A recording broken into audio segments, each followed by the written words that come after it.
Well, Scotty caught in a little fib right there, saying he had the queen ten of spades because Sean had the queen of spades, so he knows he's lying. Scotty Wynn making his 8th WPT final table appearance. Julie not looking delighted there. He has one title to his name, going for his 2nd tonight. Both of these guys WPT champs, but Scotty lays it down, and wisely so. Sean Buchanan picking up that pot. And here's Sean's dad on the rail. My son made the final table, Sean Buchanan, so I come down to kind of cheer him on.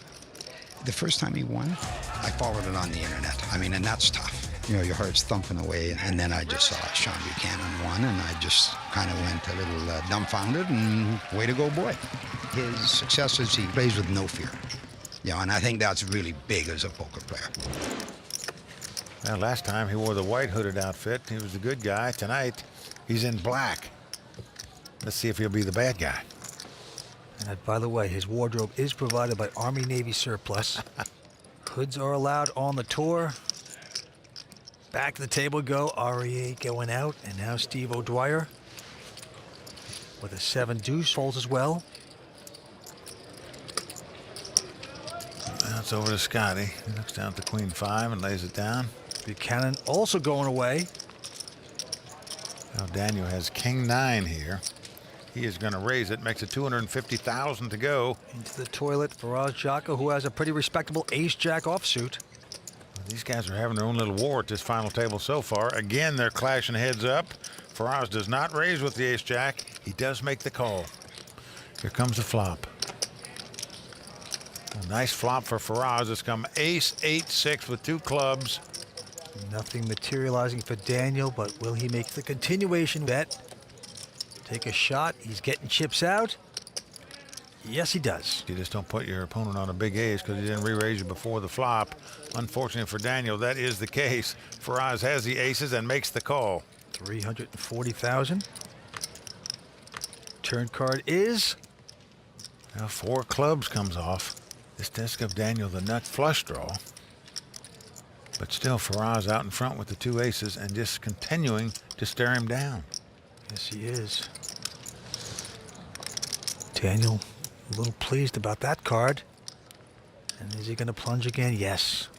600,000 Daniel's betting. Into the toilet. Well, Faraz, a little nervous right now. Wondering if his opponent's got ace-king or ace-queen. Could have made a hand better than his 2 aces. By the way, somewhere there's a jockey at Santa Anita that wants his cap back. And he's going to fold it. Wow.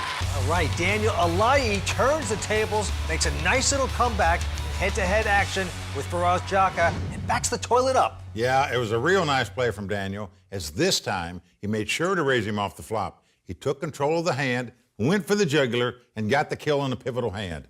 He's been playing high-stakes cash games since he was 15 years old, so that sort of play should come as no surprise. Okay, we'll be right back with more Tales from the Felt right after this.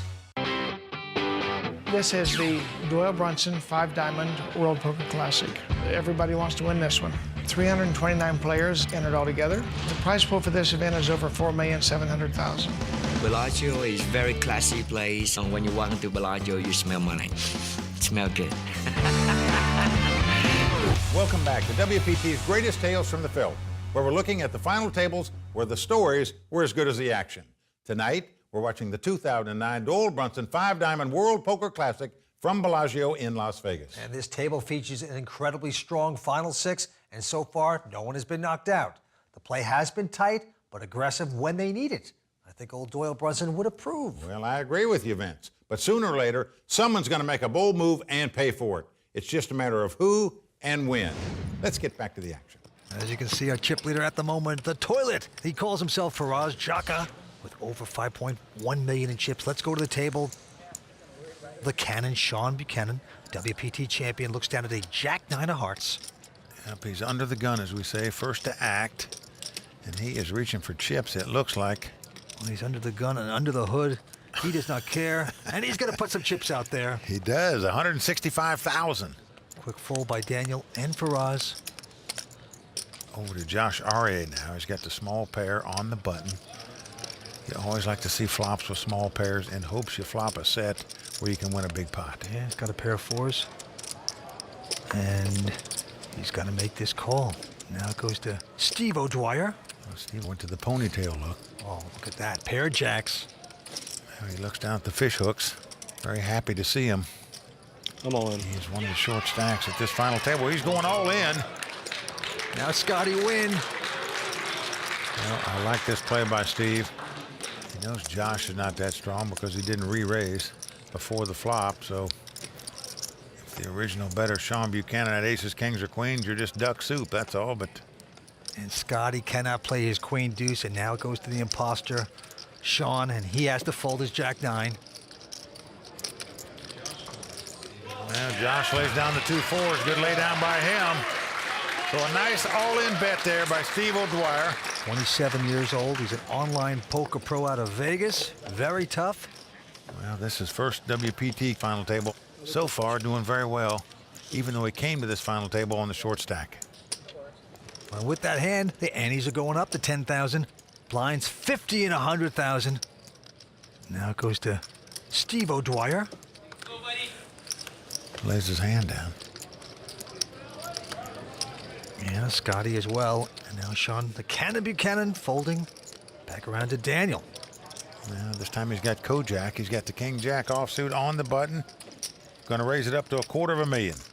Faraz taking a breather, goes out. And now it's on to Josh REA. He's got ace-8. Well, Josh been pretty quiet this final table so far. I'm all in. And he's going to go all in with it. Wow, what a nice all-in bet here by Josh. I call. Just suspecting that Daniel was making a button raise, but Daniel has called him with king jack here. Thank you. So even though Josh has the best hand, not sure he wanted to get called here because his tournament life is on the line. Well, he is chewing that gum a little faster right now because he knows if he loses this pot, he'd be heading back to Atlanta. Here's the flop. Well, 10-6-5 on the flop. And it's okay so far for Josh. Queen. Josh is calling for a queen. I don't know why. He was an opponent opening straight draw. He wants to outsweat the poker gods. There she is. Oh, and he gets a queen. Well, be careful what you wish for. Daniel can now win the pot with an ace, a king, a jack, or a 9. He wins with a 9 up. He wins with a 9 up. Josh's wife, Angela, sweating out her man. Can he dodge one more card? He does. The 3 of hearts comes off. So the veteran from Atlanta, Georgia, Josh Aria, lives on in his quest of capturing his first WPT title. In all competition that you do, there's ups and downs. When a guy makes a diving catch in the outfield in baseball and he comes up to bat, well, I mean, you could just bet that he's going to get a hit. I wanted to be able to stop the downsides in poker and maximize the upswings. When I'm on my upswings, I feel like I can play with anybody. That's Josh REA. He's on an upswing, Mike. Well, he is. He's a 35-year-old poker pro out of Atlanta with nearly $5 million in career tournament earnings prior to this event. So he's had a successful career. He's also changed his personality the last few years, man. He used to be very abrasive, sort of a little outlandish. Now he's got a life coach. He's calmed down. The 3 daughters at home, you know. They keep a guy a little more mellow. Even keel, perhaps. Let's go to the table. Sean Buchanan, quick fold by him. Daniel, a lie. Not going to play a 9-6, so it's up to the toilet. That would be Faraz Jaka. He's in the cutoff position, one in front of the button. Going to raise it with an ace-8 offsuit. 2:35 to go. Josh REA, though, with a queen jack of hearts, going to make this call. And the online pro, Steve O'Dwyer, with an ace-7, won't compete. And around to Scotty Wynn, WPT champ. Frustrated as he catches another bad hand, throws the deuce-7 away. Bitter as a cup of coffee at 7-Eleven. So we have two-way action. Let's go to the flop. Now flop comes 10-9-7, so both players have flopped an open-end straight draw. Faraz has the best hand, ironically, with ace-high. And he's bet at 360,000. Now, tough decision for Josh. Josh normally a very aggressive player. May want to gamble here and just come over the top, with the queen jack 10-9, but he's just going to make the call here. Well, he's thinking to himself, what would life coach want me to do? Man, he's up against the chip leader, so you want to be careful. He just doubled up, feels like he's got a few chips now. Doesn't want to jeopardize them all in a draw. 3 of spades helps neither player. Oh boy, this is impressive, Vince. I've never been good at holding out the chips. And Josh is just talking to himself. Well, he's mumbling. This is a bit of a tell here, and I'm sure Faraz is going to pick up. Life coach is going even keel, my friend. No tilt, Josh. Well, Josh does lay the hand down, but may not be happy with the way he played it by not raising on the flop. We don't know. All I know is this. Faraz is very aggressive. A player called his raise before the flop. He called a bet on the flop, and yet the guy fired yet another shell on the turn with just ace high. That's pretty impressive stuff. Well, he extends his chip lead. The young man from Chicago, the poker pro, Faraz Jaka, doing nicely there. Let's go to this hand, Josh. Now picking up a pair of 6s. Well, the last hand didn't work out too well for him. Let's see how these 6s do. He's going to raise it. Makes it $230,000 to go. Online pro Steve O'Dwyer quickly folding, and now Scotty Wynn. Well, Scotty looks down at queen 9 offsuit and throws it away. Over to the Canadian, WPT champ Sean Buchanan. He's got nothing, so he folds. But Daniel with an ace jack. Gonna make this call. Faraz out. So two-way action between Daniel and Josh. 6s up against ace jack. Here's the flop. Flop comes 10-8-7. Daniel quickly checks, nothing hitting, and Josh with a straight draw and 6s also checking. Well, he doesn't want the straight because he'll have the sucker side of the straight. Now, he doesn't mind that card probably because it gives him 3 6s. Not too bad. Beautiful card for Josh right there. Now Daniel, what to do? First to act. That's what he's thinking, is maybe his opponent's got ace king or king queen, something like that. So he's going to take a stab at this pot by betting. 320,000 into Josh. I'm all in. But Josh, boy, he's putting it all in. Well, still a daring play to make, though. With bottom set when there's a 4-card straight out there. No, Daniel couldn't take the heat. He folds. Nicely done by Josh Aurier. Wow, what an incredible sequence of hands. Unbelievable play to Josh, going over the top on a strong challenge from Daniel with the trip 6s. No doubt about it, Vince. And we still have 6 players on the table. We also have more from Las Vegas when WPT Greatest Tales from the Felt continues. WPT Greatest Tales from the Felt is brought to you by ClubWPT.com. Welcome back to WPT's Tales from the Felt. We're looking back at the 2009 5-Diamond World Poker Classic held at the crown jewel of the Las Vegas Strip, Bellagio. This tournament has it all. Big showdowns, gutsy bluffs, and a whole lot of all-in bets. That's right, Vince. It's been a heck of a ride. But the play has been so good that no one has been able to land a knockout blow yet. I know. Who will be the first to falter? Let's get back down to the Felt and find out. 6 players remain, and as you can see, the chip leader, Faraz the Toilet Jaka, with close to 5.8 million in chips. And Vince, as a player, when Doyle Brunson's got his name on the trophy that you're trying to take home, it adds much more meaning to winning this tournament. You know, to put your name on a Legends trophy is really special to these players. All of them want this title for that reason as well. So true. To the Felt we go. A quick fold by Steve O'Dwyer. And now Scotty Wynn with an ace-3. Contemplating this. Yes, he's going to bump it up to 310. Well, Scotty been a little frustrated with the cards he's been holding. Now going to raise it with an ace-3 offsuit. And now it's on Sean Buchanan, who has a queen 10 of clubs. I'm all in. Wow, he has gone all in with a queen high here, with 3 more players to act behind him and a razor in front of him. Incredible. The cannon is firing with big balls right there with queen 10 of clubs. Let me get that down on total, baby. A few folds behind him, and it's back around to Scotty. Scotty says, how much have you got? Oh, boy. He's got about $2.5 million in total, which would put a serious dent in Scotty's stack if he made this call and lost this pot. 1. It's annoying if you're Scotty because you've been playing tight. You know, you can't find a hand. You finally come out of your little squirrel nest, and you get bitten. All right, baby, you got it. Yep, he's going to lay it down. We'll chalk that pot up to the aggression of WPT champ from Canada, Sean Buchanan. Take it, Lucky. Got some Canadians in the house rooting him on here, of course. Not only his dad, but top-notch player Greg Mueller. The Canadians rooting their man on. So nicely done by Sean Buchanan. Let's go to the felt. Back on Sean the loose cannon.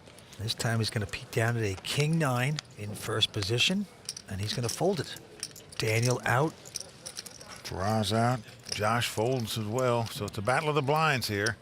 The small blind Steve O'Dwyer. He's got ace-6 of diamonds. I'm all in. And he's moving all in here with the ace-6 of diamonds. And the only one to beat is Scotty, and Scotty. I call. Oh, he loves it. He's got 2 jacks. Oh, boy. Scotty Wynn is going to make the call. So as the cards lie, Scotty slightly over a 2-to-1 favorite to win this pot and eliminate Steve O'Dwyer from this tournament. The online poker pro out of Las Vegas, 27-year-old Steve O'Dwyer, with his poker life on the line here tonight, Bellagio.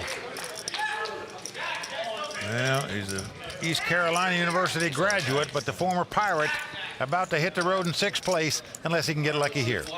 Scotty Wynn finally picking up a strong hand. Let's see if it'll hold up. Here's the flop. Oh, Jack 7-6. Scotty Wynn is flopped top set. Oh, boy, and look at that. Steve O'Dwyer, more disgusted than a hippie getting frisked. Can't like that flop. Well, it is not over, even though Josh folded a 6. Steve could win this pot if it comes ace-ace. That's the only way he can do it. He has to make aces full. The turn. Not too bad. Things are turning around a little bit. Scotty shaking his head. Said, you've got to be kidding me. Don't tell me there's a chance this guy could win this pot. Drama unfolding here at Bellagio, coming down the river. Can the former Pirate do it? Everything on the line here. Steve O'Dwyer, can you suck out? Oh, big pot, nearly $4 million in this pot. Here's the river card. 4 hearts comes off. Scotty Wynn, poker legend, going to take down this pot, looking for a second WPT title. Steve O'Dwyer going to end his tournament run right here. Oh, boy, so close, but no cigar for Steve O'Dwyer as Scotty Wynn takes him out. Well, Vince, he tried to make a play, but got gutted. But don't worry about Steve. He's been making a nice name for himself, both in the States and in Europe. He recently won the EPT Grand Finale in Monte Carlo in May of 2013 and is one of the strongest players on the tournament circuit. Okay, we are down to 5 at Season 8's 5-Diamond World Poker Classic from Bellagio in Las Vegas. We'll find out who can take control of the chip lead when WPT's Greatest Tales from the Felt returns. WPT's Tales from the Felt is brought to you by ClubWPT.com. Scotty Wynn, baby. Professional poker player. The World Poker Tour, baby. You want to be in the final 6. You want to play. But you know, when you get there, you're not satisfied unless you win it. When you get 6th, 5th, 4th, 3rd, even 2nd, you're not happy. You know, it's just always next time. Unless you're first. How sweet that is, baby! Welcome back to WPT's Tales from the Felt. We're looking back at some of the best final tables from years gone by. This week, we're looking back at the 2009 Doyle Brunson 5-Diamond World Poker Classic from Bellagio in Las Vegas. So far, this final table epitomizes the tournament's namesake with solid, aggressive play. Plus, there's been a lot of head-to-head showdowns, comebacks, and dramatic all-in raises, which makes this one of the most memorable final tables on the World Poker Tour. Let's get back to the action. Well, Scotty Wynn is making his 8th WPT final table appearance tonight. That ties him for the all-time lead with poker sensation and WPT champ Phil Ivey. Pretty impressive stuff. 5 players remain here at Bellagio. Let's go to the table. Faraz Jaka. They call him the toilet. He's got king 9 of spades this time. And he's still our chip leader. He has been the most aggressive player at this table for sure, and he's going to raise it up right here. Makes it $250,000 to go. Josh quickly folding, but Scotty went behind him with a pair of ladies. How much is that? Unbelievable. He just broke Steve O'Dwyer the last hand with 2 jacks. Now he comes back and picks up 2 queens the very next deal. He says raise, and it looks like an additional $400,000, making it $650 to go. Sean Buchanan going out. Daniel out as well. Faraz folding. I got you, baby. He said, I've got you. And indeed, he's right as he shows the 2 queens to take down another pot. And with that pot, Scotty Wynn is now the chip leader at this final table. Now let's go to the rail and talk to poker great Min the Master. Yes, I call you because of Scotty, because I promise. I make a promise. I say, Scotty, if you made it the final 6, I'll be here for you. Oh, Scotty, old style like me. We know how to get into the final table. We know how to win. Both Men the Master and Scotty Wynn were nominees to be in the Poker Hall of Fame last year, but they lost out to a man named Mike Sexton. Mike, we're so proud of you. Well, I appreciate that, but I have no doubt that at some point in the future, Scotty Wynn, with his track record, will also be inducted into the Poker Hall of Fame. So back to this hand. Sean Buchanan now first to act. He's just got a Queen 10. Well, he's got a fondness for that Queen 10. We saw him move all in with it a minute ago. And here he's raising under the gun with it, 235,000. Yep, folded around to Scotty. Scotty Wynn's got Jack 8 of diamonds, and he is going to speculate. Makes the call. Won the last couple pots, so he's going to make the call here with the Jack 8 of diamonds. Queen 10 up against Jack 8. And there comes the flop. It's come Queen 9-6. Good flop for both of these guys. Scotty has got a gut shot straight draw and a flush draw. Sean has top pair. Scotty checks, and Sean is going to bet. And many players would just check raise with a straight draw and a flush draw. Let's see what Scotty does. The cannon had fired 230,000. Scotty with the 4 flush. Will he fire back?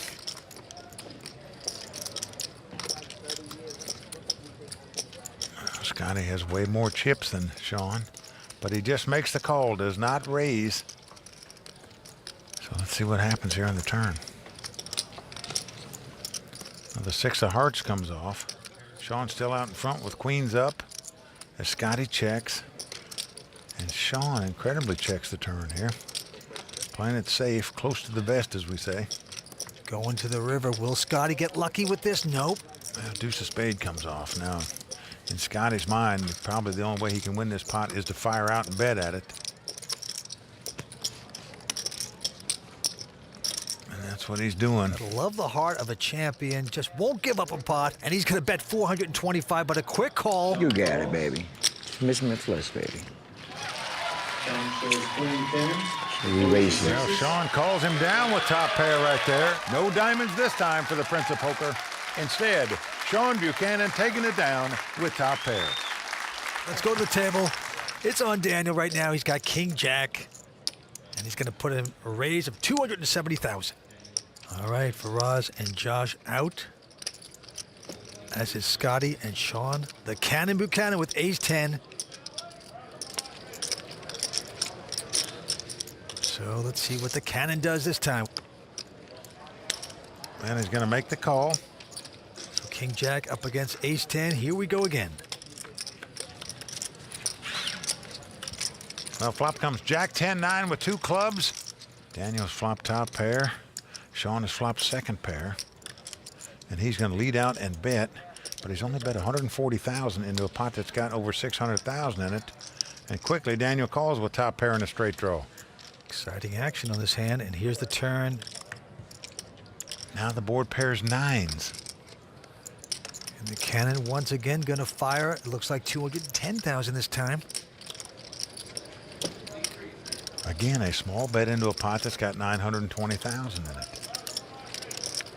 And Daniel again makes the call. Just an okie-dokie call. It's all coming down to this card. Well, the 3 of clubs comes off. Now, Sean does have the ace of clubs. He's also got 2 10s. He's going to check them. And we've seen Daniel miss a couple value bets at this final table. Could he possibly get one in here with 2 jacks? Well, he is indeed going to bet here. 550,000. And what's going through Sean's mind is, hey, you know, this guy didn't raise me on the flop. He didn't raise me on the turn. Maybe he's got a queen in his hand or an 8 in his hand, was drawing at some type of straight. Maybe he's got a pair of 10s like I do. I'd have him out kicked if that's the case.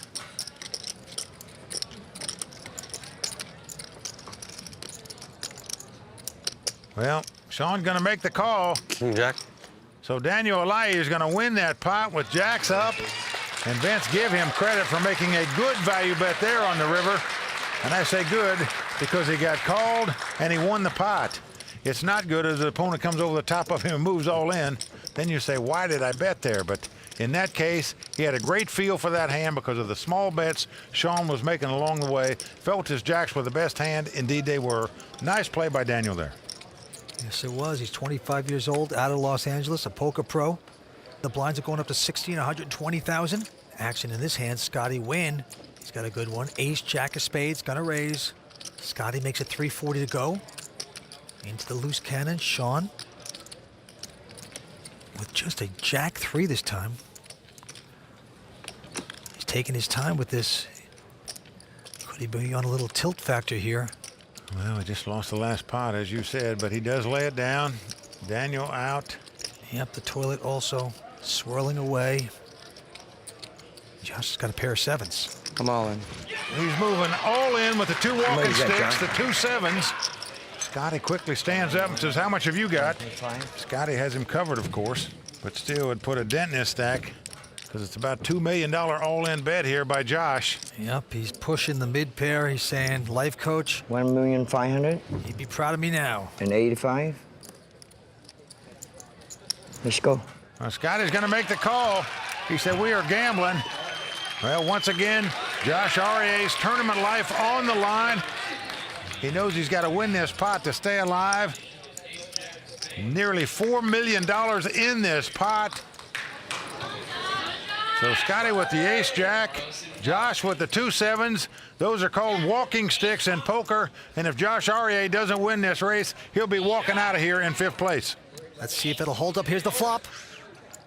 Well, flop comes king, 3 deuce. So far, so good for Josh. His 2 7s still out front. Scotty needs to catch an ace or a jack or 2 running cards to make a straight to win the pot. Let's see if he can do it. 8 of hearts on the turn. No help for Scotty win right there. We are down to the river card. Scotty must catch an ace or a jack to win the pot. Otherwise, Josh Aurier is going to double up here and become a force at this final table. Well, it's the 8 of clubs. You've got to win races to win tournaments. Josh Aurier winning that race and taking the pot down. All right, Josh making his hand stand up, withstanding all the pressure from a master to take down a nice-sized pot. Absolutely. And Scotty tried to make a big move with a pretty solid hand, but that's poker, baby. You heard us mention that Scotty was nominated for the Poker Hall of Fame and didn't get in. Well, last year he was nominated again, and unfortunately for him, no success again. Okay, we'll see if anyone can break loose from a log jam of really tough players. Stay with us. Welcome back to WPT's Greatest Tales from the Felt. We are looking back at the 2009 5-Diamond World Poker Classic from Bellagio in Las Vegas.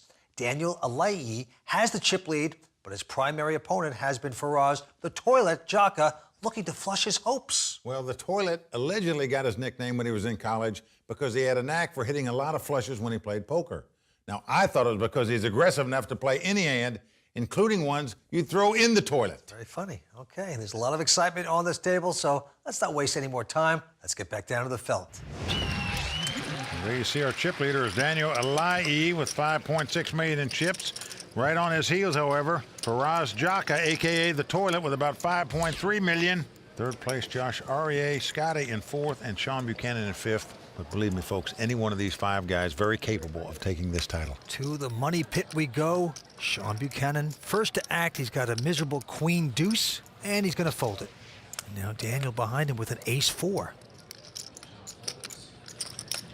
Now Daniel's going to raise it up, makes it $310,000 to go. And right behind him, Faraz Jaka is just a queen deuce offsuit here. These guys have had a lot of history already at this final table tonight. We get 850. Unbelievable. Was raised it to $850,000 with a queen deuce offsuit when a guy raised in front of him. Gonna try to steal. Josh going away.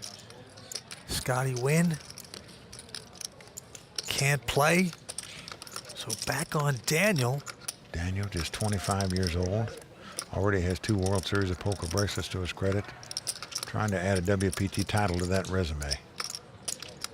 He also plays in the highest stakes cash games in the world.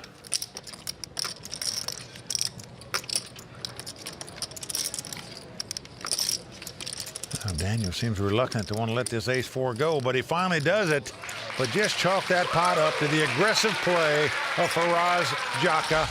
He's making his 2nd WPT final table appearance this season. No other player has done that. He finished 2nd last time around, looking to improve upon that tonight. All I can say is K Faraz, Faraz. What a beautiful bluff that may be. Boy. Sorry. Back to the felt we go. The toilet working smoothly there, let me tell you. Oh, all right, Scotty. Quickly folding his hand.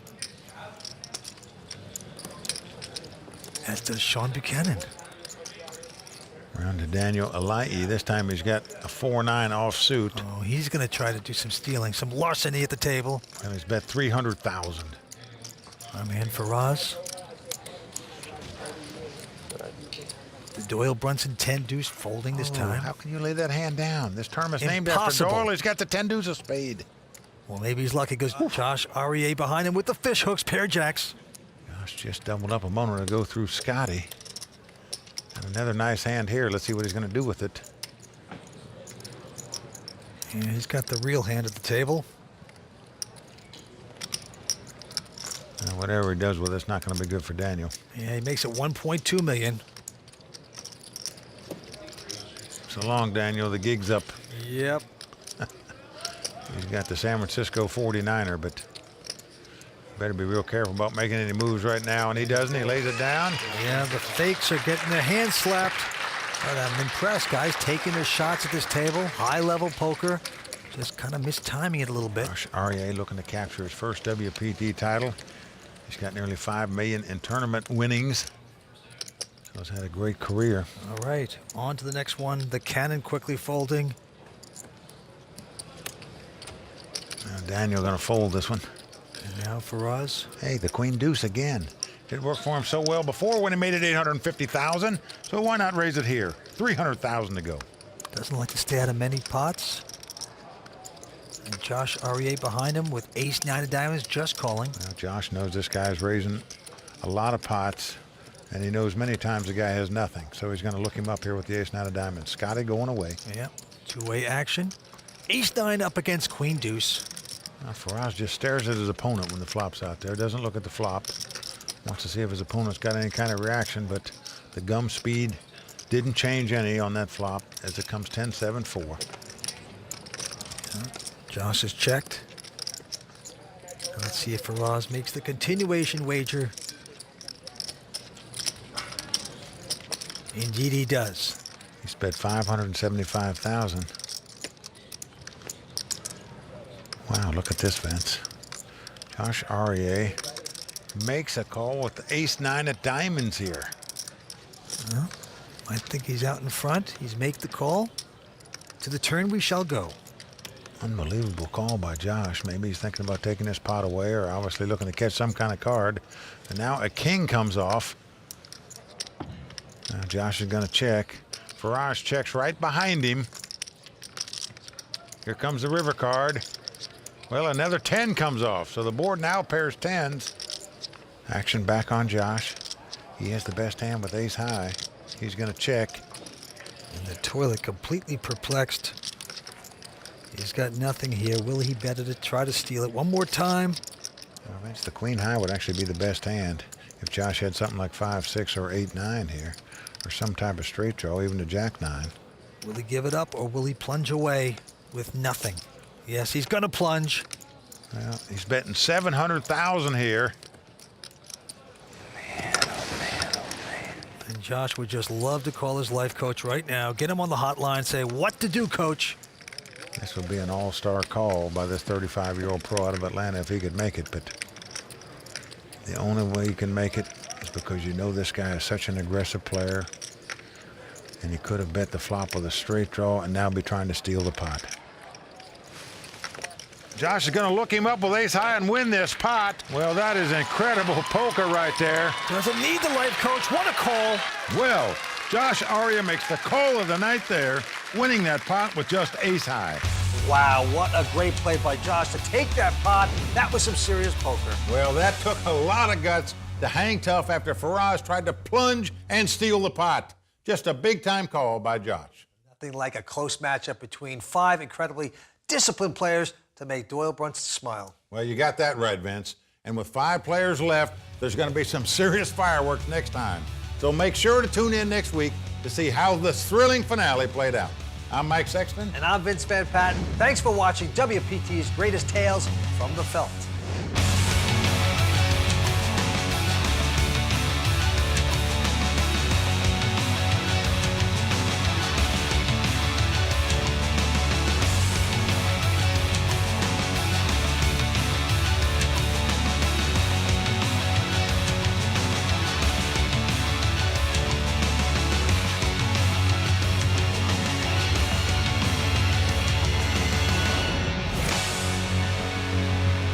WPT Greatest Tales from the Felt is brought to you by ClubWPT.com.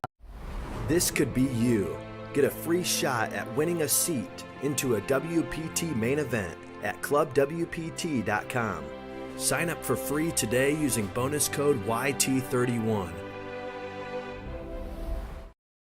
Coming up on WPT's Greatest Tales from the Felt. How do you like that? A poker player lying about his hand. Come on, baby. You guys show bluff, baby. Come on now. I never bluff. Y'all know that.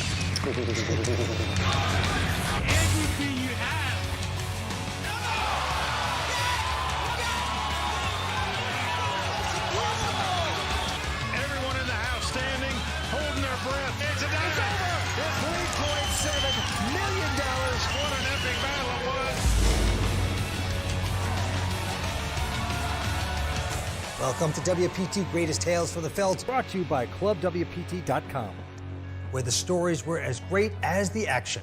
I'm Vince Van Patten with my partner Mike Sexton, and we are turning back the clock to the final table at the 2009 Doyle Brunson 5-Diamond World Poker Classic from Bellagio on the Vegas Strip. Well, this is one of the greatest final tables because it was one of our toughest final tables with an all-star cast that included Scotty Wynn, Faraz Jaka, Daniel Alaei, Sean Buchanan, and Josh Aria. Now, so far, we've had big shifts in the chip leads, big comebacks, a lot of head-to-head showdowns, and plenty of all-in bets to put everyone on the edge of their seats. Speaking of all-in bets, one of these players is about to double his chip count. Can you guess who it is? Let's take a look at a recap of last week's action and get back to the felt and find out who's got the game to match the stakes. When play began, the chip leaders, Daniel Alaei and Faraz Jaka, wasted no time in clashing with one another. And short stacks. Nothing come easy, baby. Yeah, but the story of the night was the other short stack, Josh Aria. He doubled up twice, and he made this amazing call with only ace high to pad his chip stack and put him in contention for the title. The crowd loves it. 5 players going after this major title. Well, we started 5 days ago with 329 players. We're down to these 5, and all 5 of these guys got tremendous poker resumes. Our current chip leader is Daniel Alaei with $5.6 million. In second place, Josh Aria, top pro out of Atlanta. They're all looking to capture a WPT title here tonight. The Andes will start at 10,000 blinds, 60 to 120,000. To the felt we go. Action on Faraz Jaka. He calls himself the toilet, and he quickly folds. Well, Josh Aria going out as well. And the legendary Scotty Wynn, with more gold than a pawn shop, picks up King-Queen. Well, he raised it to 350,000. Scotty's making his 8th WPT final table appearance. That ties him with poker sensation and WPT champion Phil Ivey. Sean Buchanan, called the Cannon, quickly folds his hand. You got like $2 million in back? Yep, right there. That's 2 million. Now Daniel Alaei with a pair of deuces. Well, Daniel's a 25-year-old poker pro out of L.A. Come on. Wow, trying to make the deuces quack here. Moves all in over the top of Scotty with just 2 deuces. Gonna put the pressure on the Prince of Poker, Scotty Wynn. What a bold play by Daniel here. And folks, it's tough to call all your money off with King-Queen when a guy moves in on I you. have 2 king, I call you. I have 2 queen, I throw it away. And he is gonna muck the King-Queen, but he says he has 2 queens. How do you like that? A poker player lying about his hand. What a nice aggressive bet by Daniel Alaei right there. Has 2 World Series of Poker bracelets to his credit, trying to add a WPT title. Danny's been waiting to win a WPT event for a long time. WPT is very important. I think tonight might be the night to do it. That's a poker dad for you. And his dad's a pretty good poker player in his own right. Has won a number of tournaments in his day as well. All right, back to this hand. Josh Aria with a huge hand. Ace, king of hearts. And he's first to speak, as we say. And he is reaching for raising chips. Oh, sorry, Yep. sorry, John. Looks like 315,000 is the bet. Didn't see your hand, baby. Scotty Wynn going out, and now it's on Sean the Cannon Buchanan, a WPT champion. 27 years old out of Canada, but he won't play his 8-4. Daniel Alaei with just king 5. Flies away, and now it's on the toilet. Faraz Jaka. Well, Faraz came to this final table as the big chip leader. He's now down in 3rd place with 5 players left. Here he has a king deuce offsuit. Raised to 900,000. And he's going to raise it to 900,000. Vince, that play is probably not going to work here. Josh just has too good a hand to lay it down. Faraz beat up a jockey to get that cap. Says it's his lucky charm. I'm all in. Well, he's going to get thrown from the horse here, I can tell you, because Josh moves all in and Faraz moves all out. When you play the game, you want to make history, just like basketball, baseball. You want to be in the history book. We play poker so many years, we want to make history. Not just the money. Money come and go. Title is last forever.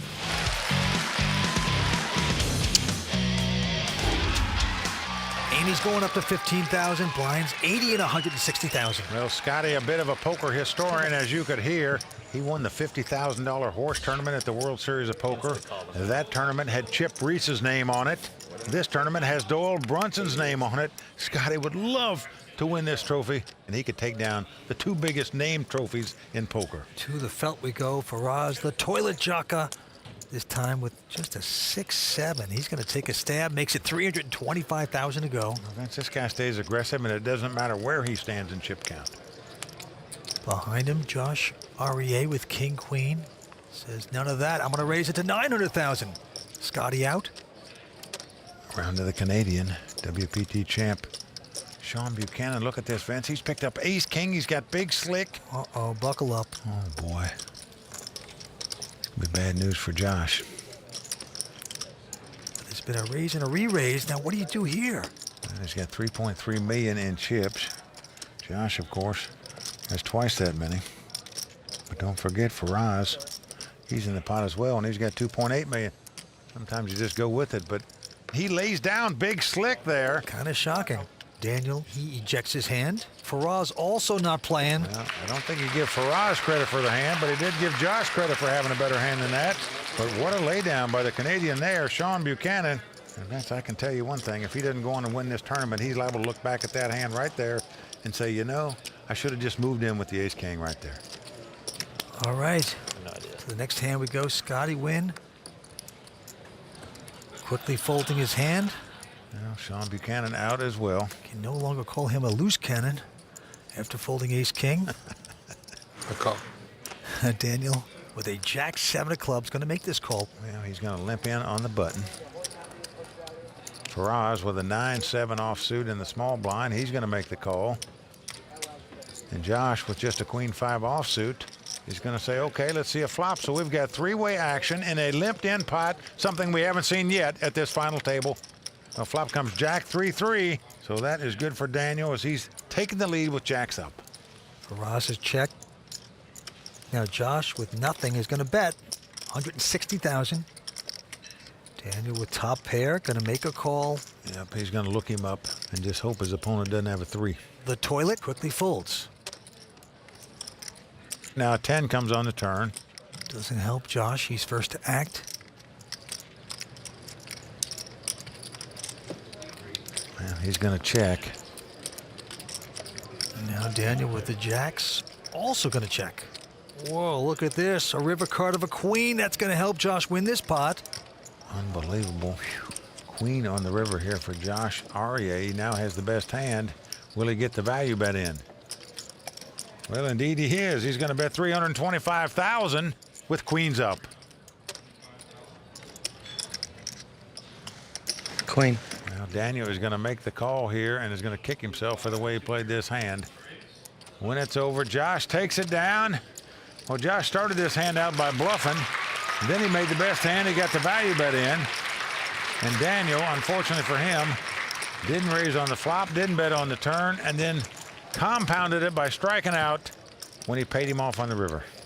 Well, Josh REA, a new man, he says. He's a father of 3. He said he hired a life coach to help him balance his poker. So far, it seems to be working. All in. Back to this hand. Faraz Jaka with a pair of queens says all in. Josh had a bit of a volatile reputation. The life coach calming him down. Says he's played 3 tournaments since he hired the guy. He's made 2 final tables. So if he wins this tournament, Vince, I promise you that life coach is going to be getting a lot of phone calls from poker players. Well, everyone's folding. Last one to consider is Daniel, and he's got an ace-9 of diamonds.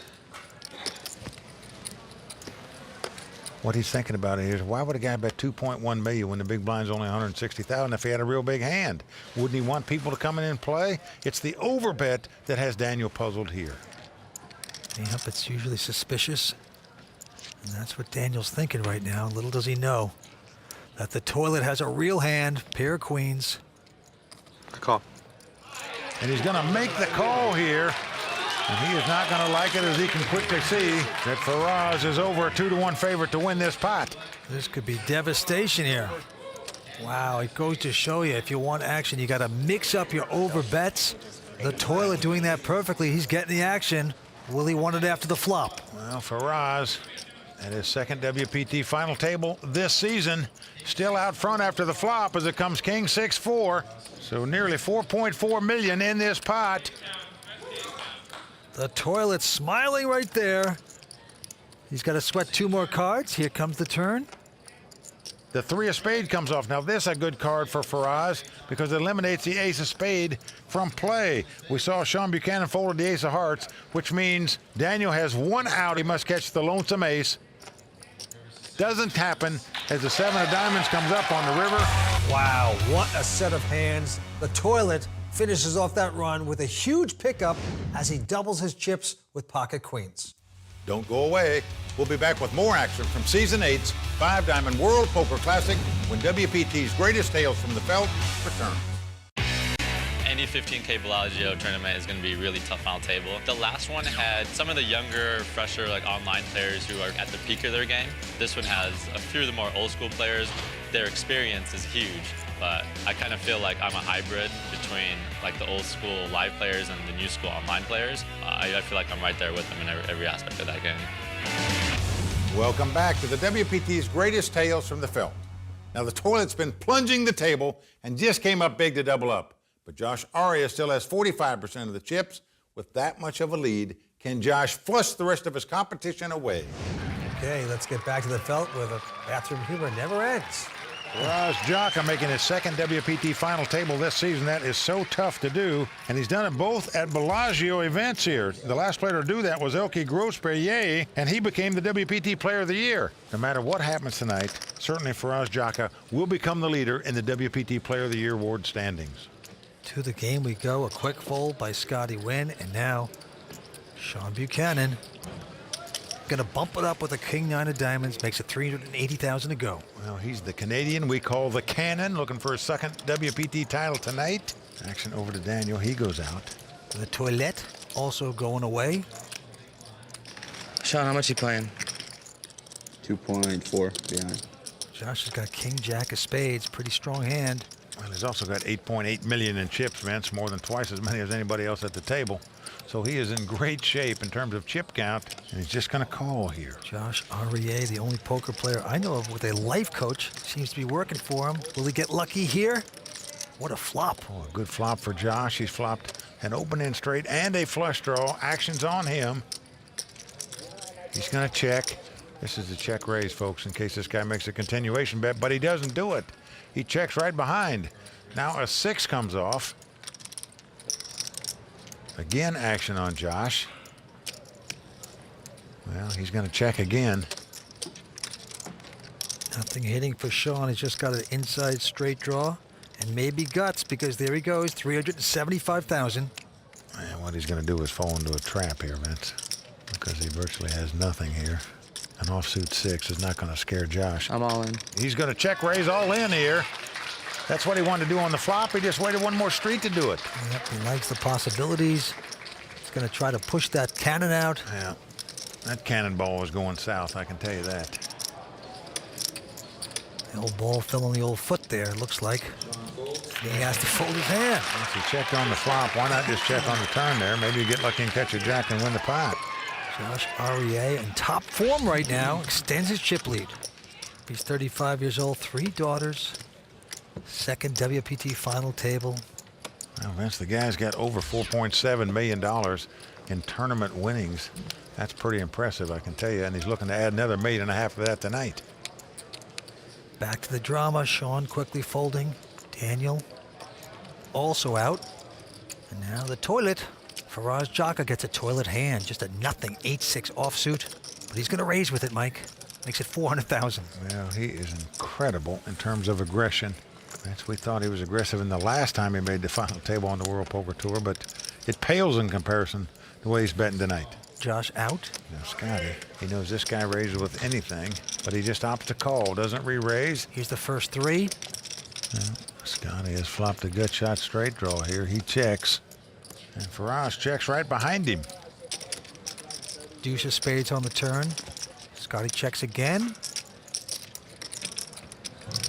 Well, now Faraz is going to take a stab at this pot. He leads out and bets 350,000 into a pot that's got almost $1 million in it. So this is just a small little bet to try to win this pot. And Scotty win with all the gold. What do you think the odds are that he has gold fillies, Mike? 1 to 5? And he's trying to put more gold in his pockets, Vince, and right now he's got a tough decision as to what to do with this king-jack. He's going to lay it down. So Faraz is going to win that pot through aggression again. And you know, against this kind of player, Vince, that just raises all the time with all these garbage hands, you know, sometimes when you pick up king-jack in the big blind, you just got to move all in with it. He is a little short, but honestly, that's his comfort zone, and that's when he does the best, and it's more nerve-wracking for me, but he handles himself pretty well. Never want to hear your wife say you're a little short. Scotty's wife, Julie, is saying Scotty plays the short stack well, which he does, but on the other hand, nobody's comfortable on the short stack, not even Scotty. All right, back to the cards. Josh Aryeh this time with 8-5 of hearts. And look at him change gears. He's going to raise with it, makes it 350,000. And now Scotty Wynn has picked up the Gretzky hand, 99. Come on. Says all in. You just can't blame him, Vince. Cannon goes out. Daniel also out. Oh, unfortunately for Scotty, Faraz has picked up 2 kings in the big blind. The guy that seemingly tries to steal about every pot I'm all in. has finally picked up a huge duke in the big blind. He moves all in. Josh goes out, and Scotty is in the land of doom right now. He's going to have to get very lucky to stay alive in this tournament. Scotty came to this final table in second chip position. He actually took the chip lead once. Now he's on the brink of going out in 5th place unless he can get very lucky here. The toilet is swirling right now. What an opportunity for the toilet for us, Jacka. Here comes the first 3. Now flop comes ace, jack, 8. Now Scotty grins a little bit, but he knows he's up against it. Gonna have to catch a 9 or 2 running cards to make it straight. Otherwise, he and Julie will be heading home in 5th place. He's in suck-out territory right now. Scotty Wynn needs some luck, but it's not going to happen on 4th Street. A deuce comes off, so we're down to the river. Scotty must catch 1 of 2 9s left in the deck. Otherwise, his dream of capturing a second WPT title tonight is out the door. Here it comes. Nope. 8 of spade comes off. So that's going to do it for the Prince of Poker. Scotty Wynn going to have to wait till another day to capture his second WPT title. So Faraz used his aggression to eliminate the Prince of Poker, Scotty Wynn. Now, Scotty, of course, is one of the greats in the game. He is one of the most over-the-top personalities to go along with his $11 million in career earnings. He's appeared in movies, TV shows, and commercials. And Vince, he's even got a pet monkey named Jackpot. All right, let's find out who is going to hit the jackpot at the Season 8 Doyle Brunson 5-Diamond World Poker Classic when we return. We'll be right back. WPT Greatest Tales from the Felt is brought to you by ClubWPT.com. Welcome back to WPT's Greatest Tales from the Felt, where we're looking at some of the best final tables in our vault. Tonight, we're watching the 2009 Doyle Brunson 5-Diamond World Poker Classic at the world-famous Bellagio on the Vegas Strip. We're now down to 4 players at the final table, and they're going after a $1.4 million first-place prize. All right, the action is coming fast and furious, so let's get back down to the felt. You won't want to miss this. Our current chip leader from Atlanta, Georgia, is top pro Josh Aryeh. He's got $9.2 million in chips. In second place, Faraz Jaka, a.k.a. the Toilet, with about $7.2 million. Daniel Alai in third place with $1.9 million. And on the short stack right now, the Canadian, Sean Buchanan, with $1.2 million. And the action goes to Faraz. The Toilet Jaka. He's got 9-10 of diamonds. Going to raise. Makes it 400,000 to go. Into Josh, who has a king 3 of diamonds. Now, Vince, what amazes me here is that Josh is thinking about playing this hand. Now, normally it's like an unwritten rule in tournament poker. When there's 4 players left and there's 2 big stacks and 2 short stacks, the big stacks just sort of avoid each other. How much did you start with? You know, because you don't want to clash with that guy. You let the other 2 guys get knocked out before you go clashing for the big dough. But not these guys. They're aggressive, they're players, and they're looking to fire it up right here, as you can see. Well, Josh with his king 3 makes it 1.1 million. A couple quick folds around. Faraz is called. Here we go. Flop comes king 9-3. What a flop for Josh Aurier. He's flopped top and bottom pair. Faraz has flopped middle pair. And Faraz, he checks. Dream flop there for Josh Aurier.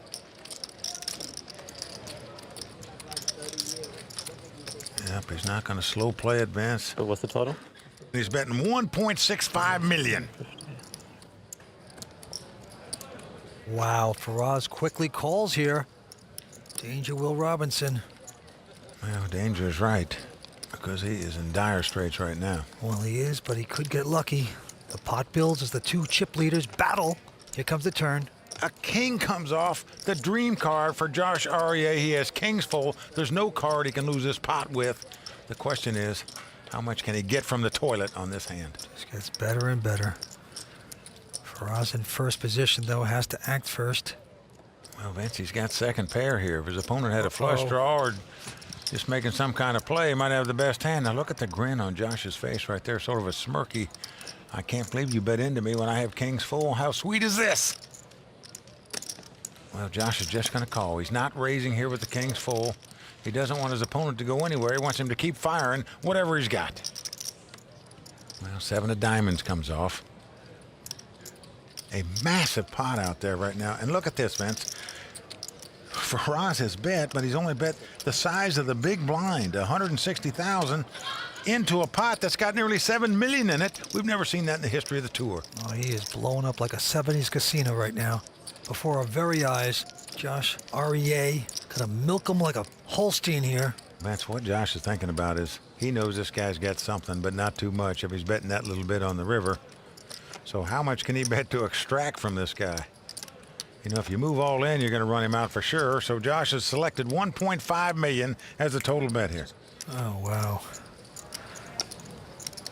The toilet backing up right there. Wow. You want action? Bite your tongue. Do you want action? He wants to scream out yes, but he's afraid to do that because Faraz may run away. This is his worst nightmare. It's 1.5 total, is that right? There's about 8.6 million in this pot. Going to cost him 1.3 million more to call now. The only way you can lay this hand down here is if you feel certain that you're beating this pot. Josh Aurier saying prayers. Hook him in more. Vince, I love the size of this bet by Josh. He has clocked his opponent just perfectly. Knows he couldn't stand a real giant bet, an all-in bet, but he may pay this off because of the pot size. Almost perfect poker by Josh there. Faraz does get away from that hand, but with that pot, Josh Aurier takes a monster chip lead at this final table. Oh, and there's the toilet's friend, Emily. She'd like to disappear under that black hat. She better break out the tidy bowl right now. But look at this. A massive chip lead by Josh Aurier right now. He's got 10 million more than the second place guy. He's got over 13 million. Faraz in second place with 3.8 million. Daniel and Sean have over $1 million. And this hand now, back on Josh, our hero of the moment. And right now he has King Jack of Hearts, going to make it 425 to go. The loose cannon, Sean Buchanan goes out. But Daniel alive with an ace-9. Seems interested. Well, Vince, he knows the guy's just putting chips out there while he's still stacking chips from the last pot. Could have anything here. Come on. And Daniel's gone all in here. Yeah, Faraz mucks. How much is it? Love this bet by Daniel. He has sized things up perfectly. But because of the chip count, Josh I call. is going to make the call. He's starting to fire here at Bellagio. Well, you can make these kind of calls when you can well afford to make them when you have this many chips. he's still going to have well over 10 million in chips, even if he loses this pot. And if he wins it, he'll be a more dominating chip leader with just 3 players left. So he's gambling here. Daniel Alai's tournament life on the line, but he loves that flop as it comes ace, 8-5. A great flop for Daniel. Daniel's dad, Eddie, celebrating in the crowd. Loves that flop for his son. They know that Josh has to catch 2 runners now to win the pot. Whether it's 2 runners to make a straight or 2 runners of combination of a king and a jack. Well, there's the straight runner. The 10 comes off, and Josh shakes his head. Oh, man, can I be rushing this much? Is it possible a lucky lady could come off on the river and I could win this pot with an ace-high straight? Anything is possible. So he went from drawing dead on the turn to drawing live on the river. If a queen comes off, let's see if it happens. Can he get the miracle? Suck out, knock him down to 3. No. 3 of clubs comes off. So Daniel Alai, the 25-year-old poker pro out of Los Angeles, doubles up to stay alive. I really do love to play poker. I think it's the greatest game in the world. I think that if there wasn't so much money at stake, I would still be playing poker. I just love the game. I think it's such a complex game that deals with psychology and math. It's fascinating to me, and I love to win. 4 players remain. Josh REA out in front with over 11 million. Let's go to the money pit.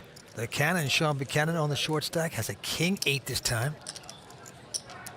Well, he's been pretty quiet lately at this final table. See what he does here with the king 8 offsuit under the gun. All in. Whoa, all in, he says. Right behind him, big trouble. Daniel Alai with ace king. He says all in. A couple folds, and we're going to have a showdown. Well, Hi, Sam. Sean is not happy about this because he is dominated, as we say. Daniel Alai about a 4-1 favorite as the cards lie because Josh folded an 8. Let's see if the cannon can get lucky. Here's the flop. Now flop comes 9-7-3. All around it. So Sean is going to have to catch 2 runners to make a straight or catch an 8. Otherwise, he's going to be our 4th place finisher. Yep, a WPT champion. The cannon on the morphine drip right now. Well, the board pairs 9s. So we are down to the river. Sean Buchanan from Canada, looking for his second WPT title tonight, is going to have to catch an 8 to stay alive in this tournament. Otherwise, he's going to finish in 4th place. Can he get lucky? No, it's a jack of diamonds, and the cannon has blown up. He's out of here in 4th place. Yep, he lit the fuse, but the cannon never left its shell there, Vince. Blows up, out in 4th place, but a nice event for Sean Buchanan. He's a terrific player. He's a WPT champion. But right now, he has to say goodbye. He picks up $333,000, and just like that, we are down to 3 players going after millions here at Bellagio. And as you can see, the chip leader at this point drawing away from this field, Josh REA, 11.2 million. Well, Daniel Alai in 2nd place with 4.9 million, and Faraz Jaka in 3rd place with 3.6 million. I got Danny's luck now on my card. Blinds are 80 and 160,000. It's getting exciting now. All these guys going for their first WPT title, but all very successful poker players. Action's going to Daniel. You don't have to raise into Danny's luck.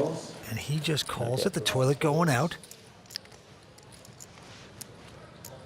And now it's on Josh, who has an 8-7 offsuit. Well, look at this, Vince. He is raising it to 560,000 with an 8-7 offsuit. Quickly called by Daniel. But it just shows you when Josh gets chips, folks, he really puts pressure on his opponents. Here we go.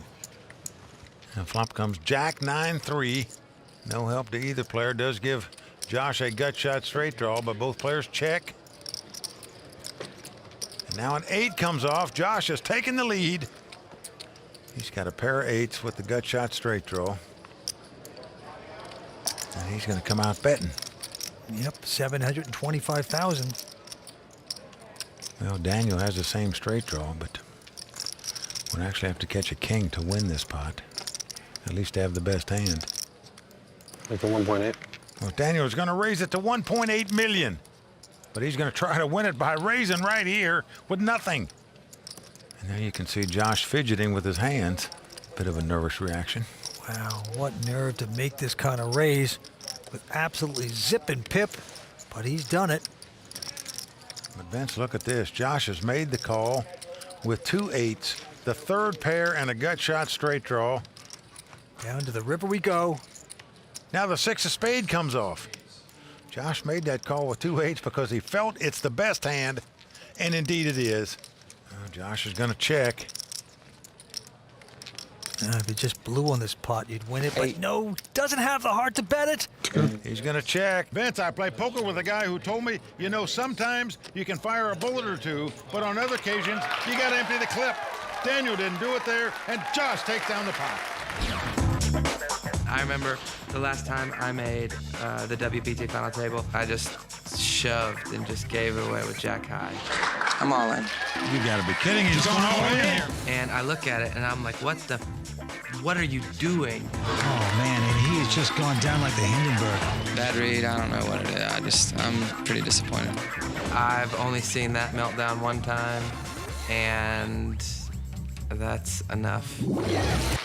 We never let him forget them bad plays, do we, man? That's right. 3 players remain here tonight. Josh REA. Look at the chip lead he's got. 13.4 million. Second place, Faraz Jaka with 3.5 million. And third place, Daniel Alai with 2.8 million. Faraz, they call him the toilet. Jaka this time with King 7. He's going to raise, makes it 400,000 to go. But Josh right behind him with his strong ace-queen. I'm all in. And there he goes, pushing all in. Daniel out. And out goes the toilet till Josh increases his chip stack a little bit there. And Vince, I'll tell you, he seemingly has made the right move on every occasion. And I'm talking about a couple very tough calls that he's made and put in there as well along the way, besides playing his hands at the right time. Well, the blinds are going up to 100 and 200,000. We're getting serious.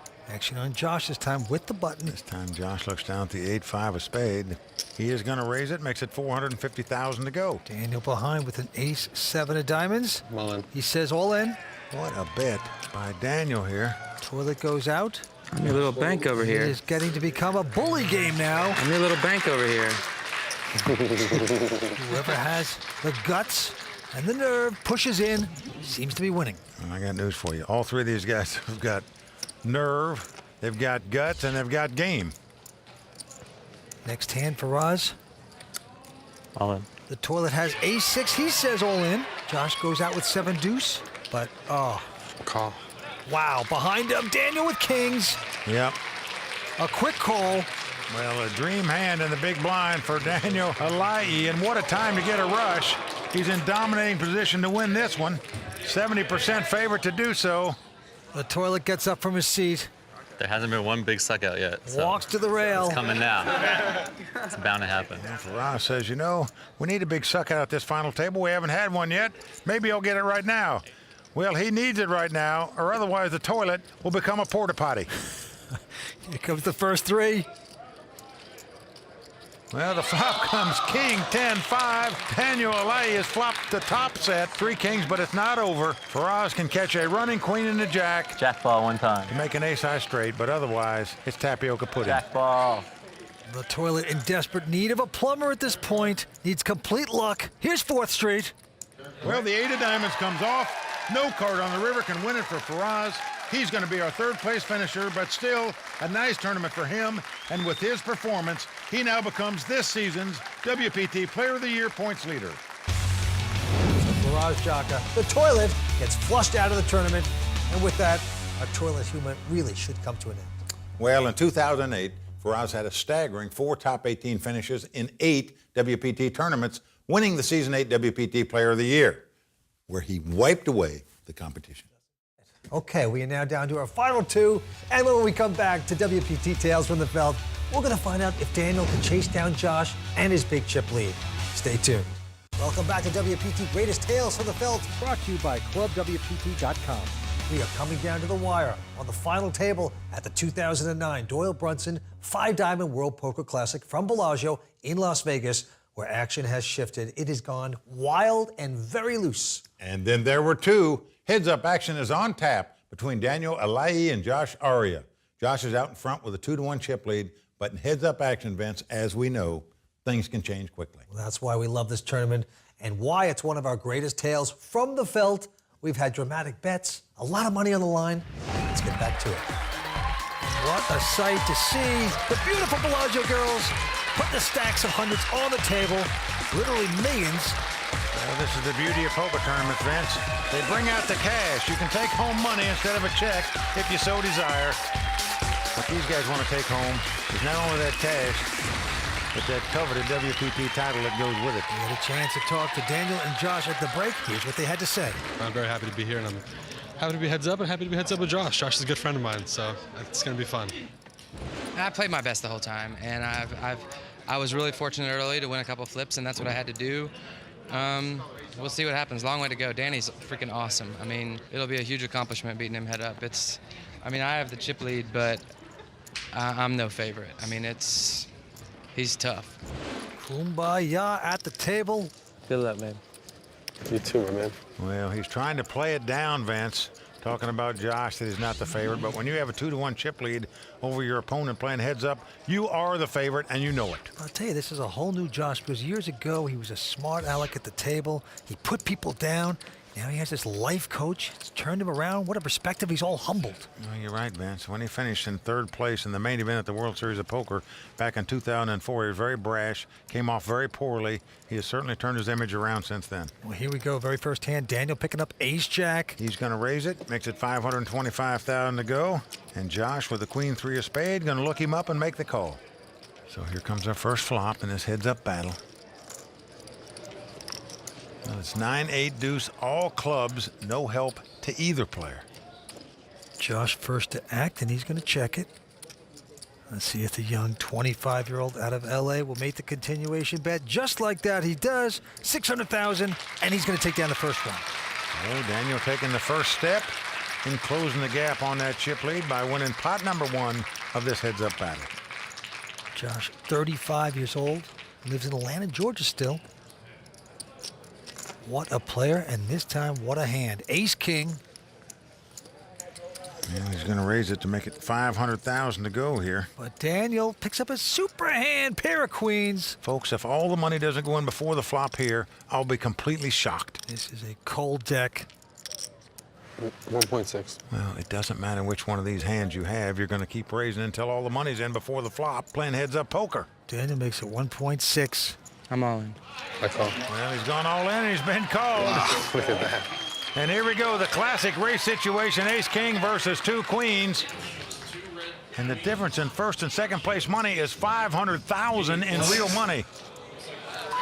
Come up to this, 500 dimes. I was looking forward to playing. So, folks, essentially, they're flipping a coin for perhaps $500,000. Well, no matter what happens here, neither player is going to fault themselves for the way they played this hand.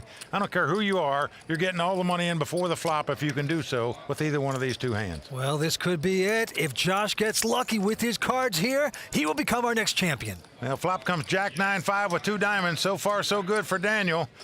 His 2 queens still out front. Josh looking for an ace or a king to take the lead. Not only the lead, to win this tournament. Well, a jack comes off, so we're down to the river. Josh shakes his head. He knows he's 1 card away from capturing a WPT title. If he can catch an ace or a king on the river, he's our champ. But no, it's a 3 of hearts. Wow, a classic race situation, and Daniel comes out in front, and now he has the chip lead. We're coming down to the wire, so don't go anywhere, as we'll be right back for the exciting conclusion of the 2009 5-Diamond World Poker Classic at Palazzo. Well, back to WPT's greatest tales from the felt. Daniel has chased Josh down, and now he has the chip lead. Amazing. Now, we just saw the Lady Luck pendulum swing from Josh to Daniel, but will it swing back to Josh? Or will Daniel Alai be able to ride the momentum all the way to his first WPT title and over $1 million? Let's get back to the felt for the conclusion of the 2009 5-Diamond World Poker Classic. The drama continues here at Bellagio. Let's go to the table. Josh this time with an ace-7 and the button. Well, look what he's doing, Vince. He's limping in to camouflage that he's got an ace in his hand. Very cagey. Oh, but he has dominated. Daniel has picked up ace-queen. And he rightfully so is going to put out more chips. Going to do a raise close to $800,000, $790. Man, it's not going to shock me. He gets re-raised here. I'm all in. Well, he's going all in. I call. And Daniel's going to make the call here. Yeah, Josh was trying to trap, but he's been trapped right now in a humongous pot. Well, Vince, in all fairness, it looks to me like Daniel's just picking up hands that are better right now than Josh's. Here's a case, ace-queen against ace-7. If the ace-queen stands up, Daniel Alaei will be our champion. We haven't seen a big draw out at this final table yet. Could it happen here to keep this match alive? Just needs some luck, but he's not going to get it there on the flop. 9-9 deuce. Daniel Alaei 2 cards away from becoming our champion. Josh not disappointed in that flop, because if a deuce comes off, whatever card comes off in the turn in pairs, they would split the pot. But instead, a 7 comes off. My. And Josh has taken the lead with 9s and 7s. He's right back in this thing. All he's got to do is dodge a queen on the river. You talk about a suck out. What a card. Well, an 8 comes off. So there you go, folks. Our first big draw out at the final table keeps this match alive. And with it, these players are almost dead even in chip count. Evening up. He's pulled off the upset to the delight of his wife, Angela. Don't forget, he's being tutored by a life coach. Life coach has got to be saying, got to give me some of the credit for this, Josh. I kind of make these things happen. Well, Josh got lucky there, but you can't really fault him for the way he's played any of the last couple hands. Well, let's go to this hand. Right now, Daniel's picked up a huge pair of jacks. Unbelievable, the cards Daniel's picking up. 2 queens, ace-queen, 2 jacks. Well, he made it 600,000, and he's going to push Josh out of the way. He folds. Now, what a tough match we've got going on here. They're pretty close in chip count. Both players have 2 World Series of Poker bracelets to their credit, both trying to capture their first WPT title. One a family man out of Atlanta. That would be Josh, 35 years old. Daniel, 25, out of LA. And this hand, Daniel has a 10-8 offsuit, the button, and he's going to pump it up to 700,000. Oh, Josh has got 2 7s here. Any pair playing heads-up poker is a strong hand. Let's see how Josh plays the 7s. I think he'll raise it here. Got the solid mid pair. But no, he's going to play it differently. He just calls. I don't like this play, Vince, and I say it because there's too many cards that can come out above the 7 that would scare you. You mean just like that? A 10 hits on the flop. And that's one that might not scare you, but it should, because Daniel Alaei now has the best hand with 2 10s. Josh is in the guessing game. He's going to check it. What a flop for Daniel. He's going to bet 900,000 here. That is not what Josh wanted to hear. Well, Josh better be real careful here. I'm all in. Whoa, boy. Oh, he's not careful at all. He's moved all in. And that is a massive re-raise. Massive is putting it mildly, Vince. Close to 8 million in addition. I'm shocked at the size of this re-raise, to be honest with you. Call. But Daniel's going to make a great call. Well, Daniel has made the call, and Josh is in dire straits. I say I'm surprised at the size of that re-raise, because I believe if you raise it like $1 million instead of $8 million, you can gain the same information that maybe your opponent paired to 10s. I'm lucky, but I don't think I'm this lucky. Josh knows Chance has already pulled the trigger 1 street too late. He should have moved all in before the flop, not after the flop. Daniel could become our champion if the 2 10s stand up. Well, a turn card not going to help Josh. He's 1 card away from elimination. Right now it is Daniel Alaei's moment. He's 1 card away from the title. Yep, you got to hit a 7. Got to hit the slot machine. 3 7s. Doesn't happen as an 8 comes off. So that's going to do it for Josh. He's our runner-up. Daniel Alaei is our champion. Now that was a great final table. We had tough play all around. And Daniel Alaei hanging tough to chase down 2 different chip leaders and take down the 2009 5-Diamond World Poker Classic and over $1 million.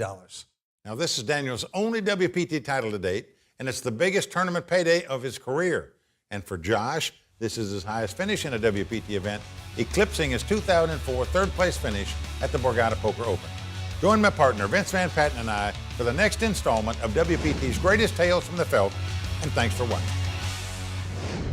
Next time on WPT's Greatest Tales from the Felt. Have to hire Tony Soprano to get rid of you. How many lives has this guy got? I own you. The grinder just grinding away. We need a miracle.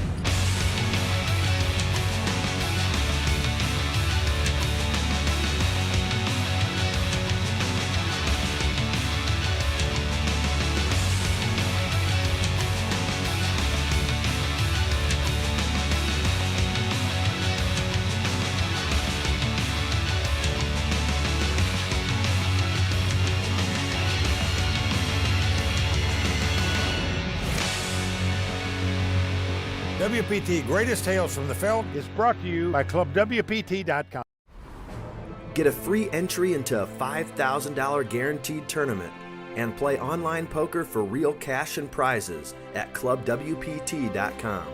Sign up for free today using bonus code YT21. Coming up on WPT's Greatest Tales from the Felt. Have to hire Tony Soprano to get rid of you. How many lives has this guy got? I own you. The grinder just grinding away. We need a miracle. Oh, Everything you have.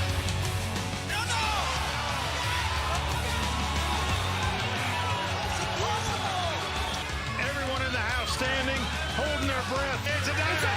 It's $3.7 million. What an epic battle it was. Welcome to WPT Greatest Tales from the Felt, brought to you by ClubWPT.com. We're bringing you some of the most legendary final tables in WPT history. I'm Mike Sexton along with Vince Van Patten, and tonight we're headed back to Season 3 and the LA Poker Classic from the Commerce Casino. This is a Hollywood classic that has it all. Oh, you said it, Mike. Now, this tournament stars Michael the Grinder Mizrachi, pro sports bettor Haralabos Voulgaris, high-stakes poker player Ted Forrest, and WPT Player of the Year Eric Lindgren. So this final table pits established stars in Ted and Eric against young up-and-coming pros Haralabos and Michael the Grinder Mizrachi. Now, back in 2005, Michael the Grinder Mizrachi was bursting onto the scene, making his second consecutive WPT final table appearance and getting comparisons to Gus Hansen. Is this the tournament where Michael Haralabos lands a starring role in the poker world, or is it going to be another winning performance for Ted or Eric? Okay, with almost $2 million on the line for the champion, this is going to be a fun one to watch. So let's get down to the action of the LA Poker Classic and find out who will be the newest star of Tinseltown. Nobody wanted to miss this tournament, Vince. A record field of 538 players forked out $10,000 each to enter, and that created another WPT prize pool of over $5 million. I mean, we are talking massive money here. The winner is going to take home close to $2 million. The second place finisher, over $900,000. It's incredible. A huge tournament with huge payouts, but only one will take home $1.8 million, a coveted WPT title, and get that $25,000 entry into the WPT Championship, which could earn them millions more. That's right, but let's not forget that the winner of this event, the last 2 seasons, they have gone on to great poker stardom. Oh, you're right about that, Vince. Gus Hansen and Antonio Esfandiari are household names in the poker world. Let's see which one of these 6 players are going to join them tonight. Let's go down to the Felt. Let's meet the players. Let's do it. In seat number 6 is a 41-year-old professional player out of California, Harley Hall. Harley's on the short stack tonight, and he's got his work cut out for him. In seat 4 is Hung Law from Southern California. Hung placed 5th earlier this season at the WPT Doyle Brunson North American Championship, and he's hoping his $325,000 in chips will carry him to a WPT title tonight. Next is a 29-year-old professional sports bettor, Haralabos Voulgaris. This young gun has $710,000 in chips, along with that snazzy new suit. In seat number 1 is 2-time WPT finalist Ted Forrest. Ted is a Las Vegas professional player. He's one of the best in the business, and it's always fun to watch Ted play poker. Second in chips with $1,140,000 is the reigning WPT Player of the Year, Eric Lindgren.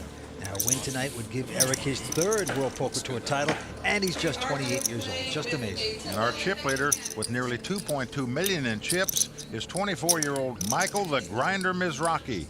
This young pro from Hollywood, Florida, is making his 2nd consecutive final table appearance on the World Poker Tour and is looking to make $2 million in 2 weeks' time. He's back again this week as chip leader. Yep. He's on a roll. Yep. He's my pick to win tonight, the Grinder. The heavy favorite once again. Note. Okay, I'm going to go with Haralabos Voulgaris for the price, because I just like saying his name. You do it well. Let's find out who's going to win this. Let's go to the table. Let's do it. Welcome to the LA Poker Classic. Shuffle up and deal. So here we go, the LA Poker Classic about to get underway. We started 4 days ago with 538 players. We are down to our final 6. What a group of hopefuls we have in front of us. Experienced poker veterans, youngsters, 3 guys in their 20s, 3 guys in their 40s. The winner's going to take home that whopping $1,860,000. Here we go. Well, the cards are flying. Ted Forrest looking at his hand first at the 5-3 of spades. He throws it away. Michael the Grinder quickly folds. Now it is on the American Idol, Eric Lindgren. He's got ace-6 of clubs. 60. And he is going up to 60,000. Eric going for his third WPT title tonight, raising it. Hung Law quickly going out. Rolibus in the small blind. Doesn't want the action. He goes out. Now it's on Harley Hall. Everyone's playing tight, and just like that, Eric Lindgren taking the first pot. There you go, taking the right step toward that third WPT title. He was in a nice position, picks up a couple nice big cards. Well, there are millions of dollars at stake every week out here on the World Poker Tour. And tonight's first place prize is the second largest in the history of the World Poker Tour. Big time money, and right now, right back on Eric Lindgren. And look at this, Mike. He's picked up Big Slick. A big hand. 60. He's going to come in for 60,000, 3 times the big blind. Hung Law peeking down at 8-4 of clubs. Not interested. Rolibus folds. As does Harley. Ted Forrest quickly going out. All right. Now around to Michael the Grinder. Miss Rocky's picked up 2 queens, Vince. Oh, man. He is going to raise Eric Lindgren here. 160 more. 160,000 more. And folks, we can have big fireworks between the 2 chip leaders right now.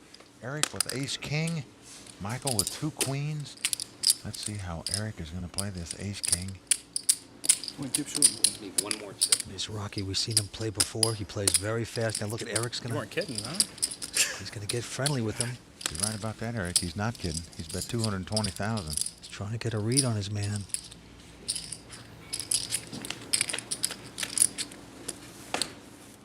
Eric is just going to call, wants to see a flop before he commits all his chips here. Nothing crazy for Eric Lindgren, but potential fireworks right now. Here we go. At the Commerce Casino. Well, nearly $500,000 in this pot right now. Notice Eric is staring at Michael rather than looking at the flop. 5-4-3 with 2 diamonds. Gives Eric an inside straight draw, but of course we know Ms. Rocky out in front with the queens. I'm all in. He's all in. Vince, he's gone all in here. He's going to plunge right into Eric's face. You're an animal. Eric says you're an animal. You found out yesterday. Right now, he thinks Michael's the tiger and he's the fresh meat here, and that's the situation. He is pushing him around. Now Eric still has a shot. He has a miracle inside straight draw. He's got the ace-king. It's over 900,000 to him here. Let's see the hand on May 25th. He's going to lay it down here. He gives a little fake and then wants to see the reaction. And I got to give Eric credit there. Many players would have come over the top of Michael right there with ace-king before the flop. He recognized the situation. He was aware Michael was the chip leader. Oh, you're right. That's a good point. If he was up against Haralabus, who has about 700,000, yes, I believe that he would have come over the top. Against the chip leader, if he loses that hand, he can go broke. He pulled back and just called it back. What was it? The point is, you got to be careful playing against a guy who has more chips than you do because he's the one that can take you No out. flush draw. No. Michael Mizrachi doing his thing here. Two queens. And folks, he's made this final table on the World Poker Tour for the second consecutive week. We saw him last week in Tunica. He's come back this week as chip leader. And to beat out over 500 of the best poker players in the world in 2 consecutive weeks is very impressive. He's got a great passion for the game. This guy just pummels his opponents. I don't know where to put all my chips. Action on Hung Law. We'll fix that. Yeah, I know. Looks down at Jack 9.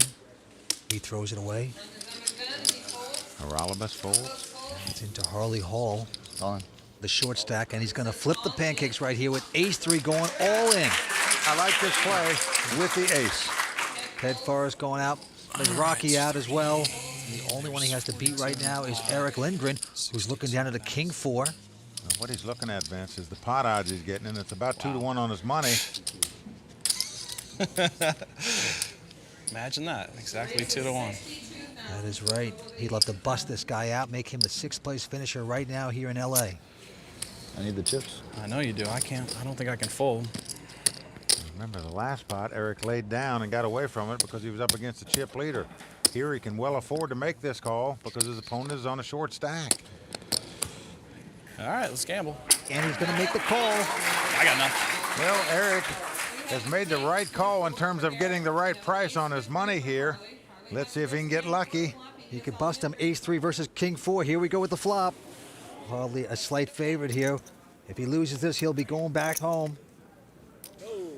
An ace comes right up there for Harley Hall. Spikes it right on the flop. What that means is Eric Lindgren must catch 2 runners now. I don't even know what I'm rooting for on the turn. He must catch a card on 4th Street and against a river that help his hand if he wants to take out Harley Hall right now. Here's 4th Street.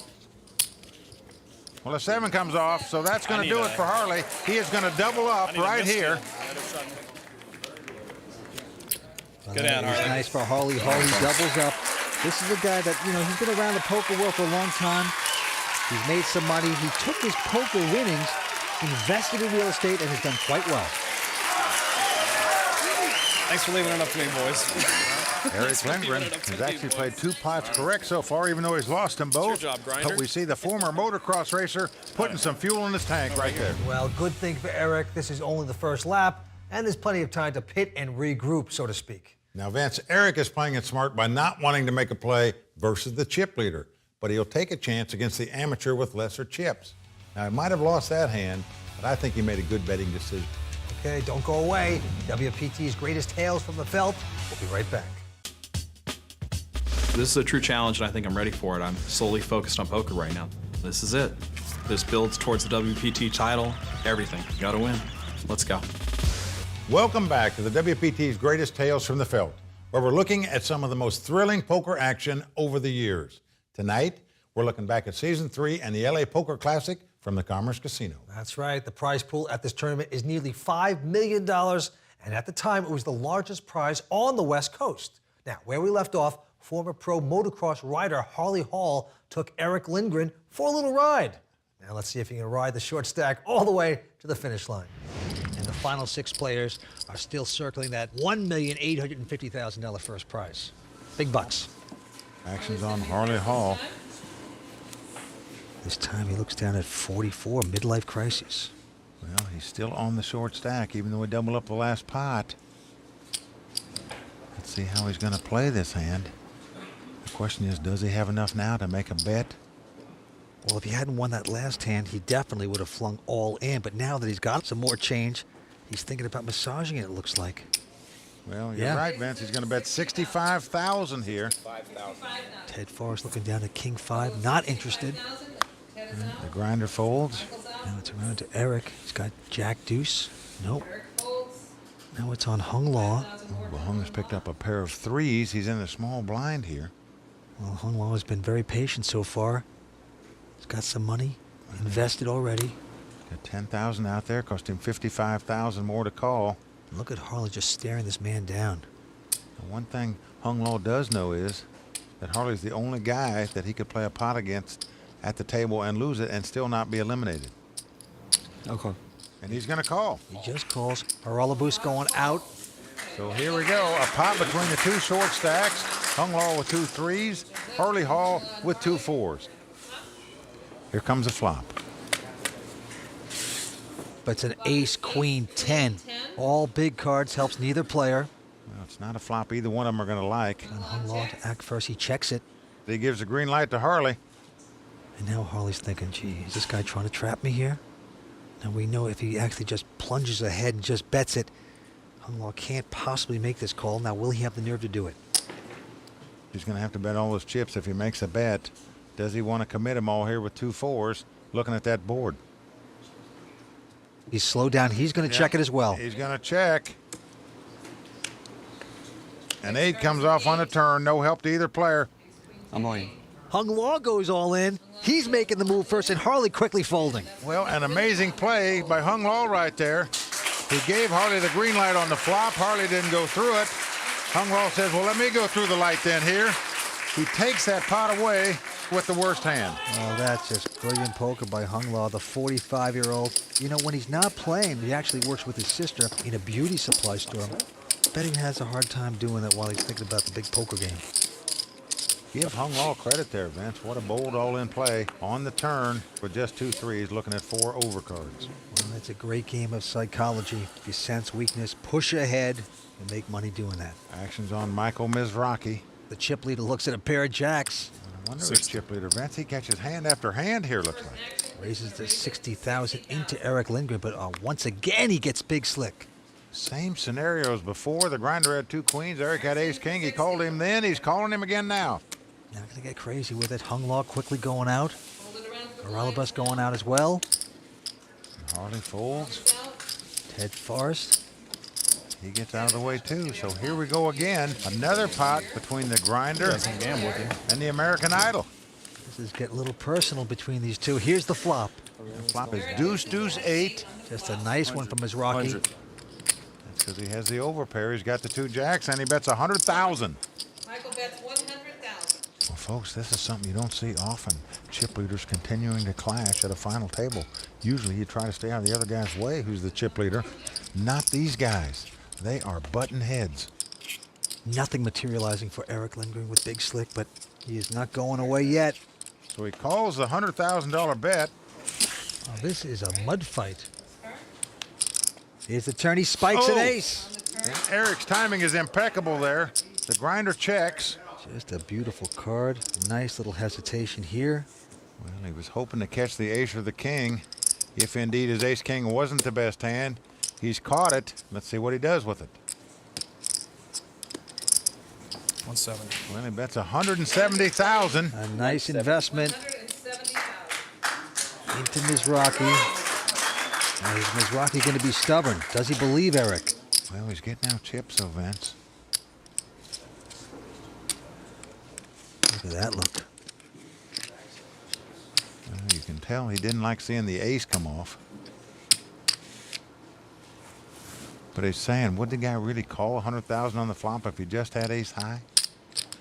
Does he have another small pair? Is he making a move here? Does he have a heart draw?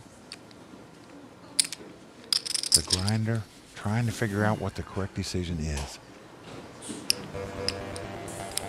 You can see he's only got 2 outs, so he must catch a jack to have the best hand, but he doesn't know it.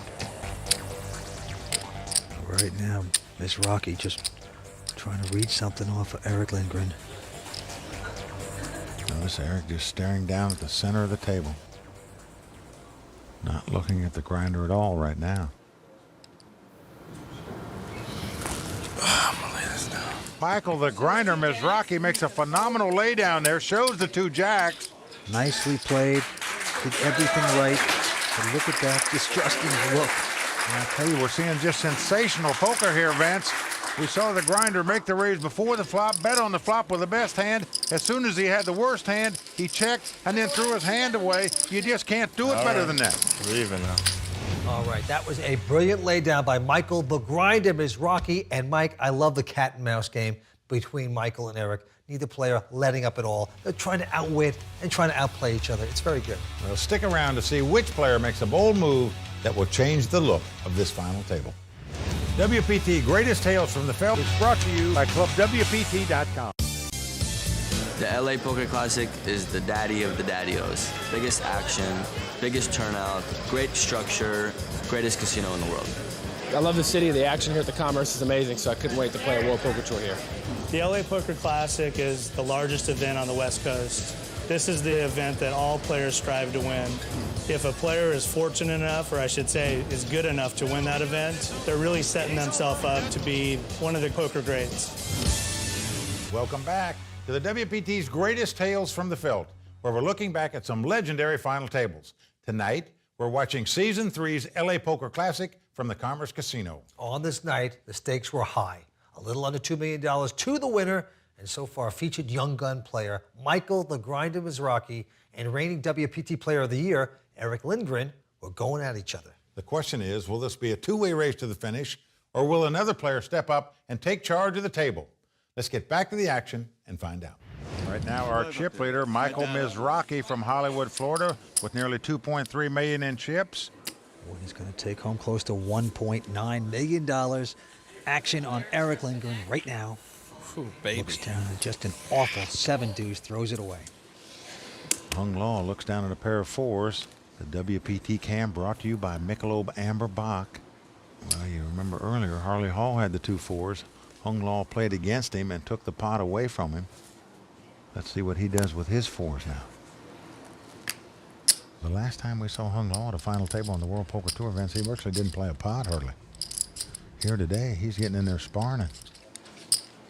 Well, he doesn't charge with the 4s. He just calls. Yeah, he limps in, as we say, just calling the $20,000 big blind. Aralibus out, Harley out. Now it's into Ted Forrest.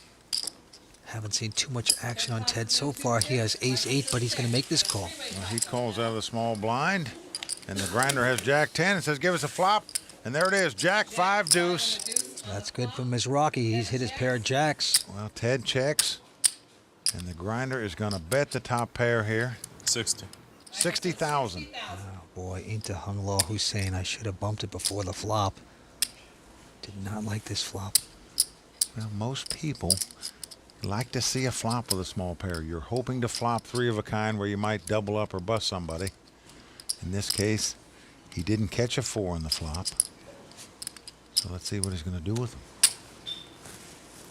He opts to fold. Ted quickly going out, and just like that, the grinder, Michael Mizrachi, taking another pot. But you know what? I should say, there's no grinding in this man. He bombs them out. He is, a grinder in poker just sits there and waits and takes a little pot, very conservative. No, I'm not going to call him a grinder because he is just body slamming this group right now. The body slammer. After a 5th place finish last week in Tunica, Mississippi, Michael the Grinder Mizrachi is looking to grind out a 1st place win tonight. The last time we saw Michael Mizrachi, fate was not on his side. Daniel has 1 out. He must catch the 8 of diamonds to win this pot. It's an 8. Wow. Can you believe that? What bad luck for Michael Mizrachi right there. Michael may have lost a fortune in Tunica, but his greatest treasure is at home. Things that people don't know about me is that when I'm home, I like to be with the family, play with my son. I'm really happy, and I'm doing this for him. First comes the family, then comes the poker, and I just love, being with the family. But away from the family, the grinder still has some unfinished business on the road. No more bad beats tonight. Grinder's taking care of business, and everybody better watch out, because 1st place is coming my way. By the way, the whole family plays poker. All the sisters, there's brothers, everyone down there in Hollywood, Florida. Well, when someone says ace is up, I best I can Action's going to be on Hung Law. He looks down at a Jack-8, folds. Aralibus has been very quiet lately. Well, yeah, you couldn't beat anything. Not interested, and now it's on Harley. Well, Harley Hall on the short stack has only 40,000 left. He moves all in with King, Queen of Hearts. Ted quickly going out. Michael Mizrachi. Well, Michael has ace-6 of hearts. I call. Yep, he's going to look him up. He's going to make this call. Triple up. And Eric's going to call out of the big blind with 7-4. So here we go, a chance for Harley Hall to triple up if he can get lucky here. Max chips for Harley. The big boys are going to gang up on Harley Hall.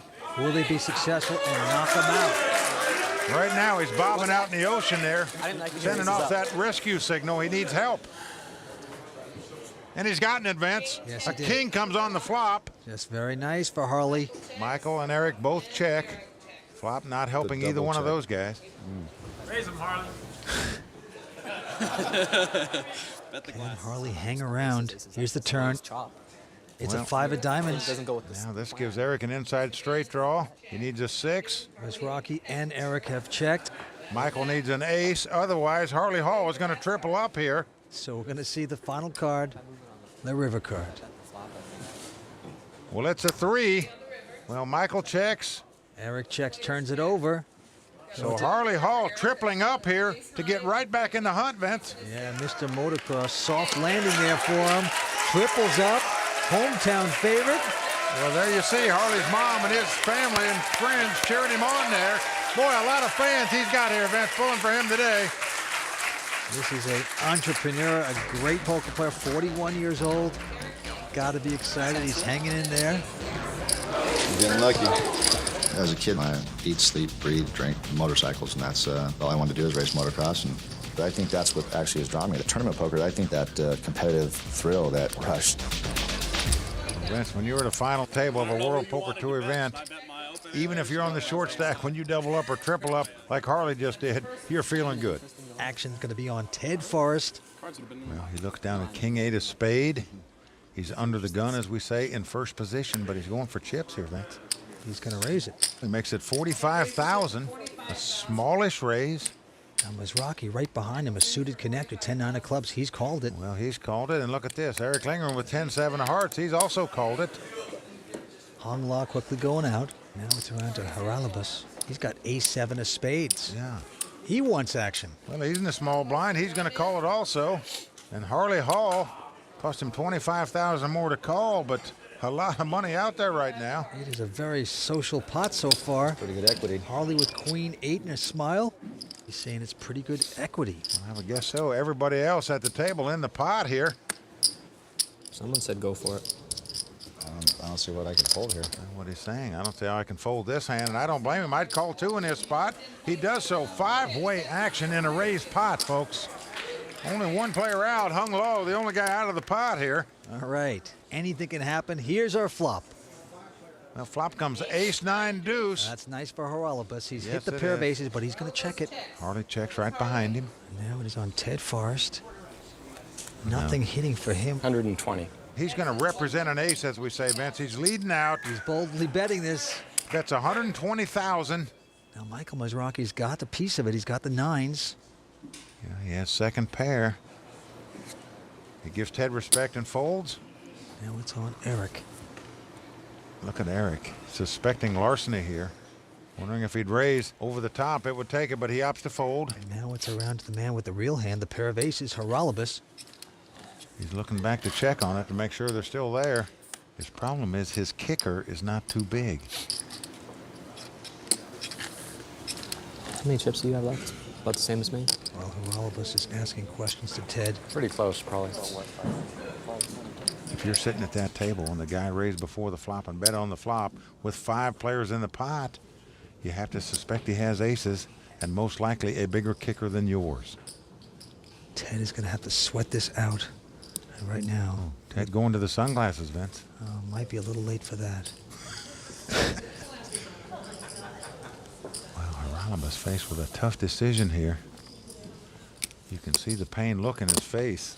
Well, he's been very patient so far tonight. He finally catches his aces, he checks it, and now he's in a precarious position. I noticed Ted just staring across at Haralabos, giving the impression he's strong. Now, Haralabos has also got to consider that there's a man on the left that's still involved in the pot, too. I pass. Well, he's going to lay it down, Vince. Wow. As does Harley Hall. Brilliant move there by Ted Forrest, taking advantage of the position. But you know, you got to say it might be a little bit of a mistake for Haralabos not to bet out, even though he was in first position. At least make a small bet. If someone comes over the top of you, perhaps you can get rid of it. But at that point, he just gave too much credit to the guys in the lead position. Nice bet, sir. Thank you. You know, Vince, I like Ted's move in the 5-way action pot. A very smart play from a smart player. Now, Ted is no stranger to winning. In season 5, he went on to win the Bay 101 Shooting Star Tournament, where he took home a $1 million check. Well, Ted has been a professional poker player for over 20 years, and he has won 3 World Series of Poker bracelets in the same year. He also has been known to play in some super high-stakes games with the likes of publishing tycoon Larry Flint. Now, nobody has been sent home, but in poker, it's only a matter of time before somebody's luck runs out. Who will be the first to go? Stick around and find out. WPT Greatest Tales from the Felt Is brought to you by ClubWPT.com. People have called me Hararos, Halabalos, Halabalos. In seat number 5, Haralabos Vulgaris. It's Haralabos. It's not that hard. Welcome back to WPT's Greatest Tales from the Felt. Tonight, we're watching Season 3 and the LA Poker Classic from the Commerce Casino. When we left, we had some 5-way action, and Ted Forrest took it down by bluffing at it. Wow, power moves like that can win you tournaments. It's like he's saying, I'm here and I'm here to win. Well, he might be saying that, Vince, but I'm saying that somebody's about to go home. Now, let's get back to the action and find out who it is. All 6 of these players are still in the exact same chip position they were when they came to this final table. Still on the short stack, Harley Hall with about 60,000. Action's going to be on Hung Law. 8-6, he throws it away quickly. Haralabos throws away a Seems to always be 6-3. your blind when I find it. Harley Hall I'm all in. on the short stack, going all in here with Jack 10. I do the same thing with the Jack-10 right now. You just have to hope you're going to get lucky. Ted Forrest going to throw away his Jack-9. Well, Mizrachi is out, but look at Eric Lindgren. Let's look at it at the same time. With a pair of 7s, quickly pulling it down. Yep. He's got the walking sticks, as we say. Ooh. I'm happy with my hand. If the 2 7s hold up, Harley Hall will be out in 6th place. It's a race situation, as we say, 2 overcards versus an under pair. Harley Hall must win this pot to stay alive. He's done so on 2 different occasions so far. Can he do it again? Here comes a flop. Oh, he's done it so far. It's come ace, jack, 5. Hits the jacks on the flop. How many lives has this guy got? The 3rd time he's been all in now. Eric a little amused by that. I own you. Have to hire Tony Soprano to get rid of you. Hard to kill. Right now, Eric Lindgren needing a I have 7 no here. Other route, but a 7. There's the turn. It's a 4. No help for Eric. +3. So what that means is Eric Lindgren must find the 3rd 7. He's got to hit the slot machine. Can he do it? John Elway. Last card coming up. It's a 9. So again, Harley Hall doubles up to stay alive in this competition. Man, he gets his money's worth out of these tournaments. His fan base looking like the Family Feud. All clapping it up, enjoying this moment. Harley Hall hanging in there. I just found me a soft spot on the table. Sure did. Soft-hearted. I shouldn't start needling you until I have chips, I guess. Soft-hearted spot. And Vince, the guy who started out this final table as chip leader, Michael Mizrachi, still the chip leader. That is true, Mike. But, you know, we have seen chip leaders with huge leads. They just blow it in one hand, boom, they're out of the tournament. Well, Vince, that's because they need to learn the basic rules and strategies of how to play a monster stack. And that's what Shauna Hyatt is about to show us in this week's Poker Corner. There's nothing better than being a chip leader in a tournament. And there's nothing worse than blowing it all.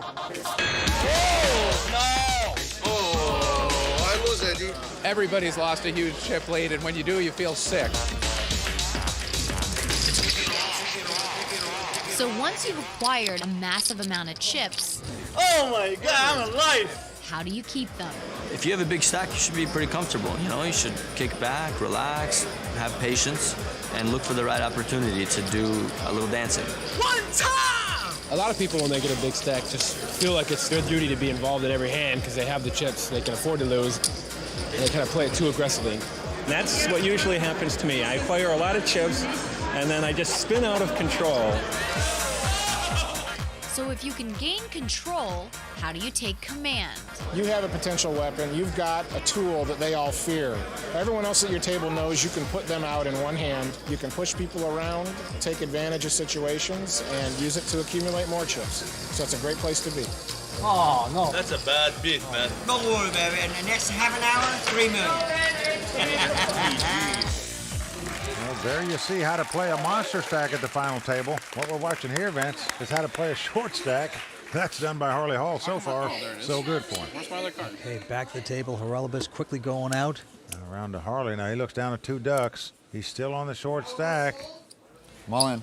He's going all in with them. He's going to play it strong, no doubt. Ted Forrest quickly going out. I call it. Now Michael Mizrachi's got a pair of jacks, and he quickly calls the man. Well, you can't blame him for that. Eric folds, as does Hung Law. So right now, Harley Hall up against it. For him to win his 4th all-in situation at this final table, he's going to need a lot of luck, Vince. Jacks versus deuces. We're going to go to plan B, Linda. I'm due for a suck out. We're starting to engrave the tombstone here for Harley Hall, but you never know. 5 cards to come. Right now, Harley Hall is going duck hunting, folks. He's got to find a deuce or some form of a straight or flush to stay alive. 2 ball. 2 ball. Nobody had a deuce. 2 left. 41 years old, his family in the audience. Need a 2. Can he hang tough? Here's the flop. Well, flop is 7-6-5 with 2 clubs. Not good for Harley so far. I'm sorry. I'm going to suck out on him. Harley Hall got to have a deuce to stay alive in this tournament. Needs the miracle. It's not. It's a 5 of diamonds on the turn. He's a railbird waiting to happen. He has got to find himself a duck and find it right now. Otherwise, Harley Hall will be on the motorcycle out of here in 6th place. Here it comes. Nope, he doesn't do it. A 4 comes off. Almost, man. So there you have it. A fine performance this week by Harley Hall. He is going to take home nearly $155,000 for his efforts there. An excellent poker player, Harley Hall, walking away. Was always on the short stack here at this final table. Stayed alive on 3 occasions. Struck out the 4th time he was all in. So Harley, you were our 6th place finisher. You came in low chips, but you were coming back a little. Were you getting hopeful? You always get hopeful as soon as you double up the first time, and we were so short we needed to double up a couple of times. So you just pick a spot and go, and you know it's been fun, and I had nothing to lose and everything to gain. So I'm supposed to go out 6th. When you're playing a short stack, sooner or later it's going to catch up to you. And for Harley Hall, it was time to ride off into the 6th place sunset. It's true, but for Harley, I think he's still out there on his bike somewhere because he never returned to a WPT final table. When we return, more action from Season 3's LA Poker Classic on WPT's Greatest Tales from the Field. Welcome back to WPT's Greatest Tales from the Field, as we take a look at some of the most memorable action over the years. Tonight, it's Season 3 and the LA Poker Classic from the Commerce Casino in Los Angeles. Now we're down to 5 players, including poker pro Ted Forrest, reigning WPT Player of the Year Eric Lindgren, and Michael the Grinder Mizrachi. And these guys are currently the chip leaders, and for each of them, a win would be very special. Now, a win for Michael could catapult him to superstardom. For Ted, it'd be his first WPT title. And for Eric, his dominance of 2004 and 2005 would continue. Let's get back down to the table. And Michael Mizrachi, the guy who started this final table with a chip lead, still our chip leader with about 2.3 million in chips, and no other player has $1 million. So Michael in great shape right now. Back to the green felt. Hung Law looks down to the 10-8 offsuit.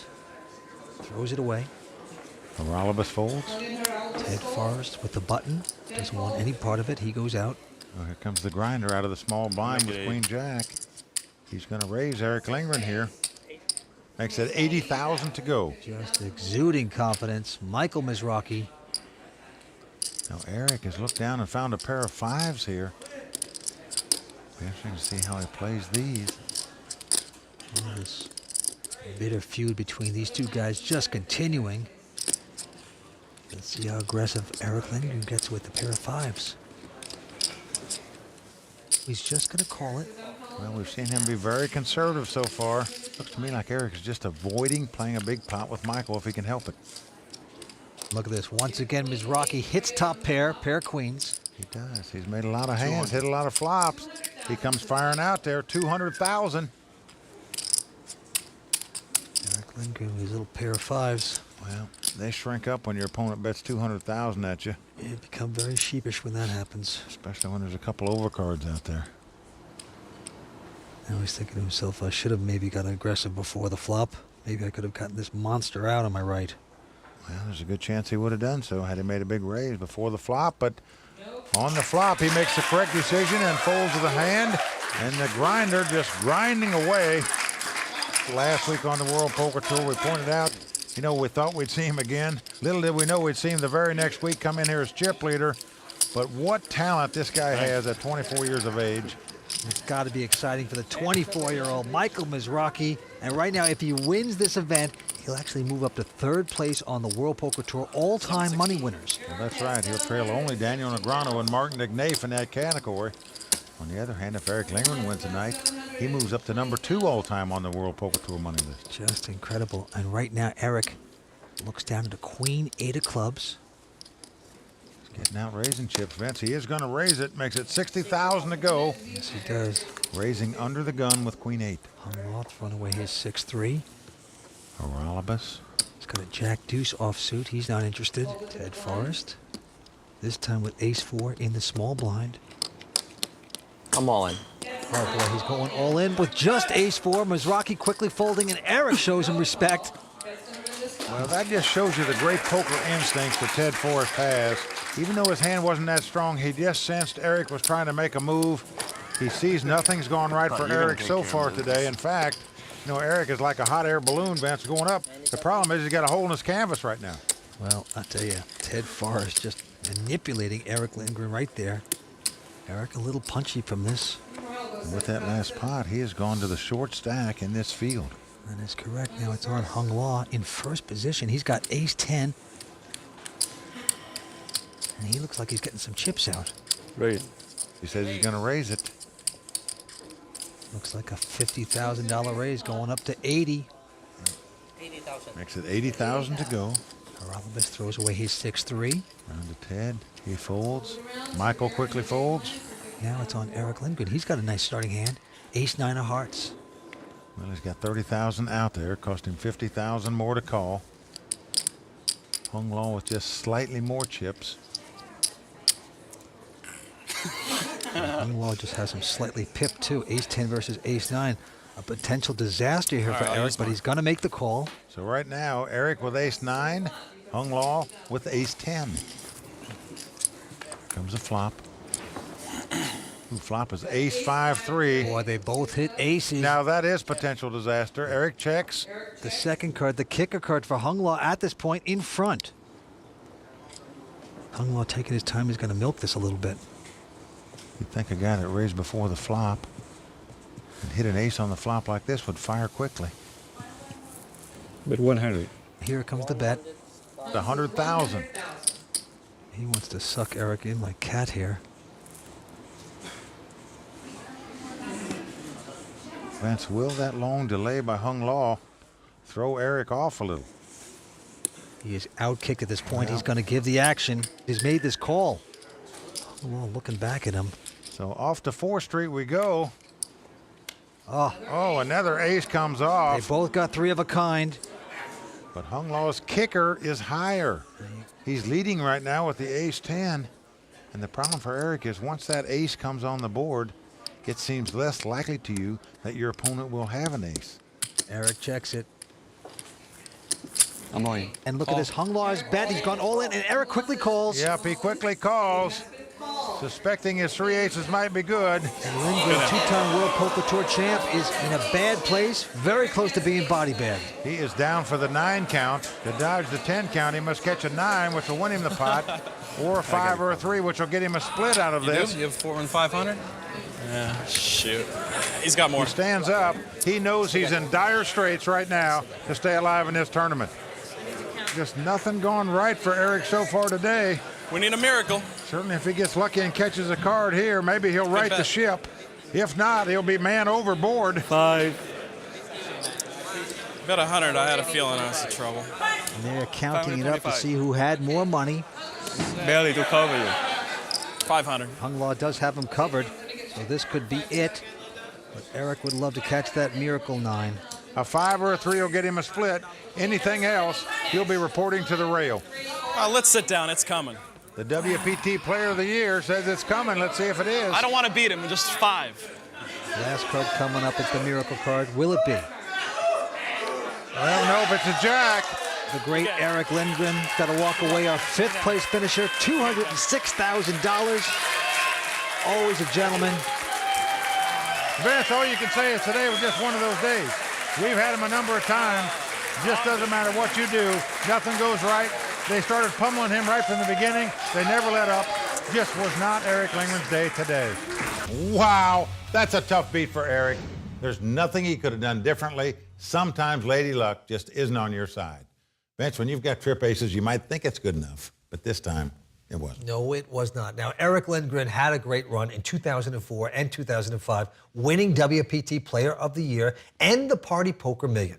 Now, Eric most recently finished runner-up at the 2013 WPT World Championship at Bellagio.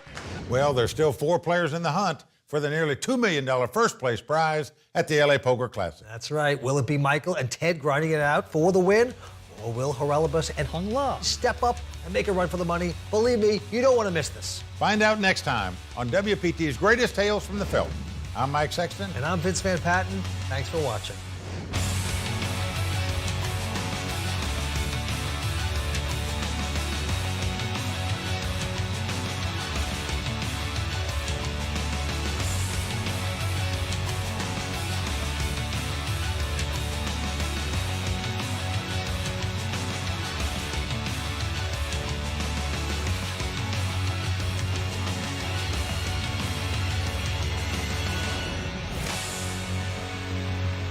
WPT Greatest Tales from the Felt is brought to you by ClubWPT.com.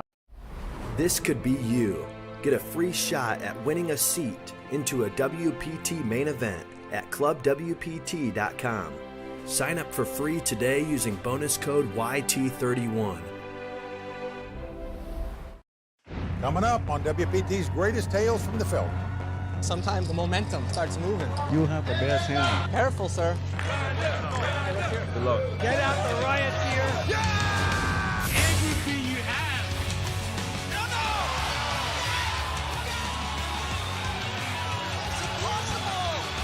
Everyone in the house standing, holding their breath. It's over.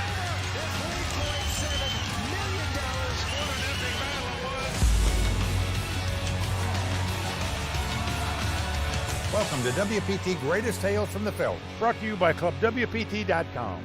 We're looking back at some legendary final tables.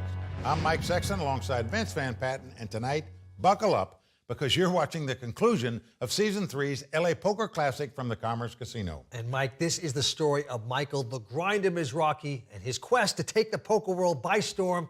But in his way is a brash young professional sports gambler, Haralabos Voulgaris, and a couple of poker pros, Hung La and the great Ted Forrest. Michael Mizrachi now has career earnings of over $10 million, but at the time of this tournament, he'd won less than $700,000. And this tournament could be his biggest payday of nearly $2 million. Okay, let's get back to LA and watch one of the greatest tales from the Felt unfold. We are down to 4. We just saw two-time World Poker Tour champion Eric Lindgren eliminated from this competition. And Vince, it just seemed like Eric was trying to run a marathon on jello legs tonight, and his legs finally just gave way. Well, you might be right, but down on the Felt, it's up to Ted Forrest. This time, Ted looks down at a pair of 10s wired up. Well, just a powerful hand in a four-handed game. 70,000. Ted is going to raise it. He's going to bet 70,000. Oh, and look at this. Michael Mizrachi's got the double rulers, the pair of kings, the Kokomos. Unbelievable, the cards this guy's catching tonight, Vince. What a time to catch. Two kings right here. He's going to raise, Ted. Yep, makes it 240,000, it looks like. He is loaded up. Hung La with a 10-8, throws it away. Haralabos folds. Take the 70s in. Now it is back on Ted Forrest. 10s versus kings. Well, I'll tell you, it's hard to get away from two 10s in a four-handed game, even if you're up against the chip leader. How's Ted going to play it? Is he just going to call? Is he going to raise? Well, he's only going to have about 500,000 left if he makes the call. I'm going to raise. Oh, potential misstep by Ted Forrest. He will be dominated by Michael Mizrachi. Everything. Yeah, Michael quickly calls him with two kings. He jumps out of his chair. He sees he's in a dominating position right now. And he is loving the moment right here, right now. Ted needs a lot of luck. We've seen him on the World Poker Tour before. A great player right now in a bad place up against the grinder, Michael Mizrachi. Here comes a flop. Well, flop comes Queen 9-9. Does not help Ted at this point. Well, Ted needs to catch a 10 or a running jack and an 8 to win this pot. Mizrachi's kings out in front, 2 cards to come. Young 24-year-old from Hollywood, Florida, wants to extend his lead. He can bust out the great Ted Forrest. Here comes the turn. It's a deuce of spades. So right now, Ted Forrest must catch Ren 10-10 to stay alive. If he wants to keep barking in this tournament, he better find a 10 here on the river. There are no more moves. The money is all in. This can't happen again. Here's the final card. Well, it's an ace. That's going to do it. And back-to-back hands, Michael the Grinder Mizrachi has taken out Eric Lindgren and Ted Forrest and is in total command of this tournament with 3 players left. And Ted Forrest, the gentleman, shakes a few hands and gets the heck out as fast as he can. He is deeply disappointed. You can't blame him. Just unfortunate for him that Michael Mizrachi picked up yet another hand. Vince, you may have to change his nickname from Grinder to Card Rack. This guy is catching him tonight. I ran into a real hand. Grinder found himself with 2 kings, which he's found a real hand like kings are better a lot this tournament. But Hung and Haralabos are also playing real strong. If they double through him once, you know, they've got a good chance. Right now, my money would be on the Grinder. It was a tough table, wasn't it? Very tough. Well, a couple of the big guns being shot down here. Eric Lindgren and Ted Forrest out right now. Michael Mizrachi in total command here with over $3.8 million in chips. And the price of poker going up. Ante's 5,000. Blind's going to be 25 and 50. A $1.9 million first prize at stake. Action on Mizrachi. And he folds. Throws away Jack 8 now. Hung Law with an ace 3 in the small blind. He opts to just call with an ace in his hand. Gonna play it sneaky now. Haralabus. He checks. He says, give us a flop here. He's got 8-6 offsuit. Many players would raise with the ace. Hung Law opting to just call and see a flop. Flop comes Queen 10-7. Hung is checked. And Haralabus with the inside straight draw and nothing more. Looks like he's ready to load up here. I'm all in. Well, he's all in, Vince. He could have taken a free card off for that gut shot straight. Instead, he opted to move all in and pick up that pot. That is just a bungee jump there by Haralabus, who throughout this whole event tonight has been playing very cautious. He enters the party very late, but very aggressive. Haralabus Vulgaris from Winnipeg, Canada. Well, it is testosterone time here in L.A. Action on Haralabus here. He looks down at ace-5 of spades. He's gone all in, Vince. Oh, yes. Well, he has not only changed gears, he has put the throttle all the way to the front. Now right behind him, Mizrachi's got a pair of sixes, and he's called it down. He's called him with the 2 sixes. Hung Law going out. Hung Law loving this right now.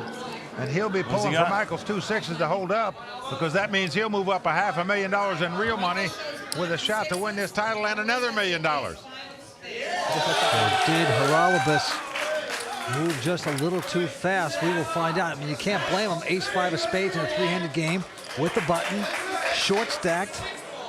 Everything has gone Michael's way so far today. Right now, he's the favorite to take out Haralabus. Will his good fortune continue? Okay, right there, the grinder dominating the action. Last hour, he took out Eric Lindgren on the final hand, and now to start, he sent Ted Forrest home. Ted Forrest is a great pro with over $6 million in career earnings. Now, Ted loves action, and he was part of one of the craziest prop bets ever when Mike the Mouth Mattis outbet him $2 million that he couldn't lose 50 pounds in 2 months. Well, Ted did it. But Vince, I'm not sure if Mikey ever paid him. Oh, that's awful. Well, either way, he's a lot slimmer for it. When we return to Los Angeles, find out if Haralabus's 2 sixes will stand tall, or if he's about to become the grinder's next victim on WPT's Greatest Tales from the Felt. Welcome back to the WPT's Greatest Tales from the Felt, where we're looking at Season 3 and the LA Poker Classic. All night long, we've been watching Michael the Grinder Mizrachi dominate the table. He's looking for his first WPT title. Okay, let's head back to the Felt and find out if Haralabus will be the next player ordering drinks at the bar. Well, the crowd rocking and rolling. Everybody holding their breath. They know what's at stake right now. It's a lot of money, folks. Haralabus Vulgaris with ace-5. Michael Mizrachi. Did you have an ace? With a pair of sixes. Did you have an ace? At it. Well, the crowd rocking and rolling. Everybody holding their breath. They know what's at stake right now. Haralabus Vulgaris looking for aces or a bunch of spades to hit the flop here. Here comes our flop. An ace comes right on the flop, Vince. It's ace-8 deuce. A thing of beauty for the Greek. Well, what that means is the grinder must catch a 6 or 2 running hearts if he wants to take out Haralabus on this hand. Haralabus pacing but very cool. Got to be so excited. He's still got to sweat 2 cards. He knows he's in good shape to double up right here. The crowd on its feet. Here's the turn card.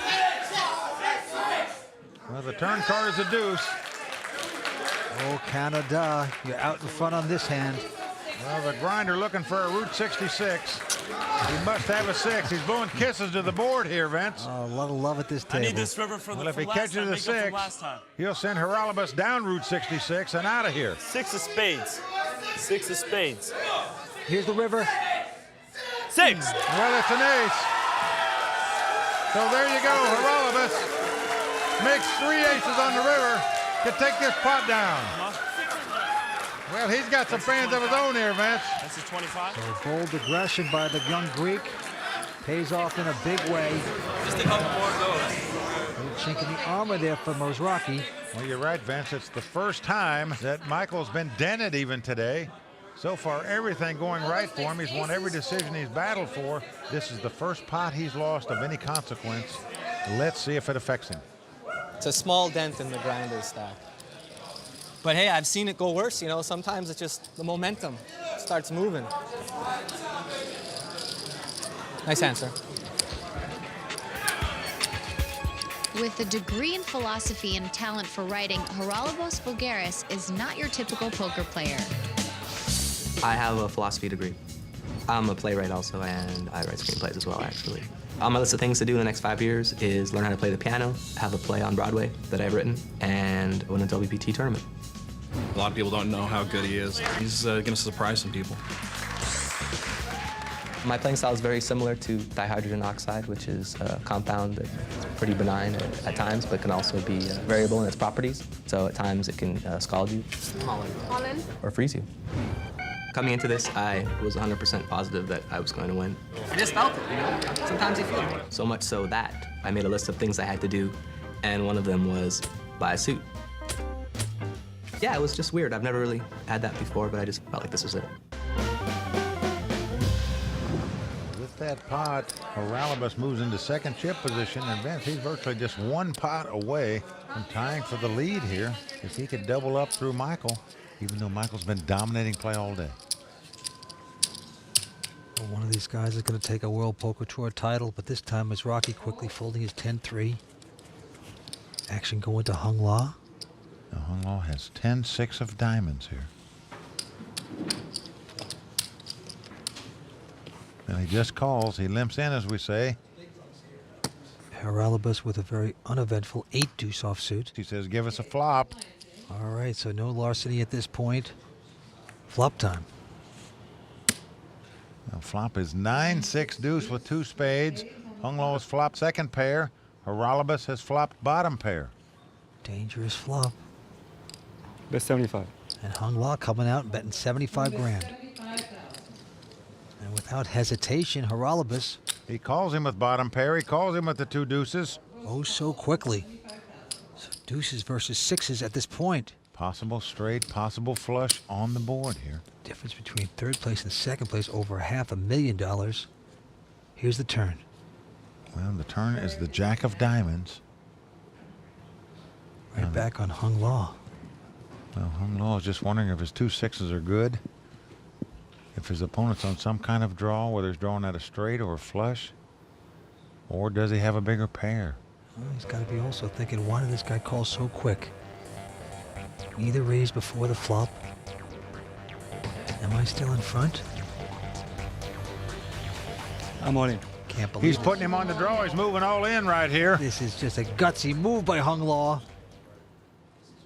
You like 10 queen? It's 35. 10 queen? Is that what you said? 10 Something queen? look like that. 10 queen? Well, look at Haralabos asking if he's got 10 queen. Trying to figure out something he can beat with the 2 deuces. Not sure if I can fold this hand. Got all in? Well, he's still trying to talk to his It's opponent. 35. He's seriously considering this. The only reason that Haralabos could think about calling this with the 2 deuces Pretty sure I have the best hand. is if he puts his opponent on a drawing hand, meaning he thinks his opponent's drawing at either a straight or a flush. Yeah, but let's think about the perception of Hung Law at this time.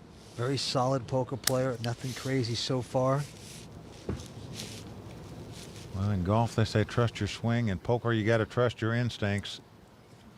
Oh, You have the best hand. He finally folded the 2 deuces. You laid out the best hand. You want to see it? Doesn't matter to me. look at, is Hung Law going to show it? You had the best hand. You had the best hand. He could show. Oh, he does show it. I didn't lay down the best hand. I had a deuce. I had a deuce. Do you think he was showing him the bluff, I had a Vince? Do you deuce. think he thinks that? I do. Listen, Hung Law is also showing that, listen, he doesn't have to play Careful, with the top sir. pair or the second best Careful. pair to make an all-in bet. I didn't lay down the best hand. That makes me feel good. Haralabos made a good laydown. I'll see it on May 25th. What's that? I'll see it on May 25th. If you check, I would have went all in. May 25th, is that what you said? Nice play. May 25th. He's turning into a new man right now. Well, Vince, you're right about that. He has changed gears. He is taking it to him right now. He is ready to rumble, and right now, back on Hung Law, he looks down at a wired pair of deuces. Nice starting hand in a good position. Let's see how he's going to play him here. Raise it. He is going to raise it. Let's see how much he raises it. The blinds of 25 and 50,000. He's betting 150,000 to go. Significant raise into Haralabos. Haralabos looks down at a 5-4 of diamonds here, Vince. He's got the suited connector. No re-raise. What is he doing? He's going to re-raise with a 5 high, folks. He's doing it with momentum. Well, we are seeing a new Haralabos here in this three-handed game. Make it 4. He is taking it to him right now. It's reckless abandon by Haralabos. Mizrachi quickly folding. I'll tell you, when you can make a play like that, Vince, that tells me that you've got a pretty good read on your opponent. Back on Hung Law. He's got the wired pair of deuces. He came in this as the short stack, the least amount of chips at the table. Now it's going to cost him 250,000 more to call. If he calls, he'll only have about 600,000 left. He's still got $1 million worth of chips, Vince. Does he want to gamble them all here on 2 deuces? At the very best, his opponent's going to have 2 overcards. Another move by Haralabos. He opts to lay the 2 deuces down. I don't blame him for that. But give the credit to Haralabos for making that play, coming over the top with 5 high. And so far, Vince, he is in the driver's seat in this three-handed game. He is putting the whip to the pony here. Well, Vince, right now, Haralabos is outplaying the other guys at the table. He's gaining strength by playing a bunch of hands, and in poker, a little bit of confidence and momentum can take you far. Haralabos, I still like saying that name, is like a new player out there. He is trash talking, he is animated, he is dominating play. Where was this guy when the final table started? I don't know. Well, when we return, we will find out if Haralabos' hot streak continues on WPT's Greatest Tales from the Felt. WPT Greatest Tales from the Felt is brought to you by ClubWPT.com. Welcome back to the WPT's Greatest Tales from the Felt, where we're looking at some of the most legendary final tables in WPT history. Tonight, we're watching the conclusion of Season 3's LA Poker Classic from the Commerce Casino. That is right. Now, the Canadian Haralabos Vulgaris has come out of his shell. He's now starting to challenge for the chip lead. Now, what you might not know about Haralabos Vulgaris is that he is one of the top NBA sports bettors in the world. He was so good that an NBA franchise hired him to be a consultant. But he got tired of that, and he went back into the sports betting world, where he is still doing amazing. So much so that he hopes to buy an NBA franchise someday. Good luck with that one. All right, he's still the underdog here at this poker table, but let's see if his momentum continues. Let's get back to the action. Our chip leader still Michael Mizrachi, but the guy on the move, the guy who is making it happen right now is Haralabos Vulgaris. He's up to over 1.6 million, Vince. Oh, it is the Haralabos onslaught we're seeing. Moving the chips around, firing away. What a statement. Well, still stacking his chips up from that last pot. Just haven't looked. I'm just organizing for the camera. Just exuding confidence right now. He peeks down. Looks down at a pair of 3s here. He's got old momentum on his side. Stay out of this guy's way. Well, that's exactly what Mizrachi's been doing. There he goes. He makes it up to 150 grand. Michael Mizrachi folding. Around to Hung Law. Now remember, he's in the big blind. I mean, he's got 50,000 out there. And he's got a very respectable King 10. He's going to battle for this pot. So here we go, a pot between Hung Law and Haralabos again. Here comes the flop. Flop is 8-6-3. Haralabos has flopped 3 of a kind, 3 3s. Now action is on Hung Law. He has nothing, of course, a king high. He checks. And Haralabos right now is a human pylon. Oh, he checks right behind him, Vince. Oh, he's going to set a trap. Well, he's just hoping his opponent's going to bluff with the pot. A 6 comes off on the turn. So he's got a little full boat. And what he's saying is, please, Hung Law, get in there and hang yourself.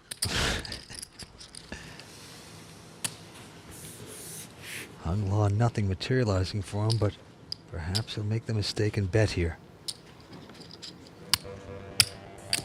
He's the check from Haralabos, going to sucker this man in. Meantime, Haralabos doing the worst yawn I've seen in quite some time. Trying to act non-interested here.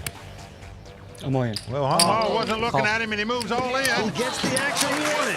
And Haralabos quickly calls him. He totally sucked him in like cat here. Well, Hung Law is drawing dead, folks. He is hung out to dry on this pot.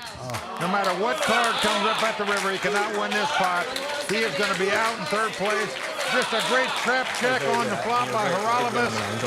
Has done Hung Law in. That is going to do it for him. He's bluffed his money off here. Absolute devastation for Hung Law. as he stumbles away. Talks to men, the master on the side. Oh, shocking blow right there. Well, the 7 of diamonds comes at the river, means nothing. The hand was over on 4th Street when Hung Law moved in. We are down to heads up. Security. Just amazing atmosphere we have at the Commerce Casino here tonight for the LA Poker Classic. The macho test about to begin, but first the presentation. All right, Bets, here we go. Oh, yes. And look at this. Oh, yeah. Bevy of beauties coming in with the cash. Ladies in black. Oh, just pouring the millions of dollars of cash on the table. That's real money you're looking at, folks. Nearly $3 million are sitting on the table right now. That's what these guys are playing for. Over $1.8 million for first, over $900,000 for second. It is almost obscene to see that much cash and not be able to touch it personally. They have covered the table, man. There's no room to play. Shauna getting cheers from the crowd, opening up a World Poker Tour chip set. On top of that, that beautiful trophy right there. Now that is Hoyt Corkins at the rodeo. The ladies walk away, the cash remaining. We're about to get down to it. The heads-up battle for $1.8 million, a coveted WPT title, and that $25,000 entry into the WPT Championship. I'm all in. As we begin heads-up play, Michael Mizrachi still our chip leader, but Vince, that chip lead has dwindled down to $200,000. We're about to see a new millionaire on the World Poker Tour, close to $1.9 million, plus the $25,000 guaranteed seat at Bellagio. Here we go. Action on Mizrachi. Well, he just calls on the button with King High here. Not going to get aggressive with it. Haralabos saying, I'm okay with my 7-5 as well. Here we go with the flop. Well, flop is Queen 8-5. Both got a piece of that flop. Well, Michael's flopped second pair. Haralabos has flopped bottom pair, but he's leading out with the 2 5s, Vince. Yes, he is. Why stop now? Well, momentum certainly on the side of Haralabos. 120,000. I call. Right into Michael Mizrachi, who quickly calls him, Vince. Just calls with the pair of 8s. So Michael in great shape right now. He has 2 8s. Haralabos has 2 5s.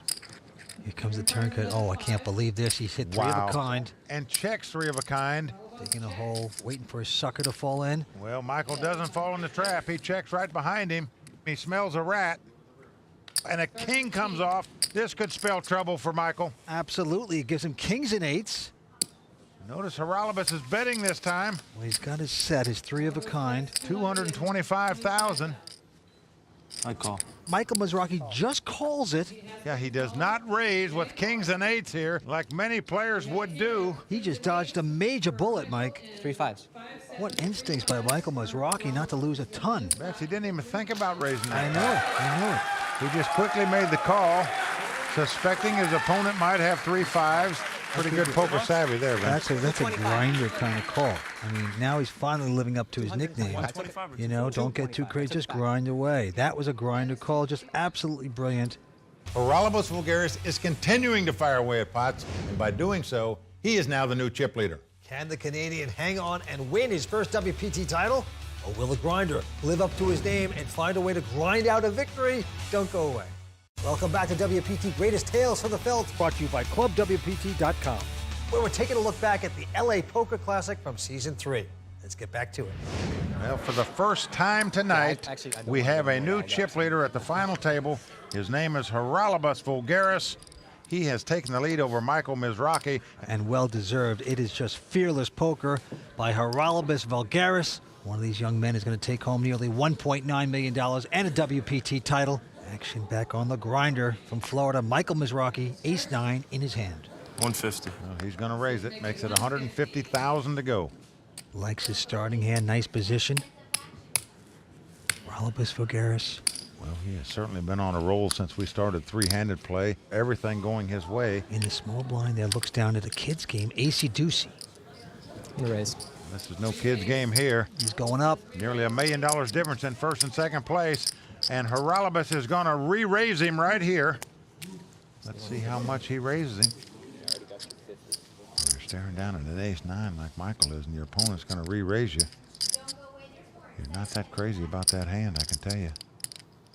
There is just no stopping this young gun. Out of Winnipeg, Canada. Let's see what the increment is. Make it 300 more. 300,000 more. Right back, and the man from Hollywood, Florida, Michael Mizrachi. I'm all in. And He's look at all this. in. Yeah, he's doing wow. it over the top. Well, you see the Grinders fans out there. They're cheering this move. Pull it in. In Houston, we got a problem here for Haralabos Vulgaris. Yeah, he's going to have a real problem if he calls this bet.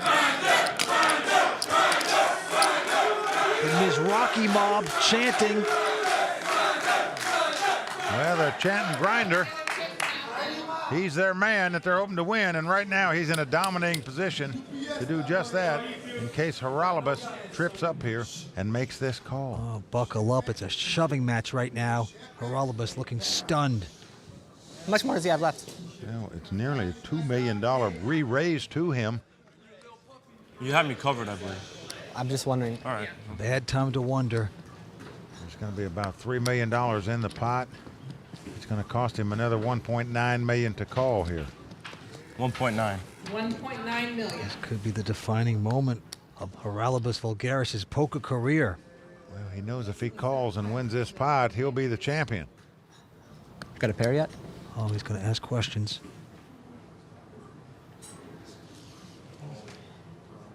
This could be a Greek tragedy for this young man. You talk about a competitor. He gets up from his chair. Man, that's most of the time. That means the guy's strongly considering calling when he does this. He would be in dire straits if he does so. Remember, he just has ace-deuce. His opponent has ace-9. And he's worked so hard to get these chips. Those precious chips. He's going to let it go. Well, he does lay it down. A good lay down it is.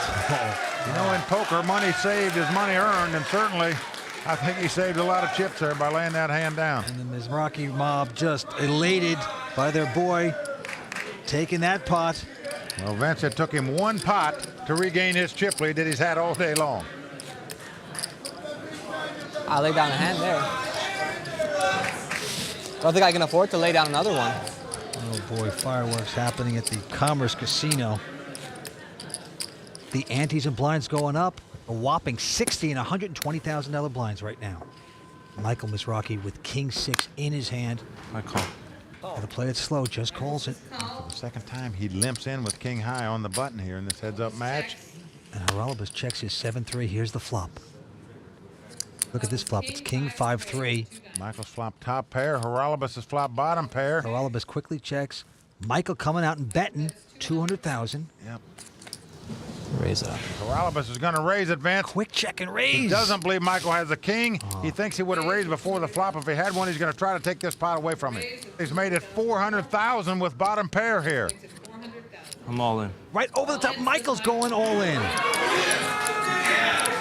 What he's saying is, if you can beat these kings, my friend, good luck to you. In case you're drawing a diamonds or a straight or a bottom pair, you're going to have to pay to outdraw me. Absolutely sick action at the Commerce Casino. Well, Haralabos folds, so power poker by Michael, the Grinder Mizrachi, right there to take down that pot. Folks, they're not throwing jabs out here. These are knockout blows. When a guy moves all in like that, he is going right for the throat to try to end it right here, right now. Well, with that pot, the Grinder takes over $1 million chip lead over Haralabos. We're talking about one of the biggest prize pools in poker history right here. Over $900,000 difference in second place and first place. A lot on the line. Action's going to be on Haralabos. He's got ace-4 this time. Well, looks like he's getting out some chips. Most players would raise with an ace-high in a heads-up situation. No time for passive play. And if you do raise, how much do you raise? Well, he's getting out a lot of chips. It's 300. He's bet 300,000. I'm all in. And before he got it out there, Michael said, I'm all in. He's got king queen. I've never seen a guy go all in as quick as this guy does. Oh, that could be very annoying. I can tell you, Haralabos is faced with a tough decision right now. He knows he's facing elimination if he makes this call and loses this pot. Poker panic begin to set in for Haralabos.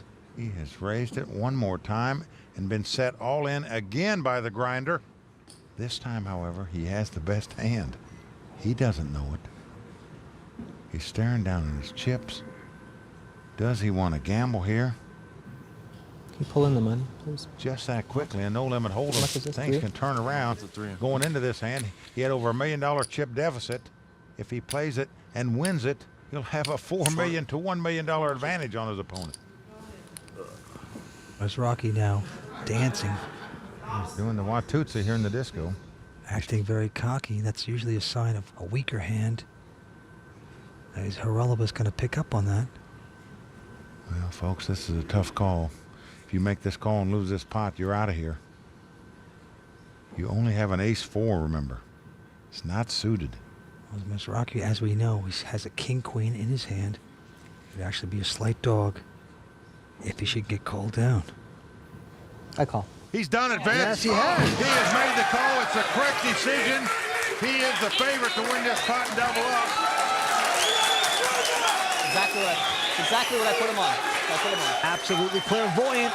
Well, folks, if you can read your opponent that good, you are a top-notch poker player. There's no doubt about that. And what a hand this is. Haralabos Voulgaris pacing the floors, looking very confident. Over $4.2 million in this pot. If Haralabos wins it, he'll have a 4-to-1 chip advantage over Michael. If Michael wins it, this tournament is history, and he'll be our champion. And the Haralabos gang going nuts there in the crowd, up on their feet. The Grinders fans know that if he comes back and wins this pot, he'll be crowned our champion. It is Jerry Springer here without the chicks. This place is rocking and rolling. Will the ace-high hold up? If so, we'll have a new chip leader and a monster chip leader at that. 5 cards to come in this very dramatic hand. Crowd truly enjoying this battle. Here comes the flop. 9-7 deuce. That's good for Haralabos. His ace is still out in front. Well, Michael is looking for Picasso right now. He needs some paint to come up there if he wants to win this pot. And if he should get it, he would take this young man out. He must catch a king or a queen or a running Jack-10. If indeed he's going to win this tournament on this hand. This is Sweat City in LA. If we go to the turn card, Haralabos just pacing back and forth. He likes that card, the 7 of diamonds. Rocky's going to need some help on the river. Well, he must catch a king or a queen. He has 6 outs. In other words, he has 6 cards out of 44 remaining in the deck that he can catch to win this pot. The other 38 favor Haralabos.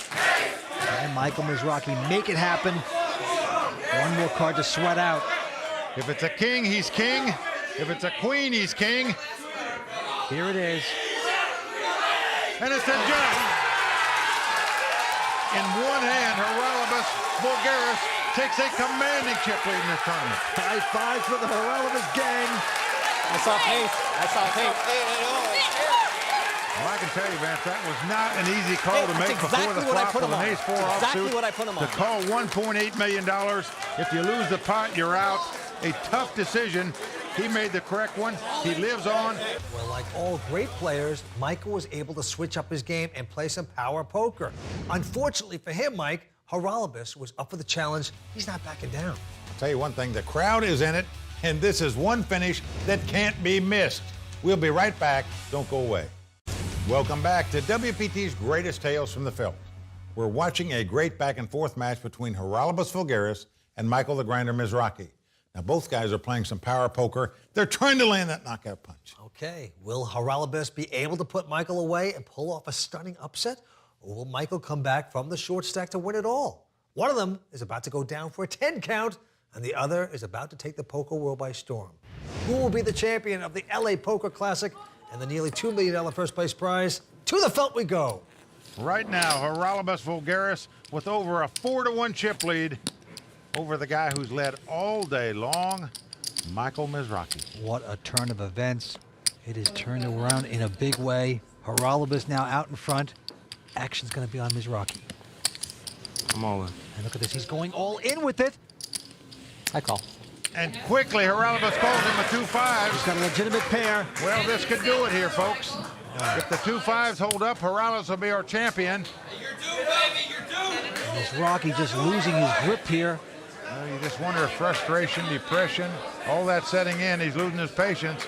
On the other hand, after being called, he's in about as good a position as he could expect to be in. He's got 2 overcards against the under pair, so really, it's almost like a coin flip situation.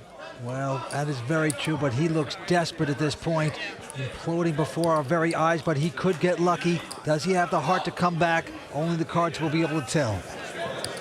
It's a hand I want to see. Well, here we go. Michael Mizrachi must win this pot to stay alive in this tournament. Meantime, Haralabos pacing the floor. He could taste this victory. He just continues to remain calm, cool, and collected. But inside, I guarantee you, his heart is pounding away, folks. He knows if he wins this pot, he is our champion. He's just a few cards away from taking down one of the biggest prize pools on the WPT. Here's a flop.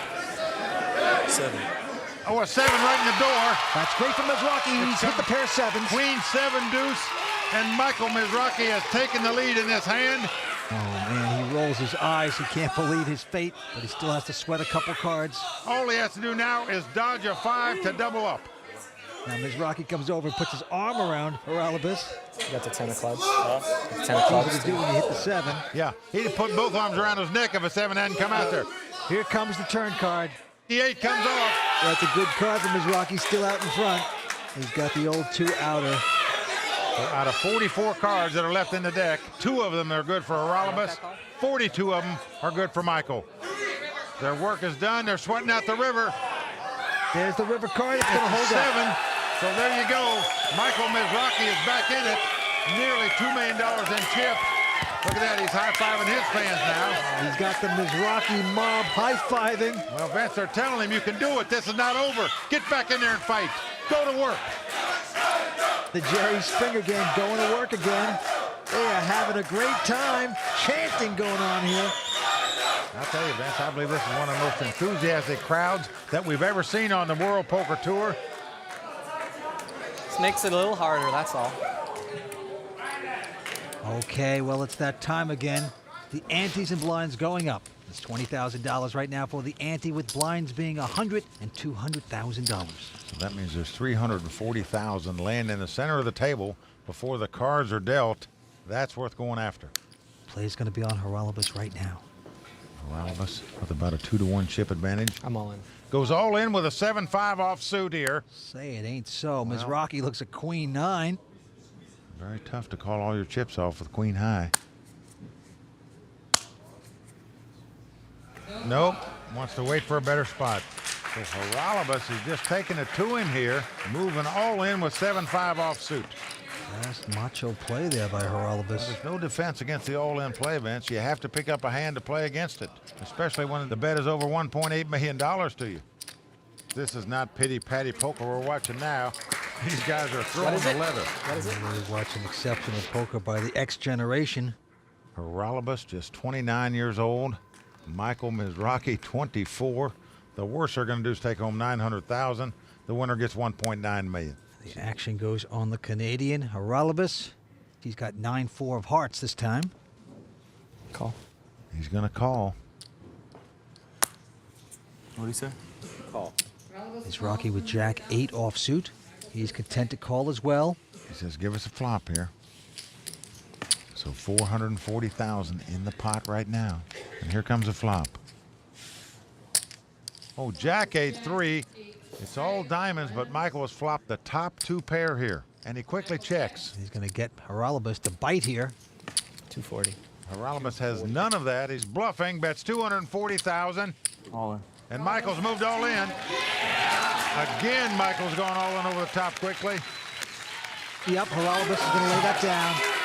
Michael, fearing that his opponent had a diamond draw, wanted to make him pay to hit it, moved all in with the top 2 pair. I don't blame him there for doing that. And he's going to pick up the pot. Haralabos, Bulgaris, and Michael, the grinder, Mizrachi. These players are virtually even in chips now, Vince. Michael has fought back to tie him up. One of these guys is going to become a very rich man and have the bragging rights in L.A. Action back on Mizrachi. Michael looks down at Jack 4 of spade. I call. And he limps in on the button. Not going to get crazy with it. Haralabos with a king deuce offsuit. Well, he's going to check. Here comes our flop. Now flop comes queen, 8, deuce, rainbow, all different suits. Haralabos picking up a little piece of that. He checks it quickly. Here's the deuces. And Michael, with absolutely nothing here, is reaching for chips. He's going to bet, Vince, 200,000. There's no hand sorry, and no draw. Minimum bet is 200. Oh, 200, I'm sorry. Now look at this. I think he put 100, but the minimum actually is 200. You put 120 out there. You must put the size of the big blind in there. Now Haralabos gives him a quick call down. With bottom pair. Here we go to the turn card. That's a queen. The board pairs queens. I'm all in. Well, Haralabos has gone all in with this. Well, I'm intrigued by this bet, Vince. He's only got queens and deuces. I mean, if his opponent had a queen or an 8, most likely he'd call. But he knows something we don't because Michael Mizrachi quickly folds his nothing hand. He moved all in, didn't want to give his opponent a free draw there. He picks up that pot. Well, Mike, I just have one thing to say about Haralabos. What has happened to his suit?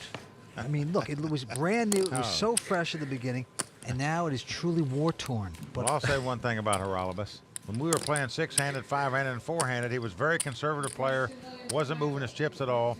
Since they got to 3-handed and the heads up, he has taken the attack mode, very aggressive play, completely changed gears. right now he has king deuce offsuit. I'm all in. Wow. Oh, he's going all in with all his chips. An amazing play. $3 million bet with king deuce here. Let's see Mizrachi's hand. Oh, my. He's got big slick. I call.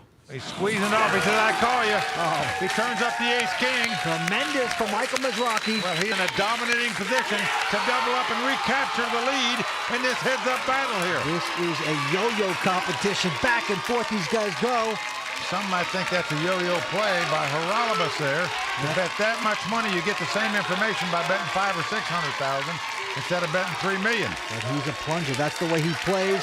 He can get lucky here. Five cards to come. The title at stake. Good luck. Here's the flop. Well, flop is queen 6-5. Not good for Haralabos. Well, what that means is Haralabos must catch a deuce or a running 3-4 to take this title. Otherwise, he will be in dire straits in terms of chip count. Michael will have a substantial chip lead if his hand holds up. The grinder feeling new strength. Here's the turn card. Well, it's a 6. So we are down to the river card. And right now, Haralabos must catch a deuce if he's going to end this tournament right here, right now. And this can be a beautiful thing for Michael Mizrachi. He would become the new chip leader. He's saying to himself, please no deuce, no deuce, no deuce, no deuce. All right, here's the river card. Yeah! Well, it's a 6. There it is. The grinder fighting back to the lead. Oh, the Mizrachi Oh, ball. look at that. Oh, boy. Yeah, I feel like you're at Green Bay Packer Stadium, Vince, and the guy just scored the winning touchdown. He jumps in the stands. Oh, look at that.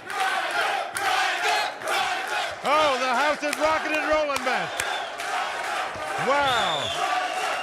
Michael has got his enthusiasm back now. Oh, man. All night long, the grinder's been waiting for that position, Vince, to pick up a monster hand when Haralabos has moved all in, and he is now the massive chip leader in this heads-up battle. What a reversal of fortunes we've witnessed in this heads-up match. This is like a teeter-totter match, Vince. Back and forth we go. Can Haralabos now come back from a big chip deficit? I don't know. I can't take it anymore. This is dramatic. But just think back a few hands. Mizrachi, so disheartened. You know, he was pummeled. He was devastated. He went all in with 10-7. Catches lucky. It turns around. And right now, he's got Haralabos on the ropes. It's not over. We saw Michael come back from this chip deficit to take the lead. Can Haralabos do it? Okay, back on the young man from Canada, Haralabos. With about 900,000 left. He's going all in with 10-3 offsuit, Vince. He's flinging away with 10-3. Well, this is an act of desperation in my mind also. I call. And look at this, Mizrachi's got ace-9. He's called it. Well, he's called him with ace-high. He's in great shape to take this title right now if his hand holds up. Haralabos talking to the master, Gus Hansen, over there, saying, I'm not that big of a dog. Gus is saying, I think you are. Well, and Andy Block as well. Right now, some people are scratching their heads, say, why would the guy move all in with 10-3 offsuit? You just wonder if he tried to force the action too much with that hand, man. All right. It worked out for Michael a minute ago when he moved in with a 10-high. We've seen freakier things than this out here on the World Poker Tour. Why not? Here's the flop. Well, an ace comes on the flop. Just tremendous from Michael Mizrachi. He's hit the pair of aces. Yeah. He is high-fiving the crowd, hugging his fiancée. He knows it's not over. Just 2 runners is what he's got to dodge here, though, Vance. He clenches his fist. His opponent has to catch 2 running cards. Otherwise, Michael Mizrachi will be our champion. How about a queen or a jack? The prayers flowing in this room. 6, baby. You see him rubbing his hands together. He knows it's about over. 6, baby. 6, 6. Well, turn out the lights. The party's over. Michael Mizrachi is our champion. And the Mizrachi gang is going to mark the arena. This is like when a team upsets the #1 basketball team. The fans come out of the stands. That's what we're seeing out here in the World Poker Tour. What incredible action. What a tournament. Now for Haralabos Voulgaris, even though he doesn't play many live tournaments anymore, it wasn't the last we heard of him. Because in season 6, he finished 3rd at the Borgata Poker Open. But Mike, this was some of the most exciting heads-up action we have ever seen. Oh, that's very true, Vince. This is the tournament for Michael the Grinder Mizrachi that catapulted him from being a relatively unknown poker pro to a poker great who's gone on to win a 2nd WPT title and the $50,000 Poker Players Championship at the WSOP not once, but twice. So I hope you enjoyed WPT's Greatest Tales from the Felt. I'm Vince Van Patten. And I'm Mike Sexton. Thanks for watching. Next time on WPT's Greatest Tales from the Felt. I only get to see some cards. Oh, the ace comes off, Vance. That's an awful beat on the river. This is my knockout hand right here.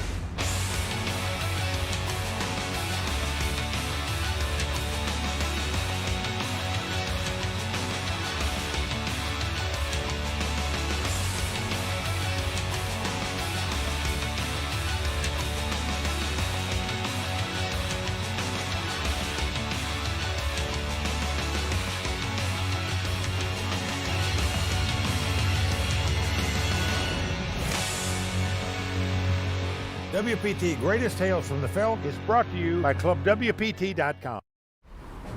Get a free entry into a $5,000 guaranteed tournament and play online poker for real cash and prizes at ClubWPT.com. Sign up for free today using bonus code YT21.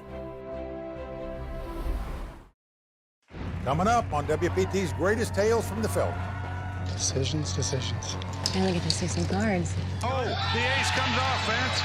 That's an awful beat on the river. This is my knockout hand right here. Everything you have.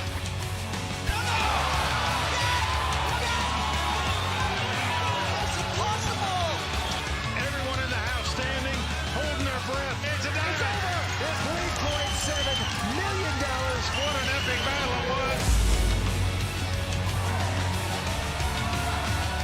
Welcome to WPT Greatest Tales from the Felt, brought to you by ClubWPT.com. We're bringing you the final tables where the stories were as exciting as the action. I'm Mike Sexton. And I'm Vince Van Patten. And tonight, we are headed to the City of Angels, where celebrities, pros, and average Joes came together to play some poker for charity in Season 8's WPT Invitational from the Commerce Casino. Now, these celebrity invitationals are always a lot of fun. You've got the celebrities wanting to play with the poker pros, you got the poker pros wanting to play with the celebrities, and best of all, it allows the everyday players to get in these tournaments off inexpensive satellites. They get to play with both of them. Well, this is certainly the case with tonight's final table, where we have 4 amateurs who all got in by putting up virtually no money in satellite tournaments. The 2 other players rounding out the table are Thor Hansen, the Norwegian godfather of poker, and Trishelle Canatella from MTV's The Real World. Tonight, it's the story of the everyday at-home player getting a shot at the big time for a chance to win $100,000. Now, while $100,000 may not be the biggest prize on the WPT Tour, it will go a long way if one of these amateurs takes home the title.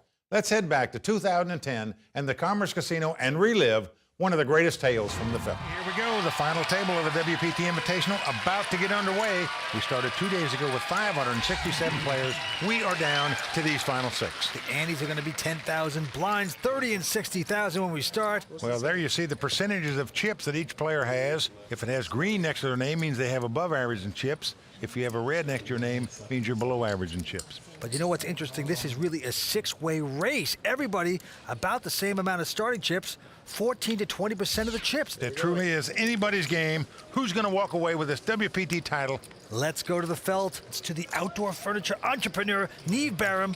He looks down at a 10-8 of clubs, and he's going to fold it. Action's on our Club WPT qualifier, LaRon Washington. Got in this tournament by beating 2,400 players online to get this seat. He's folded that hand, and now it's Steve Elliott. Yeah, Steve owns and operates a construction company, father of three. Got a suited connector, 6'5". He's raised it to 120 to go. Well, he is gambling tonight already. Godfather out. The lady at the table also folding. And now, Sean Urban, the Navy man. Navy officer for 10 years. He lays it down. So aggressive play by Steve Elliott takes down pot number one. That's right, the local, the general contractor. There's some of Steve's friends in the audience. And he got into this tournament because he won a seat into the LA Poker Classic right here at the Commerce Casino. So that won a seat in this event as well. All right, action on this hand goes to reality star Trishelle Canatella. She quickly mucks a suited connector. Oh, wow. Sean Urban picking up aces. Oh, boy. Anchors away here, Vince. He's going to raise it, makes it $150,000 to go. It's from the outdoor furniture entrepreneur. Quickly folding. Now the boxer, LaRon Washington. Doesn't have much of a hand. And he pulls that punch, goes out. Around again to Steve Elliott. Well, he won the first pot with a 6-5 connector. Here he's got the Queen 10 of clubs. He's going to make the call here. Yep, the ace is going to get action. Thor going out. So two-way action here. It's aces for the Navy man, Queen 10 of clubs for the construction And man. it just gets better and better. Ace is full on the flop. How do you like that? Unbelievable. You just pinch yourself. Especially when your opponent's leading out and betting at you, just like the guy's doing here. Steve bets out $200,000. Sean, of course, just going to make the okie dokie call here. Yeah, I like that. Nicely done. Just calls, got his guy on the ropes. This could be a bloodbath. Let's see the turn card. Well, 8 of spade comes off. Now this does give Steven two-way straight draw. Of course, we know he's drawing completely dead. There's $350,000 more that's going in the garbage can. Zip and pip, he is bet again. Decisions. Now the Navy man. Put on your Shakespeare shoes, my friend. I'm all in. No, he says all in. He's going to chase his opponent away, it looks like. A massive overbet in my view here. So Sean Urban with the all-in bet there takes down that pot. But Vince, over-aggressive play with aces full. Why not just sit back and let the other guy continue to bet? That is a misfired missile by the Navy man. But what do we know? We played this event and we got knocked out. Oh, boy. Good point, Vince. And he's our chip leader. On the first day of the WPT Invitational, I sat next to Mike Sexton, and for me to be playing in his tournament, you know, at the table with the host of the WPT was great, because I asked myself, what if he actually wins? Who's going to take his chair in the booth, right? But of course, he didn't win. I'm not like he's a bad player, but of course, he was just having fun, and it was great to be with him, and he was just great. Great guy. Day one of this event, the WPT's Kara Scott has been following all the action. Well, not only have I been watching all of the action here tonight, but I also got to walk the red carpet and mingle at the party. And I did hear one or two bad beat stories as well, as the stars of Hollywood came out to battle the stars of the poker world.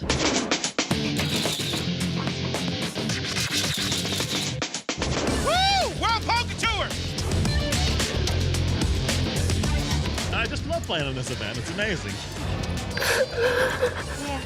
It's just like kind of a party environment, so I've had a lot of fun. There's like one pro per table, at least, one celebrity per table, and one idiot jerk. But after all the fun was had, the most important thing that happened was that we raised $100,000 for Chrysalis, a nonprofit organization that helps the poor and homeless by finding them jobs. We're real excited to present a check for over $100,000 to the Chrysalis Foundation.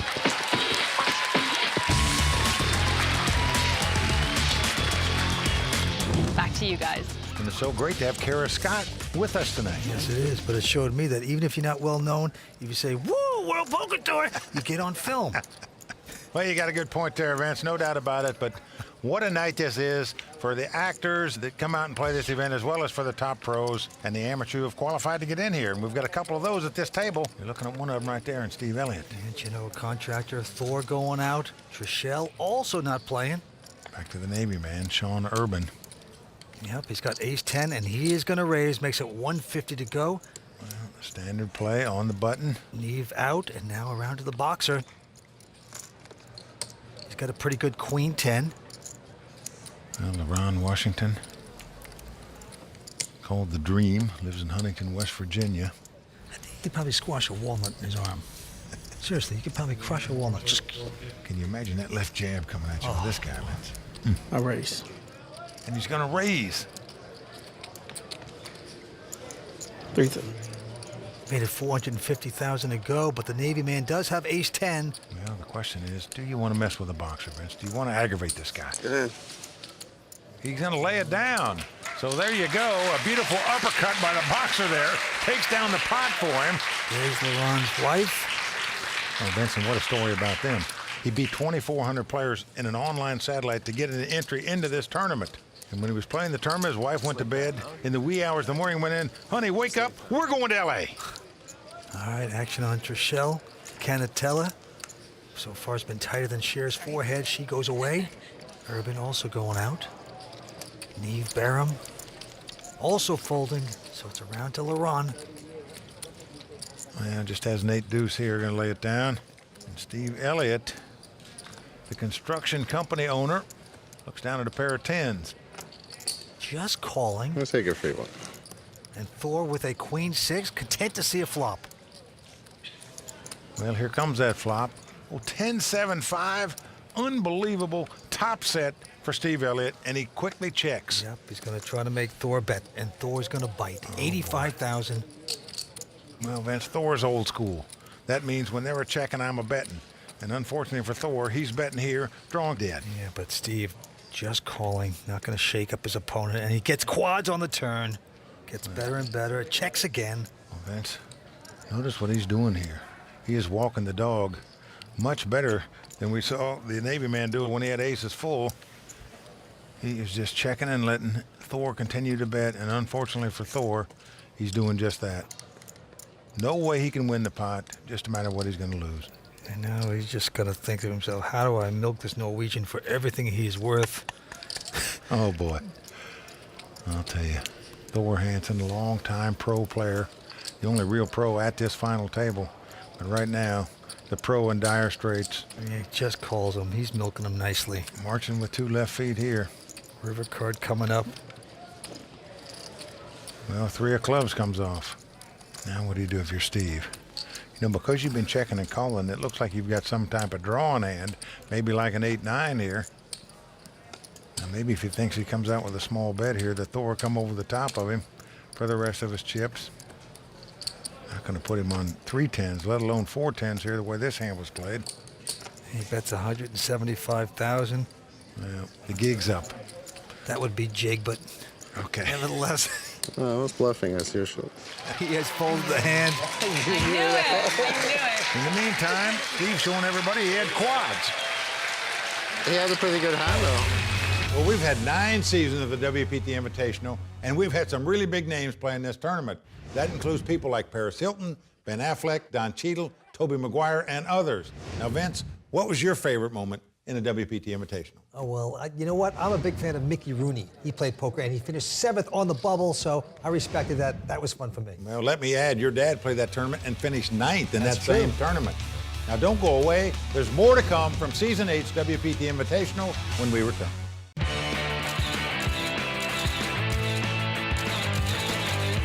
James, tell me what superpower would best help you as a poker player? Wow.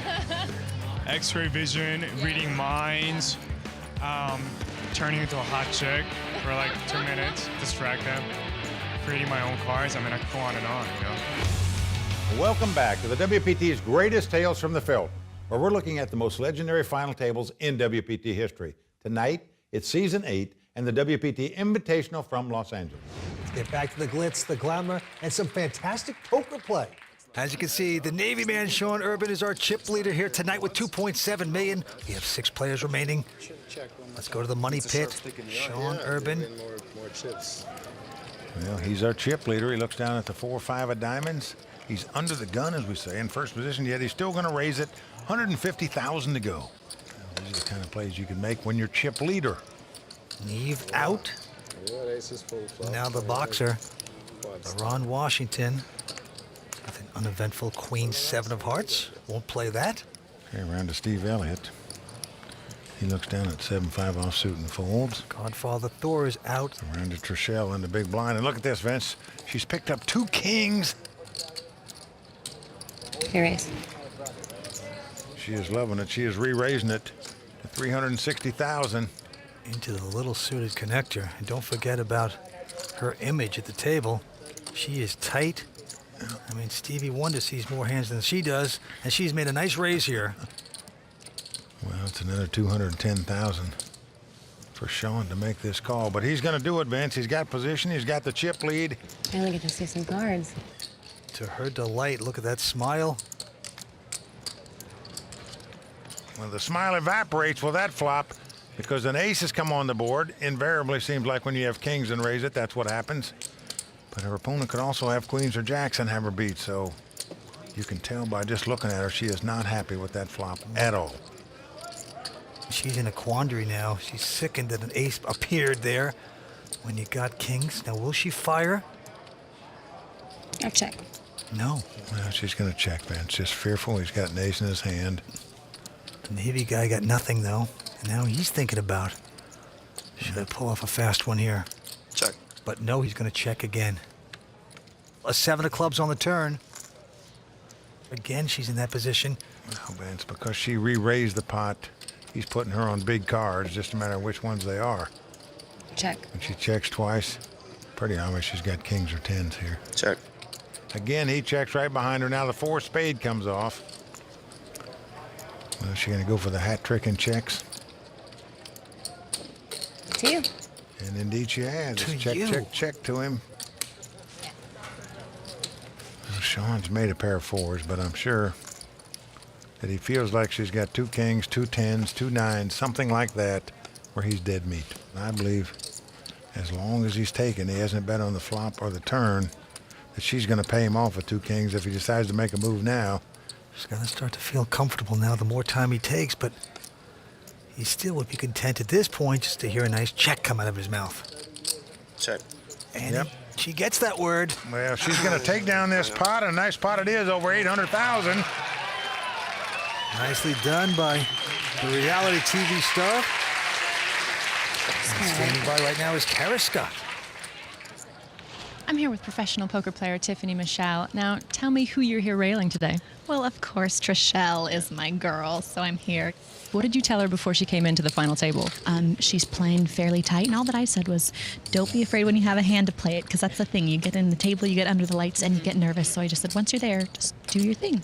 People don't give her credit because she's so sweet. She has a blonde thing going on, but she's a smart girl. So, I mean, she might wink at you. She may throw that smile out there, and it works. She made it through a field of like over 500 people. So I have no advice for her because she's doing fine enough on her own. I think you're absolutely right, and I know you want to get back and rail, so thank you very much. Thanks, Kara. Well, Tiffany makes a good point. Maybe next time you play, you should try the blonde wig and the low-cut dress. Been there, done that. All right, action goes to Neve Barham, and he quickly folds. And now LaRon Washington, very tough boxer, quickly folds his junk hand. Yeah, over to Steve Elliott. Here he's got a pair of 3s. Yeah, just going to limp in and make the call. 4 out. Over to Trishelle. She's in a small blind, looks down at an ace-8. Going to cost her half a bet to call, and she does so. And Sean Urban, the Navy guy, with king 7, content to see a flop. Well, here we go. Our first 3-way action pot here. Yes, it is. We're going to see the flop. Who will get lucky out of these 3? Well, flop comes 9-8-5. So as the cards lie, Trish out in front with the 2 8s. Yep, Lady Luck. Now she's going to lead out in bet here. Yep, 180,000. The Navy man. Well, he's got the gut shot straight draw. 6 would give him a straight. But nope, he's electing to fold. Now around to the construction company man. Steve Elliott. Yeah, just got the pair of 3s. 43-year-old father of 3. But has an underpair, man. It's a very peculiar call by him. with 2 threes against a tight player with that flop. All right, the 6 of hearts on the turn. Now this gives Trishelle an ace-high flush draw. I'll check. But she is afraid that her opponent might have made a straight, so she's going to check. And quickly, without hesitation, Steve Elliott fires out there a couple $100,000. Yep. Wow, 2-8s don't look so good anymore. Well, the straights out there, all you have to do is have a 7. Pocket 7. Then she asked him if he had a 7. Of course, he's remaining that statuesque, like not saying anything to her. He made a quick, powerful bet there. Very intimidating. But you see the concerned look on Trichelle's face. She's got the 8s. She's got the cinch flush draw. Well, here's the problem. Even if you make this call, and even if you hit your flush, Vince, if you bet out at the river, chances are you're not going to get paid off. Okay. She's made the call. Wow. So here we go. Our biggest pot of the night so far. Deuce of spade on the river. Again, it's onto her. She's checking again. Well, Steve gives up. He waves the flag and checks right behind her. She's going to win this pot with 2-8s and be thrilled about it, Vince. Well, you gotta love Trishelle playing with the boys, not backing down. I love it. On the World Poker Tour, we've had some great female players over the years, and of course, the first woman you think of is Kathy Liebert. She has career earnings of just under $6 million, and she has made 6 WPT final tables. But right here, in this very event during season 6, Van Nguyen became the first and only woman to win a WPT title. So while Trishelle has that on her side, no celebrity has ever won this title. Will the reality star be the first celebrity to win the WPT Invitational? Now that's a reality show worth sticking around for. We'll be right back. WPT Greatest Tales from the Felt is brought to you by ClubWPT.com. It's a lot of Thor Hansens in Norway. It's a very common name. Well, that's the god of thunder is my name, you know, Thor. So it's a strong name. So I better win this tournament. Good job, They call me the godfather of poker of Norway. Yeah. Welcome back to the WPT's Greatest Tales from the Felt, where we're looking back at some legendary final tables. Tonight, it's Season 8's WPT Invitational from the Commerce Casino in Los Angeles. And you know, Mike, the WPT Invitationals were always a lot of fun for us because at the time, it was the only tournament we were allowed to play in all year. The tournament was very laid back. It had a great atmosphere. We had great parties. And it was always good to catch up with some friends and family for a good cause. Well, we never did make it to a final table, Vance, but we sure had a good time trying. Let's get back to the action here. Let's go to the felt. Steve Elliott, general contractor, quickly folding into Thor, who picks up a queen, jack of diamonds. Sure you're not Canadian, Matlock? 1-9, yes. Well, he's going to raise it here. Makes it $190,000 to go. To Miss Canatella. Got a pretty good ace-9. She is going out. Urban also going out. Eve Barham, furniture man, entrepreneur, king-8. He laughs at that hand. That's not the kind of hand you want to call a solid player with, that's for sure. And now LaRon Washington, who has just a queen-3. Well, LaRon is in the big blind, meaning he's got 80,000 out there. But still, would you want to put another 110,000 in with a queen-3 offsuit? He's made the call. Well, he does make the call because there's 370,000 in the pot. So far, nothing's gone right for Thor Hansen, the top pro at this table. And he is really getting thin in chips. Now flop comes 10-9-7 with 2 hearts. Thor's flopped an open-end straight draw. LaRon has checked. No, I got nothing left. And look at this. Kamikaze time for Thor. And he's just moving all in, Vince, not fooling around with it. He's going to try to win it right here. I can't imagine the boxer's going to play this hand. LaRon goes out. So Thor Hansen going to take down his first pot at this final table. Thor very popular. Vince, he is so highly respected by poker pros. No, everybody want a putt. Never gets rattled at the table, never gets upset. No. Just very amicable, very well liked, and a very tough player.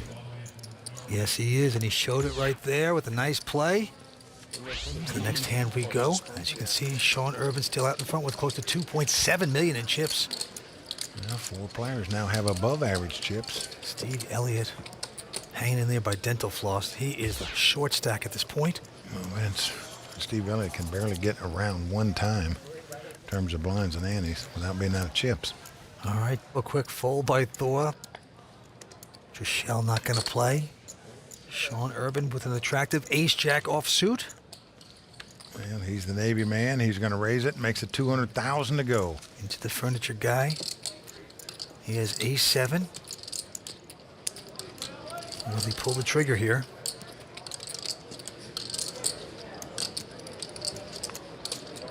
He's just got an ace-7. Finally elects to fold. Yeah, makes the good lay down. Now LeBron with just a 7-4, he's going to go out as well. So round to the big blind, and Steve Elliott got a king-5. He's only got about 170,000 left. There's 380,000 in the pot. But no, he's not going to play. I think most pros would have just gone ahead and gambled with that king high. Hope to get lucky and win the pot and get some chips. But the Navy man going to up his chip lead a little bit here by taking down the blinds and antes. He's played 3 WPT tournaments lifetime. First WPT cash. He's a chip leader right now. The action is going to the lady at the table first, Trishelle Canatella. The reality star quickly folds. Now the Navy man, he's out as well. Now, Neve Barham with a king-10. Raise. Finally in position to raise.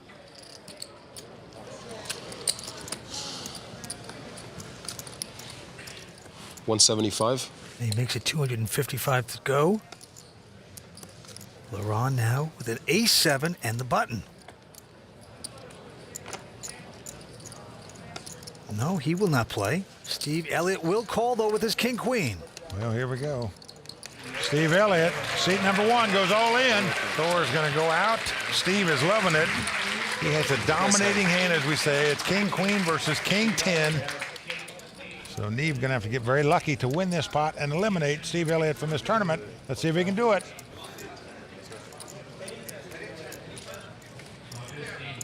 And a nice flop as it comes Jack, Jack, 8. King, queen still out in front. And now a queen comes on the turn. Give me a 9 or an ace, baby. Now that does give Neve an open-end straight draw. An ace or a 9 will give him a straight.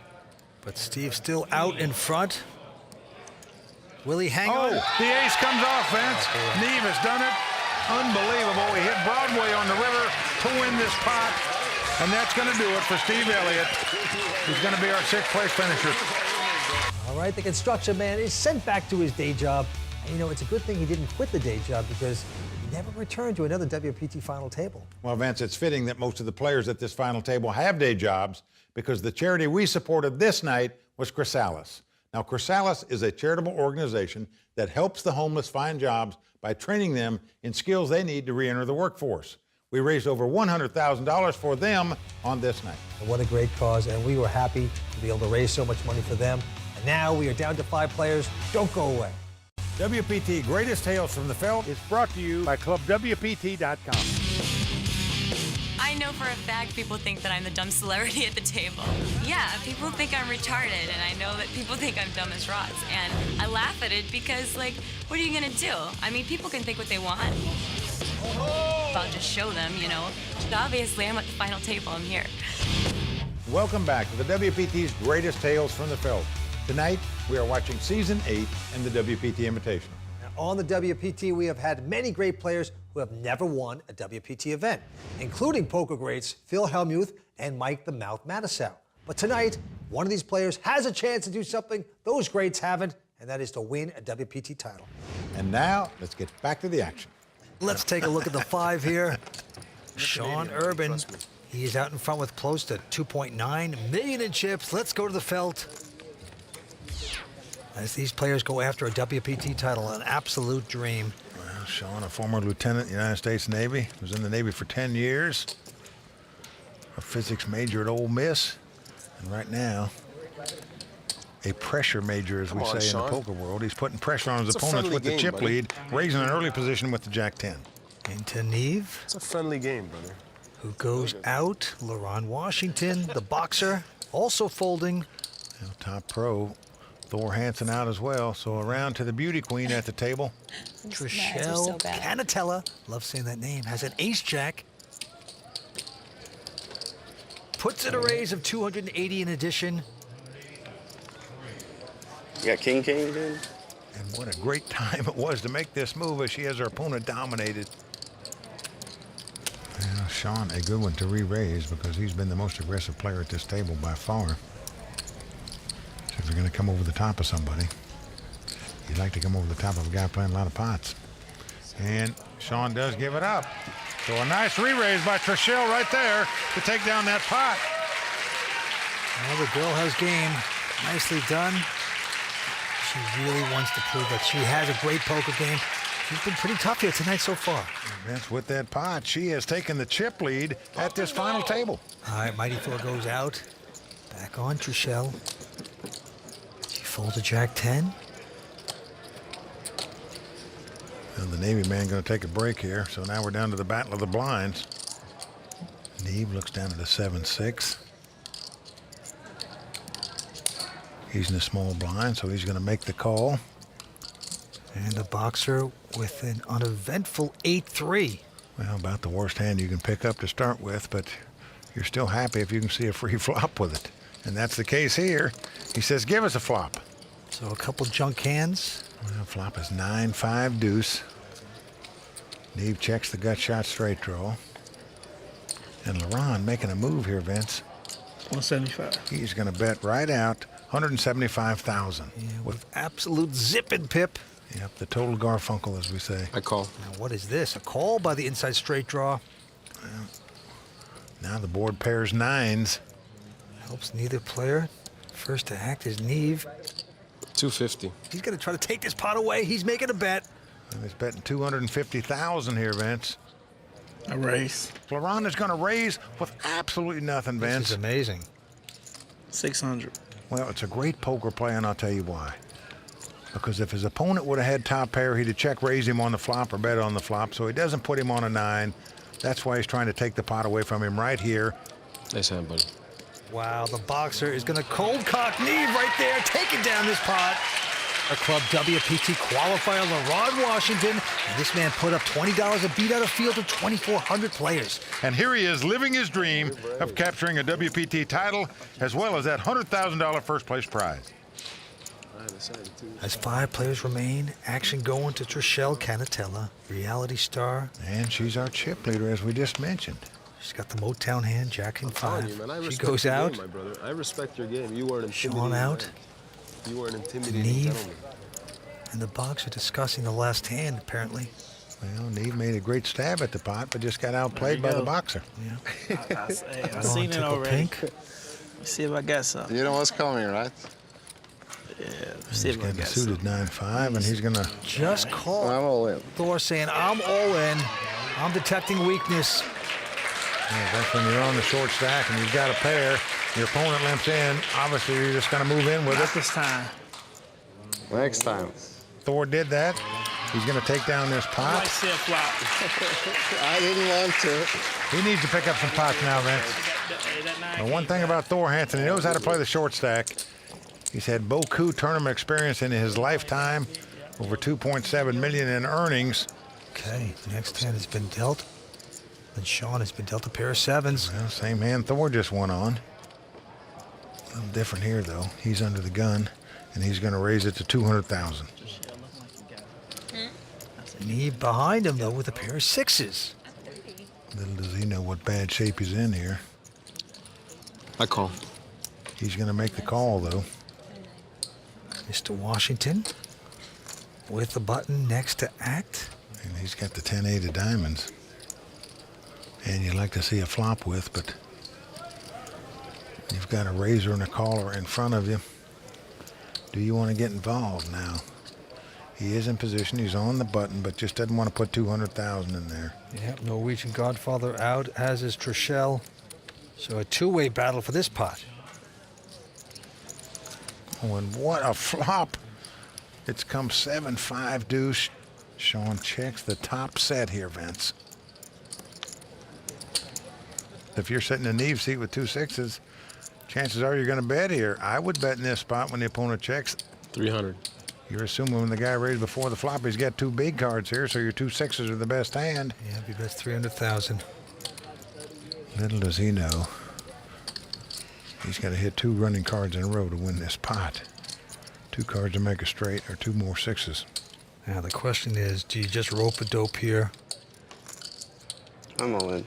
Well, he went all in. He's check raised all in here. And you can see Neve does not like that. No. Sean doesn't want to take a chance. He is pushed again with top set. Well, Neve trying to figure out this hand. He said the guy raised before the flop. He check raised me on the flop. Does he have the overpair? Is he just making a move, or does he have some type of draw? The truth is, Neve is in dire straits. Would have to catch 2 running cards to win this pot. If he makes the wrong move here, he'll be walking back out of here. And the furniture man has the lawn chair collapsing on him. He folds. Well, it's our Navy man, Sean Urban, that throws the punches there. But our pro boxer at the table is LaRon Washington. Let's learn more about him. Just like boxing, you know, poker and boxing, they go hand in hand. You got to read your opponent. You got to know his next move before he makes it. All in all, it's same as poker, man. You just read your opponent. You can look at them and you know their next move. And then it's all about knocking out somebody. That's the boxer at the table, LaRon Washington. Well, Vince, I like the analogy that LaRon makes in comparing boxing to poker. The only thing he left out was that they didn't talk about the pain aspect of boxing and poker, that you have to be able to take your hits and get up and fight again. Oh, you're right. You mustn't forget the pain. All right, Sean Urban out of the Navy is a chip leader with $2.8 million, but the action goes to the mighty Thor Hansen. He quickly folds, as does Trishelle Canatella. Well, round to the Navy man on the button. He's got the Queen Jack. He's going to make a little raise here, up to $200,000. Into the furniture man, Neve Barham. He folds his hand, and now LaRon picking up a pair of 5s here. Now, some guys like to come right over the top when a guy raises on the button with a small pair and you're in the big blind, but LaRon opts to just make the call here. And here comes a flop. And the flop comes 10-7-5, all clubs. LaRon has flopped a set, and Vincey's going to a little rope-a-dope here. He checks. Check. Trying to trap his opponent, but it doesn't work. As Sean checks right behind him. Now another club comes off, so 4 clubs on the board now. Neither player going to like that because neither have a club. Set shrinking up as the boxer quickly checks. 300. But Urban, without a club, going to make a bet, $300,000. Well, Vince, chances are if he had a big club, he would have bet the flop. That didn't happen, so the boxer's going to call him with the 3 5s here. Down to the river we go. Oh, look at this. Now the 8 of clubs comes off. 5 clubs on the board, including a 4-card. That's pretty amazing. Straight flush. That's pretty amazing. Neither opponent has a club in their hand, so if nobody bets at this pot, or someone bets and it gets called, it will be a split pot. And it does go check, check. Boy. Now, in poker, you play your best 5-card poker hand. In this case, the best 5 cards are all on the board. So both players are playing the board. It will be a split pot. Oh, wow. LaRon Washington with a missed opportunity. Got his hopes up there when you flop a set, but just kind of fizzles out. Back to this hand. On the lady at the table, Trishelle Canatella quickly folds her hand. And now Sean Urban with an ace-10. Well, Sean, by far the most aggressive player at this table. He just fires torpedo after torpedo at him. And he's made it $200,000 into the furniture man. I call. Who's going to make a call with his king-9 of spades. And LaRon, very tricky player, with an 8-6. Well, he's getting a big price to call here, Vince. It's going to cost him $160,000 to make the call, but there's $570,000 in there, so he's going to gamble here. He does make the call. Thor disappears. Here come the first 3 cards. Well, Jack 8-3 with 2 clubs. LaRon's picked up a pair of 8s. He checks it. He's got the best hand right now. Will the Navy man make the continuation bet? No checks as well. And Neve says, okay, let's see the next card. Well, 7 of clubs comes off. So possible straight, possible flush out there, but LaRon believes his 2 8s are the best hand. Indeed they are, and he is making a bet here, Vince. And a pretty good bet at that, looks like. 500. $500,000. Well, Sean looking at his hand again. Now I realize he's got a straight draw and a flush draw, but even if a club comes up, you're not crazy about a 10-high flush. Good hand. Nice hand, bro. All Well, they both go out. LaRon Washington taking down another pot. So the West Virginian says he is living the dream, and right now he is trying to fulfill a dream, Vince, by taking down this title and got a good shot to do it. Oh, that was a nice bet by LaRon Washington, showing some muscle to win the pot with nothing but a pair of eights. Very, very impressive. Now, this is interesting. LaRon qualified to play in this tournament online in a free roll. Now he's the chip leader. And it just goes to show you anyone really can do it. All you have to do is play online for virtually no money, win the online satellite, get the invite to a WPT event, then play your cards well against pros, and then fame and fortune can be yours. Simple, right, Mike? Well, Vince, it might not be so simple, but it's possible. And it could happen for LaRon tonight. Stay tuned and find out whose dream of winning a WPT title will come to an end. Don't go away. Welcome back to WPT's Greatest Tales from the Felt, where we're watching Season 8 and the WPT Invitational from the Commerce Casino in Los Angeles. Now, at this point, there are 3 amateurs, 1 pro, and 1 celebrity still in the hunt for the title. Okay, let's get back to the action. Our current chip leader is a boxer from Huntington, West Virginia, LaRon Washington. In second place, Sean Urban. The pro, the mighty Thor, is in trouble. He's short stacked right now. Let's go down to the table, see if he can come back. Don't worry about Thor, Vince. He can play short stack as good as anybody in the world. Okay. We will see. The blinds are 50 and 100,000. The crowd loving this event here tonight at the Commerce Casino. Well, the action's going to be on Thor. He looks down at the Jack Deuce of clubs. Going to throw it away. And now it's around to Trishelle Canatella, and she's picked up the best hand in poker. Pair of aces. How do you like that? Well, you like it if you pick them up, that's for sure. She's getting the chips out there. Excited with this hand. She makes it 250,000 to go as Mr. Urban goes out. Well, she is just praying to get some action here. Neve won't play. Round to the chip leader. This is the boxer, LaRon Washington. Now, he knows that Trishelle is a pretty solid player, very tight player, actually. And will he get blinded by the Goldilocks? Nope, he's going to lay it down, and wisely so. Well, Trishelle shows everyone the 2 aces. I don't think that was necessary. Trishelle Canatella. I love that last name. It sounds like an Italian pastry. Oh, boy. All right, back to this hand. LaRon, first to play with an 8-5 of hearts, folds his hand. Well, back to Thor. Here's got the ace-7 of diamonds.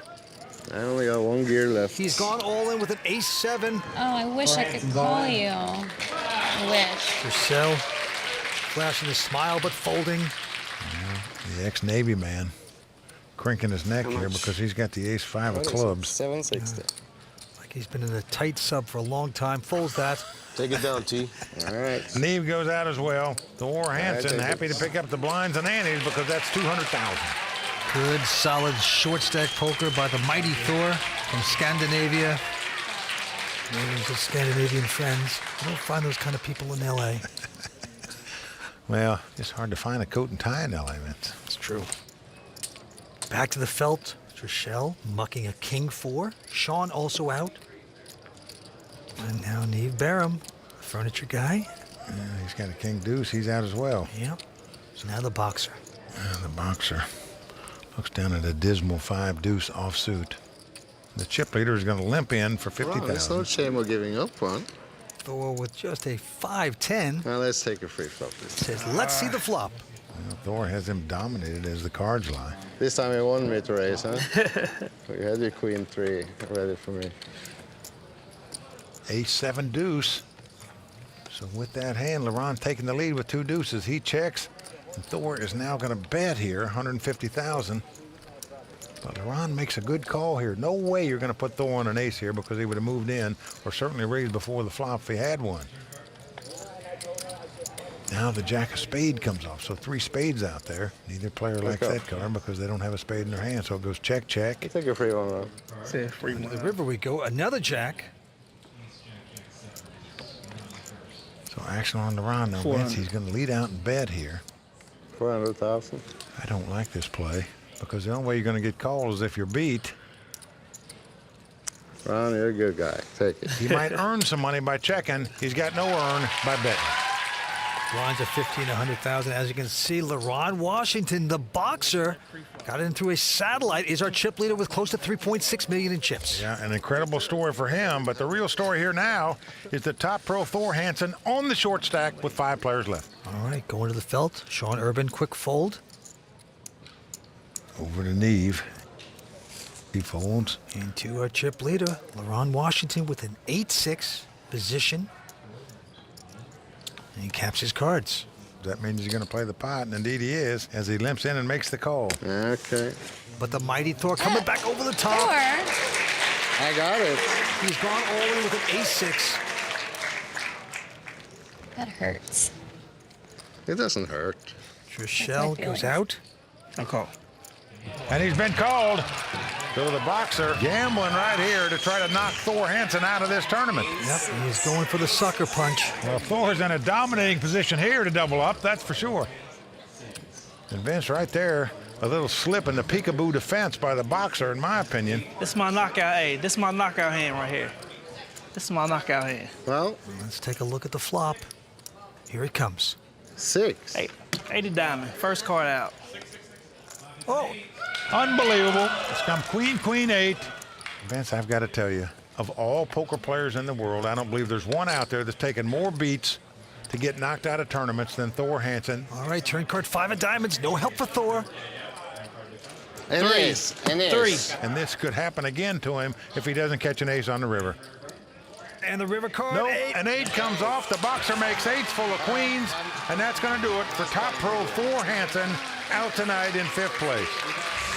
Another tough beat for Thor. Well, for my good friend, the Norwegian godfather of poker, Thor Hansen, it just wasn't his night. You know, Thor's played in tournaments since the late 80s. He's been nominated to be inducted into the Poker Hall of Fame as well. That is very impressive. But right now, we are down to 4 players in the WPT Invitational. Will this be the first time a celebrity wins it? Or will an amateur who won his seat in an online satellite free roll take home the $100 grand and the WPT title? Tune in next week to find out. Hope you enjoyed WPT's Greatest Tales from the Felt.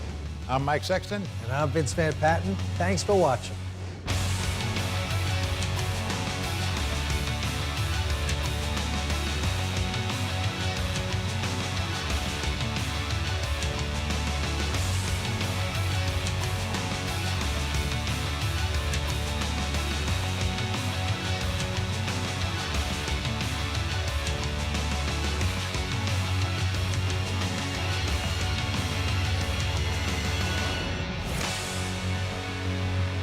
WPT Greatest Tales from the Felt is brought to you by Club WPT. This could be you. Get a free shot at winning a seat into a WPT main event at clubwpt.com. Sign up for free today using bonus code YT31. Coming up on WPT's Greatest Tales from the Felt. All in. I call. By far the worst beat of the night. Oh, boy, we are seeing some beats.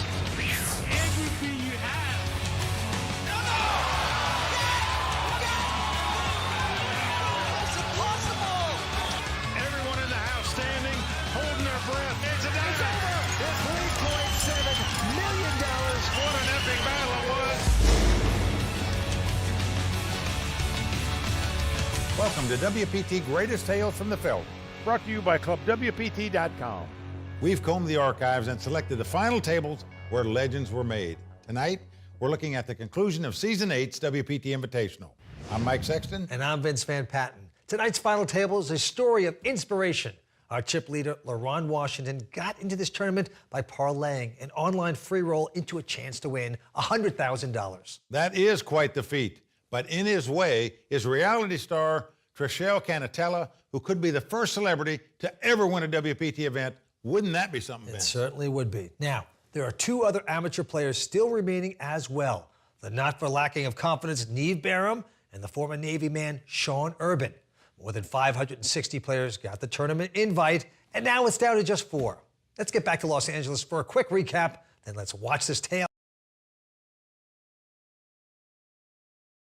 Steve Elliott, who'd won his invitation, but didn't hang on too long under the glare of the WPT's bright lights. Okay.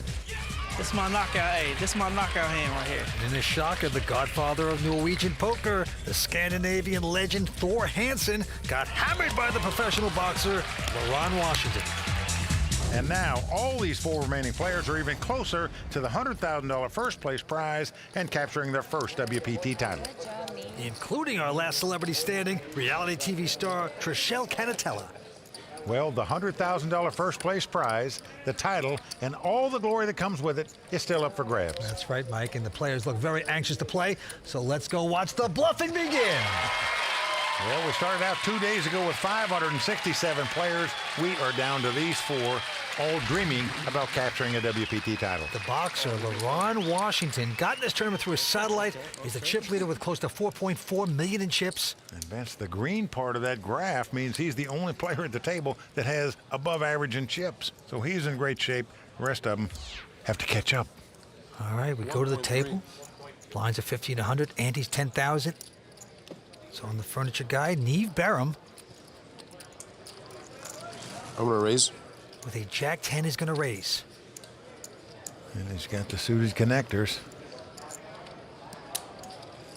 250 on top. Makes it 350 to go. Well, the boxer, our chip leader, looks down at a pair of 7s here. I raise. And he says raise.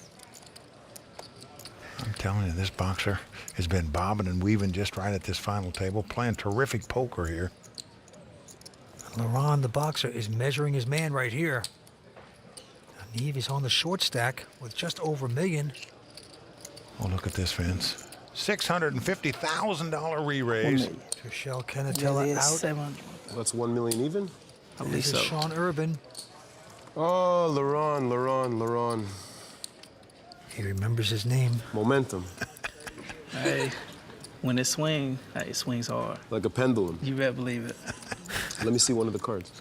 Oh, no, he Okay. couldn't show him one of the cards, because if he did, Neve would beat him in the pot, I can promise you that. That's like the furniture guy, you know, showing one of his packed umbrellas at the shop. That's not going to happen. Well, there you see the Mizrachi brothers. They're good friends of Neve's. Yeah. Unbelievable, man. They're the mentors of him, in fact. Pretty good mentors to have.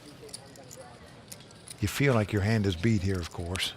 The question is, how badly is it beat? We can see it's a race situation. He'd call if the boxer turned up his cards, but that's not the case, so he throws it away. And Vince, I got to tell you, the boxer has been jabbing at this final table like Larry Holmes in his prime. He is nailing him right on the nose every time. Our club WPT qualifier, Laron Washington, and this man put up $20 and beat out a field of 2,400 players. And here he is, living his dream of capturing a WPT title and that $100,000 first place prize. And so far, he's beat 563 other players in this event. He's now the chip leader with 4 players left. All right, he quickly folds, as does Trishelle Canatella. Now we're around to the ex-Navy man, Sean Urban. He was a physics major. I'm all in. Well, look at this. He has gone all in with a 9-3. I call. Well, he's gone all in just to try to steal the blinds and antes, but quickly gets called by Neve, who has an ace-king.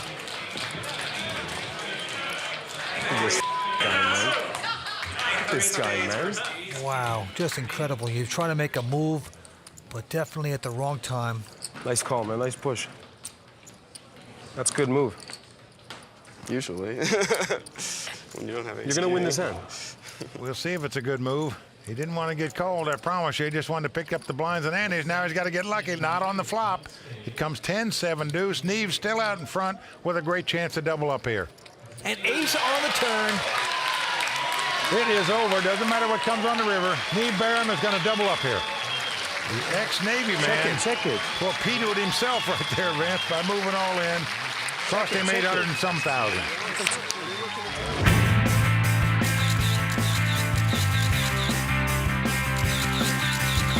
I'll tell you what, last year, I don't know if you know this or not, it was a traumatic experience for me. I finished 7th in this event, which is, of course, the dreaded World Poker Tour double bubble. No television, no money. It's basically like how to waste 2 days and hate yourself for doing it. Oh, Ali is so right. Going out on the bubble is just a nightmare. A lot of pain going on here at the Commerce Casino as we have 4 players remaining. There you see our chip leader, Laron Washington. He is a dominating chip lead right now, Vince. More than 2-1 over any other player at the table. Sean Urban quickly folding his hand. And now the furniture guy, Neve Barham.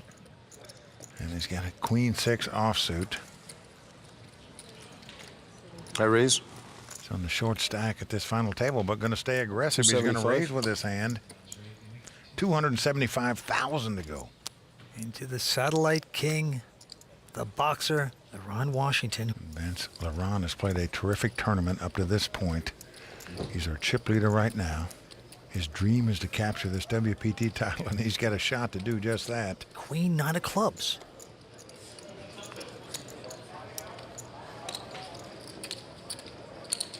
Does he want to gamble here with the Queen 9 of clubs? The answer is yes. He makes the call. Reality star Trishelle Canatella is going to peek down at an ace 6. Doesn't like it enough. Mucks. So we have two-way action. Queen 9 versus Queen 6. Here's the flop. King 6 deuce with 2 clubs. LaRon has flopped a flush draw and 250. quickly checks. Neve has a piece of that pair of 6s, and he's going to make a bet. 250,000. Call. And a quick call by the 4 flush. This could get ugly here. Turn card coming up. Well, Jack of diamonds comes off. So now LaRon has a gut shot straight draw to go along with his flush draw, and he's checked again. Neve with just a pair of 6s. Will he keep the force on? 350. Yes. 350. Vince, he just believes the 6s are the best hand. Indeed they are, but he is going to get called here. Down to the river we go. Will LaRon get lucky? He does. 10 comes off. LaRon has made a straight. I'm all in. Well, he says, I'm all in. Well, there you see Neve mumbling to himself. If he only had the best hand, he probably doesn't feel that way anymore. Just trying to figure out how the 10 beat him. Nice hand. Well, he's going to lay it down. So chip leader LaRon Washington giving a left and a right there to Neve to take down that pot. LaRon Washington just raking up the chips, playing beautifully. Nice river, eh, buddy? Real nice. Good guy, man. What a lucky river he's got, too. You know how to set the 6s there, huh? Really? Yeah. Had a club draw. And then I know you straight. did. I know you did, man. Neve is taken aback right now, but action goes right back to him as he looks down at a I'm all Queen in. 10, and he says all in. Perhaps a little tilt factor. LaRon Washington folding, as does Trishelle Canatella. No, but the ex-Navy man, Sean Urban, looks at ace, king of diamonds, and quickly calls. The former lieutenant, United States Navy, Sean Urban, in great shape here to eliminate a player from this final table. Hey, you can't blame Neve for going all in. You just got to make a stand. Now he's got to get lucky to stay alive. Let's see if he can do it.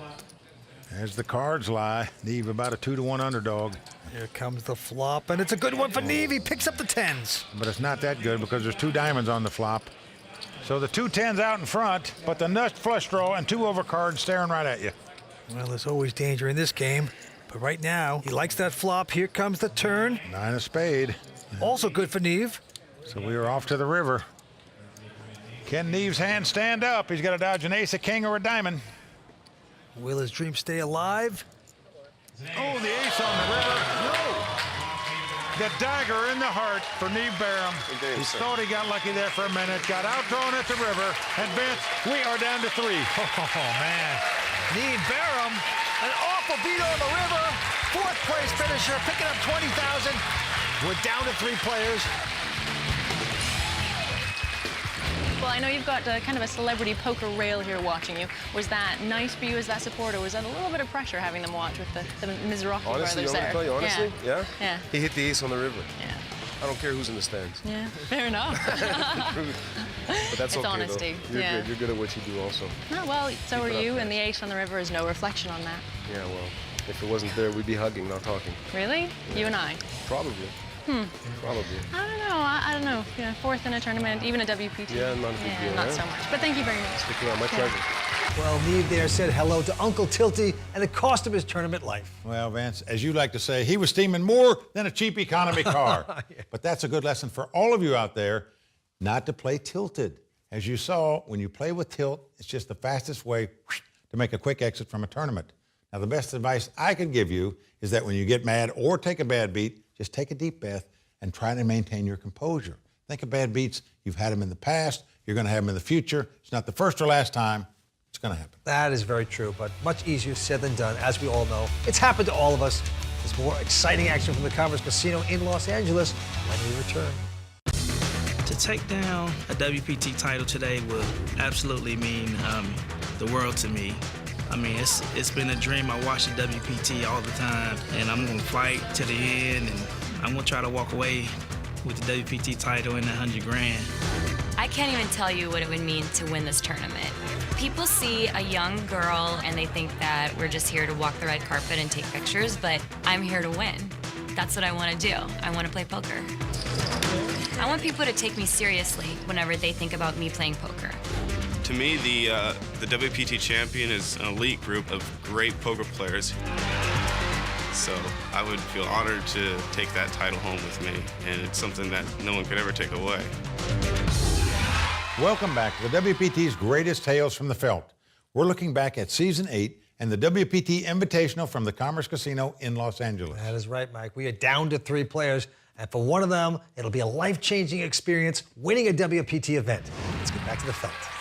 The current chip leader is a boxer out of West Virginia, LaRon Washington, with nearly $5.8 million in chips. In second place, a former naval officer, Sean Urban, with $2.4 million. And in third place right now, the lone celebrity standing in this tournament, Trishelle Canatella, with about $2 million in chips. Yeah, reality star quickly folds. And here Sean's going to limp in with ace out of the small blind. Most guys would raise with that. And LaRon Washington with just a 4-5. He's happy to see a flop. Here we go. Now flop comes 9-6-3. So Sean has flopped 2 6s, second pair with top kicker. He makes a bet of $150,000, but LaRon has flopped an open-end straight draw. Yeah, he's got to like that. Likes the action, makes the call. Turn card coming up. Well, the 5 comes off. This gives LaRon a pair of 5s and an open-end straight draw. But Sean believes his 2 6s are the best hand. So he's going to fire another torpedo, this time $400,000. Boxer considering this. Got your open-ended. You got a piece of it now. Pair of 5s as well. Got a lot of chips to play with. Well, LaRon is going to make the call. So the 2 chip leaders going at it here. Can LaRon get lucky? Oh, he does, Vince. Oh, he certainly does. 7 comes off. He has made a straight. Unbelievable. Even though there's a possible bigger straight out there. But that card is not going to make Sean happy. He checks. I'm all in. Oh, and LaRon says all in. Get him. Well, let's see, you can call this with just 2 6s here. And obviously if he does, he'll be gone. So he's going to lay it down. So the boxer putting the left and the right on the man right there. And LaRon Washington extending his chip lead. And let me tell you right now, LaRon Washington looks like Muhammad Ali in his prime at this final table. And right now, Kara Scott standing by. For the poker players, it can be great to have support in the stands, but for the people doing the rail, it's got to be terrifying. I've got LaRon's wife here, Marjan. Now, how are you holding up?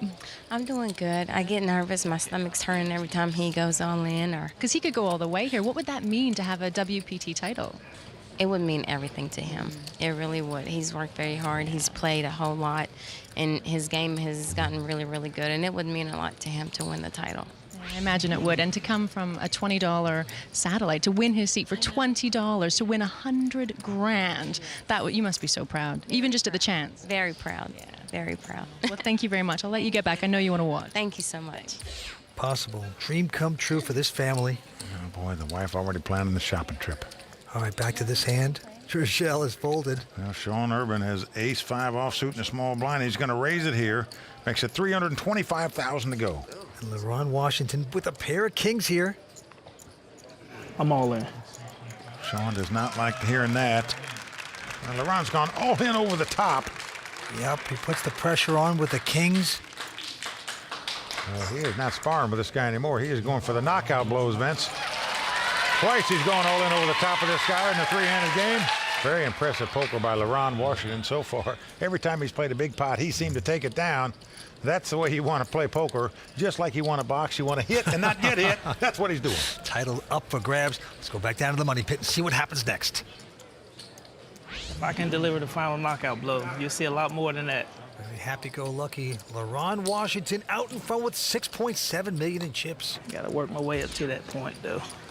He has taken over this field. Action on Sean Urban to act first. Quickly folds his hand. Shell standing in my way. And now LaRon with a queen 7. And Sean over here. Just calls it. Trishelle with a jack 6. Is happy to see the flop. Here we go.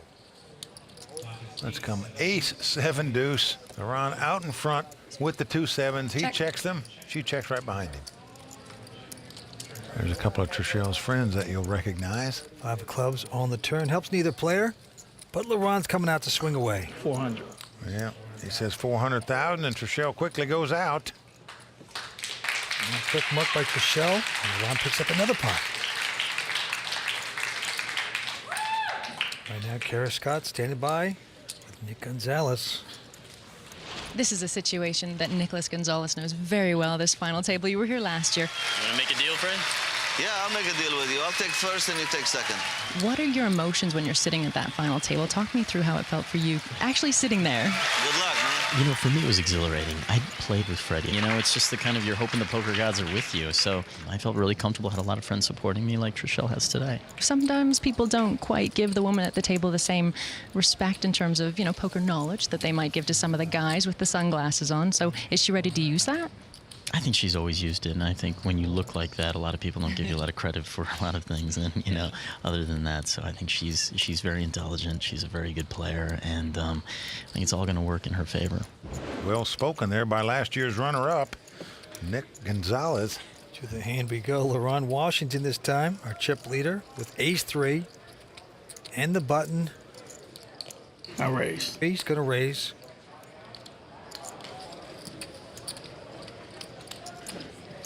$400,000 total. 400,000 to go. Into the reality star, Trishelle Canatella. She's got a pretty good king jack here. She's got Kojak. She also has a perception of being a very solid, tight player. How much do you have? About 1.3, maybe. Well, she is reaching for chips, Vince. I'm all in. Ooh. Well, she announces she's all in. Instead of raising a marginal amount, she just shipped it all out there. Gonna put the pressure on the boxer here. Sean out. Got him back in the corner, Vince. The question is, will she pummel him or will she get knocked out? Trishelle hasn't played too many hands. I call. Her perception being very tight, but he's made a terrific call. Well, what a read by this guy. Most people would lay that hand down for another $1.35 million. Yeah. But LaRon opted to make the call with the ace high. It's the best hand as the cards lie. He's not quite a 3-2 favorite, but is a substantial favorite to win this pot and eliminate her from this tournament. The boxer up on his feet. Here comes the flop. Can Trishelle get king right on the flop. That's beautiful for her. Well, she shoots her arms up in victory, but she knows it's not over at all. He could catch 2 hearts to make a flush, 2 cards to make a straight, or an ace. But so far, so good for our celeb. Well, the queen of hearts comes off. Give me a heart. Throw a heart out there. What that means is LaRon can now catch a heart as well as an ace to win this pot and eliminate her from this tournament. Can Canatella cash this one out? She's got to sweat one more card. She's biting her lip right now, Vince. Praying for no heart and no ace. A 10 comes on the river. Trishelle has done it. She has doubled up. Well, Vince, she bided her time and finally just couldn't take it anymore. What a fun moment. The reality star proving she belongs with the boys. Very good. Now, Mike, last episode, I told you my favorite moment from our years playing the WPT Invitational. Now it's your turn. Well, Vince, I have to say, it was the year that I got to play with Paris Hilton at the table. She was just the highlight of the entire event, in my opinion. And when she had her exit interview, they said to her, "Oh, you got to play with Mike Sexton at the table." She said, "Yes, oh yeah, Mike and I go way back." I just met her that night. That is great. All right, when we return, we will find out if Trishelle is ready to turn from MTV star of the WPT. Stay tuned. WPT Greatest Tales from the Felt is brought to you by ClubWPT.com.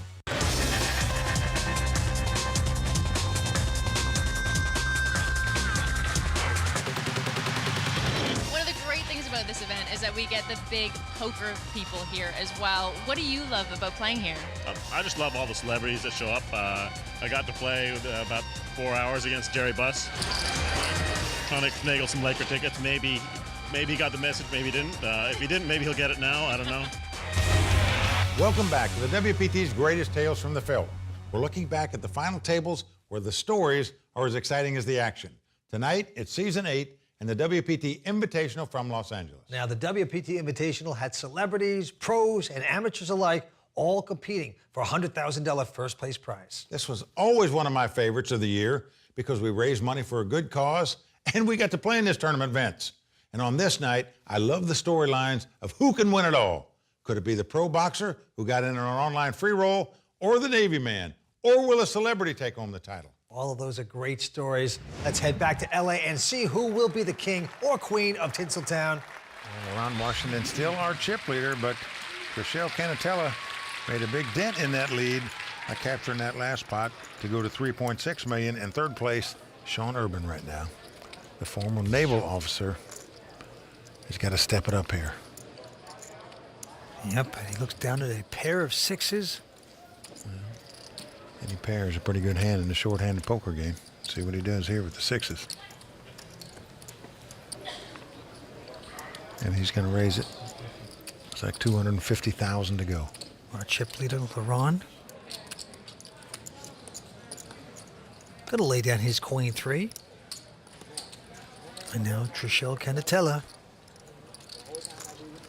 who has an ace 8. He raised. Well, she is going to raise it, Vince. Another $250,000. She doubles the bet. 5. That's always a very scary thing. You always think a player has a super strong hand. If they just double it, like they want your action, it's always a dangerous move. Well, Vince, you might not like it in Sean's seat here, but I think as a poker player, you need to realize that in Hold'em poker, you only pick up a pair on average once every 17 deals. So chances are that your opponent in this case would have 2 overcards and not an overpair. Yeah, but you're playing against the tightest player at the table. Look at the perception of Trishelle Canatella. Well, you just saw her move all in with the king-jack a minute ago. And I think Sean has got to go with this hand with his chip count, but he's opting to lay it down. That's pretty amazing. So Trishelle moving in the right direction here, continuing to gather chips. Give her credit. She is starting to step up the pace as we get short-handed here, Vince. You have to become more aggressive and play a wider variety of hands. Trishelle doing just that, but now she's picked up 2 ladies. Wow. Unbelievable pair of queens. What a hand to get at this time. Well, she just moved all in a minute ago with king-jack. Then she made a move with an ace-8 offsuit by re-raising again, and here she's got a real pair of queens, Vince. But because she's done so much raising, she's liable to get action. Let's see if she does. Well, she's going to bet $300,000. Sean Urban quickly folding, and LaRon now with a 6-7. Well, she's got $120,000 invested, $540,000 in the pot. Cost him another $180 to make the call. He likes the odds he's getting. He makes the call. Flop comes 8-7-5. So LaRonna's got a pair and an open-end straight draw, and he checks. She's making the continuation bet with the overpair. You can't blame her for that. Well, she stuck out a $500,000. Be surprised if LaRon doesn't make a move here. And no, not a raise, but a definite call, open-ended with a pair. This has the makings of a huge pot. Now the board pairs 5s. This puts her in really good shape. She now has queens and 5s up against 7s and 5s. All in. Wow, he is checking. She's gone all in. Nice move. If you're going to suck out on me, pay me off now. Well, man, she's bet $3.1 million here. I don't see how you can call an all-in bet for that. I call. Well, he is called. Oh, wow. Oh, and he's hating it right there. Trishelle in great shape to double up and win the biggest pot of the tournament so far and take the chip lead if the 2 queens can hold up. What action she has gotten here. That's all she's got to dodge is a 4, a 9, or a 7.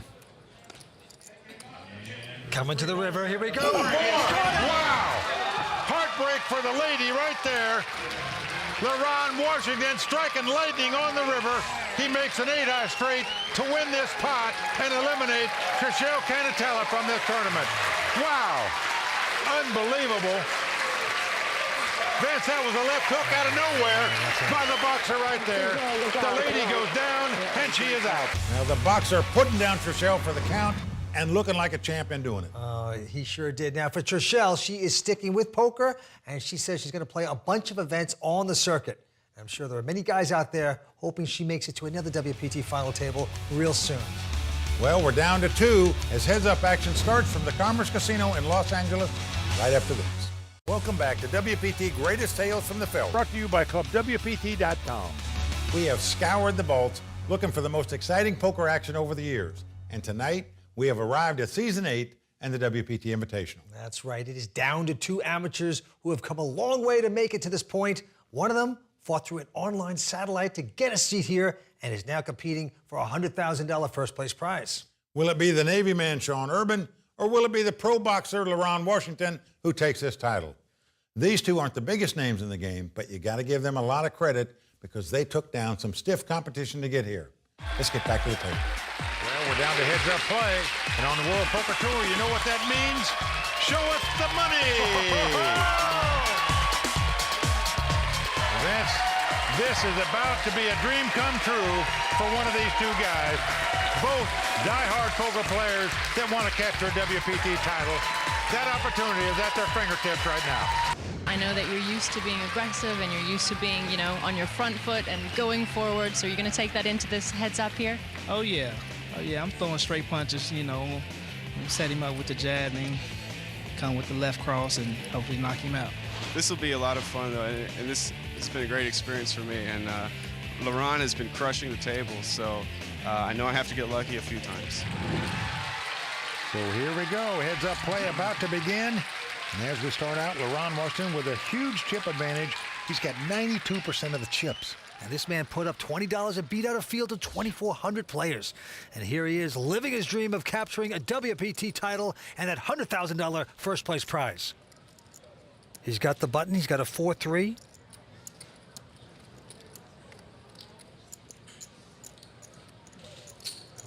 And he's going to limp in. Yep, he makes the call on the button. There's Sean with a Jack-10. All in. And look at this, Vance. Sean Urban moving right all in here with the Jack-10 of spade. Yeah, he's going to play aggressive. Well, this is $725,000 re-raise here. I call. He's called. And he's been called. Unbelievable. What a gamble by the boxer here. Certainly is, giving him quick action. Everything's going right so many times. You start thinking that you're going to hit again. That's what he must be thinking here. Now, I don't like this play. Win or lose this pot, you know, I just don't think you should gamble that much for $725,000 with 4 high when it's unnecessary when you get the big chip lead. Well, we will see. Will the boxer get lucky and take down a title? Here comes the flop. Well, it's come King 7-5. So far, so good for Sean. Now, this flop does give LaRon a gut shot straight draw. A 6 would win it for him. A 4-3 would give him the lead. Turn card is an ace. No luck for LaRon. Sean's still out in front. Well, it gives him 4 more outs, as we say, and a deuce will now give him a straight as well. So LaRon Washington needs to catch a deuce, a 3, a 4, or a 6, any other card, and Sean Urban will double up. Ace of spade comes off. So Sean Urban is going to double up on deal number 1. Well, Vince LaRon has so many chips. He just opted to gamble again. Riding the wave of success that he's had so far at this final table. Hoping he could get lucky one more time and just stop this tournament and take the title now. Didn't happen. Sean Urban doubles up. Yeah, no suck out there. Sometimes you're running so well. You think you're invincible. Just want to get it over with. But right now, he's doubled up a tough customer. But you go back to Regatta. In this season, Olivier Bousquet came back from a 19-1 deficit to take home a WPT title. So it can happen, Mike. You know, you're right. Yes, you can come back. Back to the action. Sean Urban with a 7-3. He just folding, just giving it up right here. A walk, as we say. So a little momentum going to Sean. Got to be enjoying this comeback. Lines of 60 and 120,000. 8.6 versus 1.6. LaRon has the button. The boxer, the 34-year-old out of Huntington, West Virginia, looking good here right now. He's got a queen 7 in this hand.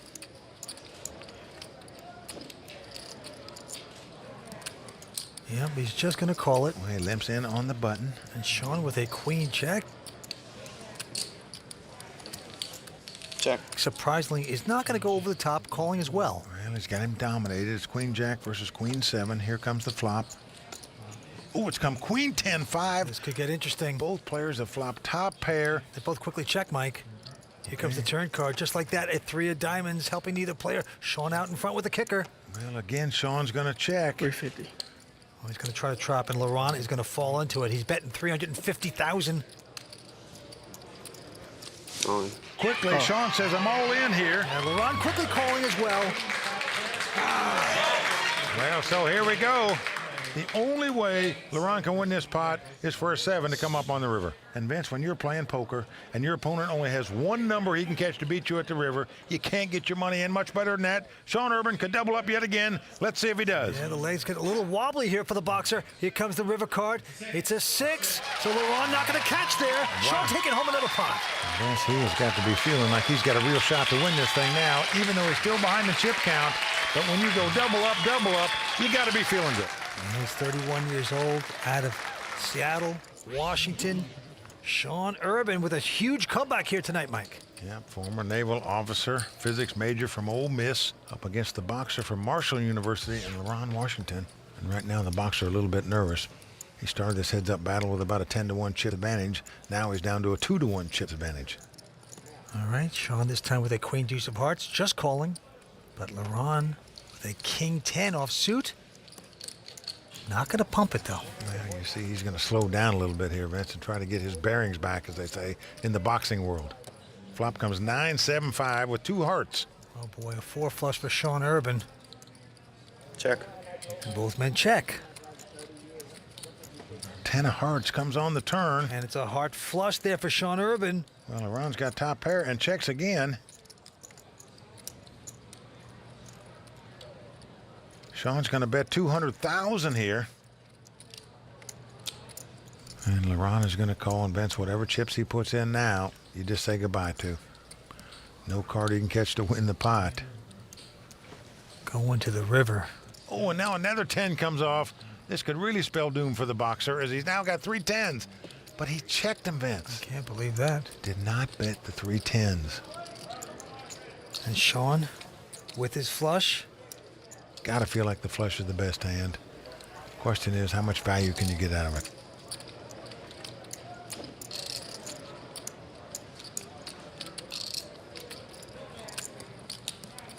Well, he's going to bet 400,000 here. Call. Yeah, quick call by Laurent. Well, incredibly, Laurent lost that pot, Vince, but he never raised once and never bet once in that whole hand. Tell you something, that was his best play all night. Just to lose the minimum there, very impressive. Well, great restraint by Laurent, Washington right there. He made 3 10s on the river. Yeah.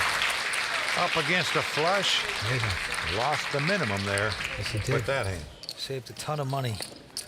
But momentum is going to Sean Urban now. Well, indeed it is. He's climbing that ladder, Vince. What a comeback this would be. Vince, both of these players won their way into this tournament. Sean won an event at Bellagio to win his seat here. All right, let's take a look at Sean's cards here. He's got a 10-4. 500. But he's going to get aggressive with that junk. Makes it 500,000 to go. Laurent Washington looking down at 2 5s here. Defeated 2,400 online players to get this seat. Call. Well, we got a good one here, Mike. Well, man, it's very surprised Laurent wouldn't have just made a move right there. We're going to see the first 3. Here it is. Well, the flop is a king jack 9, giving an inside straight draw to Sean. Laurent's going to check his 5s. It's a horrible flop for Laurent. But what a bet here Sean is making. He's going to bet 800,000 here with just a gut shot straight draw. Laurent quickly ejecting, and that is a strong play by Sean Urban, taking down that pot with a nice bet. That's a lot of guts by Sean Urban, who is taking that momentum and really making it work for him. Boldly stepping out of the comfort zone, taking down a big one. With that last pot, the antes are going up to 25,000. Blinds 100 and 200,000. Action on LaRon Washington. He's got an 8-5 this time. He's going to call it. And Vince, we know LaRon's a boxer, but right now, every round of this heads-up battle has gone to Sean Urban. 8 more. And Sean with ace-7 has gone back over the top, making it $1 million to go. Well, that's the smart play with ace-high. Figures to be the best hand when your opponent limps in on the button. Unless he's trapping you, it is going to be the best hand. LaRon folds his hand. Well, there you go. The Navy man, Sean Urban, sending shots across the bow and is now taken over the chip lead. Now, does the boxer still have some fight left in him? Keep watching as things just get real interesting when WPT's Greatest Tales from the Felt returns. Welcome back to WPT's Greatest Tales from the Felt and the conclusion of one of our best tales, which shows you how you can go from playing online for virtually no money and wind up at a WPT final table with a chance to win big bucks. I'm sure LaRon Washington, when he started to play at home in his wildest dreams, didn't think he would end up here. Now his dream could become a reality if he can find a way to take Sean Urban down for a 10 count. That is right. There's only one way to settle this, and that's to go back to the action. It's virtually a dead heat. Actually, Sean Urban with a slight lead. He has won every round so far this heads-up battle. The Navy man up against the boxer, slugging it out. Back down to the felt we go. Action on the boxer, LaRon Washington. Oh, picks up a nice hand and heads up poker here, the king, queen of diamonds. But just going to limp in and call on the button. And Sean Urban with a queen 5 of spades. Nothing fancy. We're going to see a flop. Here's the first 3 cards. Oh, flop comes king, jack, 10. Oh, buckle up. Sean with a 4 flush. He has checked it. He's also got an open-end straight draw, but LaRon has top pair with an open-end straight draw. And he comes out firing 500,000. Vince, we could see a lot of fireworks. More. There's the first raise by Sean Urban to 1.3 million. He's saying, I'm open-ended. I got a flush draw. I'm going to bully you out of this. Little does he know, though, LaRon has a huge hand as well. Vince, in my view, many players would just ship it right here with LaRon's hand. Now, maybe if he puts his opponent on a spade draw, he might want to take one off to see if a spade comes off and then move all in. LaRon is making the call, so a monster pot developing here. So over 3 million in the pot. Comes the turn card. Jack of clubs. Pairs the board. What a scare card for both players.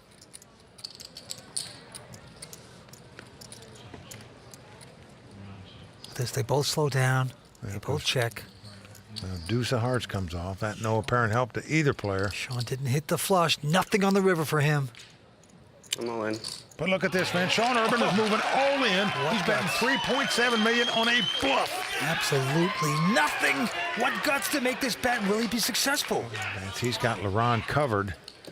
Not by much, but by enough to bust LaRon out of this tournament if he would make this call and lose this pot. And LaRon, the boxer, getting up from his seat. And by the way, I've never seen a player that gets up from his seat get away from the hand. They usually call. But we will see. It is a very tough call to make. It sure is. That might look like a pretty good hand with 2 kings, but when your opponent check raised you on the flop and now moves all in for your tournament life, it is tough to call with just kings here. This would be the call of the tournament. Practically breaks Sean Urban.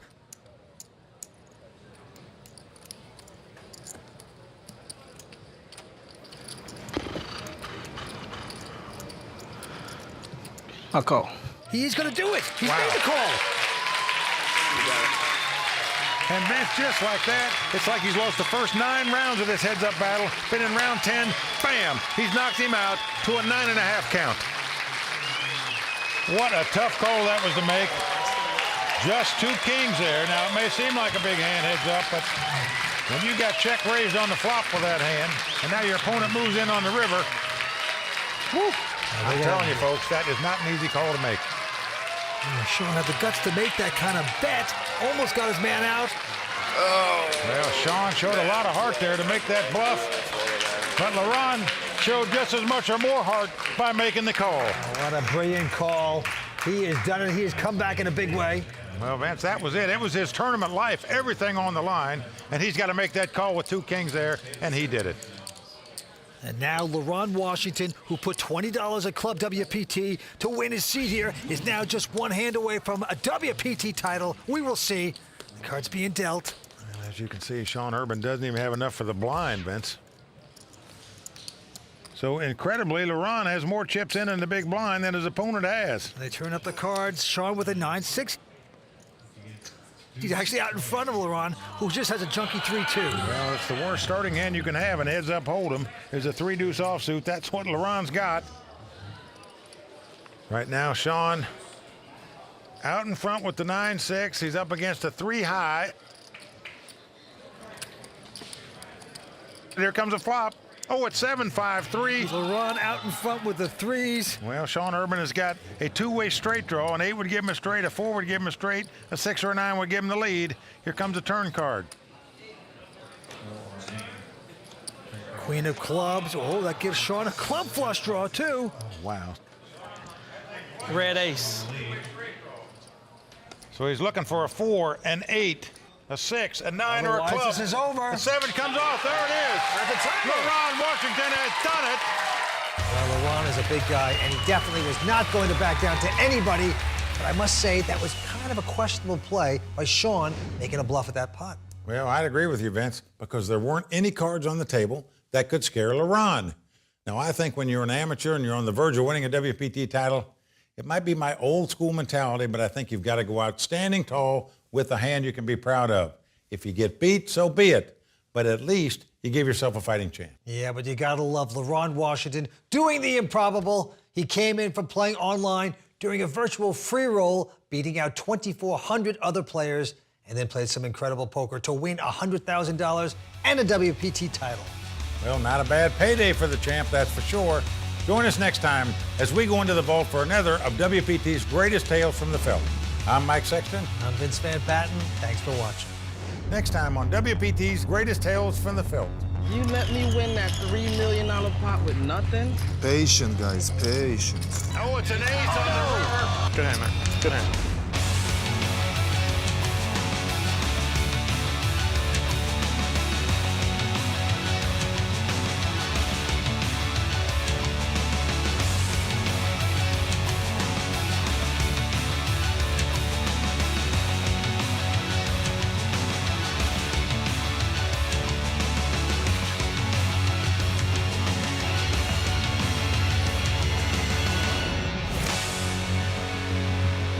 WPT Greatest Tales from the Felt is brought to you by ClubWPT.com. Get a free entry into a $5,000 guaranteed tournament and play online poker for real cash and prizes at ClubWPT.com. Sign up for free today using bonus code YT21. Coming up on WPT's Greatest Tales from the Felt. You let me win that $3 million pot with nothing? Patient, guys, patient. Oh, it's an ace on the river. Good hand, man. Good hand. Everything you have.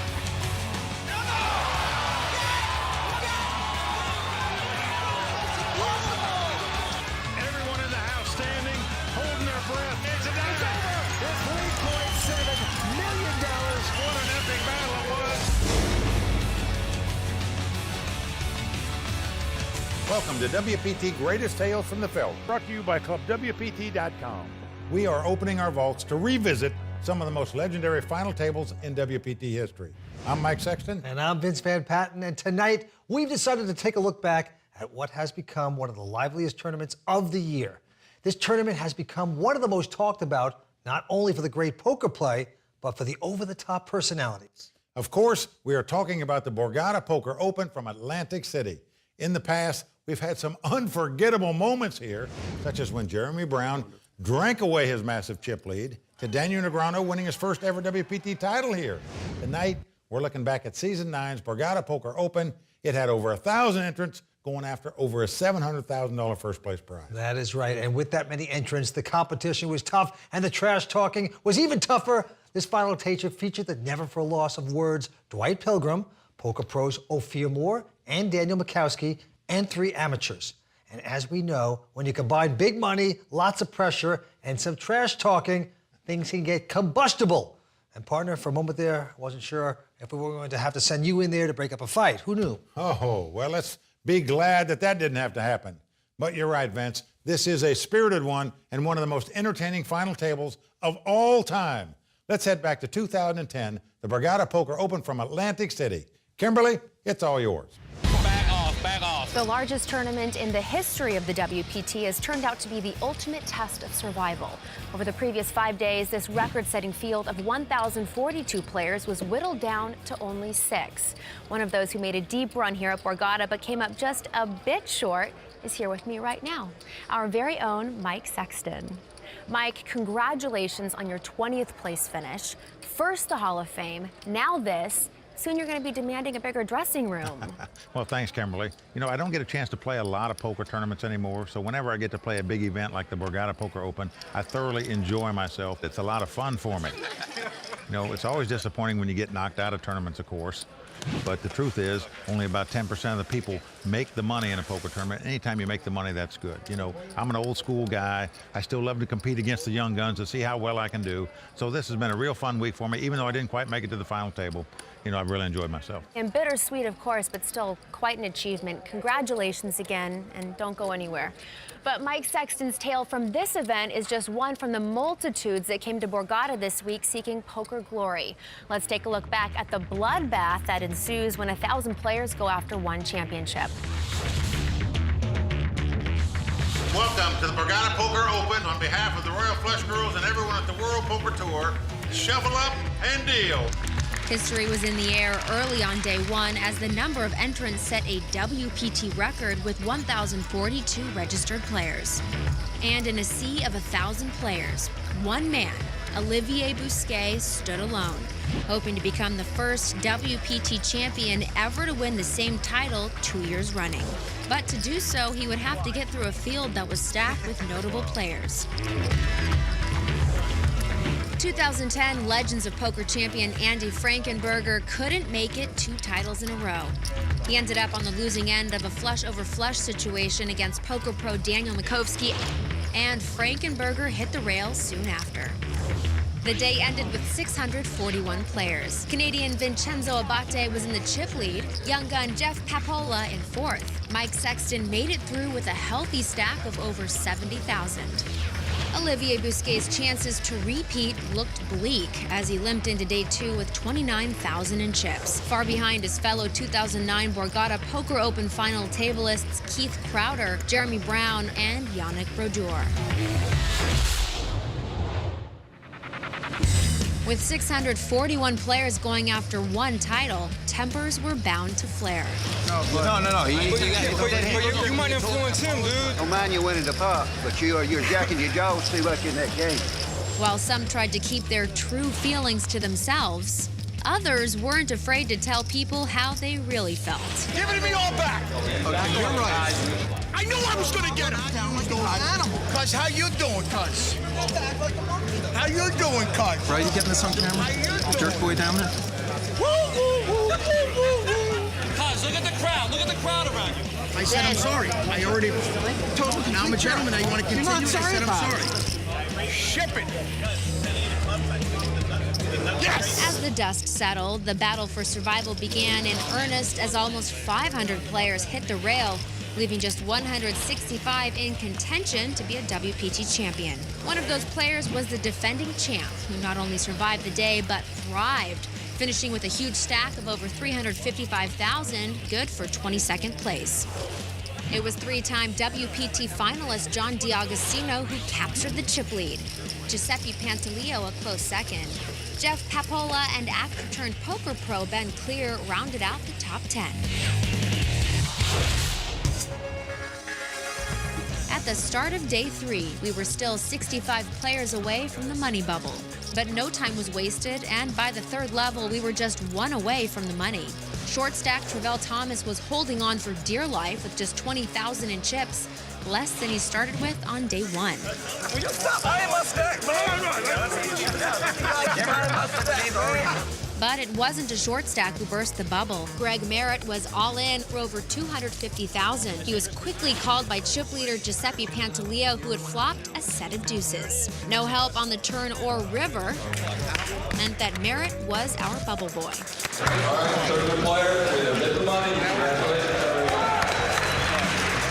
I'm happy that I cashed. You know, someone was saying, Irv, you got all this money. I said, ain't about the money. I said, I just want to cash. I popped my cherry. Travell Thomas was knocked out shortly after in 97th place for his first WPT event cash. Better luck next year. Other first-time cashers included our own Mike Sexton. Also cashing were Jeremy Brown and Keith Crowder. The returning champion, Olivier Bousquet, continued his repeat run with a huge day 3. So last year around this time, I actually didn't have as many chips, relatively speaking, as I do now. Now I think I'm one of the chip leaders, so I'm in a little bit of a stronger position. He finished the day in 5th chip position. Our new chip leader was semi-pro Brandon Novina, who at one point earlier in the tournament was down to just 1,325 in chips. I am very proud of these, and these will multiply. Remember that.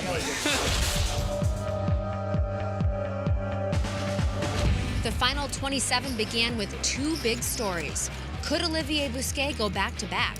And who would sit next to Vince Van Patten if Mike Sexton made the final 6? One storyline took a huge hit early in the day, making a tough laydown with top pair. It's not a Hollywood. It's a real decision. Why are you so good? Brandon Novina put the final nail in Olivier's coffin when his flop set crushed his opponent's hand. Yeah, guys, good luck. And hopes for a Borgata Poker Open repeat champion. Defending my title was something that I was really, really hoping I could at least get closer to achieving. And, you know, that's the way poker goes sometimes, but it doesn't take away from how difficult it can be to deal with. Shortly after, the other big story ended his day and the TV mystery.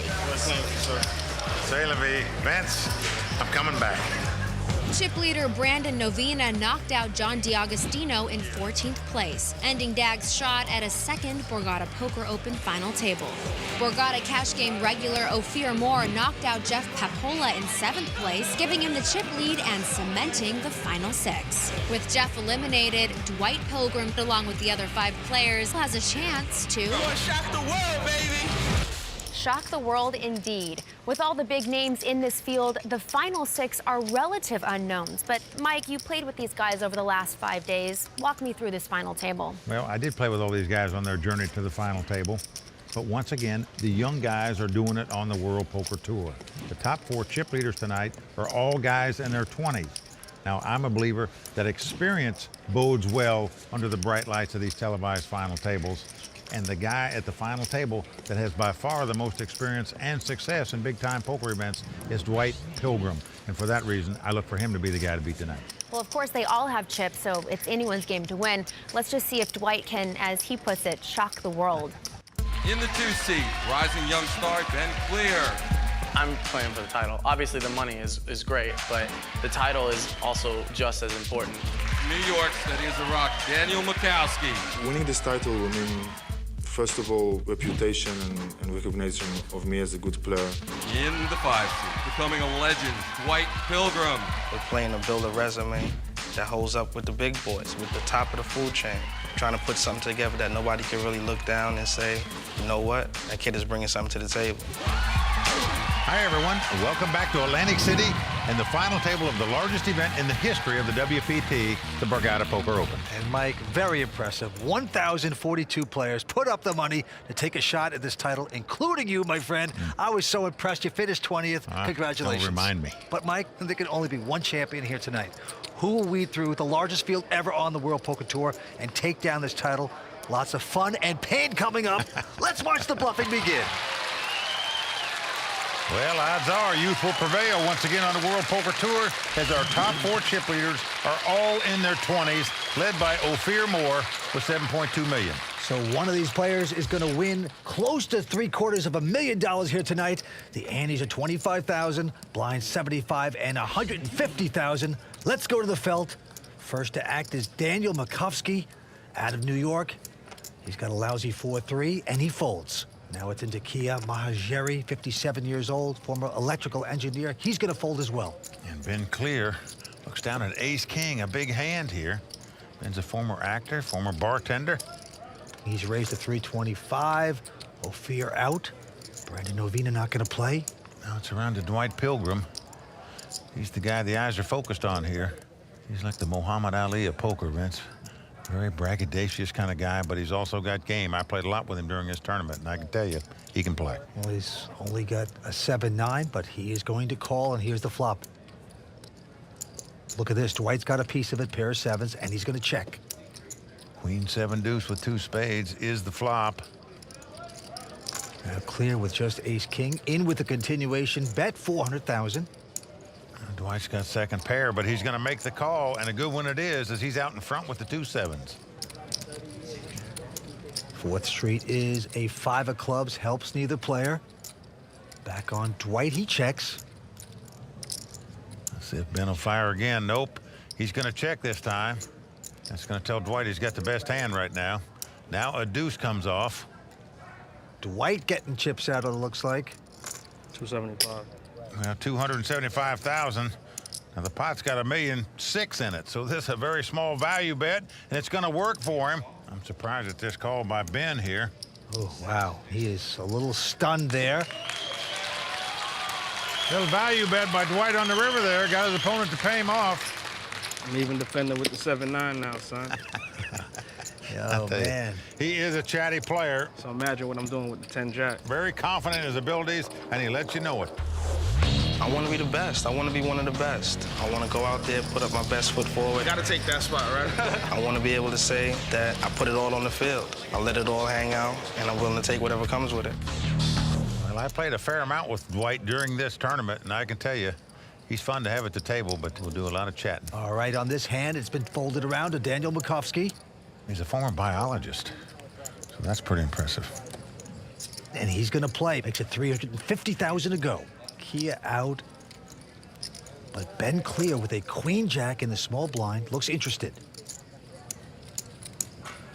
Well, we saw Ben clear not have clear judgment on paying Dwight off on hand number 1, but here he's going to make the call with the queen jack. Ophir going away. So two-way action. Well, flop comes queen 9-7. Ben clear out in front with top pair. Daniel has the open in straight draw, and it goes check, check. To the turn we go. When a queen comes off, that's 3 queens for Ben. He's going to check it again. Going to throw him a little rope here. Daniel is making a bet, and he's probably not going to like it. I expect this to get raised right here. 1.1. And there you go. Yep, there's the check raise. Nothing aggravates you more as a player, Vince, when you could have taken a free card off to win this pot. You bet to try to steal it, and the guy check raised you, and now you're shut out of the pot, most likely. Ben clear makes it 1.1 million, and Daniel Makovsky sickened by that. By the way, he's going with the whole Fidel Castro look today. As a former biologist, he makes a move here. The test tube could blow up in his face, I could tell you. Just tough to make this call, you would think. Check raise, huh, buddy? Check raise. Well, Ben Clear's not going anywhere if he raises this pot. Well, Daniel does give it up. So Ben Clear, former actor, bartender, toasting himself for how he played that pot. Now, over the years, we've had some great trash talkers who like to stir things up at the table. Okay, Vince, what was your favorite trash talking moment in WPT history? Well, without a doubt, I'd have to say Tony G, the Australian airbag. The guy is great. He's a fast-talking, trash-talking kind of guy, but he's also funny. He's terrific. I got a 4 on the river. I had an 8. Was I going for a 7 from heaven and I missed? But I had the heart and the commitment to this game to win the spot. Well, you're right, Vince. Tony's one of the best talkers in the game, that's for sure.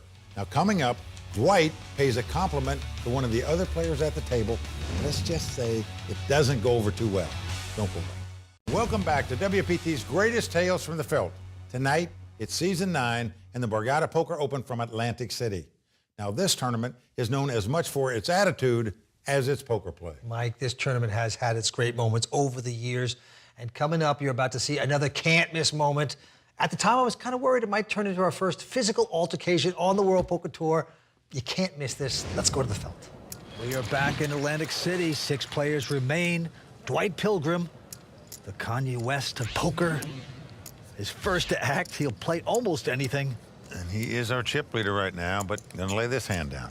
Daniel also out. The former electrical engineer, Kia, not gonna play, so it's around to Ben Clear. Well, he's on the button. He looks down at the 8-4 spade. He's a very aggressive player in position, so he's gonna raise it. 325,000. Ophir Moore now. A local high-stakes cash game player. Not gonna play, but Brandon Ovina now with an ace-9. Well, he's gonna make the call, so we're gonna see a flop. Notice Ben doesn't look at the flop. He stares at his opponent. Flop comes Jack 4 deuce. Brandon checks the ace high. Ben's hit second pair here, so he's gonna bet. Yeah, 400,000.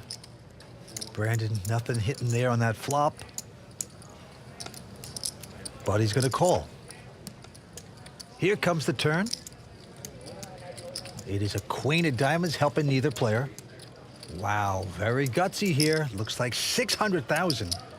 Well, if you're sitting in Ben's seat, you're wondering to yourself, why is this guy doing that? If he had a strong hand, wouldn't he check raise me here? Something smells about this play.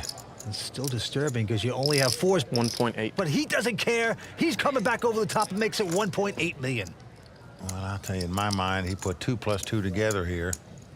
And this is a very good play by Ben Clear.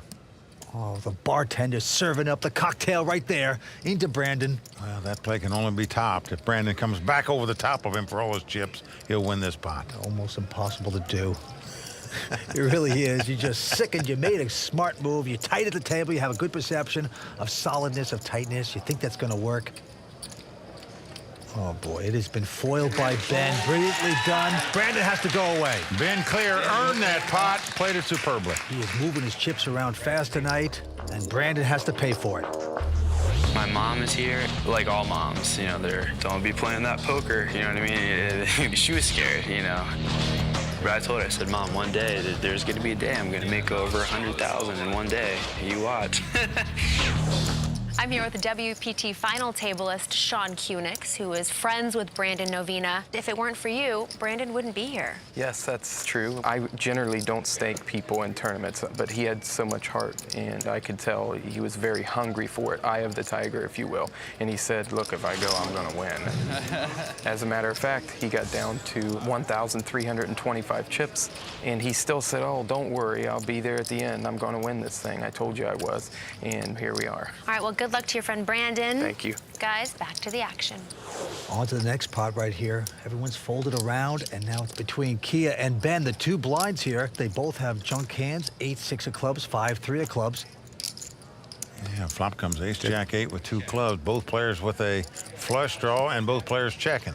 To the turn we go. Oh, queen of clubs comes off. This could spell big trouble for Ben Clear here. And now Ben, think he's in good shape, but of course we know he's in a potential disaster spot. Ben is gonna bet at 250,000. 600. 600,000 more. 850 to go. Now Ben's thinking to himself, what have I got myself into?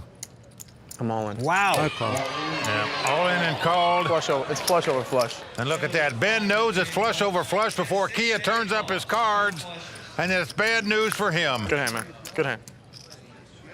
Yeah, I'm drawn dead. Go ahead. It's what we call a cooler in poker trade, Vince. When you get a flush, you just got to get your money in there. Well, the former electrical engineer shocking Ben. 6 players remain, and as you can see, Dwight Pilgrim is our chip leader. 7.5 Kia behind him, close behind him with about 7.3. Action's going to Dwight after a couple folds, and he's got a pair of 6s.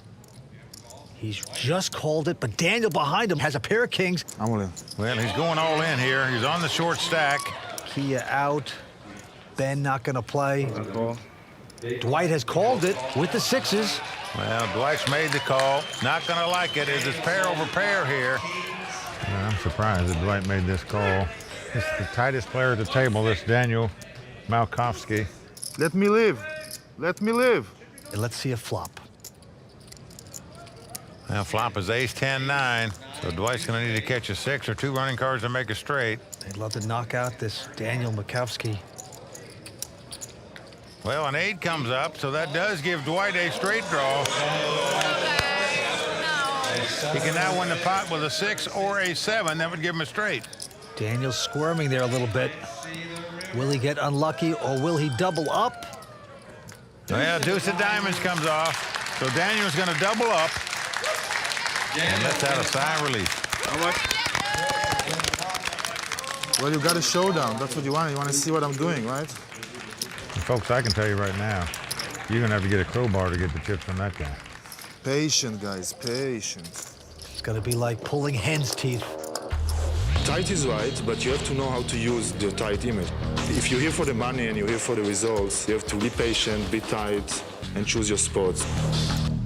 Vince, I can remember moving to Daniel's table. He had a lot of chips. We played all day long into the night. I don't remember the guy playing a pot, and I always kept wondering, where'd this guy get all these chips? 600.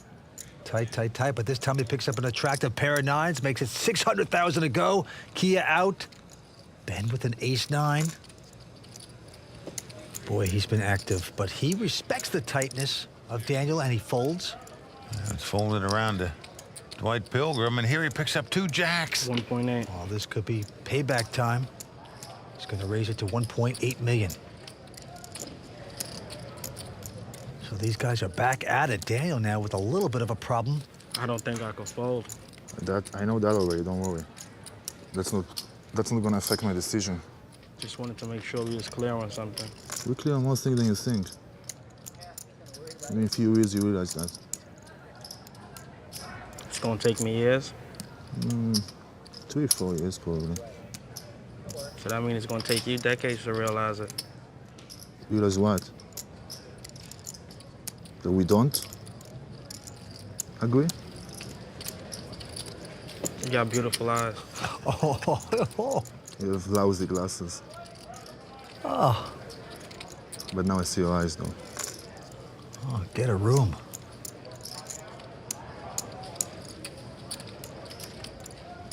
He's got a big decision here. Well, Vince. You want to flip?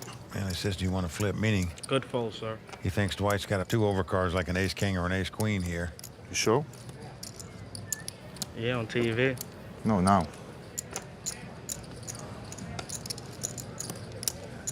No? Why show now when it's gonna be on TV? I need the information now, not on the TV.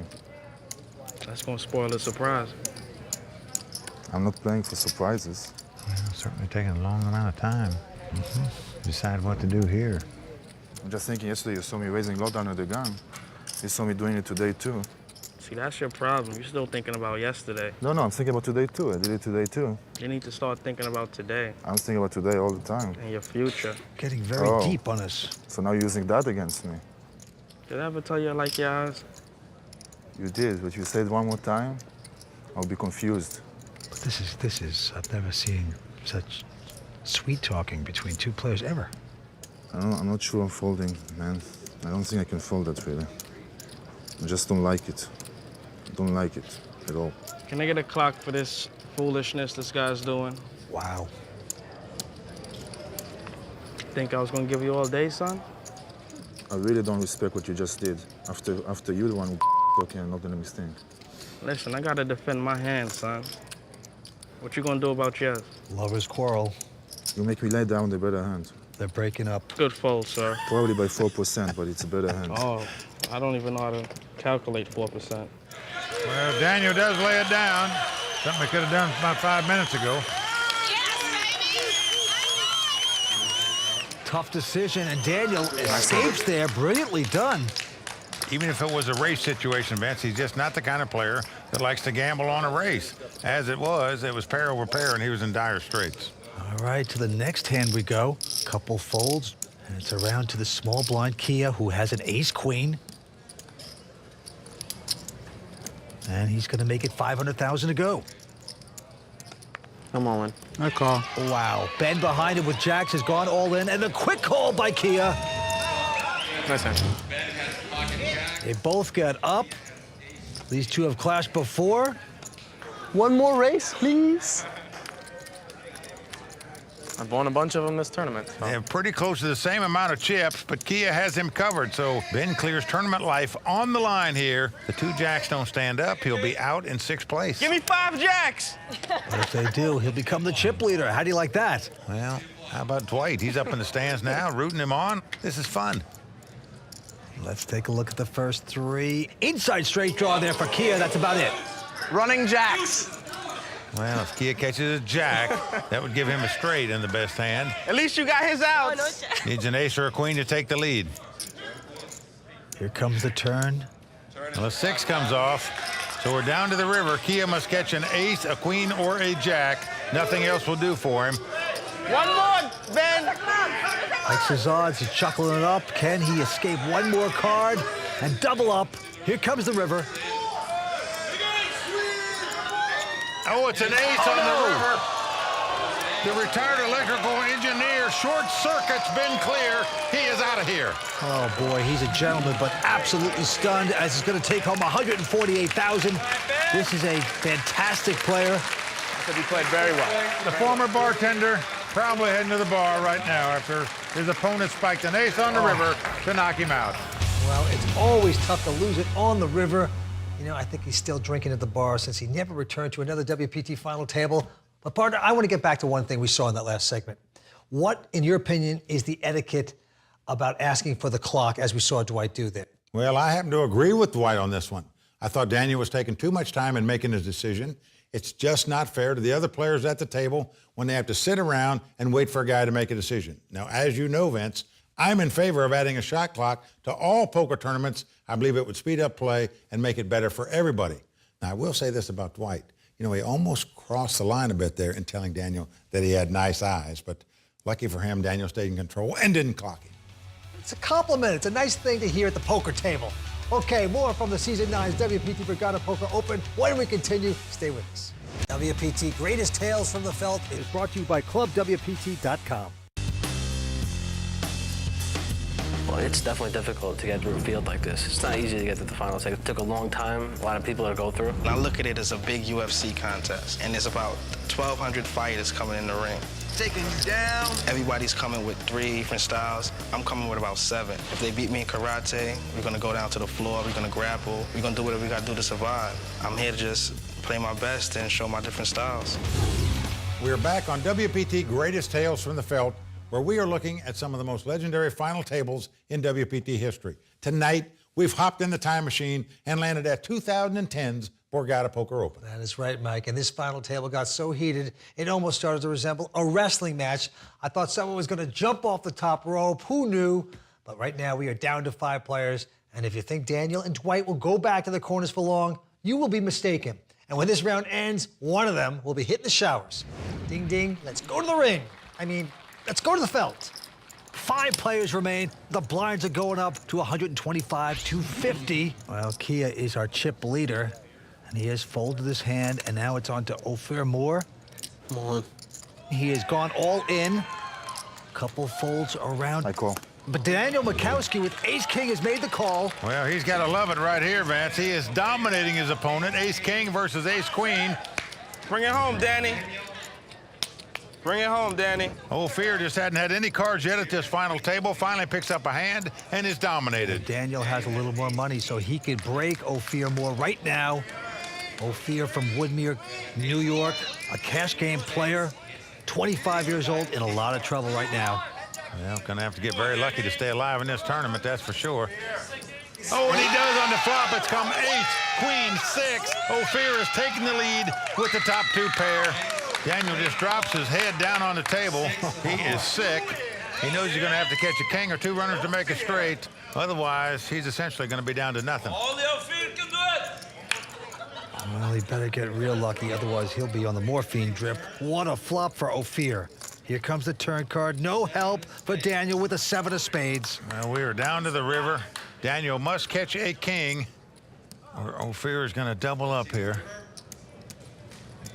What will it be? No, it's a deuce of hearts. Ophir doubling up. And Daniel Mikowski, a very tight, solid player. Oh, man, he is hanging on by dental floss. Well, Vince, he doesn't even have half of the small blind left, so he's going to be all in on the next pot. Let's do a miracle, guys. Chip in the chair. I heard stories about this chip in the chair Oh, thing. boy, back in the straitjacket. Let's see if it happens. He might Good trade luck, that sweater Danny in boy. for a real straitjacket after that beat. All right, back to the next hand. Action Ophir quickly folds. Brandon Ovina not playing. But Dwight Pilgrim now with an ace-queen. Just calling. I guess there's no protection here. Well, he's just calling because he doesn't mind the big blinds being in the pot in this situation. He would be just as happy if Kia won this pot, almost as happy as if he won the pot, because you knock out a player and you move up in prize money. Well, the flop is Jack 8-8. Actually, Daniel's out in front with his fives. Take it. Check, check. Both other players check for the side pot. You just want to check it down this spot. Hope that one of you can get lucky and outdraw this guy. Oh, man. Hard luck for Daniel. But can he get lucky here? Oh, now a jack comes off. Check, check. That is a bad card for Daniel. He now must catch a 5 on the river to win this pot. 7 of hearts. Check, check. Well, Dwight Pilgrim is going to win this pot with jacks and eights and an ace kicker. And that's going to do it for the former biologist as he blows up his test tube and goes out of here in 5th place. He's going to take home $183,000. A lot of respect for this young guy. Really took a tough beat when he played for all the dough, essentially, when he had ace-king up against ace-queen. Sometimes it's just not meant to be, Vince. The Fidel Castro lookalike walks away into the darkness of Borgata. Well, for Daniel, he's out of chips, but at least he still has his nice eyes. And we thank him for giving us one of the best table talk exchanges in the history of the WPT. We're also grateful that we didn't end up having to call security. That's true. Now, Dwight, he is looking like he's ready to shock the world. But wait a second, this is the WPT, and things are never quite that easy. Keep watching. We'll be right back. For more of WPT's greatest tales from the felt, stay tuned. Welcome back to WPT Greatest Tales from the Felt, brought to you by ClubWPT.com. We are watching Season 9 in the Borgata Poker Open from Atlantic City, where 5 players remain. That's right, but the story has been Dwight Pilgrim and his attempt to trash talk his way to a WPT title. I must say, Dwight is actually channeling his inner Mike the Mouth Mattisau or the airbag from Australia, Tony G, and he may laugh all the way to the bank. Well, let's get back to the action and find out. Kia is the chip leader. Why not? And he is first to act. And he's got the 5-6 of spade. I call. He's going to make the call. Ophir out. Brandon now with a queen 9 of diamonds. Going to call. And Dwight with just a 5-3, not going to raise. Now flop comes queen 5-4. Brandon, he's out in front, going to check his queens. Dwight's got 2 5s. He also checks. And now Kia with 5s as well. 650. He's going to bet 650,000 with second pair. Brandon's mom sweating her boy. Raise. He's going to raise it here as he's got the best hand. Dwight goes away and back on the chip leader. Kia took a stab here. And he's folded the hand. Well done, Brandon. Oh, look at this. Brandon's mother just rejoicing there. Just before coming to Borgata, the WPT stopped at the Bicycle Casino where amateur player Andy Frankenberger garnered his share of abuse for his unorthodox play. But now with a WPT bracelet on his wrist, nobody is arguing with the success of a champion. How would you describe the feeling of winning a WPT title? It was like nothing I'd ever experienced before. For me personally, it validated a lot of the decisions I'd made to date to play and to take some time to travel and play poker, so it was very rewarding. Why did you deserve to win? I think in any given tournament, you can't really expect to win, but on that particular tournament, I really did play pretty disciplined throughout. And they quoted Phil Hellmuth as saying that, maybe the guy got lucky and he'll end up giving back the money. Maybe he didn't play against the top players or something. I mean, I played against some very, very solid players throughout the tournament. Jonathan Little, he called you a clown on Twitter. Why would he say that? I can't speak for him, but obviously another bad read on his part. He said, oh, I caught runner flush. Well, it's not really catching runner flush when you bet all in after the river. I mean, it's not like I got my money in bad. I made a big bet when I had the hand, so nothing against him. I'm sure he's a great player. I just think he had another bad read about calling me a clown. Why did you say that Kyle Wilson's friends should have been asked to leave? Oh, I didn't say that they should have been asked. I said if I were Kyle, I would have asked them to leave. That is played 6-8 offsuit. Whoa. Second. Can't wait. Show Those are your friends? They're wasted. You know, they can call me whatever they want. It doesn't bother me. It's just, I think it makes him look bad that his friends are saying obnoxious things. I said if I were him, I would want them to leave because it makes him look bad. I want to talk about this bracelet right here. You took it home at the bike, and now you brought it to Borgata. Yeah, you know, I'll probably stop wearing it when it loses that thrill, but I'm not so sure that'll happen in the near future.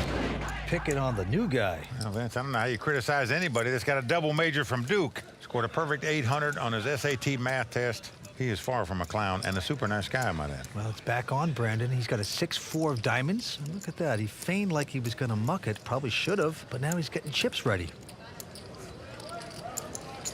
This guy plays very unorthodox.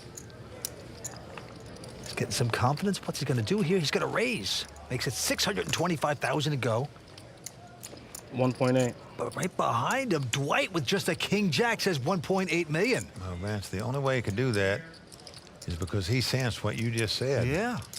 That he could feel that the guy wanted to muck his hand to start with. So why not give him a chance to muck it, raise it with the king eye? Don't you think Dwight missed a thing? He was studying his man. Now, that could have been a fake, but we know it's not. Uh-oh. I don't like this play at all. Damn, you ready to jam the flop, huh? Stop and go time. Why you look back like it even matters? Like you're not jamming this flop. Here comes the flop.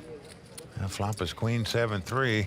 Brandon flops a gut shot straight draw and is going to check. $1 million. And now Dwight hitting nothing there. Just king high bets $1 million. Brandon's just got to shove it here or muck it. He got himself in an awkward position here by calling that $1.2 million raise. He's gonna fold it, so Dwight Pilgrim gonna take that pot. You let me win that $3 million pot with nothing? You let me win this pot, $3 million pot with nothing. Just by me saying $1 million, you fold. Yep. Which one you want to see, son? Sure, go ahead. Nothing. Okay. Look at this. He's table talking Brandon, making him feel worse, putting the salt in the wound. I don't know too much, but I'm giving up $3 million pots for the next guy got nothing. Very strange hand. Let's see what Tony Dunst has to say on this week's Raw Deal.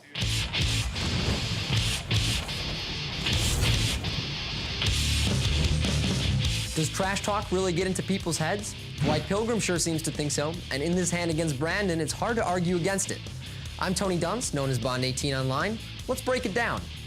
The hand begins with a loose open from Brandon, holding 6-4 of diamonds and just over 20 big blinds.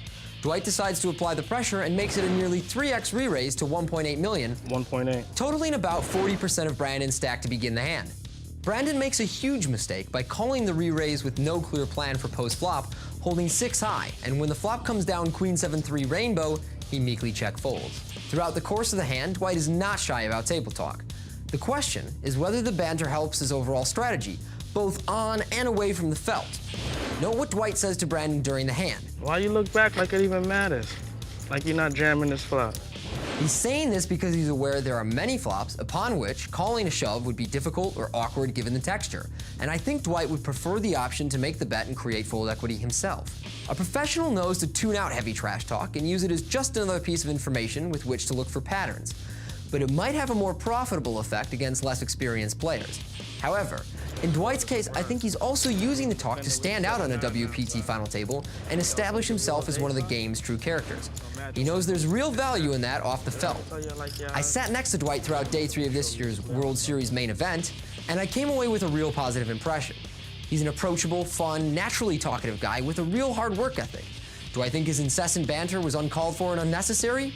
Yeah, I do, but I'd also be lying if I didn't say that from a strictly viewer standpoint, I found it pretty entertaining. Besides, perhaps this is just Dwight's way of alleviating the pressure of being at his first major WPT final table and the fear that while being on film, he's a liability to be killed off first. Well said, Tony Dunst. Got to agree. Well, you have to agree that the pre-flop call of 1.2 million more with just 6 high when you only had less than 5 million in chips just doesn't make sense at all. 6. Well, the blinds are going up to 153, and look at this. Dwight Pilgrim with a pair of queens has made it 600,000 to go, but Kia right behind him with an ace-queen of clubs likes it, and he's going to make the call. Other guys get out of the way, so two-way action. Dwight out in front with the 2 queens here. Here we go with the first 3 cards. Well, out in front no longer, the dream flop for Kia. He's flopped the nut flush with the royal flush draw. And Dwight Pilgrim must feel something is bad about this hand because he checks 2 queens on the flop here. He does slow down, and he is sickened by that flop. And look at him, he's pretending like he's going to just make a quick call. Unbelievable. He is going to bet the flush. Dwight does beat him in the pot. Yeah, he's made the call. This is a potential disaster for Dwight Pilgrim. He's drawing almost dead, as we say. Got to hit 2 runners to make a full house to win it. That doesn't happen as the ace of diamonds comes off. 2.3. Wow, but Dwight is going to make matters worse. He's going to try to steal this $2.3 million bet. I don't like the size of this bet. In fact, I don't like this bet at all.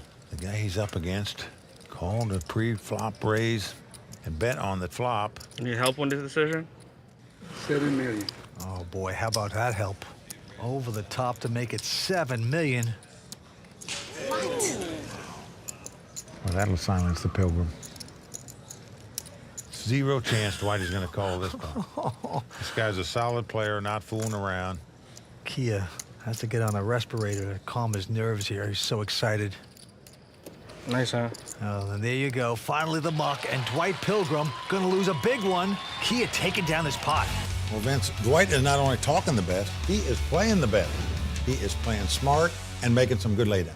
That was a good hand, actually, for everybody at the table because Kia won the pot, Dwight avoided disaster, and the rest of the table enjoyed some quiet time at the table for at least a little bit. Now, the question remains, will it be silent for long? Or will Dwight continue to make noise at winning the Season 9 Regatta Poker Open? Keep watching and find out as WPT's Greatest Tales from the Felt returns. Welcome back to WPT's Greatest Tales from the Felt, where we're revisiting some of the most legendary final tables over the years. And tonight, we're at the 2010 Regatta Poker Open from Atlantic City. At this point, 4 players remain, but only one is really being heard at the table. Well, that one player, of course, is poker pro Dwight Pilgrim. But he's not in the chip lead. That distinction goes to Kia Mohajeri, who is trying to keep Dwight muzzled up. Will he be able to do it for long? Let's head back to the table and find out. Well, we are down to 4 players here. One is going to take home close to $750,000 here tonight. And action goes to Brandon Ovina, who picks up a pair of 6s. I'm all in. And he's going to shove with it, makes it all in. Going all in with the mid pair. Dwight Pilgrim. A call. Behind him, he's made the call. It's a daring call in my mind for Dwight. Kia out. Ophir out. Show me the king 10, son. And he says, show me a king high, but that's not going to happen. And Brandon hasn't beat Dwight at pot yet at this final table. And if he doesn't win this one, he'll be out in 4th place. But right now, he's in the lead with the 2 6s. Yeah, 24 years old, out of Ohio. Love to see his 6s hold up. Here comes the flop. Oh, and look at this. Dwight has hit his pair of kings. Unbelievable tough luck for Brandon so far. He's now going to have to catch a 6 to win this pot. Come on, 6. Oh, and he's begging for a 6. Well, there you saw his fiancée, Amanda. One time. Not a happy camper right now. Brandon's first WPT appearance. Can he get lucky on the turn and double up? Well, a deuce comes off, so we're down to the river. Brandon must catch a 6 to stay alive in this tournament. Otherwise, he'll be our 4th place finisher. He's down to a chip and a chair on day 1, but he has no more chair here as he goes out in 4th place. Dwight Pilgrim has knocked out Brandon Ovina, who's going to take home $223,000. A big effort. And Dwight Pilgrim celebrating with his fans. Well, for Brandon, he had a great run and battled all tournament long. It just wasn't enough for him. Vince, it just seemed at times to me that Dwight's trash talking actually bothered him. I'm not sure he knew how to handle it. Well, be sure to tune in next week for the exciting conclusion of the 2010 Regatta Poker Open, and you will see why this tournament is like no other. For my partner, Mike Sexton, I'm Vince Van Patten, and we'll see you next week. Thanks for watching.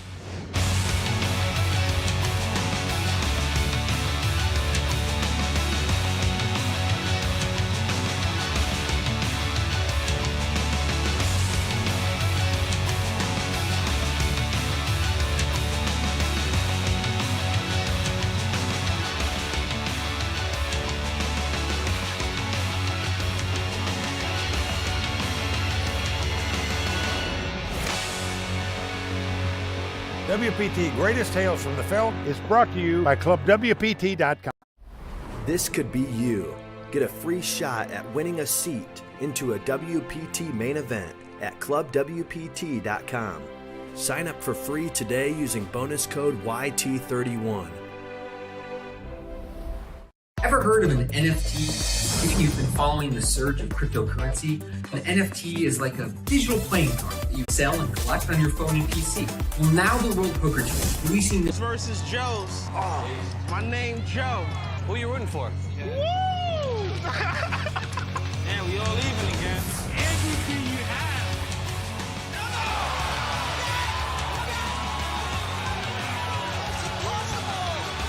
Everyone in the house standing, holding their breath. It's a dance over. It's $3.7 million. What an epic battle it was. Welcome to WPT Greatest Tales from the Felt, brought to you by ClubWPT.com. This is our look back at some legendary final tables over the years. I'm Mike Sexton alongside my partner Vince Van Patten, and tonight we're heading back to the conclusion of Season 9's Borgata Poker Open. And Mike, you know I love the guys on the tour that make their presence known at the table, the guys who aren't afraid to mix it up and go right to the edge of good, clean fun. Well, this final table has one of those guys in Poker Pro, Dwight Pilgrim. Oh, it sure does. And Dwight is trying to shock the world. But tonight, in his way, are some really good players in Ophir Moore and Kia Mohajeri. Now, Ophir is a solid poker pro who plays in a lot of high-stakes cash games right here at Borgata. And Kia, our chip leader, has over $1 million in career winnings. Now, in the last hour, we described this final table as a wrestling match. So let's get back to the ring for round 2 of the Borgata Poker Open from Atlantic City. Come on. No call. Ben with jacks has gone all in, and a quick call by Kia, who has an ace-queen. Oh, it's an ace on the river. It's been clear. He is out of here. Negative clock for this foolishness. I really don't respect what you just did. Ophir Moore has gone all in with his ace-queen. Daniel Mikowski with ace-king has made the call. Ophir gonna have to get very lucky to stay alive in this tournament. Oh, and he does on the flop. Ophir doubling up. And that's gonna do it. Sometimes it's just not meant to be, Vince. Brandon Ovina picks up a pair of sixes. I'm on. I call. Oh, Dwight has hit his pair of kings. Dwight Pilgrim has knocked out Brandon Ovina. That knockout made me #1 in the world. He's fun to have at the table, but he will do a lot of chatting. The battle rages on, so let's get right back to the game with Mike Sexton and Vince Van Patten. Thanks, Kimberly. Tonight's winner of the Borgata Poker Open will be the champion of the largest field in WPT history, 1,042 players. Who will be the last man standing and the first man to buy drinks at the bar? There's only one way to find out. Let's go watch the bluffing begin. Well, we're down to 3 players, and on the short stack right now, it's a poker pro, a high-stakes cash game player, Ophir Moore. In second place, top pro Dwight Pilgrim. He's got 12 million in chips, and our current chip leader is retired electrical engineer Kia Mohajeri. He's got nearly 16 million in chips. And as you can see, the winner's going to take home close to $750,000, and he's at 25,000. Blinds 150 and 3. 3, 5, 4, 5. Kia with a quick fold. 3, 5, 4. And now Ophir Moore with a king 8. He's going to go all in with his short stack. It's around to Dwight Pilgrim. How much? I want to know how much before I even look. He's like the Muhammad Ali of poker, Vince. Very braggadocious kind of guy, but he's also got game. I played a lot with him during his tournament, and I can tell you, he can play. That's decent, bro. This is an ace. If it's suited, if it's a king, or if it's paired, you're getting called. It is suited. How much is it? See if he lives up to his word. Yes, he does. He's made the call. Well, Vince, he might win the pot, but I don't like this call for 2.8 million. To call an all-in bet with just jack high, you know you have to outdraw your opponent to win the pot. Dwight Pilgrim, a very loosey-goosey player, makes a lot of moves, says he has 7 different levels to his game. He just showed us another level. King. Well, he does. He's not afraid to take a chance, as we see. Let's see if it works out for him. Oh, Jack 10-4 right on the flop. Unbelievable. What a flop for Dwight Pilgrim. He is well out in front. Like he knew it was coming, Mike. Well, Ophir gets up. He knows he's got to catch 2 running cards to win this pot. 2 running hearts to make a flush, 2 running cards to make it straight, or 2 cards that are a king and an 8. And Dwight is going to the rail, celebrating. But it's not over. Sure not, but... Out of didn't even look at the turn in the river. That's confidence for you, folks, is all I can tell you. Well, Ophir needs 2 runners to win this pot, but it is not over, folks. We've seen it happen before. But Dwight is acting like it's over. Well, he sure is. Partying in the rail. Sometimes a dangerous thing, Mike. He's high-fiving everybody. Let's see what happens on the turn here. And look at this card on the turn. The 8 of hearts comes off. Ophir now has a lot of outs to win the pot. He can win it with a king or an 8 or any heart. Whoops. Not so fast. Now, the 10 of hearts won't win it for him, but any other heart will. So Ophir Moore from Woodmere, New York, 25 years old, has a shot now to double up and outdraw Dwight Pilgrim. Dwight realizing now his opponent's got a lot of outs to hit it, and hits one of them. The king comes off. Ophir has done it. And folks, if there's a lesson to be learned here, don't celebrate until they pass the pot your way. Lessons being learned here tonight. Dwight with a big smile. Oh, there he is. Well, he's laughing at himself because he knows he celebrated prematurely. Sometimes the best hand holds up, kid. Ophir Moore now back in contention. I deserve that. You just can't torture the poker gods like that. No, you don't. And be celebrating before you win the pot. That's like tickling the foot of the poker god. He doesn't like to be tickled. Bam, Mike. Oh, boy. It would mean a lot for me to win this WPT event, especially since it's at the Borgata. I play here every weekend, cash games, so it would be great. It would be like winning on home court. I'm here with Matt Glantz. He plays in a big cash game here at Borgata, and he's friends with Ophir Moore. And when I say friend, I go onto Twitter, and I find a tweet. I don't have a piece, but he plays every week in the mixed game, so I feel like I got 20%. It's just a joke. He's a good friend, and he plays in the game. He's a winner in the game, so it's just a little bit of humor for him. Give him some incentive to do well in the tournament. Now, I'm looking for some predictions. What do we think? Right now, the guy Kia, who I don't know, I'm not familiar with, but I've seen him play, and he has the most chips, but I'd say Dwight's probably the favorite at this point. All right, let's get back to the action. Go get him, Ophir. There you have it. Matt Glantz, a high-stakes player here at Borgata, rooting for Ophir, but picking Dwight to win it all. I call. Kia Mohajeri, the chip leader, is going to call with a Jack-9. And Ophir Moore's going to pick up an Ace-6. Well, he's got a new lease on life now, so he's got to be feeling good. He's just going to call, though, doesn't raise with the ace-high. And Dwight Pilgrim with just an 8-6, content to see a flop. Well, flop comes king, 3 deuce with 2 spades. No one hitting anything. Ophir checks, Dwight Pilgrim checking, and Kia checks as well. Now a 7 comes off. Check it. Well, again, it goes check, check, check. Now a queen comes off. Who's going to take a stab? 575. Yes, it is Dwight Pilgrim. He's going to bet $575,000. Well, Kia goes out, but Ophir saying to himself, you know, this guy didn't bet anywhere along the way, and all of a sudden he's going to bet now when the queen comes up. So in Ophir's mind, he's probably got a pair of queens or he's got nothing, whereas ace-high might be good. Well, this would be a heck of a call if Ophir can make it. He is sensing it, and he's doing it. Well, what a nice call by Ophir. He read him perfectly there. He had 2 queens or he had nothing. So Ophir wins that pot by making a good call. Wow, what a way to start play. Dwight Pilgrim, the trash talker, taking some punches on the very first 2 hands. Well, Vince, the mark of a champion is how well they respond to adversity. Now, I've seen it time and time again on the tour. A couple of bad plays and it snowballs out of control. The next thing you know, you're collecting a consolation prize. Will it happen to Dwight tonight? So much more to come here on the WPT. Greatest tales from the felt. Stay tuned. You could say I'm the king of the minor leagues because I came in 2009. I started off with the small tournaments, played a lot of small events, but I took shots and I made a couple deep runs, and now I'm taking my shot with the big dogs. Welcome back to WPT's Greatest Tales from the Felt, where we're looking back at some legendary final tables over the years. Right now, we're visiting the Season 9 Borgata Poker Open from Atlantic City. And Vince, it seems like every year the Borgata Poker Open brings us those water cooler moments where you can't wait to tell your friends and coworkers just what you saw and what happened. Tonight, Dwight Pilgrim has already given us those moments. All right, will Dwight be remembered as the class clown who got sent to study hall, Or will Dwight be able to talk his way to a WPT championship?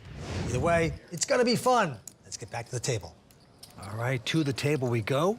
Who will become a WPT champion here tonight at Borgata? We will see. Action going to Ophir Moore, cash game star. He goes out. 750. And now Dwight Pilgrim with a pair of ducks makes it 750,000 to go. But look at this, right behind him, Kia with a pair of jacks. Well, this could spell big trouble for Dwight here. Kia has more chips than Dwight and has an overpair. He's got the 2 jacks. No raise. He is going to raise it. Like he should. See how much more he's going to bet. 1.5 more. Wow. That's another $1.5 million for Dwight to make this call. I'm all in. But he's going back over the top all in. Well, this could spell doom for Dwight Pilgrim right here. Ooh, but it has to be called first. You think it's pretty automatic, though. 8 million altogether. Like it or not, you got to call with a pair of jacks. You would like that, huh? If I call. Ophir would like to see him call. Sitting out there, looking pretty. You cannot lay this hand down. If a guy's got aces, kings, or queens, good luck to him. Please call. How about the moxie to come back over the top, all in with just deuces? Well, he's thinking his opponent might have something like ace-9 or ace-10 where he'd get away from the hand. Even if he's got a small pair, he might throw it away. But he's got 2 jacks. He cannot throw this away, Vince. Well, especially against a player like Dwight, who mixes it up. He can be playing with anything. I mean, this is, in my opinion, pretty automatic. Well, it's 100% automatic. The guy's got aces or kings here, you just beat. Yeah. But even if you lose this pot, you still got almost $6 million in chips to play with. Not like you're out of the tournament. All right. Let's see if he does the right thing. He will be pleased with himself if he does. The former electrical engineer just troubled by this. Well, Vince, he will be disconnecting the wires if he lays this hand down. You win. Wow, he's going to lay it down. This is shocking. Can you beat 7 high? Yeah. Choose one. Can you beat 7 high? I don't care. Go ahead. Oh, I found a deuce. Oh, man. Oh, he showed him a deuce. And right now, Kia is just sick. Look at the look on his face. He knows no matter what that other card was, he's a monster favorite to win the pot. And I got to tell you, Vance, I can't believe he laid it down. You can't put 10 million with a deuce in your hand. You ain't playing poker. What are you doing, Kia? That is tighter than the back seat of a Kia. Nice hand. Incredible. A surprising laydown there by Kia Moageri. Let's take a moment and check in with our expert analyst, Tony Dunst, back in WPT Video Control to find out what just happened. Tony?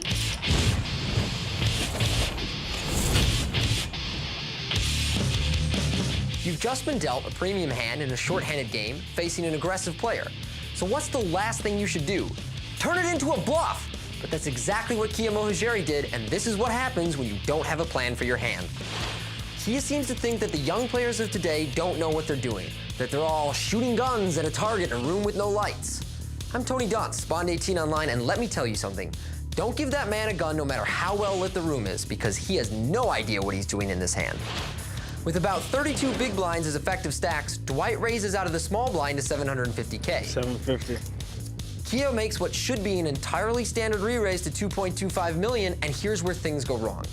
Dwight decides to move in over the top. I'm all in. And after long consideration, Kia folds the best hand. You win. This demonstrates a very common mistake by less experienced players, a failure to create a plan for the hand and anticipate each potential variable. Before Kia makes his re-raise, he should know what he's going to do based on whether Dwight moves all in, re-raises to a different amount, or decides to call and play a bloated pot out of position. The problem with leaving all of these up to later evaluation is a more logical thought process. We wind up second-guessing ourselves and thinking about all the wrong details. In this spot, Kia's failure to anticipate turns what should be an instant and confident call into a monumental blunder of a fold. What can I say? Kia woke up with the 4th best hand in poker against an aggressive opponent in a 3-handed game, blind versus blind, and turned it into a bluff. It's an absolute catastrophe. Back to the table we go. Well, Vince, I'm totally baffled how you can lay that hand down against an aggressive player like this.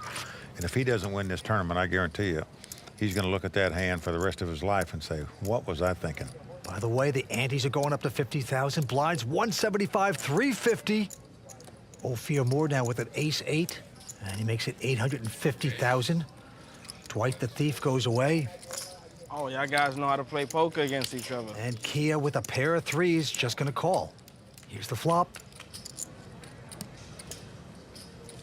Well, flop comes ace, queen, 4. Kia's gonna check, and Ophir is gonna check his aces, gonna play slow.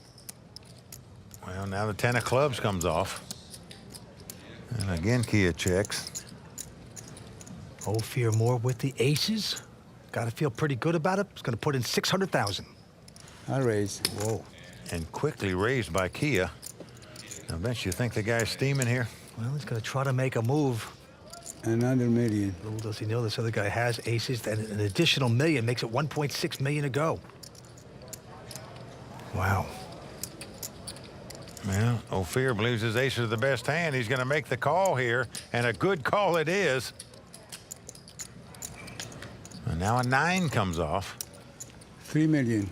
3 million is the bet. Say hello to Uncle Tilty. Vince, Ophir's going to put all the pieces of the puzzle together here, and one of those pieces includes the last pot where Dwight showed Kia a deuce after he bluffed him in that last pot. For a guy that doesn't bluff, if you're sitting in Ophir's seat right now, you're saying to yourself, ease. Meanwhile, Dwight is working the crowd like a talk show host. Well, Kia's made a bold play here. And I'm telling you, not easy to call here with an ace-8. Shock the world. Shock the world. Oh. Dwight going to the royal flush, girl. Ophir got a tough decision to make here, folks. This is a very difficult call to make against a tight player like Kia. I call. Oh, he's making the call. You got it. Then what a call that is. Folks, I'm telling you, that is playing some poker. To make that call right there in that spot, not easy to do. Really a good call by Ophir right there. That was crazy. And Kia is just falling off the tracks now. 3 players remain. Our chip leader now is Ophir Moore. How much does he have to have? I got about 5.5 or something. And he got position on you, Kia. Woo! What a turnaround. What a turnaround. Down to the felt we go. Action goes to Kia. Oh, look at this. He's got a huge hand, pair of kings. 900. And he makes it 900,000 to go. 900, whatever that is. Now our chip leader, Ophir, he's got an ace-jack. Well, that's a big hand in a 3-handed poker game. Make it 2 million. Woo! 2 million. Woo! Kia, you see that bet there, Kia? Dwight is turning to Little Richard on us. Whoa! He said 2 point something now. I'm glad I don't have 900,000 in there. He's gonna go away. 57-year-old Kia, will he ship it or not? I call. He does not. That's baffling. Gives his opponent a chance to beat him here, in my opinion. Away from this table before I cause problems. An ace comes up, or a couple jacks would come up, or... Guy, chill over here. This is serious over there. Dwight's gonna do a little walkabout. $4 million pots. Work the crowd a little bit more. He's a character, but we got kings up against ace-jack. And a very big hand. Serious pot over there, man. Here's the flop. And flop comes queen, jack, 5.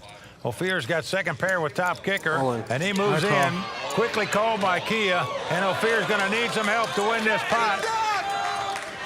Who went all in? No fear! Yeah, no fear went all in, but he's not liking it right now. And Dwight sees it now. Dwight grunts as he sees that, that Key is out in front and may stick around. Dwight obviously wants Ophir to win so he can play heads up for this title. Moves up in real money and gets a chance to play for the title. But for that to happen, Ophir's going to have some help. Needs an ace or a jack or a couple runners to make it straight. Doesn't happen as the 3 comes off on the turn, so with 1 card to go, Ophir needs to catch an ace or a jack. He's good at these rivers, bro. Barry Greenstein. Well, Dwight calling out for Barry Greenstein, 2-time WPT champion, who wrote a book called Ace on the River. But it didn't happen there. Kia is going to double up. That is right. A huge pot there for Kia Mojari. I guess he played it right after all. Damn, we all leaving again. And Dwight, a disappointed man, but still talks. Last season, Jeremy Brown held a 19-1 chip lead in heads-up play here at the Borgata Poker Open, and yet still managed to find a way to come up short. We caught up with Jeremy for 5 questions, including one that's on everybody's mind. How would you grade yourself as a poker player? I actually think I'm pretty good. Some people might not agree with me because of what they saw on TV. What did they see on TV? Me blowing a 20-1 chip lead at the final table, and I pretty much thought it was a lock. It was a guarantee that I was going to win once I had so many chips, and just started going crazy. And next thing I know, everything flipped around. How drunk were you? I was feeling pretty good. Shug 'em. Shug 'em. Can I get another cocktail, please? A round for everybody, including me, too, please. Get another cocktail? I mean, I started slurring my words a little bit I saw on TV, which was kind of embarrassing. What did your friends say? My buddies behind me were like, slow down, dude. Like, you're drinking way too much. I was just having fun. I was just so caught up by everything. I was having way too much fun. Think before you drink? I should have taken it a little more serious, but like I said, it was a learning experience. I'll never do it again. I'll actually wait till after the tournament's over to start the party. Well, he guzzled himself right out of that tournament, and now he's paying for it. But a good lesson for all. Think before you drink. Back to the table. Look at this. Dwight Pilgrim has picked up a big hand. 900. Pair of tens. Makes it 900,000. 2 million. Kia going back over the top, making it 2 million with the king 10 of diamonds. Well, Kia's got some pep in his step now anyway. Now, Ophir goes away. Well, I'd be surprised if Dwight doesn't re-raise it right here. Shocking. He doesn't push here. Well, I'm shocked by that. And now 2 overcards come out. I'm all in. Well, Kia's gone all in here with the open-end straight draw, but with 2 overcards on the board, tough to call with 2 tens here. It's a dangerous move, son. Sure is. Well, that backfired for Dwight Pilgrim. Wow. Hold'em, in my opinion, is a combination of science, art, and psychology. Combination of all 3, I would say, makes it a good poker player. All right, the cards have been dealt. 1.2 million. I think Kia is on fire. He's making $1.2 million with his hand, king, jack of hearts. Ophir out. And Dwight Pilgrim, he's going to stick around with an ace-4 of clubs. Perhaps he's tilting a little bit. Just wants to beat this guy, Vince, after he lost that last pot to him with 2 tens. So here we go with the first 3. Ace-4 up against king, jack, and a 4 hits on the flop. Well, flop is 9-4-3. So now Dwight's out in front with the 2 4s, and it goes check, check. 1 million, 2 in the dark. Well, 1 million 2 in the dark, says Dwight Pilgrim. Oh, and probably a bad move as a jack comes off. Kia now out in front with the 2 jacks. I call. And Kia just calling. Well, the crying call here with the top pair. Dwight wanted to disappear down to the river. Now a king comes off. Only gets worse for Dwight. And the Brooklynite is going to check his miserable 4s.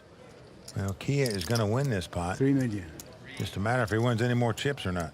$3 million. That could be scaring Dwight away in a hurry. Well, it should be if it's not. Nice, huh? And he's going to do the right thing finally. Kia Mohajari extending his chip lead with solid play. Okay, that was some nice poker playing by Kia. Now, last hour, I told you what my favorite trash talking moment was on tour, Mike.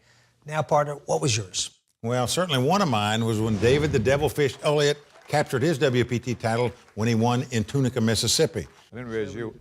Not you personal. I raised everybody. Now, that table was filled with top-notch pros, including Phil Ivey, who finished runner-up to Devilfish, but he ran over the table. He dominated those guys. That was great. Okay, there's more from the WPT Greatest Tales from the Felt when we return. WPT Greatest Tales from the Felt is brought to you by ClubWPT.com. Having the WPT in town brings a lot of excitement to the Borgata. Borgata is the best tournament I've ever been in. This is a great tournament. The structure is great. Players are excellent. If people make it to the money, at least they're going to get twice as much as they're buying, and this is not the case elsewhere. It's a good environment and really good poker. Best tournament in the world.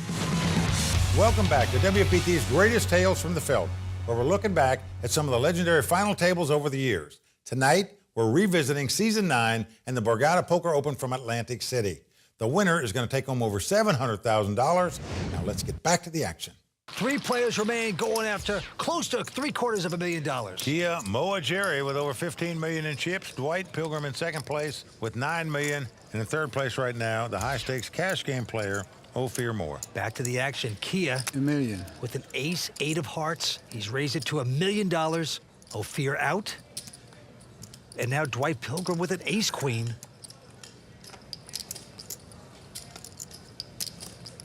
And he is just going to call it. Well, just calling. Most everybody would re-raise in that spot with an ace queen, but Dwight, not everybody. Here come the first 3. The flop is Jack 4-3. Helps neither player. And Dwight's going to check it. Check. Well, Kia does not make the continuation bet. And an ace comes off on the turn. They both hit aces, and Pilgrim is going to check it. He's got a huge kicker. Check. Now, Kia just doesn't want to take any chances at all here. And wisely so at the moment. Now the 4 clubs comes off. Both players have aces up. But there's 4 clubs out there, too. Neither player has a club, but look at this. Dwight Pilgrim bets $350. Oh, I love this bet, Vince. This is a defensive bet as well as an offensive bet. $350. You're not betting like you got a club, sir, do you? He's been called. That's not a bet like you got a... He has not turned up his hand. Is this a slow roll? You want me to show or it's... No, just mark. It's good. Get it out of there. Don't pain yourself anymore. Dwight tickled pink that the man didn't have a club, and he's going to take down that pot. Well, all betting should serve a purpose. That purpose there was to prevent his opponent from making a big bet on the river if he had a club in his hand. Pros versus Joes. Or if he didn't. My name, Joe. Dwight Pilgrim, 28 years old, out of Brooklyn, New York. Okay, on to this hand. The blinds are going up to 200 and 400,000. Action on Ophir Moore. He's got King 10. I call 400. And he's going to call. And right behind him, Dwight Pilgrim. $1 million. With an ace 10 of diamonds, has made it $1 million to go. No. Key is out. But Ophir's going to make the quick call. So we have ace 10 up against King 10. Nice pot brewing. Now flop comes 9-4-3. No help to either player. I check.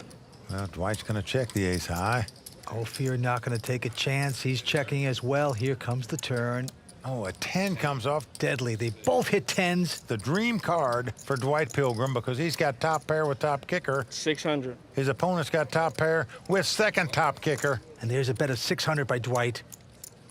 And a routine call there by Ophir. Down to the river we go. Well, a 5 comes off. 1.2. I call. He's going to bet 1.2 million. He's quickly called. Oh, and he's not going to like it. I know that sound when I hear it. Kidney shot. I know that sound when I hear it.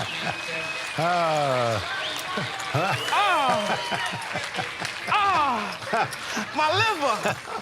That is beautiful. My liver. That is pip trouble. I'll tell you. He's enjoying it. Oh, I know that sound, the little whimper by your opponent. That wouldn't sound like it hurt. Mike, you heard that from over there? Well, he is having a ball right now. Oh, man. What do you think? You think I never have a hand, son? Come on. You kidding me? It just looks like I never have a hand because I'm crazy. He is putting his players through the torture chamber here tonight. When is the blinds going up? Because this guy's going to have a problem. They just went up. Oh, the blinds just went up. Wait, they just went up. Yeah. Take it easy, I'm right? trying to... Take it easy, man. Get it in there. And we continue three-handed poker. Very entertaining here at Borgata. And this hand, Dwight's going to quickly fold. $2 million. Kia, our chip leader at this point, making it $2 million with just an 8-7 of clubs. I'm on. I call. Well, Fear going all in with the ace high. And Kia with a quick call with his 8-7. Yo, this could be like a $200,000 7. Well, Dwight pulling for Kia now. Well, because it means $200,000 in real money almost. That's the difference between third and second place. I ain't never wanted to see a 7 or 8 bad, and I don't want to see it right now. Give me a 7, give me an 8. Dwight, who you rooting for? 200,000. Who you rooting for? who you rooting for? I'm rooting for 200 grand. The next one out. I don't know who that is. But who you rooting for this hand? A little sarcasm. 200 grand. I can't even lie and say I'm going for you right now.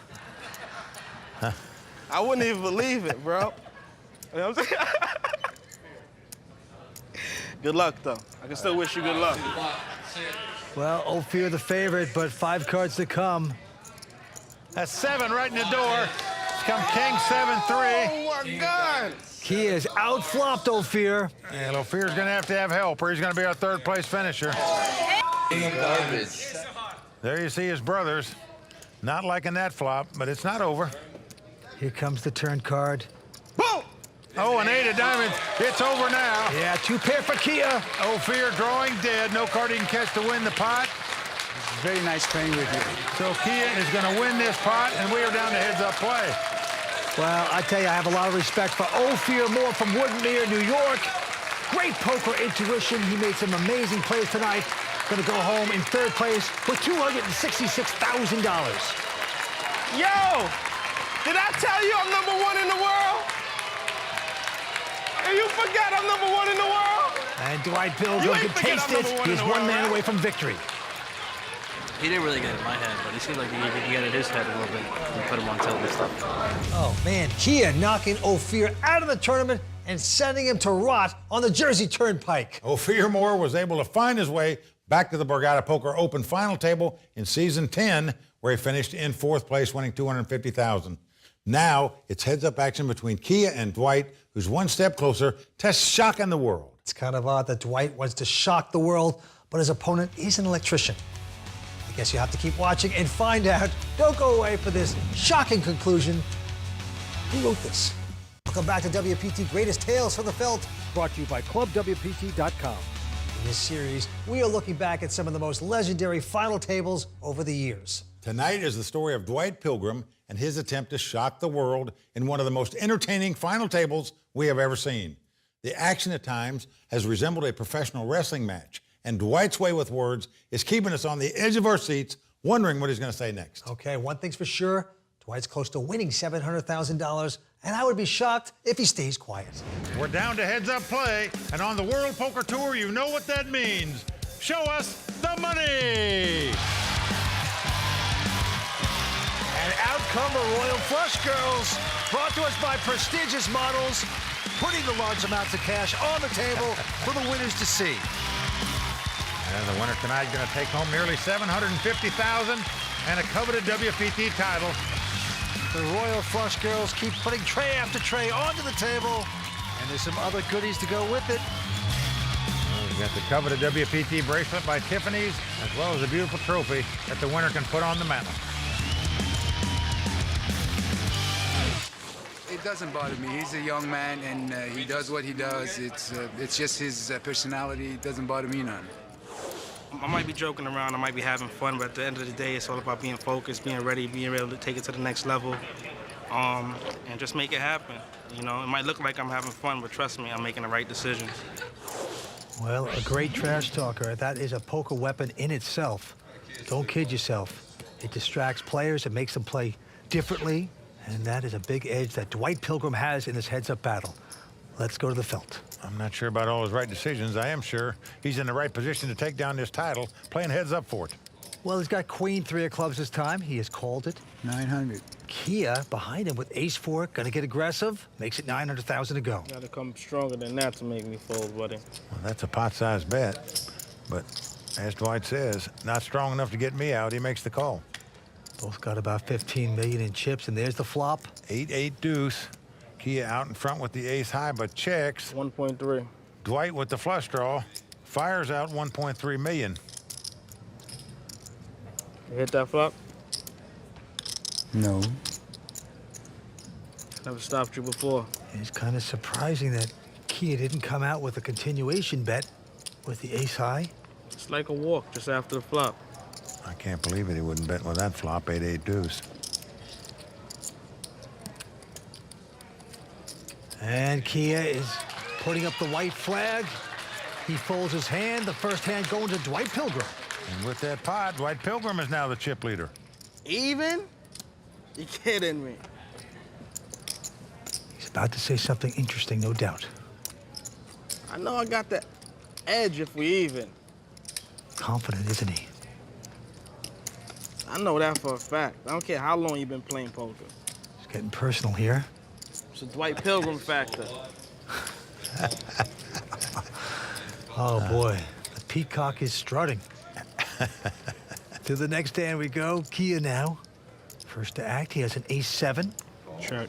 Just going to sneak in there and call. And behind him, Dwight content to see a flop with king-7. Surprised he'd limp in with the ace-high, but he did so. Flop comes queen, 6-5.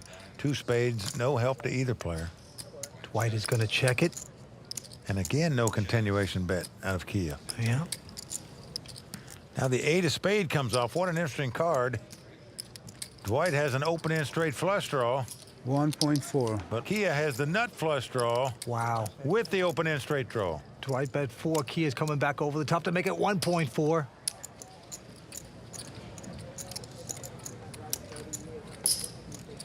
It's worth $1 million to see that river. Mm-hmm. Of course. Well, Dwight's going to make the call. Wants to take this draw. Down to the river, big pot brewing. Well, king comes off, a dream card for Dwight Pilgrim. He now has the lead. He comes out and bets $400,000 with the 2 kings. 2.5.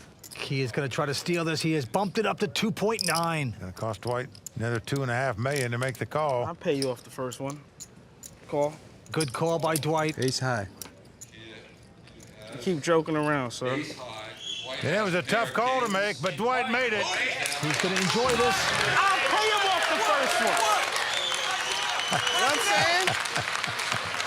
He can't play better poker than me. He can't play better poker than me. He can't play better poker than me, man. Now, he's the Muhammad Ali of poker. I am the greatest, this guy says.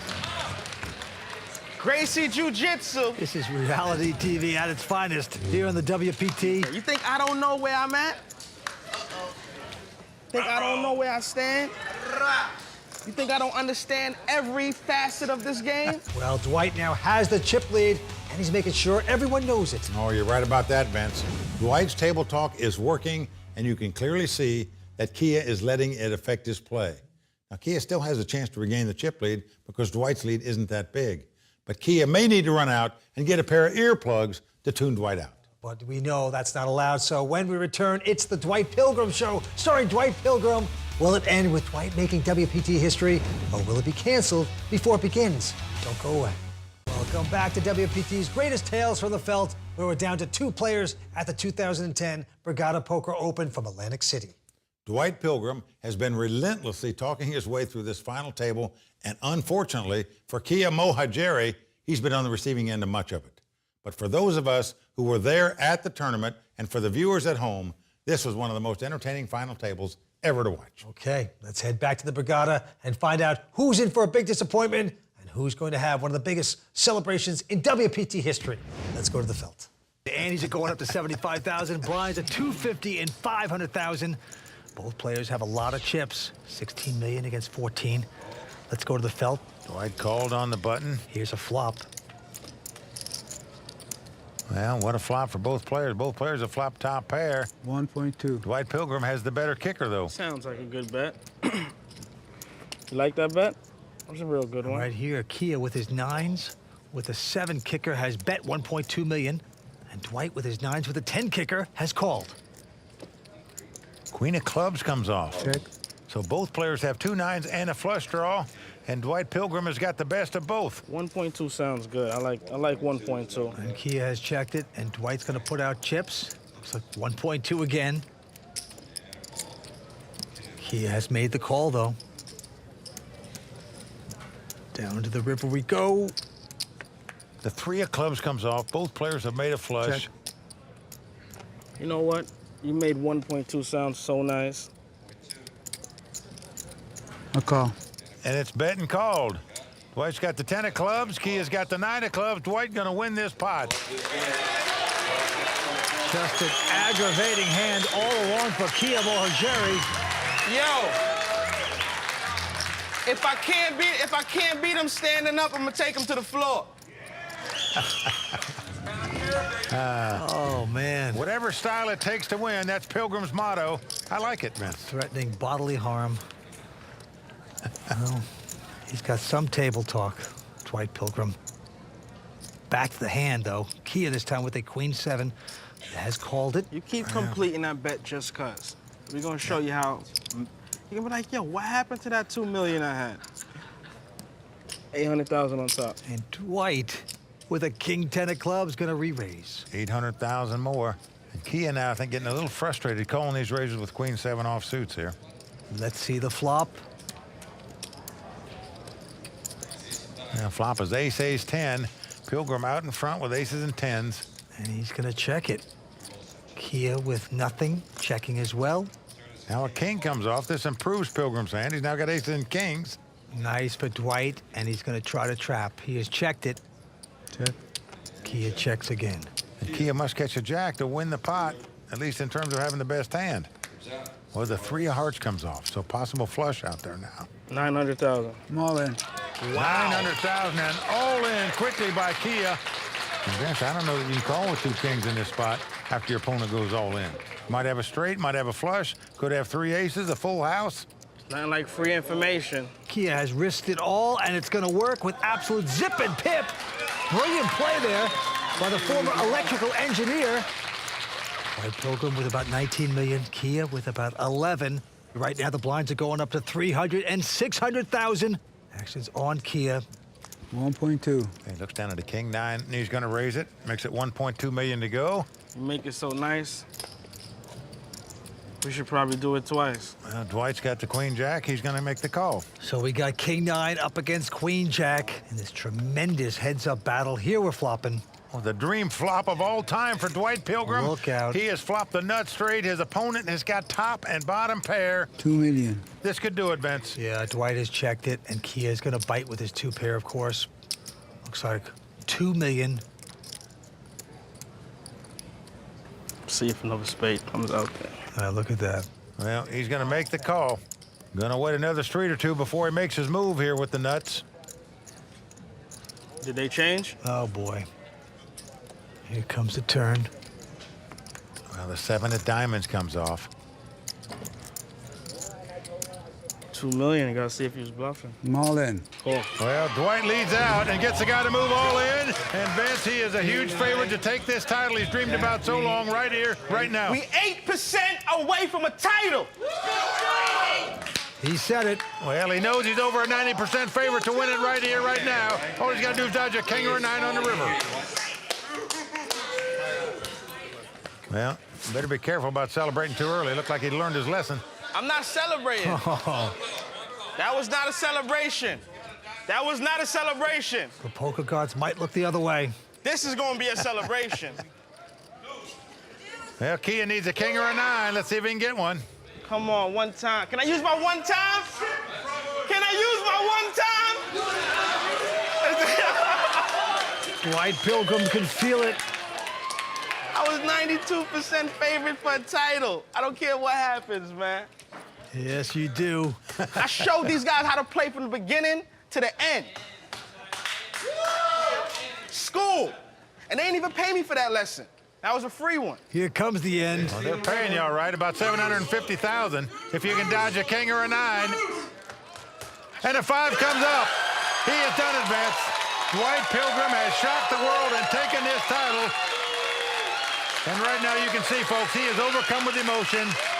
He is not showboating anymore. This is real emotion here. Drops to the floor like a large boulder. Now, Vince, he talks a lot. So did Muhammad Ali.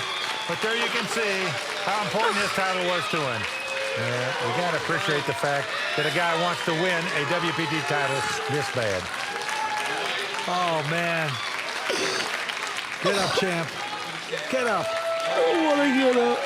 Dwight's been a long time pro. Dreamed about winning a World Poker Tour title and becoming a really big name in the poker world. He has done it tonight.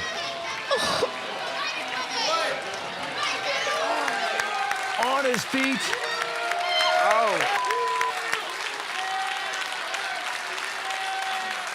Well, Vince, in all sincerity, Kia had his chance when he could have called him with the 2 jacks. You deserve it. Good game. Nice play. When Dwight had the 2 deuces when they were playing 3-handed. But Yo, we competed with these guys without the bankroll. Now imagine what we're gonna do with the bankroll.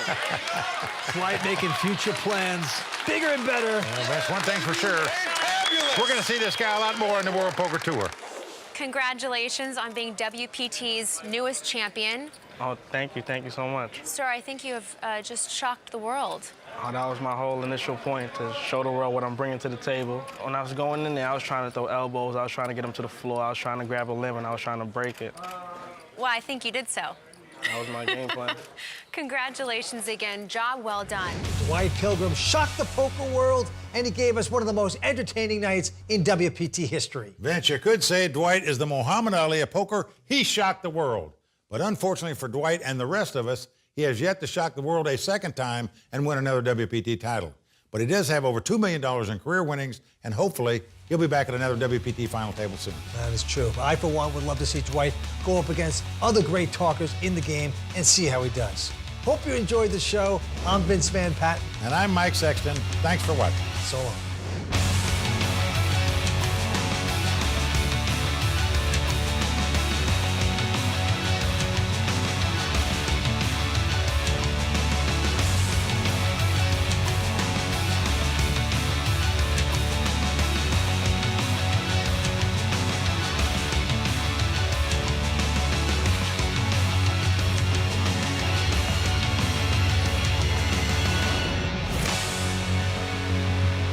WPT Greatest Tales from the Felt is brought to you by ClubWPT.com. Get a free entry into a $5,000 guaranteed tournament and play online poker for real cash and prizes at ClubWPT.com. Sign up for free today using bonus code YT21. Poker's most exclusive table has landed in one of the world's most expensive cities. A seat here will cost you at least £100,000, but it could earn you millions. This is WPT Alpha 8.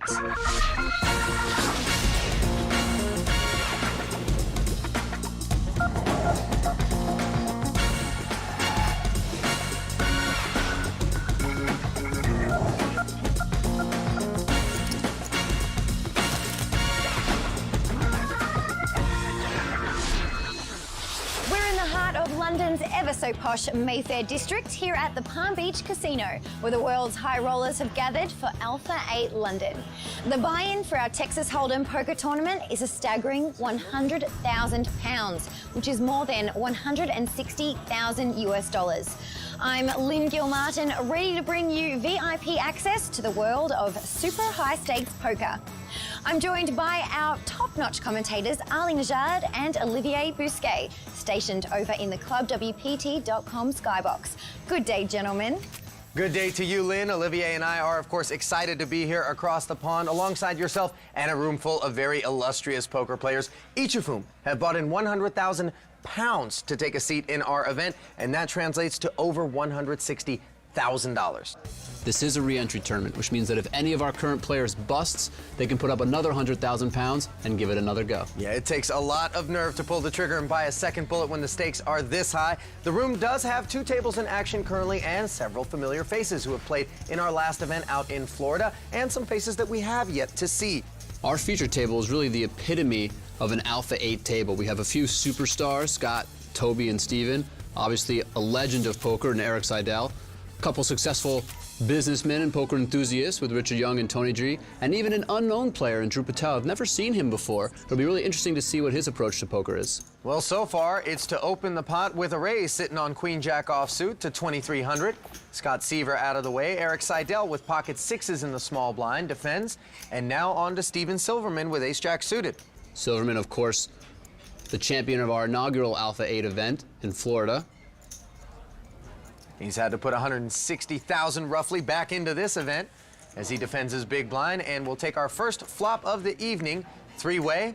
And they do things a little bit differently here at the Palm Beach. One by one, they peel him off the stub. Eric Seidel has flopped bottom set, nothing much happening for Silverman. Drew Patel, 2 overs and a gut shot straight draw, and the action is checked all the way around. Turn card pairs the board. Seidel has a full house. His opponent's drawing dead. He checks a second time, and Silverman seems like he might be tempted, but instead checks it over to Patel. And it looks like Drew's gonna say, if you don't want it, I do. Yeah, exactly. After 2 checks from 2 players, Drew Patel taking a shot at this pot, we know it's not going to work with Eric sitting back there with a full house. We'll see how he plays it. 10,500. Raise to 10,500. And Seidel is going to check raise to 10,500. That makes quick work of Silverman's hand.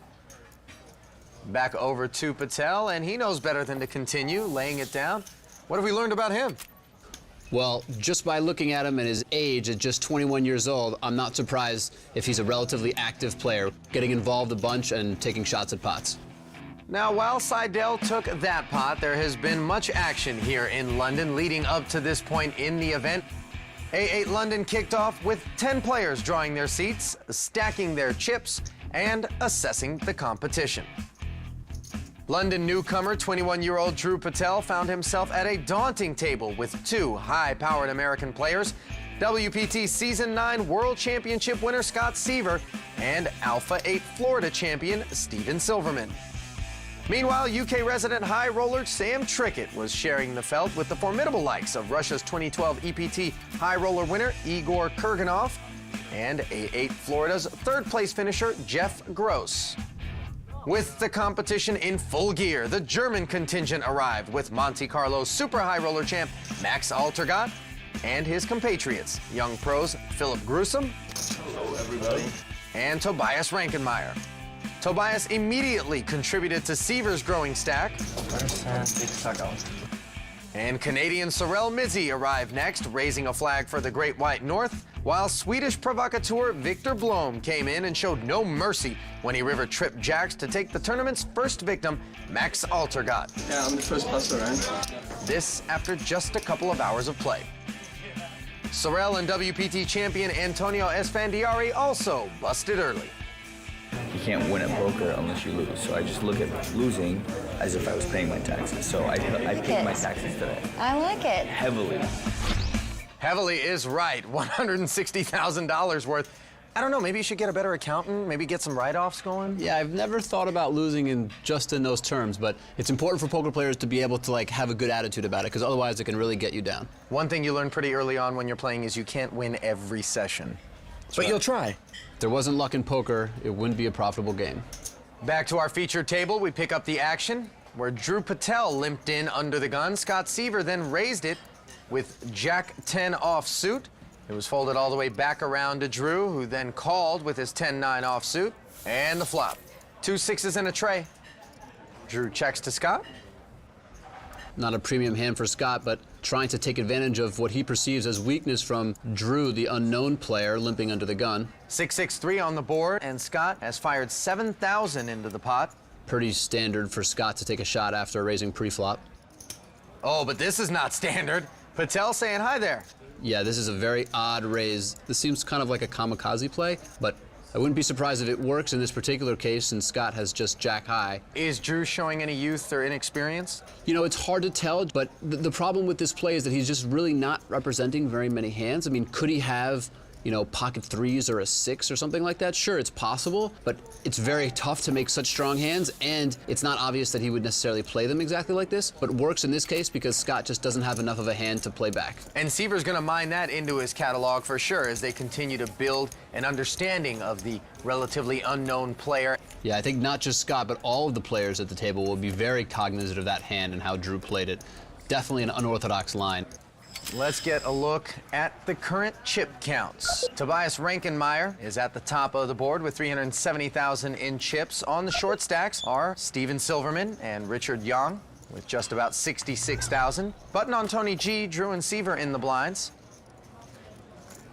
Tobias Rankenmeyer will be first to act. And what do you know about Rankenmeyer? Well, Toby is generally considered one of the very best tournament players. 23. He says 2,300. He and I actually played heads up in Monte Carlo a few years ago. Really nice guy, well-respected player. He's part of this contingent of high roller players, a bunch of German players who have been kind of taking this scene by storm. And you see Max Altergott has actually joined the action. Max was busted at one of our other tables earlier, has had a chance to regroup and raise, what, a little over $160,000 so that he can buy a second bullet. Tobias has actually been a part of big buy-in events in the past, including a $250,000 buy-in in Australia, where he finished second for $1.3 million. Here, he finds himself raising with ace-queen offsuit, and Richard Young is just calling with ace-king offsuit. That could be trouble. Yeah, it's a little bit dangerous from Richard to not take the lead in this hand, but at the same time, you know, there are a couple hands that he's dominating, so if it comes ace-high or king-high, he might be able to win a big pot from a dominated hand. Well, without a 3-bet, both blinds come along for the ride, and we'll take this flop 4-way. To help you out. Appreciate it, bro, but would have been enough even without you calling. Give me my chips back, but nothing's changed, yeah? A lot of overlapping cards out there. Yeah, king high, queen high, or ace high flop could be a lot of trouble for at least one of these players. Burn down. It's 6, 9, 6 on the board. 2 spades. Both Drew and Scott have checked. Toby bet 5,000, and Young calls the 5,000. Yeah, I don't mind this call by Young. Obviously, he doesn't have a pair, but since the board is so dry, it's reasonable to take another card off. And the board stays dry. Young also has the advantage of being down to heads up with 2 players mucking, and he's in position against Tobias. Will Tobias fire a second bullet at this pot? The first one always easier than the second. He does indeed, and Young gets away from his ace-king after he doesn't improve. Strong second barrel from Toby there. Gets Richard to fold the better hand. Richard not interested in spending another $15,000 on the turn, especially when he has no idea what may happen on the river. You get a look at Max Altergott. If he looks familiar, that's because he actually was felted earlier in the event. He has since rebought for 100,000 pounds. Do you think that players feel more pressure when they're on a second bullet because now you're just so deeply invested into the event? Yeah, that's a good point. I mean, it also depends on, you know, what kind of plan players had going into the tournament. If they were planning on willing to be putting up 2 or 3 bullets, then as you get deeper towards the end of your slacks, as they say, I think it could put a lot of pressure on players to make sure they play their best, maybe play a little bit more conservatively than they would their first or second bullet. And I would imagine other players at the table are cognizant of the fact that he's on his second bullet and maybe a little bit tighter than he was on his first bullet. As we get caught up to speed on the action, it's pocket 8s for Toby. Back-to-back raises, this time to 2,400. And he has picked up 1 caller in the form of Richard Young, who has 5-6 suited. We're going to see another pot here between Toby and Richard Young. We've been talking German, like I've said. Flop is ace-jack 3. Not a great flop for either hand here. Round 2. And this time, Tobias checks the flop. Richard checks behind him. And the turn card is a 7. Good-looking card for Young. Yeah, all of a sudden, Richard picks up a gut shot straight draw and a flush draw. And Tobias has just shut it down, checks again with the pocket 8s. 450. Young bets 4,500. And Tobias simply mucks the pocket 8s. Seems like he was done with his hand by the time the flop showed up. Yeah, I like the way Richard played the hand, picking up equity and betting it. Toby played his hand a little bit weak, but at the same time, he had played the hand previously very strong. Maybe he has a good read on Richard.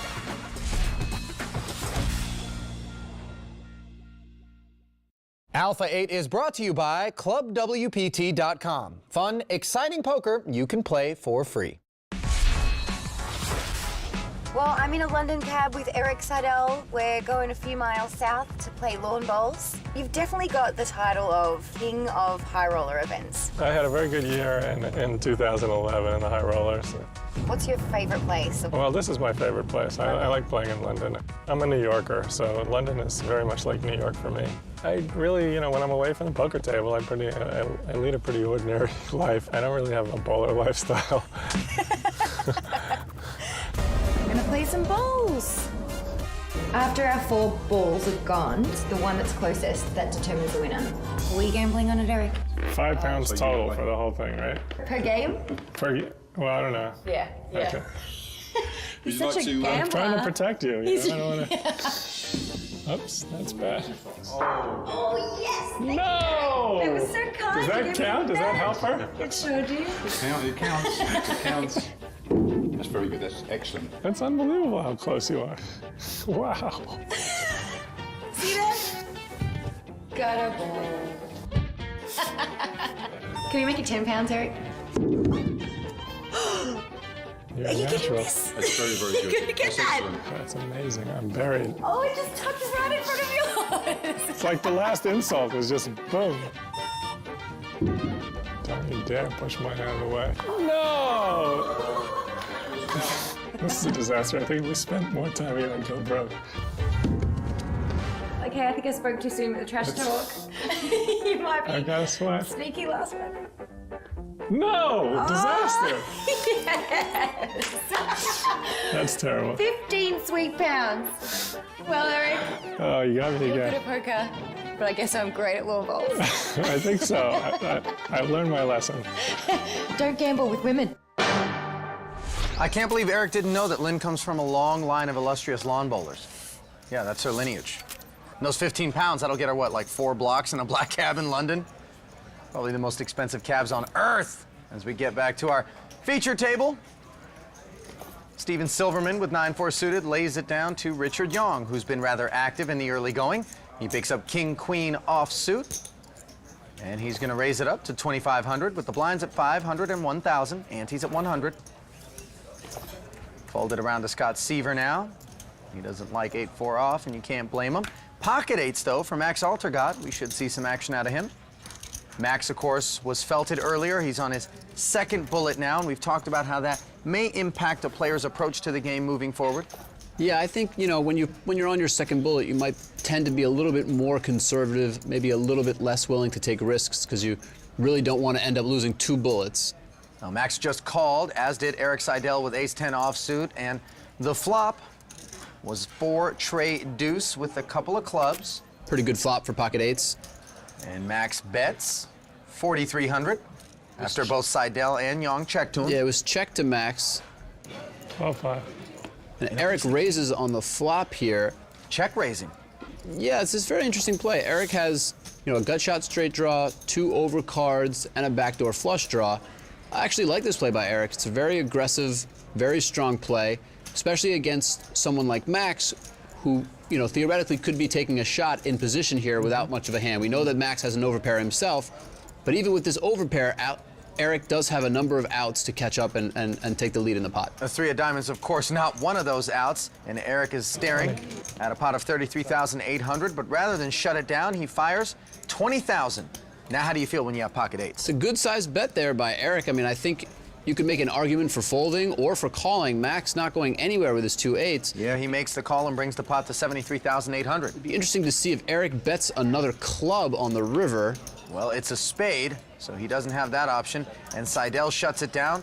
Max quickly checks behind him and will be very relieved to see Eric turn over ace-10 offsuit. Max happily rolling over his pocket eights. Holding on for dear life there with 2 eights. Very happy that Eric did not fire the river.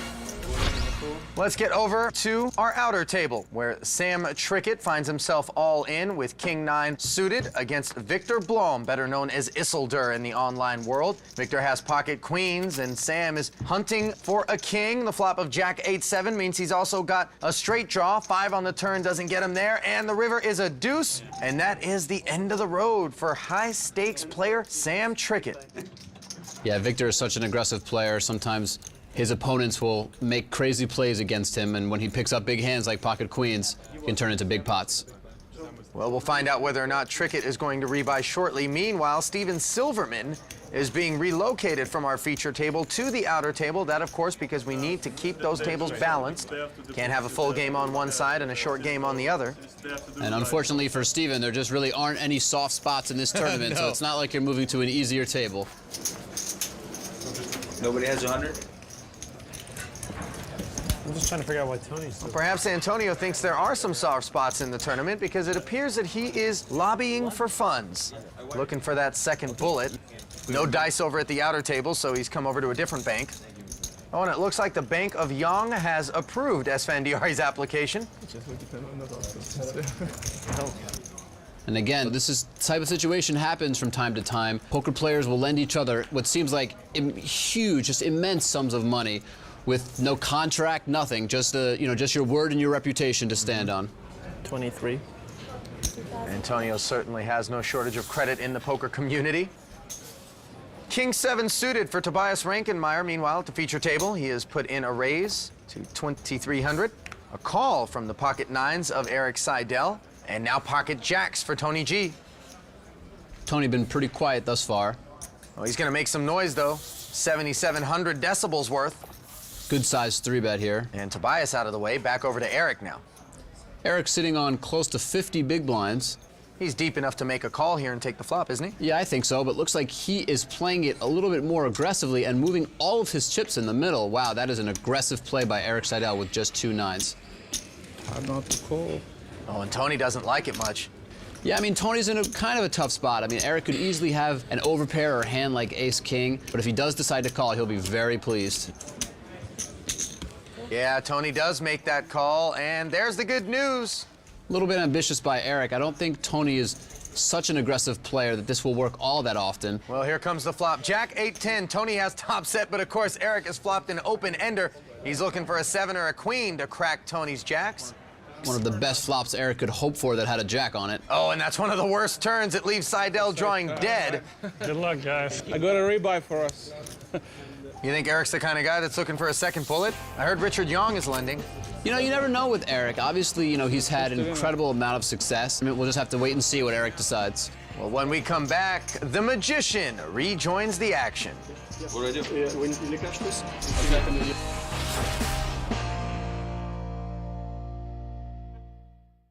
Find out how a sports injury sidelined one player's dreams of glory, but led him to victory on the felt. Log on to ClubWPT.com and join Lynn as she has tea with Sam Trickett. ClubWPT.com. Fun, exciting poker you can play for free. Welcome back to the elite world of super high stakes poker, WPT Alpha 8. Tonight's event is coming from the Palm Beach Casino in Mayfair, one of London's most exclusive districts, where the high price of this tournament fits right into this Tony neighborhood. Is Lynn out and about in London? You know, every time I see Lynn, it looks like she's having the time of her life. Well, you know who else is having the time of their lives? These guys, because they get to play high stakes poker against some of the best in the world. And let's face it, they love the competition. Blinds have gone up to 6 and 1,200, antes have doubled to 200, and you'll notice the magician has taken a seat at the table. I'm gonna be very nitty now. He has 100,000. That's what you get when you re-enter. Meanwhile, Richard Young is having a good time with King Jack offsuit. He opens for a raise to 3,000, and Tony G looks down at Ace Jack of hearts. He's just gonna call, no need to isolate. Yeah, I mean, I think Tony could consider 3-betting with Ace Jack of hearts, but I think the more standard play would be just call and see a flop. Max Altergott gets involved with Ace 5 offsuit. Getting a pretty good price from the big blind with 2 people already in. We take the flop 3-way, and it's 10-5 queen, all diamonds. Max has the nut flush draw and bottom pair. Richard has an open-ended straight draw, and Tony with the Broadway draw. Turn card, the 9 of hearts, and Richard has made the nut straight. Now, from Max's point of view, after both Richard and Tony check the flop, it's not unreasonable to try to bet here, even not necessarily for value with just a pair of 5s, but he also has the ace of diamonds and is just taking control of the pot. Well, Richard chose to smooth call with the nut straight, considering 3 diamonds are out there. It's not the nuts. Tony G's out of the way. We're down to heads up, and look at the river. A third 5 from Max. He may not have thought 5s were good once Richard called, but now he's got to believe his hand is good. Yeah, this is the perfect card for Richard Young because now Max is definitely going to bet for value, and he does make a big bet here. 16,800. So big that I don't think Richard can even raise here. With 3 diamonds and a paired board, looks like Richard just calls with the straight, and Max a little bit disappointed to have value bet the worst hand. Yeah, he was ready to show his hand, and then he wasn't. In poker, we call that value cutting, when you bet for value, expecting to have the best hand, but then run into an even stronger hand. Trips. Huh? Trips. Lunkin, I feel like this table is a lot more quiet, but it's the same table. And Tony G's here, and it's more quiet. First of all, how is that possible? Tony G's scared. He has a reputation to protect these days. You know, he's a government man. He has to be careful what he says. That's right. Times are I have different. all the people on watching camera. now. He has all the people watching, all his, you know, representatives. Is this true, Tony? Represented. It is true. He's running the Lithuanian government. Talk at the table has turned to Tony G's political aspirations. I'm not going to play poker there. One-time Australia resident. I'll play poker during the tournament. Now calls Lithuania home and is running for the European Parliament. I can't gamble. With the future, right? Pocket kings for Richard Young. He makes it 3,000 to go. A vote for Tony G is a sure bet. That's what you need. You need me to do your campaign managing. That would be good. And ace-king suited for Tobias Rankenmeyer. Pretty big cooler pre-flop here for ace-king suited, an extremely strong hand. He's the big stack at the table right now, and he is going to 3-bet it to 9,000 total, back over to Richard's kings. And he says, all right, how about 20 more on top of that, 29,000 total. You getting anything from Young's body language here?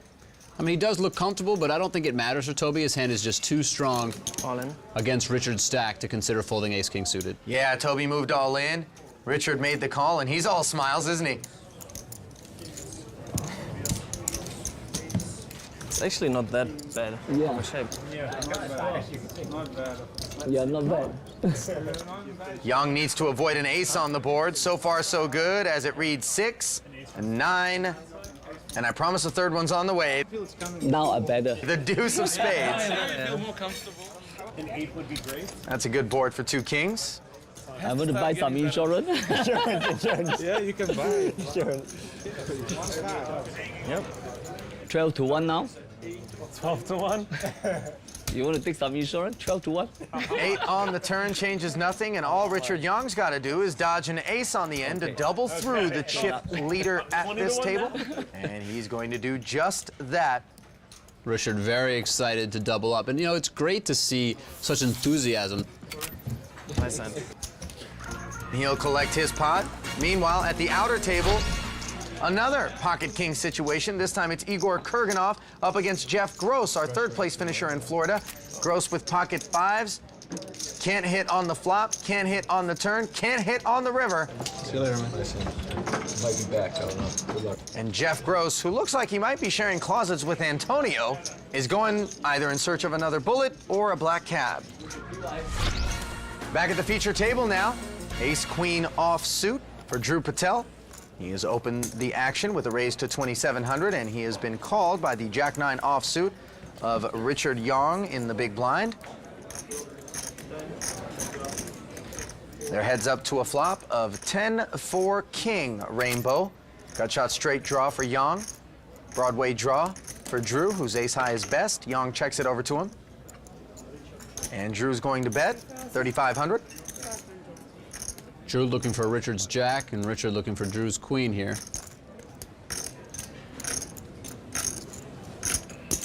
Young makes the call. 7,000 more slide into the middle, bringing the pot to 14-4. Turn card pairs the board. Young checks. Now, what are you thinking if you're Drew? Fire again with the ace-high and the backdoor draw there? Yeah, I think it's reasonable to fire the turn, but I think checking is also perfectly acceptable. Pot control, of course, that's what Patel opts to do. And on the river, Young senses an opportunity. As the 7 peels off, he just has jack high. Yeah, I don't mind the flop call if you're Richard, as long as you're going to bet in a situation like this. So I actually don't mind the way Richard's played the hand. Drew with just ace high looks like he's considering a call. Well, the bet's only 5,400. That's kind of on the small side. That's true. I think the bet size is definitely a clue for Drew and gives him a pretty good price. With just ace high, I think a lot of times he's going to be running into a value bet from Richard, but in this particular case, he wins the pot. And you better believe that there is a table full of seasoned professionals paying attention to each and every one of young Drew Patel's moves. Yeah, we haven't seen too much of Drew, but my sense early on is that he's the type of player who likes to get involved. We just saw he's not afraid to make a big call with ace high, and we'll have to see throughout the rest of the tournament how he fares.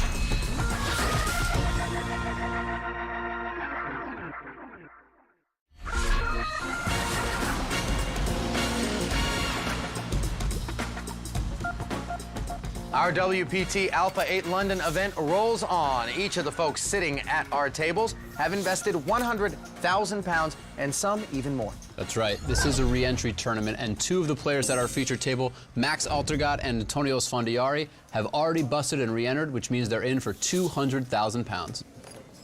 And let's take a look at the chip counts. Top of the board is the German, Tobias Rankenmeyer, and at the bottom of the board, you'll notice another German, Max Altergott.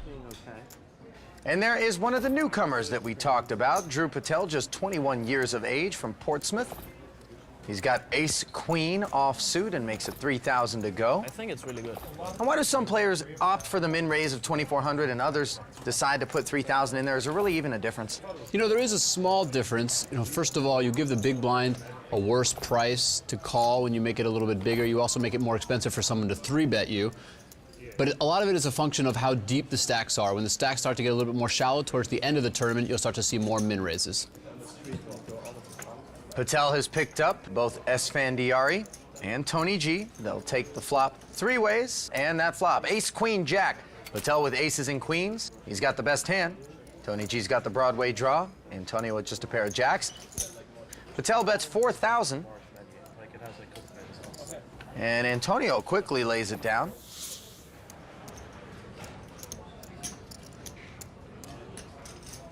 And now Tony G has raised it to 10,000, making it 6K more to go. Tony does have some equity. I mean, he has a gut shot straight draw and a backdoor flush draw. I don't like this raise, though, because it just represents so little. I don't think Tony would even raise if he had queen jack or ace jack. Drew Patel is now re-raised to 17,000, putting Tony in a very awkward spot.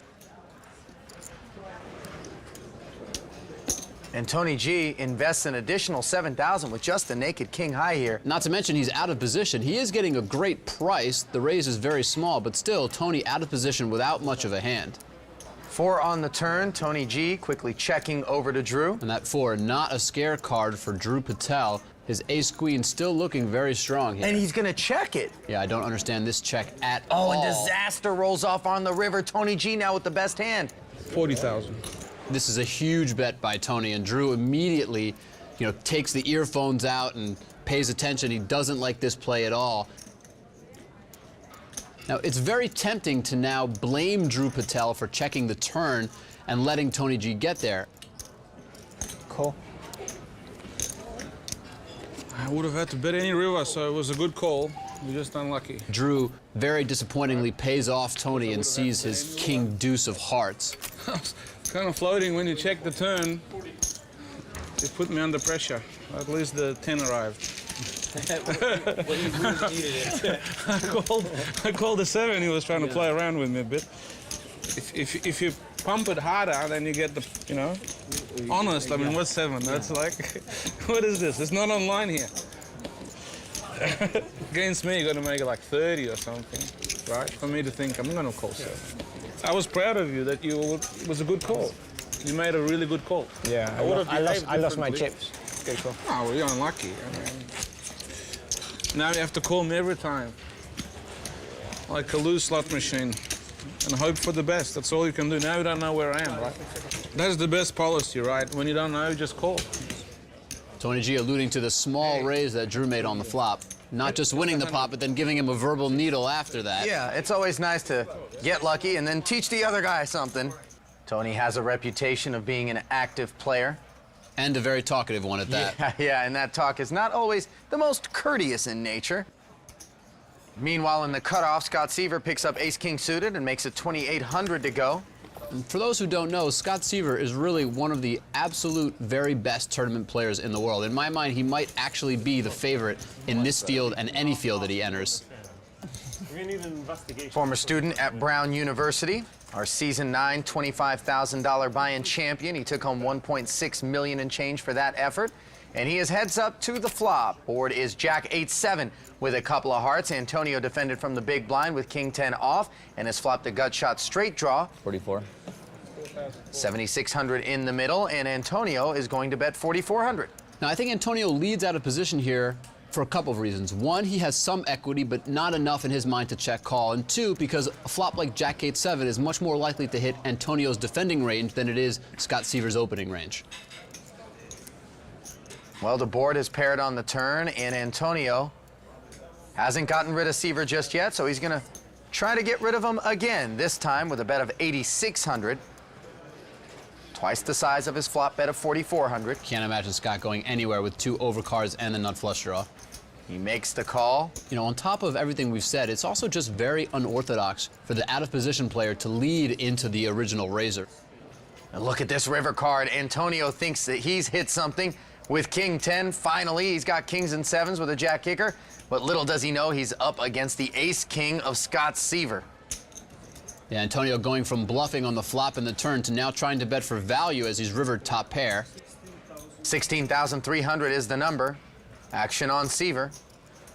I think Seaver is thinking about whether he wants to raise now that he's rivered a king with an ace card, but given the line that Antonio's had throughout the hand, I don't think Scott can really contemplate doing anything but just call.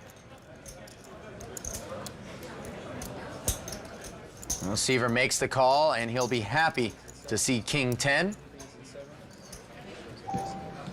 Gives Antonio a look at ace-king, and that's not the way Esfandiari scripted his re-entry. It's another instance of somebody out of position trying to bet for value with the worst hand. At these stakes, players are trying to bet so thinly for value that sometimes they're betting for value with the hand that's not even the best hand.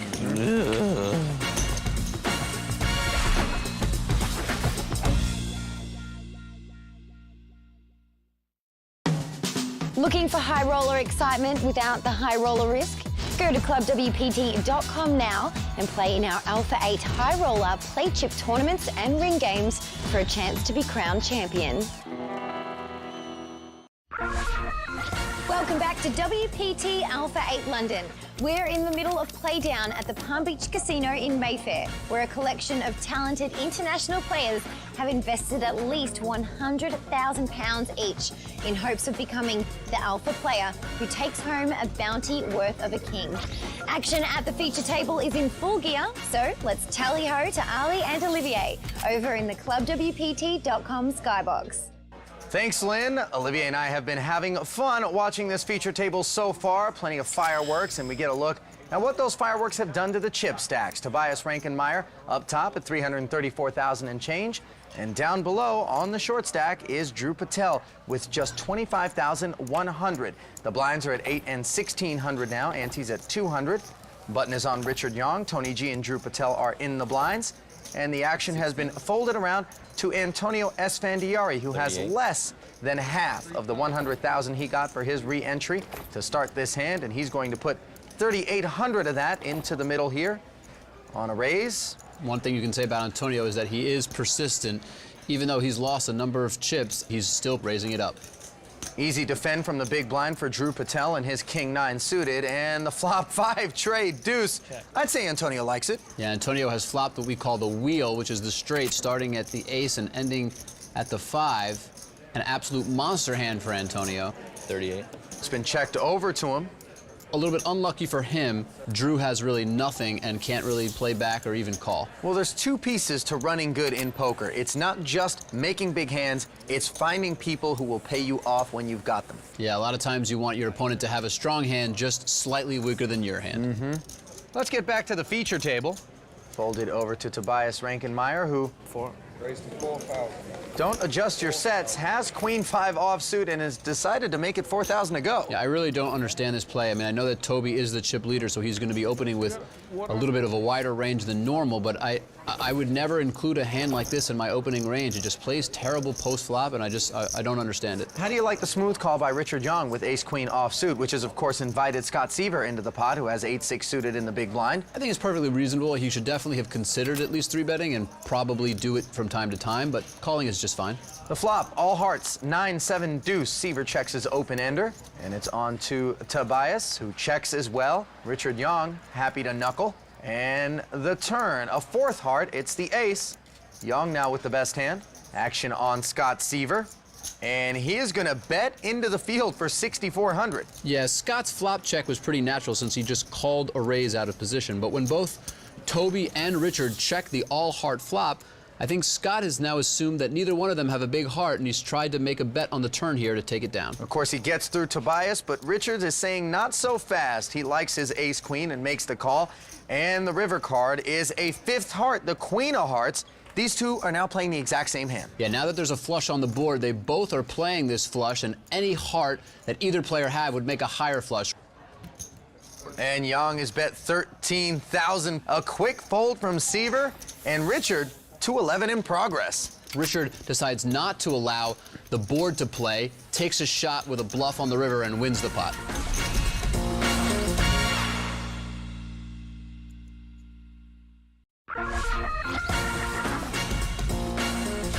We're back in jolly old England, London to be specific, and the Mayfair district, home to the Palm Beach Casino and our second ever WPT Alpha 8 event. We have 7 players at our feature table right now. On the short stack, young Drew Patel, and not far behind him, Antonio Esfandiari, who is on his second bullet, but looking very relaxed, despite being in for over $300,000 US. How did they react? No, I said I always wanted to. Oh, you wanted to? Yeah, I never had. I thought it happened. No. But I think also poker players care about their reputation a lot. He and Richard Young fold over to Tony G.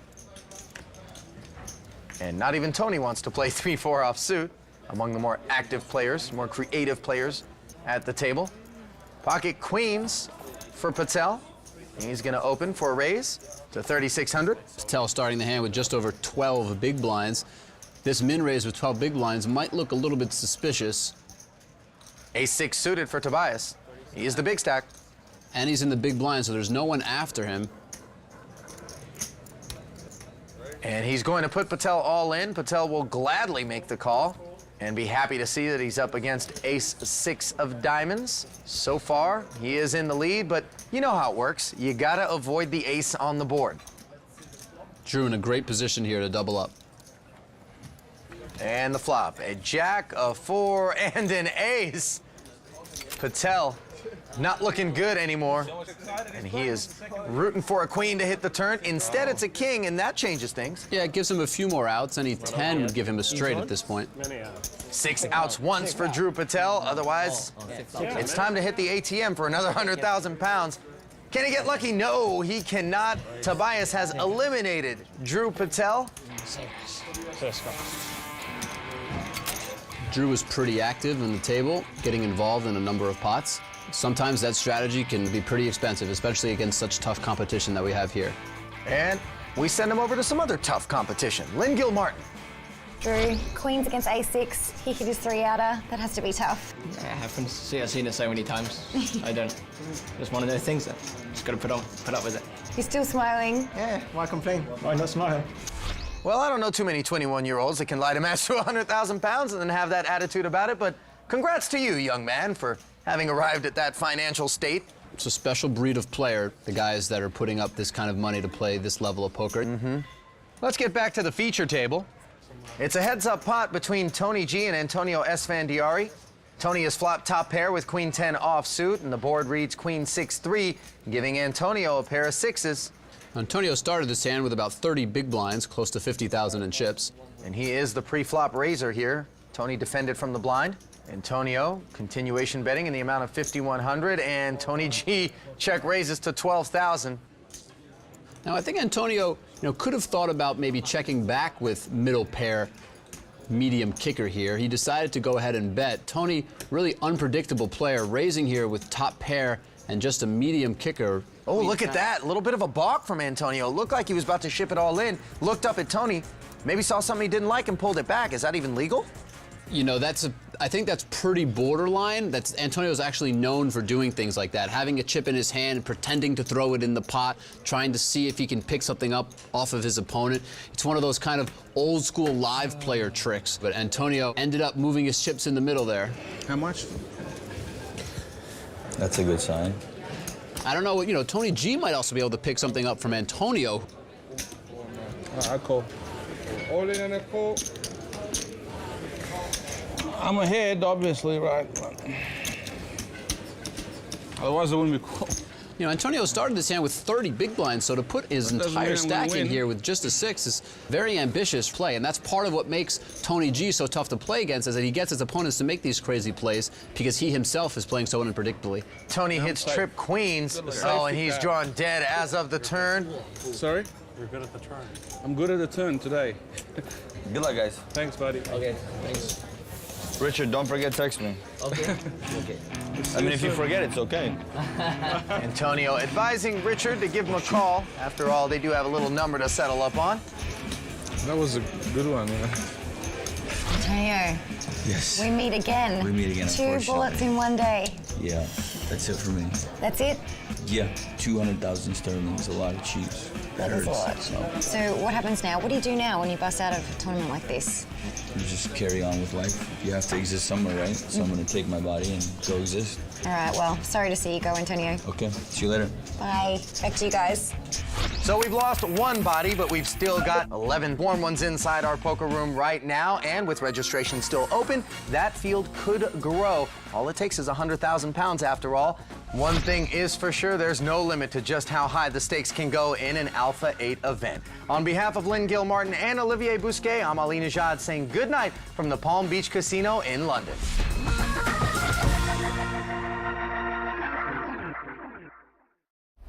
This could be you. Get a free shot at winning a seat into a WPT main event at clubwpt.com. Sign up for free today using bonus code YT31. The world of high-stakes poker has taken root in the heart of London, and you have VIP access to all the action.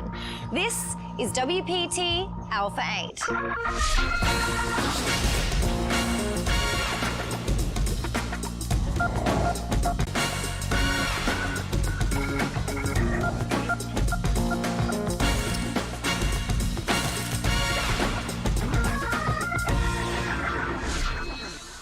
Welcome to WPT Alpha 8 London. The game we play is Texas Hold'em, but our prestigious poker table is not just for anyone. Our players are part of an elite group who travel the world in search of the highest stakes games. All of our competitors started by paying the £100,000 entry fee. While that investment may seem a lot to you and me, for these guys, it's just another day in the office.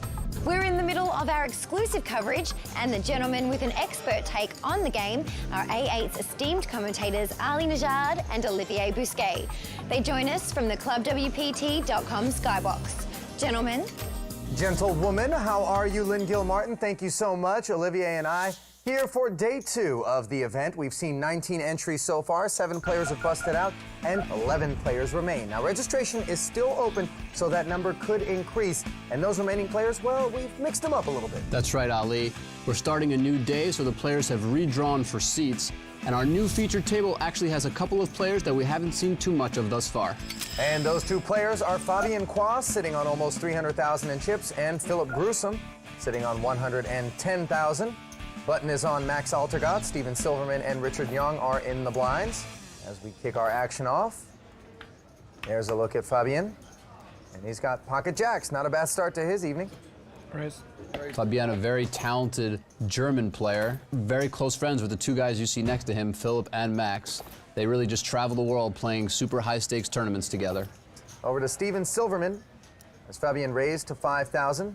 Steven, of course, our inaugural Alpha 8 event winner in Florida, sitting on about 18 big blinds with a small pocket pair. All of which he's going to put in the middle right now, making work of Richard Young's ace. Cool. Pretty easy call for Fabien with 2 jacks. Steve Silverman is going to be in a world of hurt trying to stay alive with just 2 outs. Yeah, you never want to be up against an overpair. 2 overcards is one thing, but the overpair a whole nother.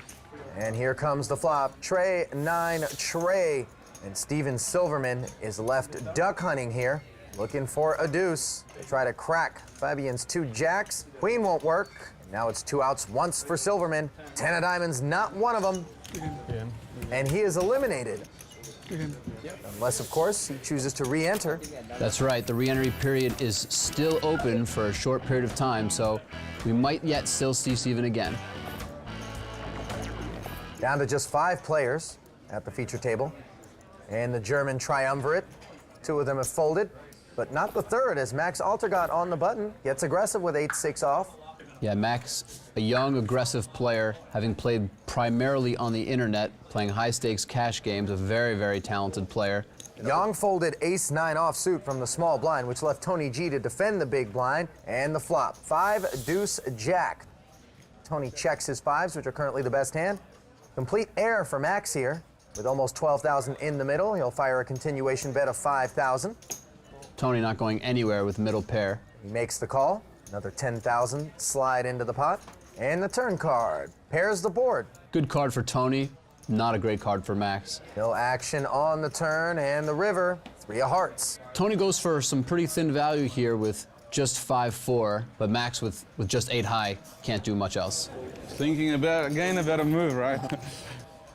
And Tony G adds to his stack. Excellent. And look who's come to dinner. It's Bill Perkins taking a seat at our outer table. There are 2 tables currently in action. He is an energies and commodities trader, but he also plays a little bit of high-stakes poker. Bill coming in at the last minute. I actually like that from Bill Perkins. Kind of takes away some of the advantage that these brilliant young players have, especially early in tournaments when the stacks are deeper. Yeah, the less decisions that you have to make against those types of players, the better off you are. And one of those players, Philip Gruesome, has Queen Jack suited and has raised it to 4,500. Philip currently calling London home. Has played other high roller events, including the 2013 PCA, 100K buy-in. He finished 5th there for 400,000. Philip is known as a high roller specialist. The last couple of years, he's absolutely dominated the high roller circuit. Tony G has called from the small blind with 10-9 offsuit over to Quas in the big with King-9. He accepts an invitation. Don't expect to find Tony's play here in any poker book, kind of playing his own style. Well, if it's in a book, it'll be his own. 3-way action to the flop, which is deuce 5 Jack. Not much of a flop for anyone besides the opener, Philip Gruesome, who flops a pretty good hand with top pair. Try telling that to Tony G, who is led into the field here for 7,000. Very odd play from Tony, leading out of position into 2 very talented players here. One of them who is the pre-flop aggressor in Philip Gruesome. And Philip just calls. Why not raise?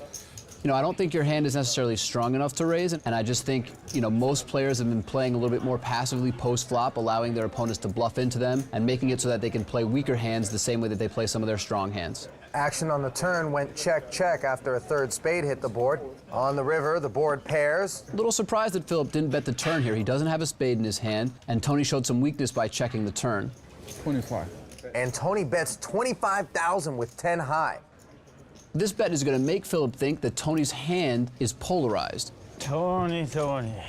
Which basically means that Tony either has a stronger hand than Philip, Not flush, so. maybe a flush or a straight, or potentially is bluffing. Remember, each player only had 100,000 upon entry. 25,000 is a pretty sizable representation of that original stack. Why are you not betting the turn? It's a good turn for you. Yeah, I think that's one of the keys to this situation right now. If Philip wants to call, he's got to put about 1/4 of his remaining chips into the pot and hope that Tony G is just bluffing.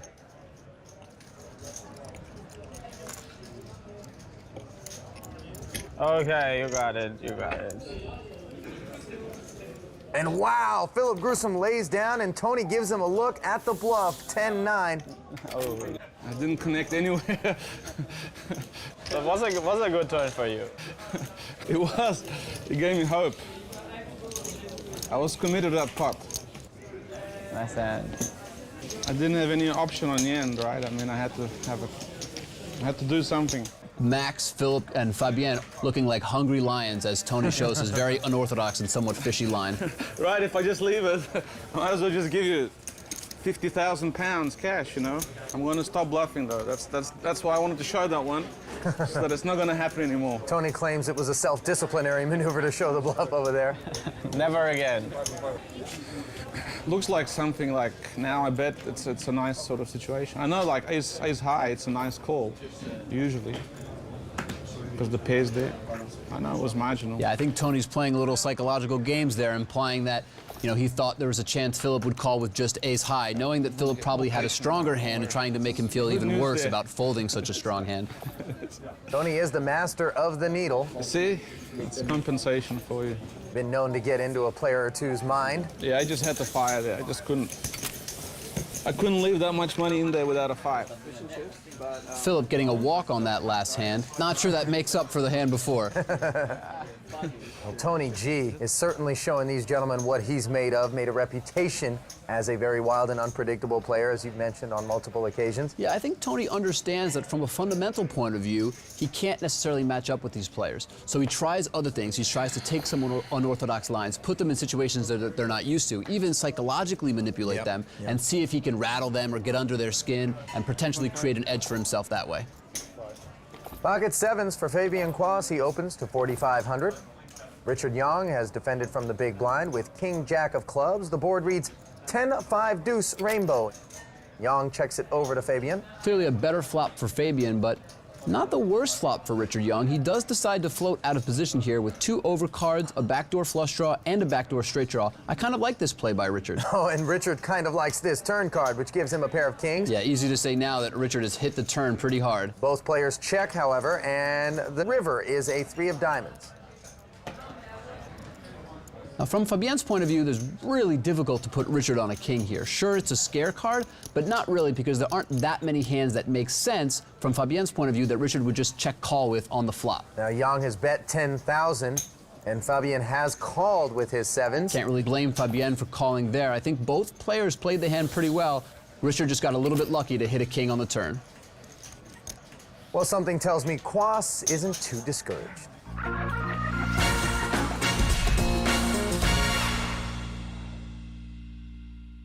Alpha 8 is brought to you by ClubWPT.com. Fun, exciting poker you can play for free.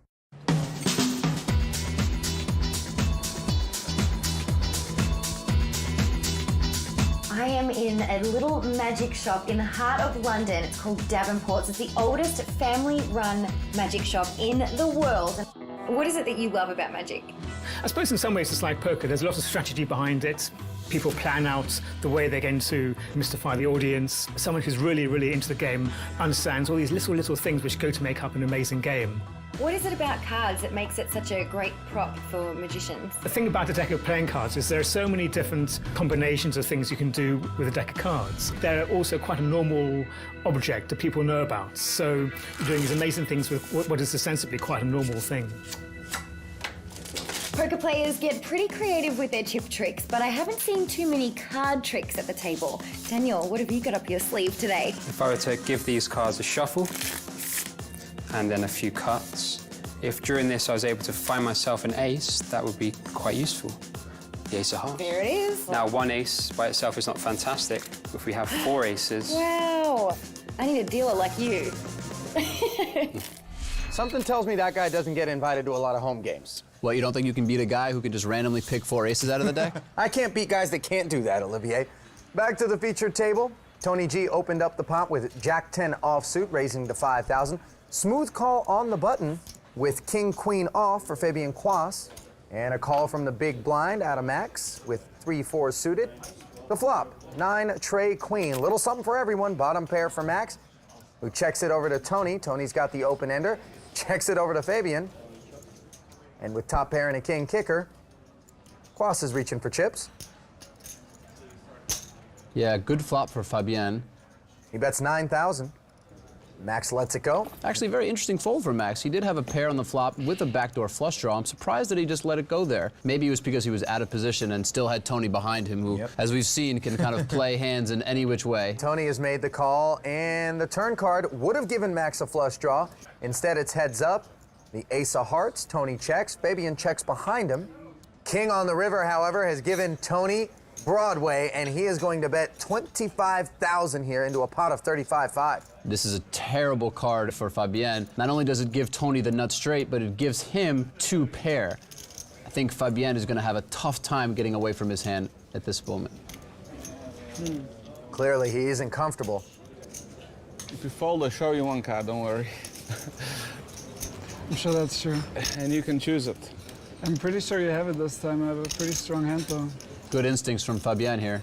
Even though Tony's been bluffing a lot, Fabien still has a feeling that his 2 pairs beat. I don't know, I'm not sure. I mean, it could be. I don't know, I have a strong hand too. Obviously, I wouldn't bet, right?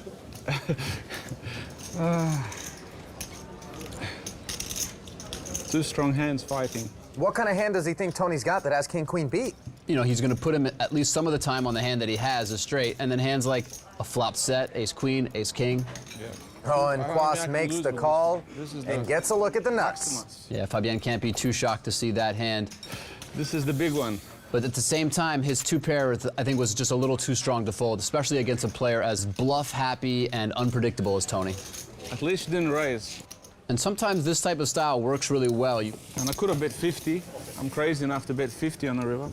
You get folds when you need them and calls when you need So them. I was friendly as well, gentle. Over to the outer table, where Talal Shakirchi finds himself all in with ace-king offsuit against Pocket tens for Igor. The board runs out safely for pocket tens. And Talal is going to have to re-enter if he wishes to continue. Back to the feature table. You qualified, right? So you got a call. Did you hit second pair? Queen, king or something? No, I had bottom pair all the way. Bottom pair? Yeah. Wow. I mean, I qualified on the flop, right? I had a multi-way draw there. Cannot argue with that. So I always enjoy getting a speech from the guy that just took my chips. Yeah, and I have a feeling Tony G likes to be the one giving the speech right after he wins a pot. Ace queen suited for Richard Young, who raises to 4,500. Folded around to Philip Gruesome with king 10 off. He folds the small blind, and it's 10-8 off for Max Altergott. I think Philip probably makes king 10 into a 3-bet some of the time here, deciding to fold in this particular hand. Max Altergott defends for an additional 2,500, and the flop is 5-7-4. Gut shot straight draw and 2 overs for Max. He checks it. Young bets 6,000. He'd love to see Max fold and give him the pot right here, but it doesn't look like Altergott's going to comply. Yeah, now Max does have some equity with a gut shot and 2 overs to the board, but I don't really like this call. It's a very wet board, so it's not surprising that he has a draw, and I think his draw is just a little bit too weak, especially with a flush draw also on the board. On the turn, Max has upgraded to an open-ended straight draw. Checked it over to Richard, who bet 11,000. Max has made the call. And on the end, Max makes the nut straight. Max, having check called twice, has now rivered the nuts. I think this is a great spot for an overbet, since it's possible that Richard has just an 8, which would be a straight.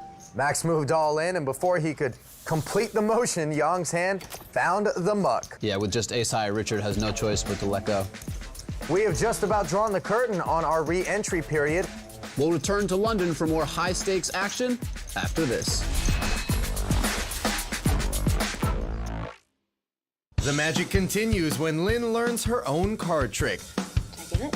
Yes. Log on to ClubWPT.com to see what she has up her sleeve on the A8's Clip of the Week. ClubWPT.com. Fun, exciting poker you can play for free. Welcome back to WPT Alpha 8 London. We're in the middle of Playdown at the Palm Beach Casino in Mayfair, where a collection of talented international players have invested at least £100,000 each in hopes of becoming the alpha player who takes home a bounty worth of a king. Action at the feature table is in full gear, so let's tally-ho to Ali and Olivier over in the ClubWPT.com skybox. Well, someone's got their British lexicon down, don't they? Thank you, Lynn. We are here indeed inside the skybox, feasting our eyes on our feature table, which currently is down to just 5 players. Registration is now closed. We had 20 entries totaling over $3.6 million US, of course, 2 million pounds. Among those entries, Fabian Quas, a player we did not see at our Florida event. Native European, hailing from Germany. With Queen 10 offsuit, he makes it 5,000 to go. The blinds are at 12 and 2,400. The antes are at 400. It's been folded around to Tony G. We're 5-handed at our featured table. We have a total of 10 players remaining in the tournament. Ace 9-7 rainbow between these two. Tony has flopped a gut shot straight draw and checked it over to Fabian, who is betting 6,000 with queen high. Little known fact about Tony, he contributes large portions of his winnings to charity. Tony makes the call. Tony floating out of position here with a gut shot. A 10 would give him the nuts. Deuce on the turn, no help, and Tony checks a second time. And Fabian checks back. And the river, Tony gets there. The worst card possible for Fabian, gives him a pair of 10s and obviously gives Tony the nut straight. Yeah, second pair for Quas. And he's gonna make the call. Take a look. Fabian here doesn't beat very much on the river, but Tony's style is kind of so hard to predict that Fabian felt the need to just pay off there with just a pair of 10s. You go to bed the turn sometimes. I didn't have anything on the turn. And you could also think about raising it on the river, putting some pressure on.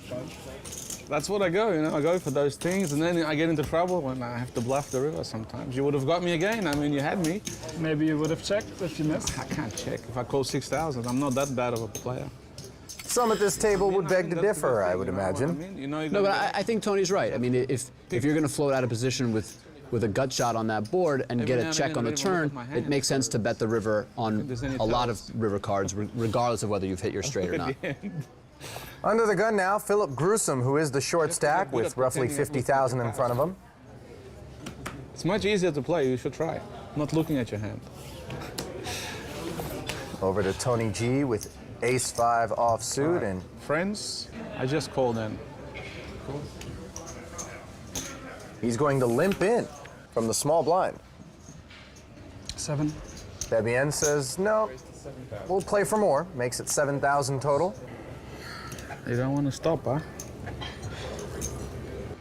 I think Fabienne is probably trying to make it seem like he's getting frustrated with Tony, but Queen-8 of diamonds is actually a pretty good hand. He's in position here, and I think he thinks that he has a real post-flop advantage on Tony, so he wants to build a pot with a hand that he can just outplay Tony in position. I'd be embarrassed if I just give up like that, you know, limp in and then what? I have to do something now. Do something? I'm committed. I'm committed to the pot. All right, I just call. Just keep it friendly. How do you feel about Tony defending with the ace-5 offsuit? You know, when it's just blind versus blind and you have an ace, it's a very strong hand. Tony could have raised it up himself. I don't mind, you know, limping in and then calling a raise, but it's a fine play overall. Flop is 6-8-9. Tony has the bad end of a gut shot draw. With ace-high, I can't see Tony releasing his hand on the flop. Pair of eights for Fabienne. Looks like he's going to bet for value here when he flops a pair. 8,000 is the number. Back to Tony. He'll call the 8,000. Turn card is a 10. 4 to a straight out there. Tony checks it. It's a bad card for both players, but when Fabienne checks, that might open the door for Tony to take a shot on the river. Amazing river. Yang seems a little entertained by the fact that the board now reads a straight. Yeah, this is a really interesting card. Tony checking out of position. I'm a little bit surprised he didn't take a shot. Instead, he's checked it and allowed Fabienne to take a shot. I know, I don't know why. I have a bad feeling. Now Tony doesn't look like he's considering a raise, knowing that the best possible outcome is chopping the pot. Fabienne's bet is so big that I don't think mathematically this is a really reasonable option. I think you just have to let it go. Stupid fold. That's okay, I'll do it. Tony seems to agree, and talk me through that. Betting 25,000 is designed to cause Tony to evaluate the hand as it's not worth it. What are the numbers there? Right, so basically, Fabienne he's evaluating and in some ways hoping that Tony doesn't have a jack in his hand, which means that they would both have the straight that's on the board. Fabienne wants to bet enough such that, from Tony's point of view, he would have to call such a large bet and best case scenario, only get half the pot back. So it just doesn't give him the right odds, and Tony, I think, makes the right play and just folds the hand. That's one of the advantages of being in position. Fabienne, the last person to bluff at the pot, and ends up working out for him. I go some kits for the 100K. US, is it? There's a 100K Alpha 8 on Caribbean. Huh? Alpha 8 on the Caribbean. Caribbean? Yeah, some kits. Yeah, I know. I will bet. It's gonna be nice vacation. Me too.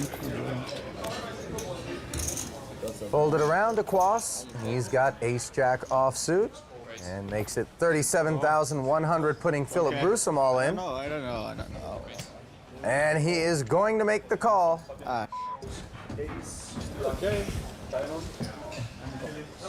Ace versus ace, and Grusom doesn't like it, does he? Ace-deuce is dominated. It's not so bad, actually.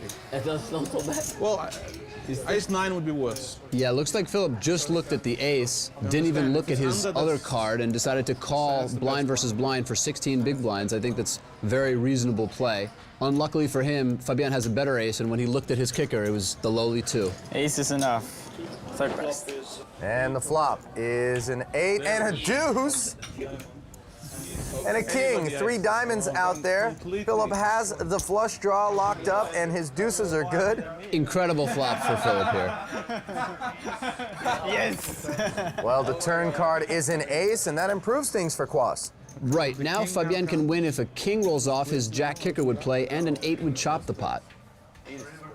And the river card, no good for Quas. The ever-dangerous Philip Grusom doubles up here and has a little bit more room to play.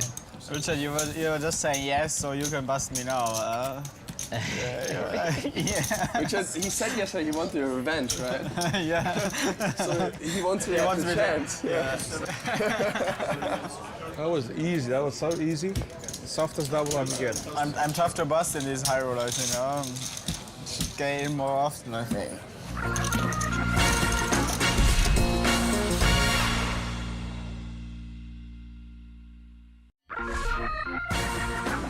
Back in London at the Palm Beach Casino, where the WPT Alpha 8 Super High Roller event rolls on.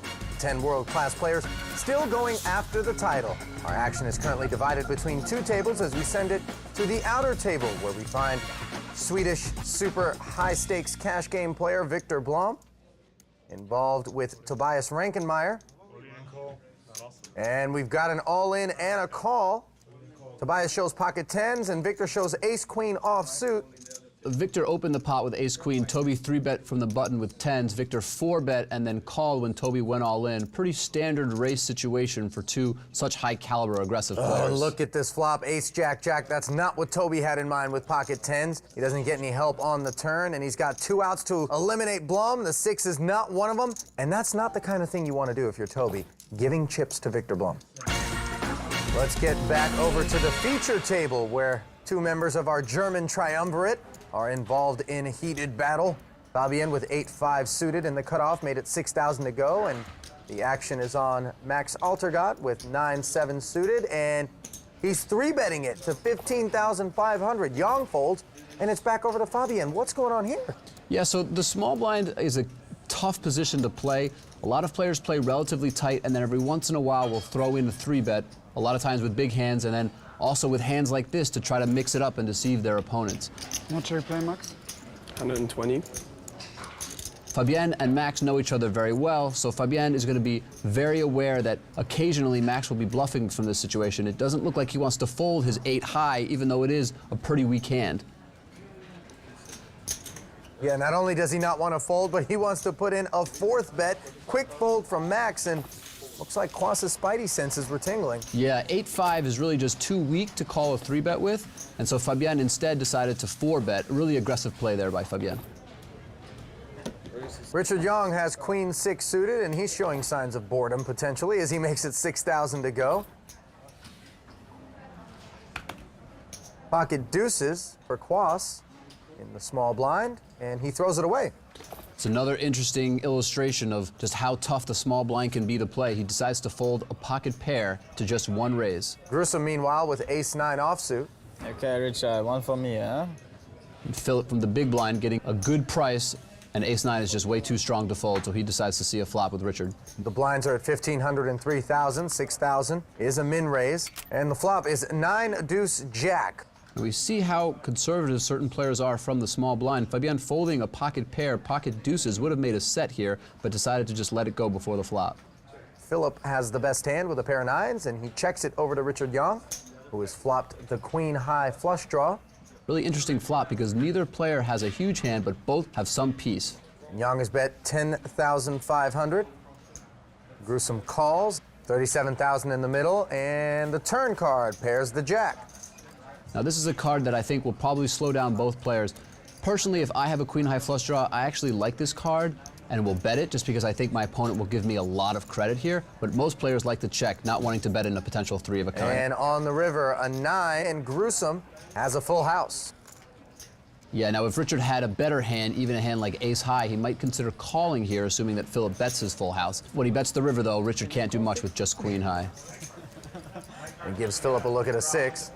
Yeah, because maybe I have better. You 4-5. Maybe you 4-5. Maybe you 4-5. I still beat you.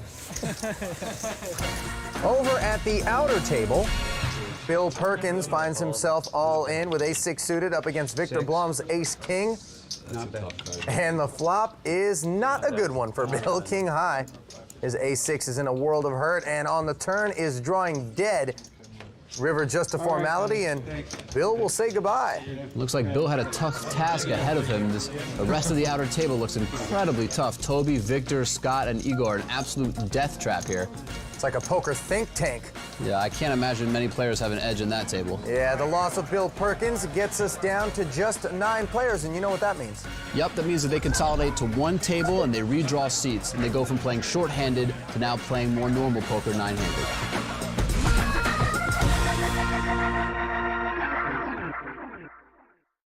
Do you know when to hold 'em and when to fold 'em? Prove your poker supremacy and rise to the top of the ClubWPT.com leaderboard. Play all the poker you want, 100% free, today and every day at ClubWPT.com. Welcome back to WPT Alpha 8 London. We're in the middle of play at the Palm Beach Casino in Mayfair. The buy-in for A8's super high roller is £100,000. That translates to over 160,000 US. We've seen several players lose fortunes, and those that remain are fighting to be the alpha player to come in first. Action at the feature table is starting up, so back to Ali and Olivier. Thanks, Lynn. And fighting is the operative word. We have a real slugfest. We have been joined by Igor, Scott, Tobias, and Victor, very talented players who were previously at the outer table, and everyone was playing shorthanded up until now. That changes things. Yeah, we've reached the final 9 consolidated to one table here. And the things to keep in mind are both chip position and table placement. You want to have position, in other words, be to the left at the table of the big stacks and then the less experienced players. If I had to pick one player's seat, I think I would probably pick Victor's seat or maybe Scott's seat. They're both well placed to take advantage of the players that they have position on. Victor at the top of the chip counts currently, pushing the 400K barrier. On the short stack currently is Max Altergott with just 82,000 in front of him. You know, this final table is a great example of this surge of German talent that's entered the tournament scene in the last couple of years. We have Max Altergott, Igor Kurganov, Toby, Fabien Quas, and Philip, all extremely talented, extremely good players. Lines are at 1,500 and 3,000, antes at 500, and Fabien Quas will be kicking off the action. Yeah, Igor, of course, Russian, but made some friends along the way. And I think he lives in Vienna, speaks German fluently. Richard Young speaks raise fluently, and he's gone into battle with 6-4 suited. He raises it up to 6,000. Yeah, Richard might have forgotten that they're now playing 9-handed and no longer 5-handed. A little bit too loose of an open, I think, with just 6-4 suited. Flat call from Max. Yeah, Max and Igor both with the same hand here, king-queen offsuit. Neither one deciding to put pressure pre-flop, both just calling. And Tony with a pretty tight fold, considering he has 350,000 chips almost, and 9-10 of diamonds on the button. I'm surprised that Tony folds such a strong hand. Both blinds have folded, and we take the flop. 3-way, it is 5-deuce-8, a good one for Young. Young, the only player that really has any equity on this flop. He's going to check it, however. And look at those percentages. Yeah, the reason those percentages look a little strange is because they refer to each individual player's chance of winning the hand outright. Since neither Max nor Igor can actually make a flush at this point, they both have a 0% chance of winning the hand outright. Young checked his 2-way straight draw. Max fired 10,000. Igor laid down, and Young is going to put Max all in with a check raise. Yeah, I think Young is willing to play this hand aggressively, both because of Max's aggressive style and the fact that Max is the shortest stack at the table. Nice play by Young, and he gives the table a look at the 6-4. Huh? No chip, never mind. I will finish back. Tired already. Max is the shortest stack at the table. Maybe if a player with more chips had bet here, Richard would have played a little bit more passively. Instead, Max, with both his aggressive style and his low chip count, allowed for Richard to make an aggressive move here, going all in, and it does work since Max has no hand. Altergott has 56,000 in front of him, and with the blinds at 1,500 and 3,000 and the antes at 500, that may not last him very long. Fold it around to Philip Gruesome. And he's got pocket eights. Philip starting this hand with just over 50 big blinds. He makes it 9,000 to go.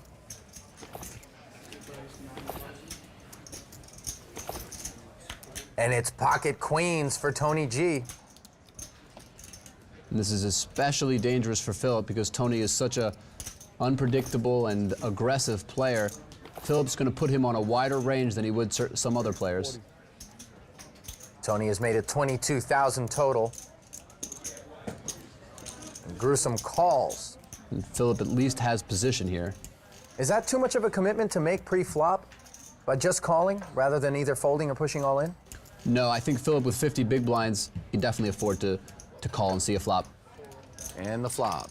2 4s and a 10, couple of diamonds. Both players are going to feel relatively comfortable. For some reason, Tony decides to check his pocket queens out of position. Maybe he's trying to deceive Philip or at least get Philip to take a shot at the pot. And Gruesome doesn't take a shot at the flop. Now the turn, a very dry-looking deuce of spades. That's also a little surprising. I think with a pocket pair, I would probably bet if I was checked to. Maybe Philip was suspicious of Tony's check on such a dry board. And Tony bets 30,000 and Philip makes the call. Tony deciding now to try to build a pot with his overpair. And here comes the river. Oh, it's an 8. Wow, that is an incredible card. 2 outer for Gruesome. He's now got a full house. And Tony shockingly checks the river with an overpair. I don't know if Tony picked up something on Philip or he's just decided to play this hand passively. I can't imagine he would be check raising. It's a really strange and interesting line from Tony G. And since Philip got incredibly lucky on the river, I think this is going to end up saving him a lot of chips. Philip is probably pretty confused about the line that Tony's taken. 3-betting, then checking the flop, betting the turn, and then checking this river.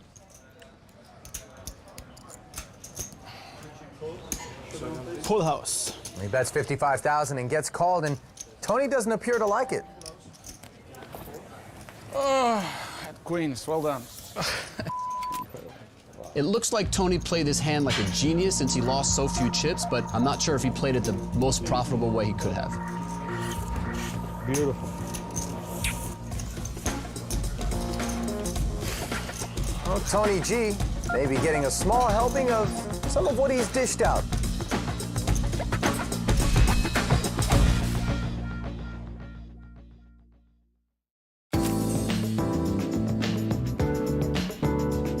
There is no shortage of luxury living when it comes to the riches of Mayfair and our A8 players. So this week, I decided to indulge in a true experience of the Alpha 8 lifestyle.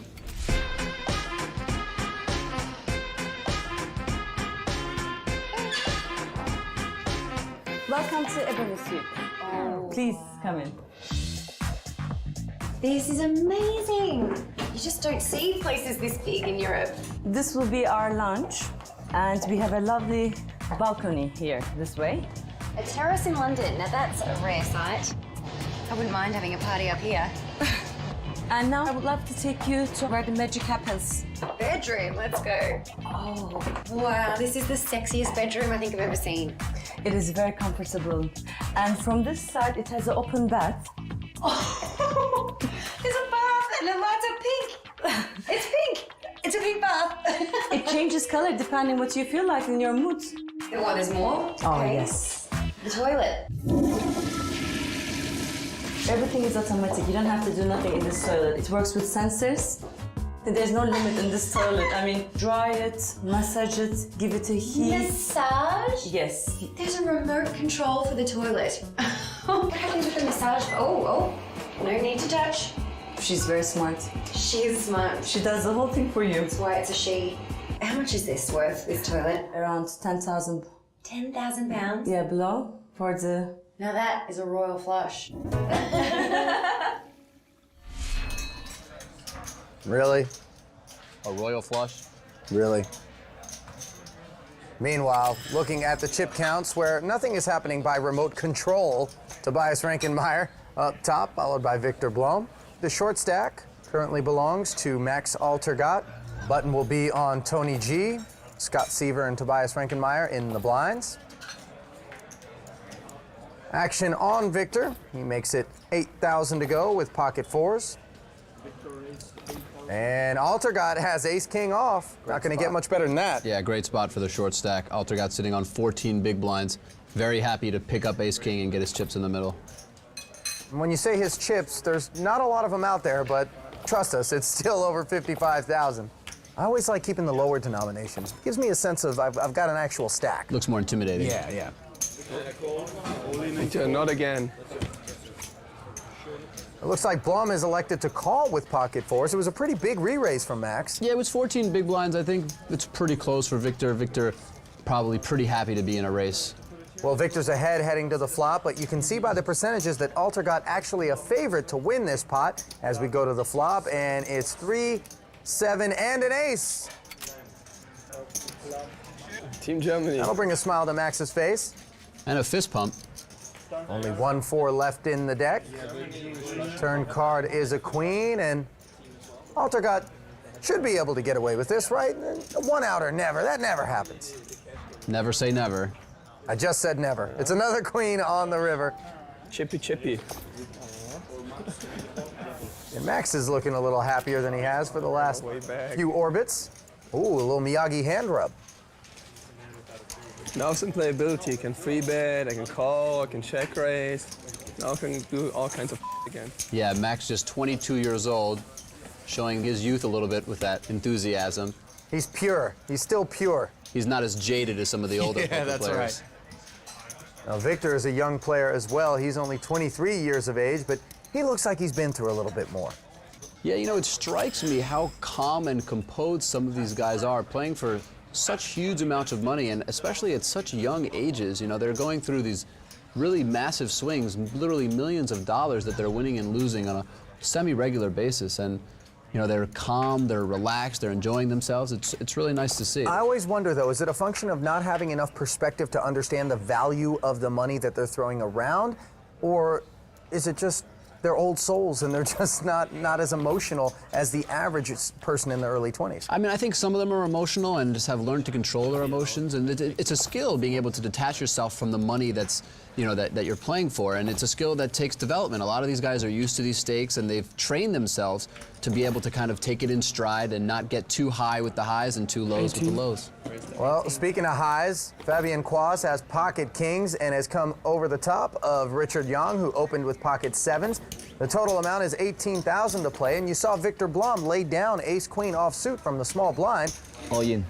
Looks like Young has chipped in his entire stack, and a snap call from Fabian. Yeah, I think Victor was able to get away with ace-queen because from his point of view, Fabian is not going to bluff the amateur Richard Young as often as he would bluff another pro. What are you doing, Scott? And we go to the flop. A 7 right away, and Young has outflopped the 2 kings, hitting a 2-outer. Disaster for Fabian, he's the one at risk. He's got a shorter stack than Richard, so if he can't hit a king, it's going to be goodbye for Fabian. King. That was actually the case 7.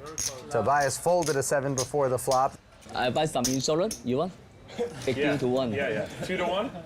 20,000. Okay. There are 2 kings out there, however, but Fabian cannot find any of them, and that spells the end. Sorry. Quas doesn't look all too disappointed. No, Fabian in his typical classy style takes his bad beat. Good luck, guys.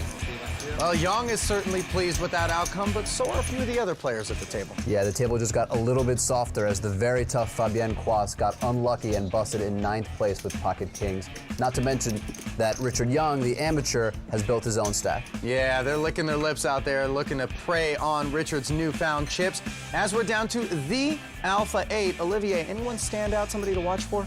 Well, I think all the Germans are very tough, and Toby is the chip leader, so I look for him to make a lot of damage going forward in the final table. Also, Scott Seaver is one of the most talented players in the world. Though he doesn't have that many chips, he always knows how to play. He always knows what ranges to play in which spots, so I look for him to also make a big splash. With savvy skills and a little bit of luck, the Alpha 8 have been chosen. Preparations for the official final table are underway. The high-stakes action is heating up here at WPT Alpha 8 London. So join us next time in our quest to crown the next King of the Felt. For Ali Najad and Olivier Bousquet, I'm Lynn Gilmartin. Good night from London.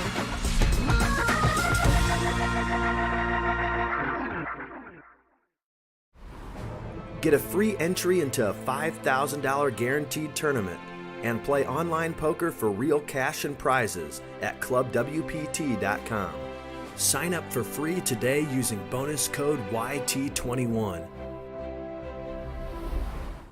Prestige, power, and a lot of cash. These are just some of the attributes needed to play at the world's most exclusive final table. London's calling and the battle is on. This is WPT Alpha 8.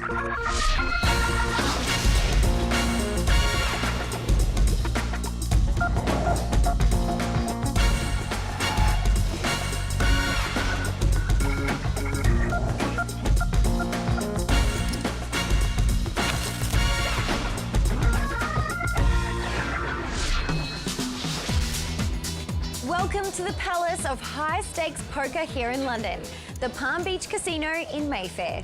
We are in the middle of the first ever A8 Super High Roller event to be held in the UK. The buy-in is £100,000. We saw many players willing to make the investment and take the challenge, but only a few have survived to make it to this illustrious final table. Some will still go broke, but all are hoping to make the money. Covering the play is A8's own elite poker pundits, Ali Najad and Olivier Bousquet, who have the inside track of all the action in the ClubWPT.com skybox. Good evening, guys. Good evening to you, Lynn. Olivier and I, of course, excited to be here as we draw closer and closer to crowning a champion here in London.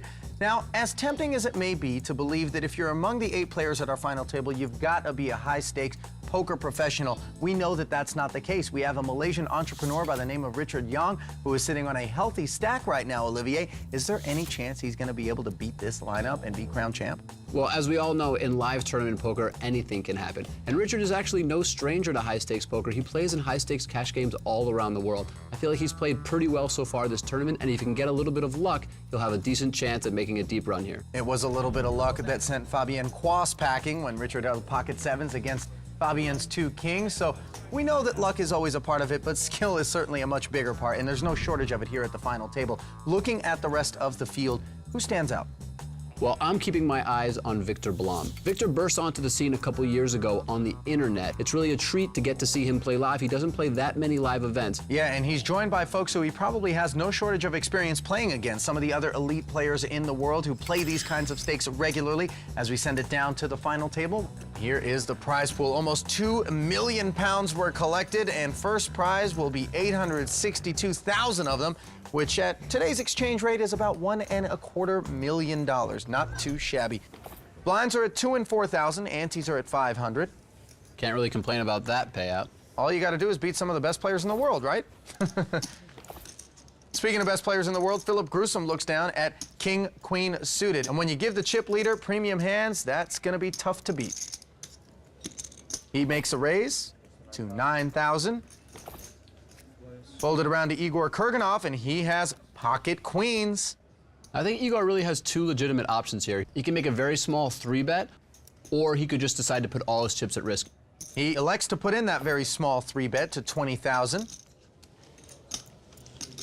Now, Igor is an extremely aggressive player, 3-betting with lots of different hands, even when he's a little bit short stack.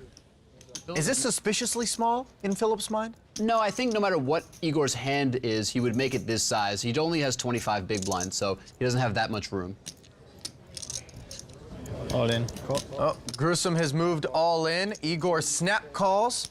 The butcher of Baghdad, you're protecting the queen. Just need the king. Just need the king. Jack 10 of diamonds and 3 bricks. That's what I want. Start with Jack 10 of diamonds. And then deuce. No, I had 10 jacks. Yeah, an aggressive play by Philip, but I think it's because of his opponent Igor being so aggressive and being at least relatively short stacked. And we go to the flop. It is 6, deuce, 7 with 2 diamonds. Flip. Not quite, not quite. Yeah, you take that, right, against you. You feel your fire. Anyone want insurance? Turn pairs the board with a 7. Diamond's the worst. Stays exciting. King is not as bad as a diamond. Grusom still in search of a diamond or a king to eliminate his buddy Igor. Instead, it's a black ace, and Igor Kurganov will double up. 142. Looking at the way the stacks shape up at the end of that pot, Tobias has inherited the chip lead. Grusom not far behind, though, and Igor has doubled out of the dungeon, leaving Max Altergod on the short stack. Always a great feeling when you're the short stack and manage to double up at the final table. But the pain was worth it. the whole process was... Action folded around to Tobias. He wants no part of this pot. Can't say the same for Victor Blom on the button with ace-9 suited. He puts in a raise to 10K. Ace-Jack suited for Gruesome as he gets right back in the saddle, making it 26,000 total. Young folds the big blind, and it's back over to Victor. Both of these guys are pretty deep. Victor, the shorter of the two, with over 300,000 in chips. He will call an additional 16,000, sending us to a flop heads up, which is King 10-9. Little something for both players here. Philip with a gut shot straight draw, and Victor with bottom pair. Well, Blom has outflopped Gruesome here. Spike in the 9, he's currently got the better hand. Gruesome fires a continuation bet of 35,000. This board will hit a lot of Philip Gruesome's 3-betting range, so very reasonable for him to continue with the action after taking the lead pre-flop. And Blom is going to call with bottom pair, and the turn is a queen, giving Gruesome the best hand with an ace-high straight, and he is just praying after checking that Victor Blom will commit some chips to this pot, as Gruesome's got the nuts. Now, I think the reason that Philip checks here, most of the time he would be betting, hoping that his opponent had a jack, and that he could just cooler his opponent with a higher straight to the ace. But against Victor in particular, Victor is the type of player to take, like he's doing right now, take some weaker paired hands and turn them into a bluff when a scary card comes. So I think Philip knows that if Victor has a jack, he'll still win a big pot, and then also Victor is likely to be bluffing much more often than some other players would. And the river card is an ace. Gruesome didn't necessarily want to see that card. Of course, any jack will now tie Gruesome's hand. He checks a second time. Blom shuts down, quickly checking behind. Yeah, and I think there are a couple reasons why Victor checks. Victor checks on the river because his hand has improved enough that now he doesn't feel the need to bluff. Oh man, the river cost me a lot of money. You have to bet something. I mean, 20. We've talked about how close Igor, Max, Tobias, and of course Philip are. When your head's up in a situation like that and you might bust a guy in a 100,000-pound buy-in event, you ever feel bad? I'm not sure about these particular guys. When I play with some of my close friends, I do feel a little bit of guilt if I bust them out. But if I end up doing well, then usually that guilt goes away. The blinds will be going up to 2,500 and 5,000 now. The antes stay steady at 500. With the action folded around to him, Tobias Reichenmeyer. 85. Raise to 8,500, it's going to be 10. Yeah, 25.5. Makes it 10,000 to go. Inadvertently made it 8,500, but our dealer quickly correcting him. Minimum raise is, of course, double the big blind. Philip contemplating what he wants to do with pocket tens in position on Toby here. Decides to just call. This is part of what makes Philip so difficult to play against. He can 3-bet with a hand like ace-jack and just call with a hand like 2-10s, really mixing up his play, not letting his opponents know what he has. Not to mention he's also in a different table position than he was in the previous hand. And getting better than 5-1 on his money. Igor is going to take a peek at a flop for an extra 5K with 9-5 suited. And that flop is deuce, trey, jack with a couple of spades. Action on Igor is flop the 9-high flush draw and checks it. Tobias fires with the naked ace-high, 20,000. Call from pocket tens. And Philip Gruesome's seat, and of course, Igor not going anywhere. This pot getting relatively big very quickly here. 96,500 in the middle, and the turn, a queen of clubs. Not a card that anybody is a particularly big fan of. If anybody is going to try to bet this card, it's most likely to be Toby. And sure enough, Toby fires 50,000. I fold. Gets Philip to fold 2-10s. Into the muck they go. And Igor out of position with just a 9-high draw. 9-high flush draw. Doesn't want to continue. Not getting the right price. Very aggressive, well-played hand by Toby. Looks very strong when he bets into 2 of his opponents. Under the gun and first to act is Scott Seaver. The American professional has just under $8 million in live tournament earnings, and I'm sure pocket aces will help add to that figure, which is what he has right now. Min raising to 10,000. Since they're 9-handed, Scott's under the gun raise is definitely going to get some respect here. Might have qualify on the button. No. talked him out of it. He wasn't sure if he was qualified or not. Hold it around to Tony. You make sure people qualify. The qualifying police. The qualifying. So let's have a look. Feels like his ace-9 offsuit qualifies, and he is in horrible shape heading to the flop. And that flop is 4-9 Jack Rainbow. Tony with a pair of 9s. This could be trouble. Scott, a very deliberate player, always takes his time, thinks through each and every decision. Tony has flopped middle pair here and checked it over to Scott. Scott, of course, firing 15,000. And Tony making the call. Turn card is a 4, carrying the board. Great card for Scott. Insofar as it allows Tony to feel even more comfortable with his ace-9. Yeah, and just makes it very unlikely that Tony can make a better hand than Scott. And Seaver is betting 30,000. And unbelievably, Tony just gets away from it. Yeah, I mean, it's a pretty reasonable fold. He just has second pair, and Scott has shown a lot of aggression. Scott did raise an early position and fired twice on that board. Well, Tony G certainly with more live experience than a majority of our players here, although he is somewhat recreational. He knows what he's doing.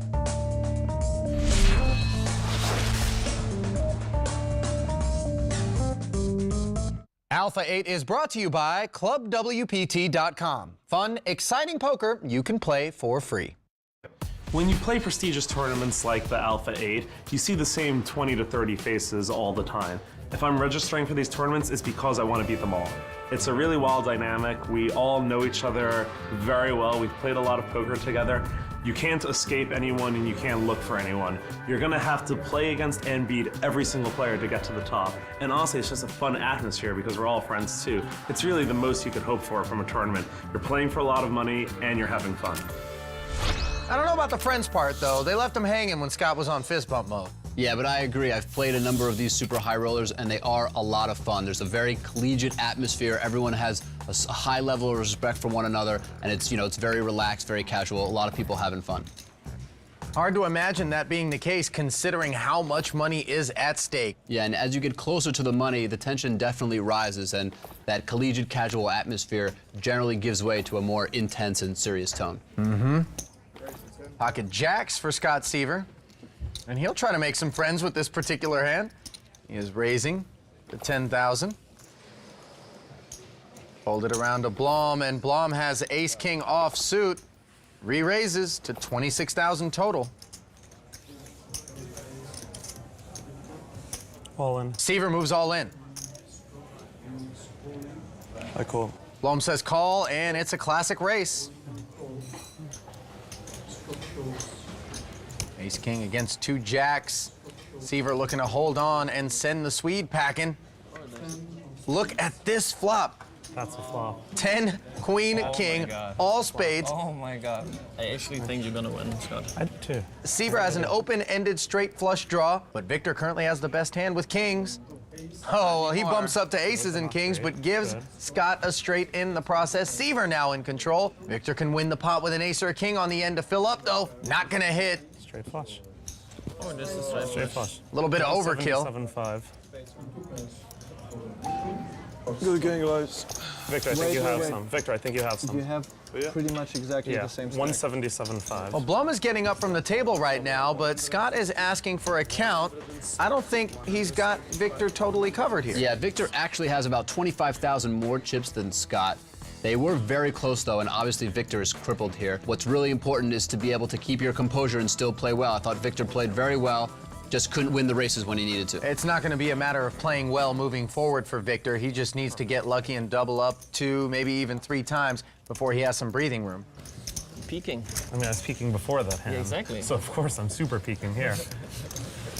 This definitely changes the dynamic of the table now because Scott Seaver, another incredibly talented and very good player, has just doubled up and now has a very healthy stack.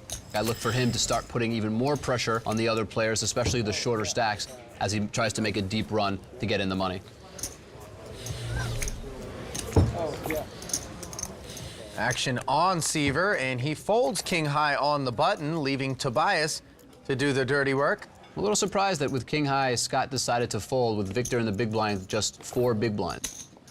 Toby puts Victor all in. Victor, no need to look, makes the call and flips up 10-7 offsuit. If you win the pot, Victor, me and you will be playing heads up at the end. Yeah. Hope so. That would be fun, right? I would love it. And here comes the flop. It is King, Jack, Deuce. Not looking good for Victor. We need to work here. We need to do something. Yeah, it's not looking good. And the turn card is a 9. Victor can now hit a queen or an 8 to make a straight, or a 7 to make a pair. 7, 8, 10 queen. 10 would be no good. That, of course, would give Toby a straight. Can Victor stay alive? No, he cannot. And we send the Swede in search of an internet connection, no doubt. Deuce free, I guess I win with even like a flush. Yeah, Victor winning some pre-flop hands earlier, but as we got to the final table, Victor just unable to win when he was all in. WPT Alpha 8 London is coming to you thanks to the fun, exciting poker that you can play for free on ClubWPT.com. ClubWPT.com brought to you by the World Poker Tour.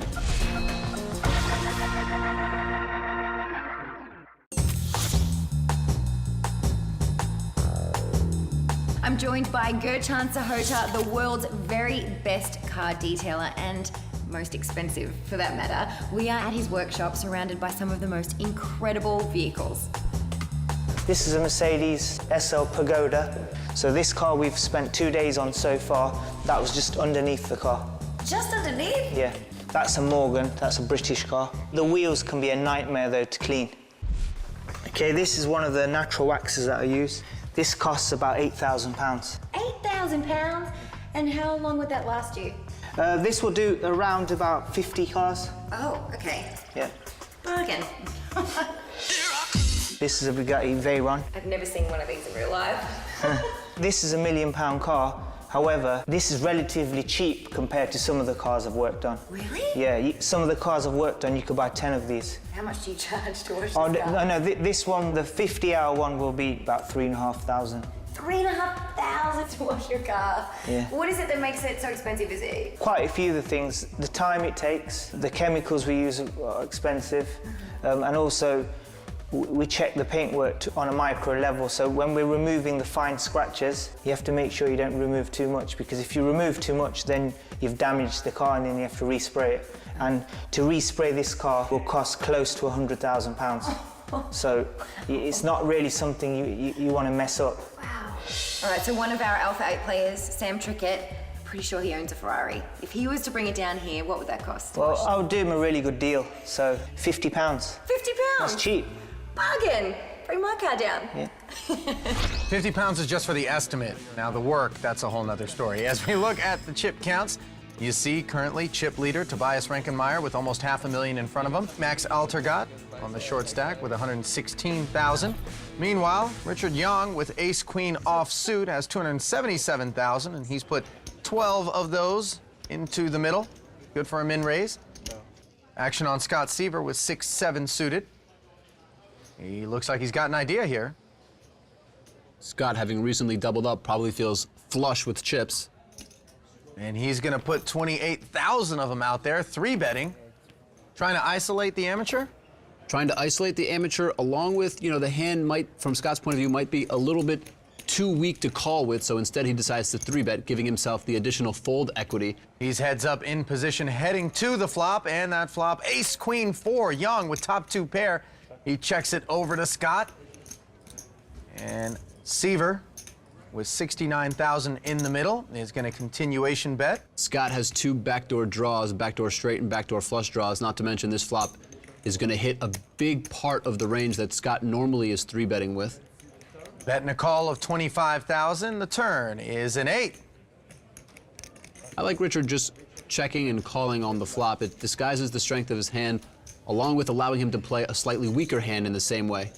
Both players check, and the river, a deuce. Young bets 100,000. After Scott checks the turn, Richard just trying to go for value with top 2 pair. Unfortunately for him, Scott with just 7 high, not much he can do. You would have satisfied my thirst. Actions on Igor. Date overnight. Igor folds. Action on Tony G. There's other forms of pain too, right? Of course. I mean, lays it down. Scott Seaver, and Scott looks at Probably king had more queen pain than you offsuit have. and raises it up again. This time to 12,000 once more. Philip on the button with queen jack suited. If it was offsuit, he might consider 3-betting, but instead just calling. Scott picks up a call from Richard Young's ace-7 suited. Max Alter got in there as well with king jack offsuit. A lot of these players sharing cards. Four-way action heading to the flop. King ace-10 with 2 clubs. Fun for everyone. Philip Gruesome flopping a straight, and everyone else having at least some part of this flop. Young checks his aces. Scott Seaver, the original razor pre-flop, flopping second pair and a gut shot, deciding to just check, hoping for a free card. But Philip, having flopped a nut straight, is not going to let anybody get a free card here. Young checked his aces. Altergot checked the kings with the gut shot straight draw. The original razor Seaver checking a similar hand, but no such luck out of Gruesome's seat as he is betting 25,000. Richard with top pair and a backdoor flush draw. Makes the call. We lose both of the kings, and now the turn, a 6 of spades. Now this gives Richard, along with his top pair, the nut flush draw. Philip still has the nuts and continuing to try to build a pot. I'm sure he'll bet here on the turn. Yeah, Richard has check to him. Oh, yeah. Gruesome bets 65,000, and Young is going to check raise all in. I have been nuts. Never mind. I don't really like this play because though he does have a good semi-bluffing hand and a flush draw, he also has top pair and can very easily just call the turn bet Insurance? and see how the river changes things. Instead, he puts his chips at risk, and now he's a big underdog and could bust out here if he doesn't hit a spade. Can I split the cup? He's worse than 4-1 in this spot. Oh, yeah. And can't connect. And the chip counts were very, very close to start this particular hand. That's pretty good to dodge that one. Our tournament director stops by, and it is official. Philip Gruesome has sent Richard Young out in 8th place. Richard, one of the most colorful characters at this table. I thought he played very well, especially for a non-professional. Chad, I want to do that to you in the heads up. Oh, you had your chance of revenge. At least you had your chance of revenge. You must bet. You got top It's pair, the third really? eye, Phil. That's the third eye on his shirt, no? Yeah, I think so. Yeah. Pardon? You have the third eye. It's like the third eye on your shirt. No use the eyes, cannot see the card. I go back and flip. The salesman told me, the sales told me, he can see the card. I see the pocket check. You ever been in that good a mood after losing 100,000 pounds? Can't say I have, but I don't think my bankroll is quite up to Richard Young's. Yeah, bad shirt. Cannot see. Terrible shirt. You can see the card. I just see the pocket check. Then I raise it That's before. all I would see too. Richard, tonight coffee is on me, yeah? Okay. We'll return to London for more high-stakes action after this. Do you know when to hold 'em and when to fold 'em? Prove your poker supremacy and rise to the top of the ClubWPT.com leaderboard. Play all the poker you want, 100% free, today and every day at ClubWPT.com. So far, we've seen plenty of action here at the Palm Beach Casino in Mayfair. The game continues, so let's get back to Ali and Olivier. And the game continues 6-handed. We are closer and closer to the money bubble. Top 4 places will be getting paid. And here's a look at the chip counts. Up top, we see Philip Gruesome with 654,000. At the bottom, Max Altergot with 116,000. Scott Seaver is on the button here. Tobias and Philip are in the blinds. Yep. It's time for us to get some Rosetta Stone going or something, because there's too much German happening, and I want to know what they're saying. Can you understand anything? I can't understand a single word. No. 9. That means no in German. That much I knew. Yeah, you knew that. Fold it around to Scott Seaver on the button, and in English, he says raise, making it 14,000 to go.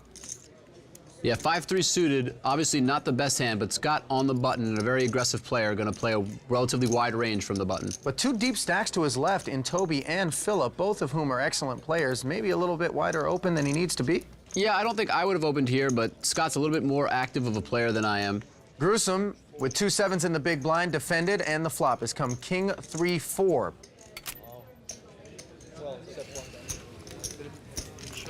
Both players check.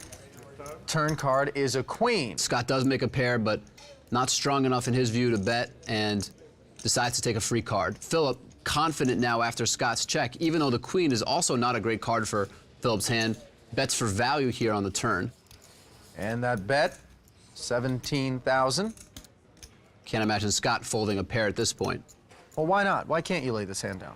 Well, basically, Philip could be bluffing with a number of hands, especially after Scott checked the flop. He could have some straight draws, some flush draws, or maybe just trying to pick up on the weakness that Scott exhibited by checking on the flop.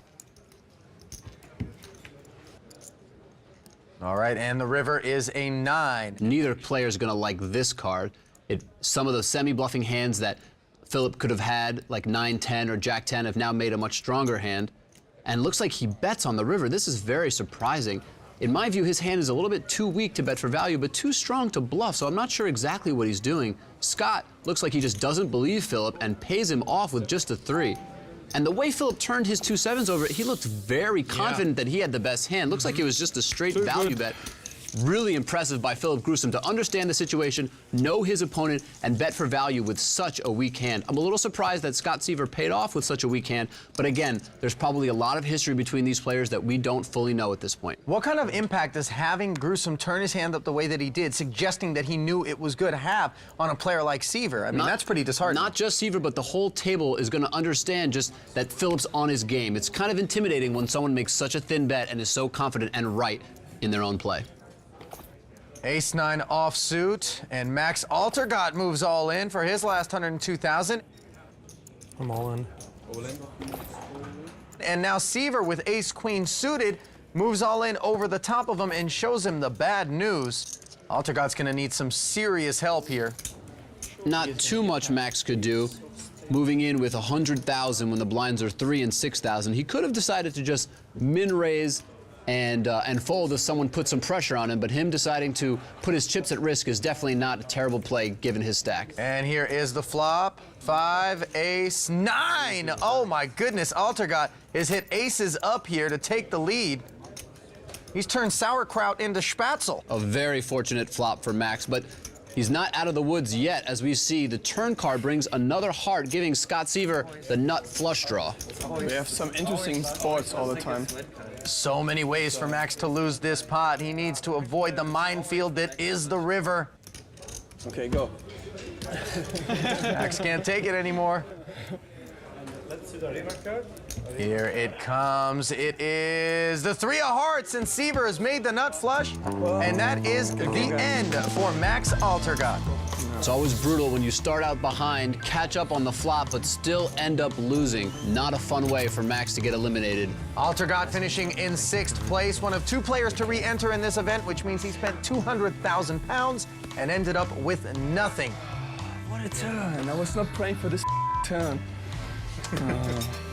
GG. Happens. Great job.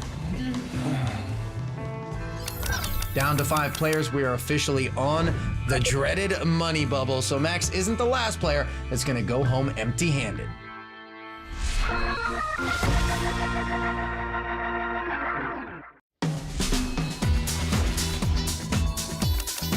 We are now down to just 5 players, and this is the point in the tournament that we call the money bubble, which means that the next player to be eliminated will go home empty-handed, and from then on, players will receive a payday. Now, traditionally in tournaments, this is where play tightens up, but with these guys, anything is possible. I hate this stage in a tournament, Olivier, because I just know we are moments away from someone going home very, very unhappy. Yeah, your feeling about the bubble usually depends on how many chips you have. The more chips you have, the more you like the bubble, and the shallower stack you are, the more you dread it. Short stack right now belongs to Tony G. Igor, Looks down at 9-10 suited in the cutoff. 16. And raises it up to 16,000. Blinds have gone up to 4 and 8,000. Ante at 1K. So this is a min raise. Means that Igor has just about 25 big blinds with this raise. And it's been folded to the big blind of Tobias. He's got pocket sixes.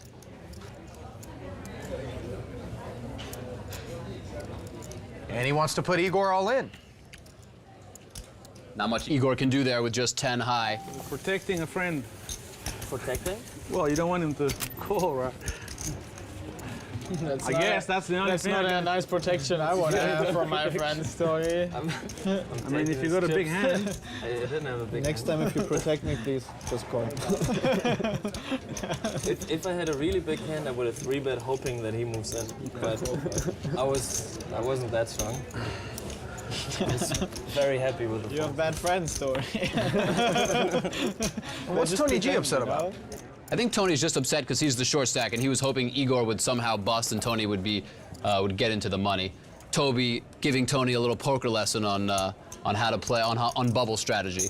Scott Seaver makes it 16,000 to go, and Toby has ace-king offsuit.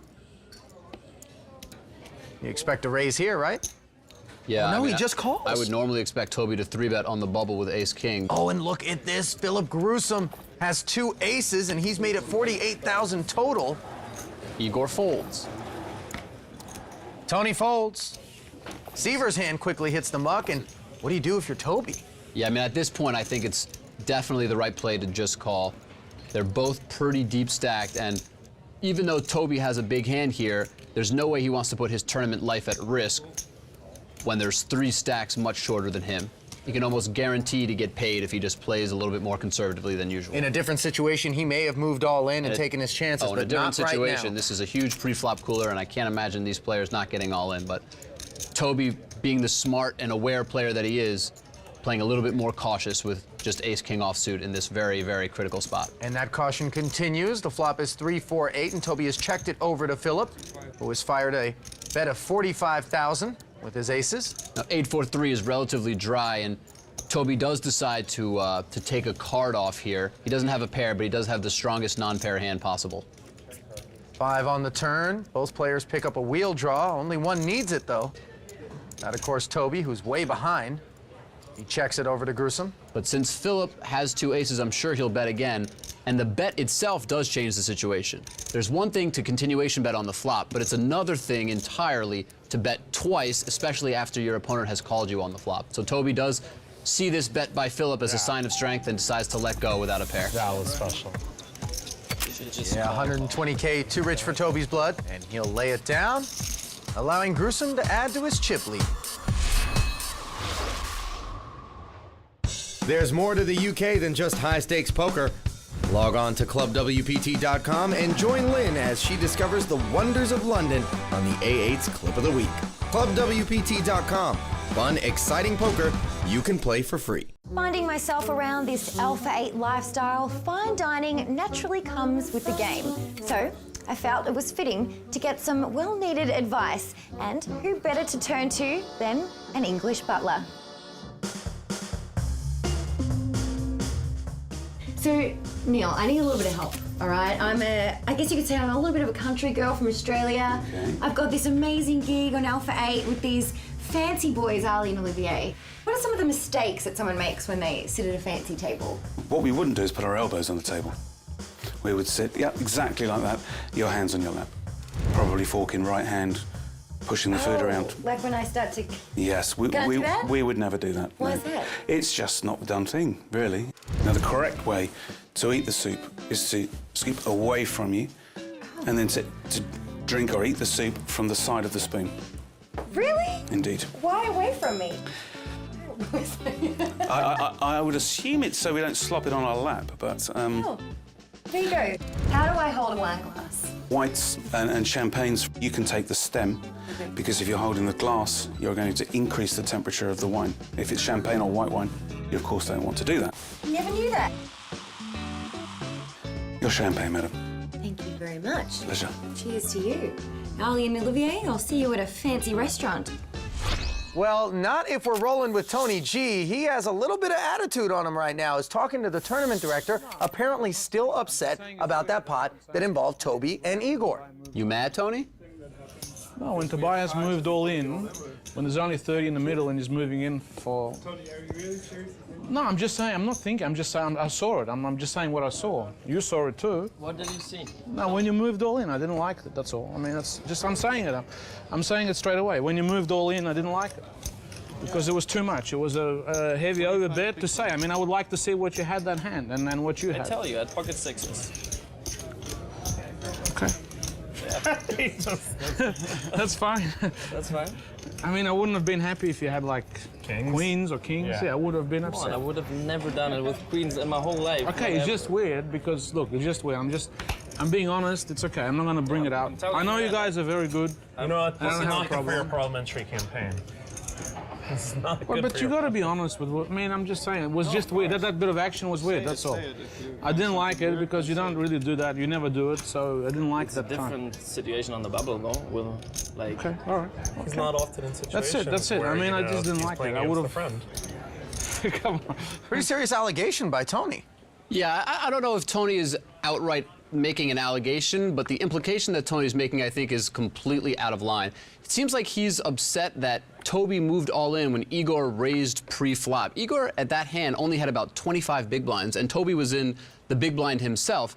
It's a completely normal and standard play for him to move in, regardless of the bubble. The idea that Toby has to now defend his play and tell Tony what his hand is, I think, is completely inappropriate. Tony had absolutely no evidence to make this sort of implication, and I think the reality is he's the short stack. He doesn't want to bust. He understands that he's outclassed by these other players, and he's basically just complaining like a baby. I really don't appreciate this, the entire tone or style that Tony has taken in this situation. All right, it's finished. It's finished. I apologize. You know, I didn't like it, but it's finished. You're a good guy. All of you are good guys. Great guys. I can promise you, I would never do anything different, ever. Like, if you sat there, I would have moved all in against you. It doesn't matter. Okay. That's it. That's fine. There's no questions.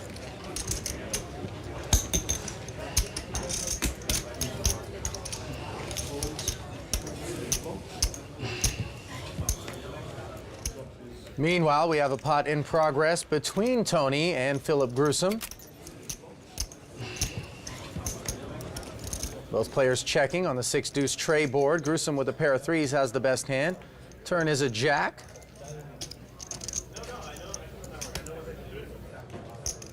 Tony checks again. Gruesome showing some pause. And knuckles bottom pair. To the river we go. It's a 9. Check. Check it down. And I like the way Philip played this hand, flopping a pair. The board did not run out that great.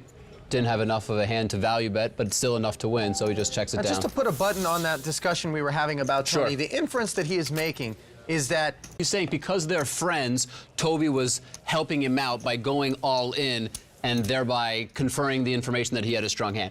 And Toby's saying that he never would have made that play with pocket queens or pocket kings because those hands are too strong. I don't even necessarily agree with that. I think it would have been fine if Toby had done that with pocket queens.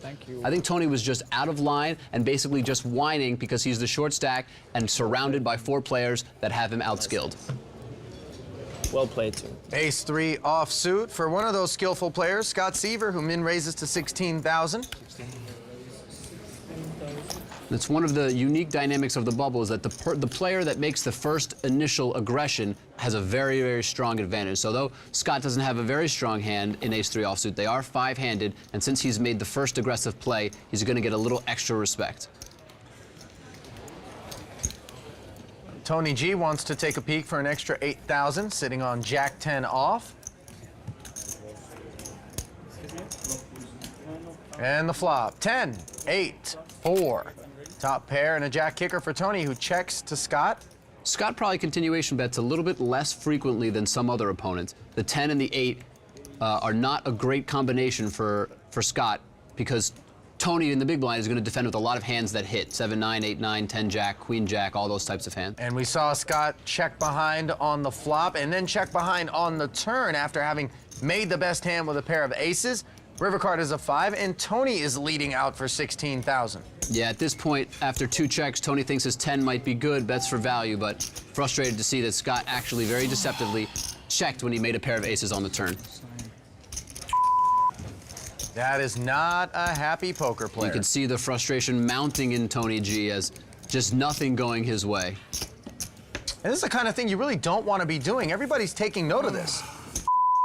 Absolutely, and I don't think any of the other 4 players would have reacted this way, just so emotionally getting so down on themselves and so frustrated. This is part of what happens in poker. You have to be able to keep it together, keep your composure, and play the best poker possible.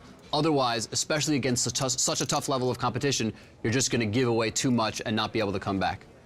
Pocket queens for the chip leader. Nice run for Philip here. Yeah, He's had a number of strong hands. And he's going to raise it up. It's pocket 7s for Tony G. He moves all in for 121,000. And Scott Seaver with pocket 8s flat calls. Now back over to Gruesome.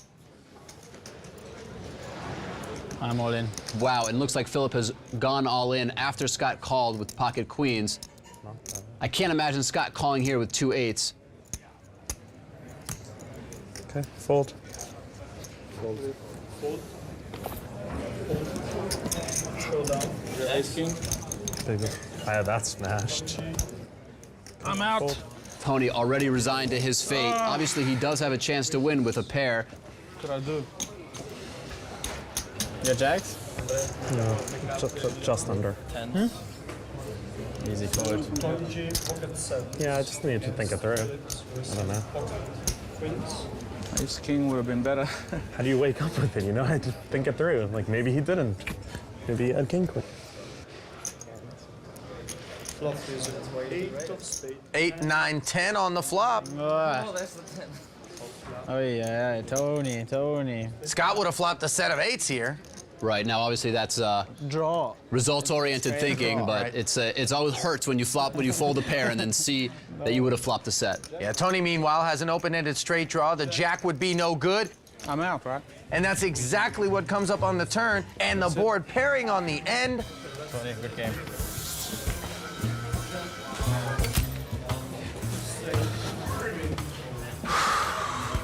This is a disaster. This is unbelievable. Well, the bubble has burst, and so has the tension. These guys are all in a good mood. Why? Because they're paid. You mad, Tony? And there's a look at 4 players who are in the money. Wow.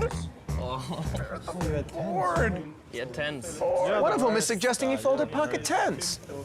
Those people that go all in, just go all in there, they have 1 million chips right now. I know. Yeah, it looks like Scott is not correcting that. Doesn't make that much of a difference. Both pocket 10s and pocket 8s would have made a full house and won the pot. Great game so far here at the Palm Beach Casino in Mayfair. Join us next time as we play down and crown a winner. For Ali Najad and Olivier Bousquet, I'm Lynn Gilmartin from WPT Alpha 8 London.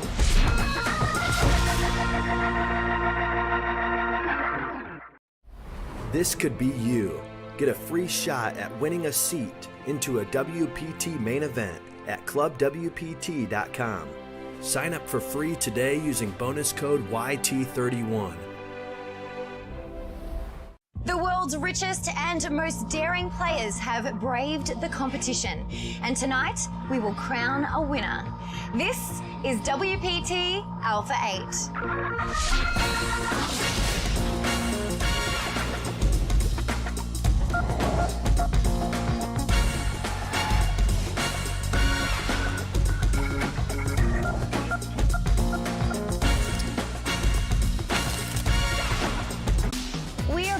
The Palm Beach Casino in Mayfair for the conclusion of WPT Alpha 8 London. It's only fitting that poker's most exclusive final table be played right here in one of the most posh and expensive neighbourhoods in the world. The entry fee was £100,000, and tonight we will see who will parlay their investment into a cachet of royal riches. Ali Najad and Olivier Bousquet have an exclusive view of the action from the clubwpt.com skybox.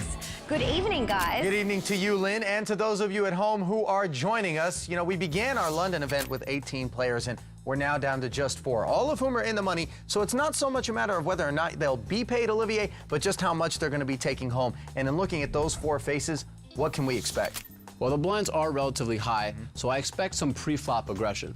Also, the 4 players we have left are all excellent players. They might not be the most recognized names in poker, but they're widely considered to be in the top 10 or 20 live tournament poker players in the world. On tap, we're going to have some of the best poker you're likely to see anywhere, so without further ado, let's get down to our final table and set the stage.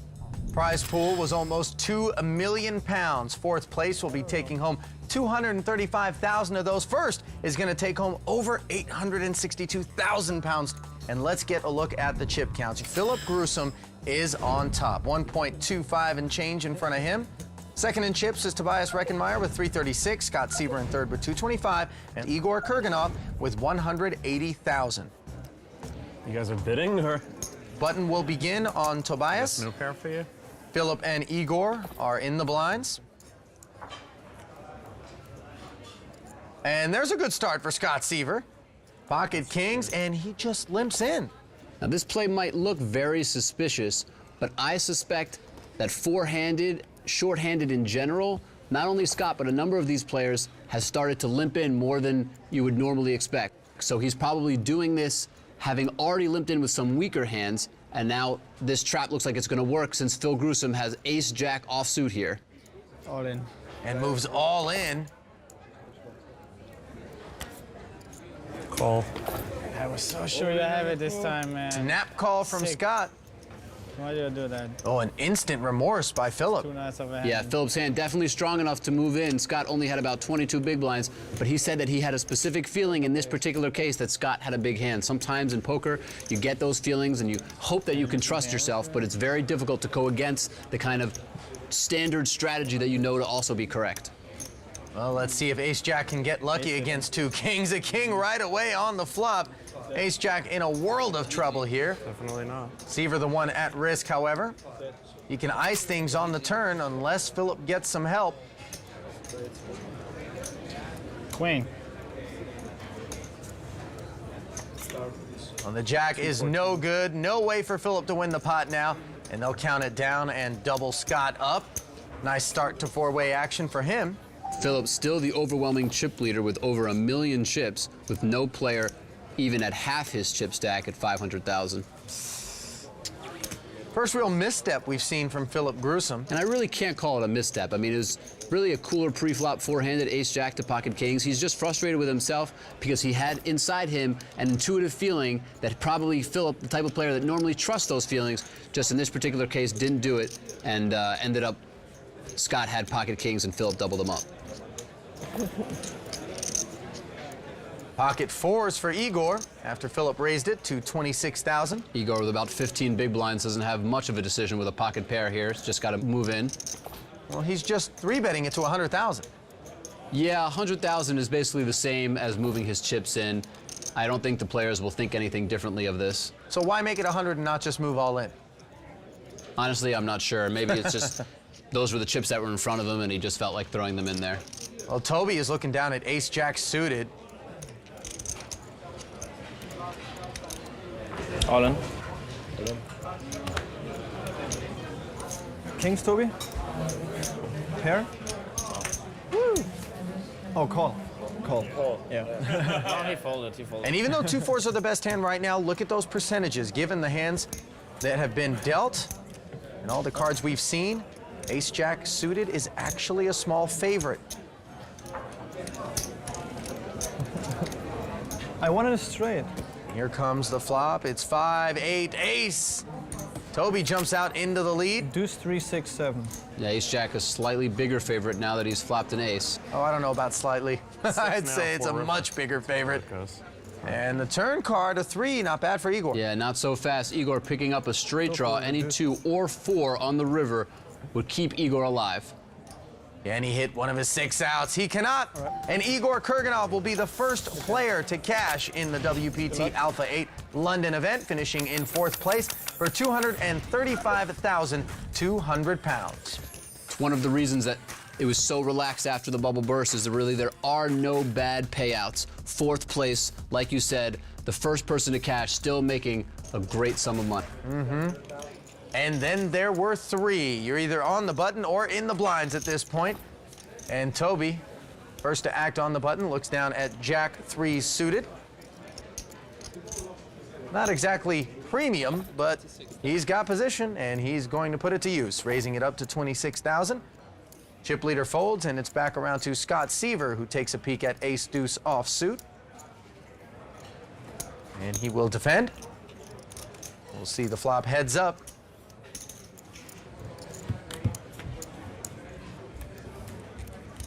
And that flop is 4, tray 5. Scott Seaver flops a wheel. Bottom pair, meanwhile, for Toby. Seaver checks. Yeah, Scott flopping a straight here. Definitely going to take Toby by surprise. You don't necessarily expect the big blind to hit this range of cards. Usually you expect them to have a little bit higher cards. 33,000. And that probably playing a part into Toby's continuation bet of 33,000.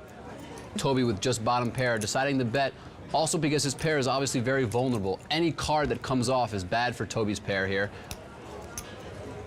Scott has such a strong hand, I think he should contemplate just calling here, but instead he decides to check raise, trying to get as much money in the pot right away. Yeah, his hand is also vulnerable with 2 hearts out there. Obviously a 6 or a 7 would be a bad card on the turn. Yeah, but it's so hard to make a hand as good as a straight. I think personally I would have played it passively and let another card come off. Well, Seaver hasn't lost Toby just yet. He makes the call. Very liberal call here with just bottom pair. But something else has changed. One of the best cards Toby could hope for. But it is the Jack of Hearts. It is a heart, which if Scott Seaver had a flush draw, would give him a flush. I'm all in. Well, Seaver moves all in. And this is part of the problem with calling on the flop if you're Toby, because this is one of the best cards that could have come out. And now that Scott's moved all in, you still don't know what you can do. I think Toby ultimately will have to call because Scott could have some 2-pair hands himself, hands like 5-4, 4-3, or 3-5. And from that point of view, Toby can't fold that hand, especially since Scott only started the hand with just over 30 big blinds. I call. Well, Toby does make the call, and Seaver's already doubled up once so far. Can he do it again? It's a little loose, but if I decide I'm going for it on the flop, I can fold the turn.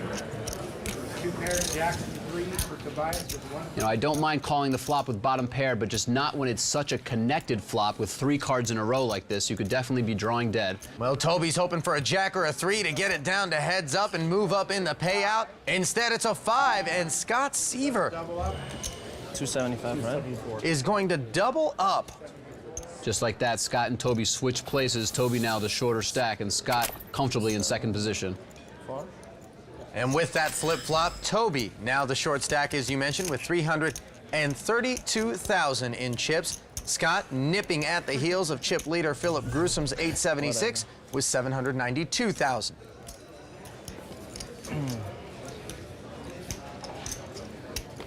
Gruesome on the button with Queen 8 offsuit.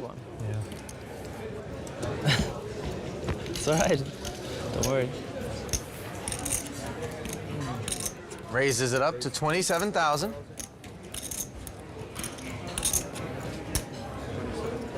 Seaver takes a look at King 10 off in the small blind. Cool. And just calls. 10-8 off in the big blind. I think Scott could have considered 3-betting here. He probably mixes it up, 3-bets sometimes, then calls other times.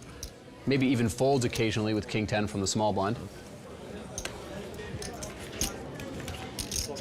Toby is called as well. All 3 players take the flop of King 7 deuce. Seaver with the best hand checks it. Toby checks as well. And as does Philip. A little harder to continuation bet when you get called in 2 spots pre-flop. Definitely. I think also if it was an ace 7-2 flop instead of king 7-2, Philip might have been a little bit more likely to continuation bet, but turn card is a 9. Toby now has an open-ended straight draw, and Seaver isn't going to be checking top pair any longer. Bets 40,000. Toby makes the call. Easy fold for Philip.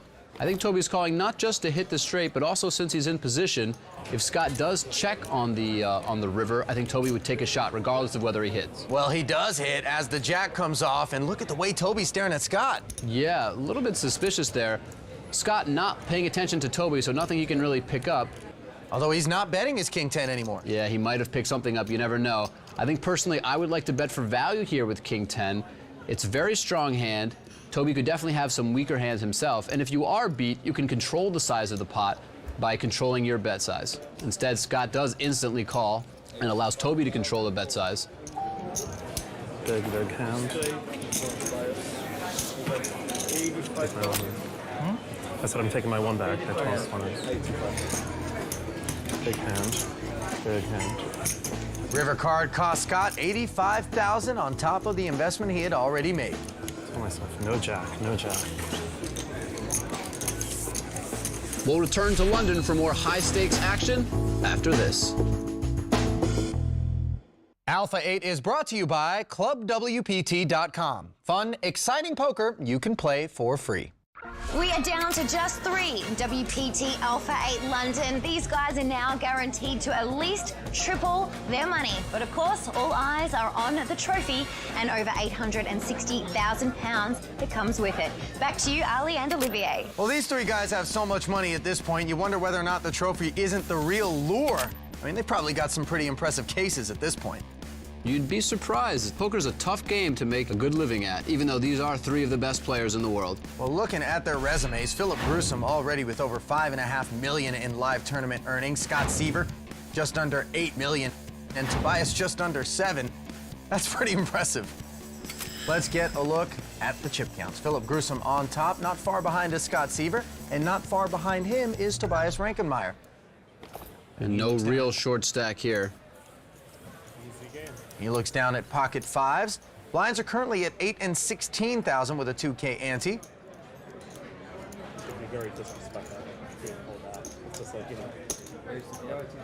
Philip makes it 35,000 to go. And Seaver looks down at king 10 offsuit. We've seen him just call from a small blind to a raise from Philip on the button so far with this hand. We see Scott mixing up his play, just calling before with king 10 and now 3-betting it.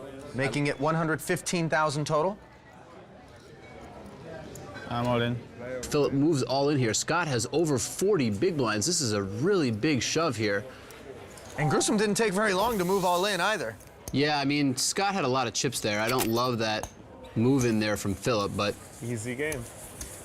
Scott is 3-betting, pretty often, so Philip moving in with 2 5s is reasonable. Scott's going to fold a lot of the time, but still, I think it's a little too big of a risk considering how many chips Scott had. But high risk, high reward.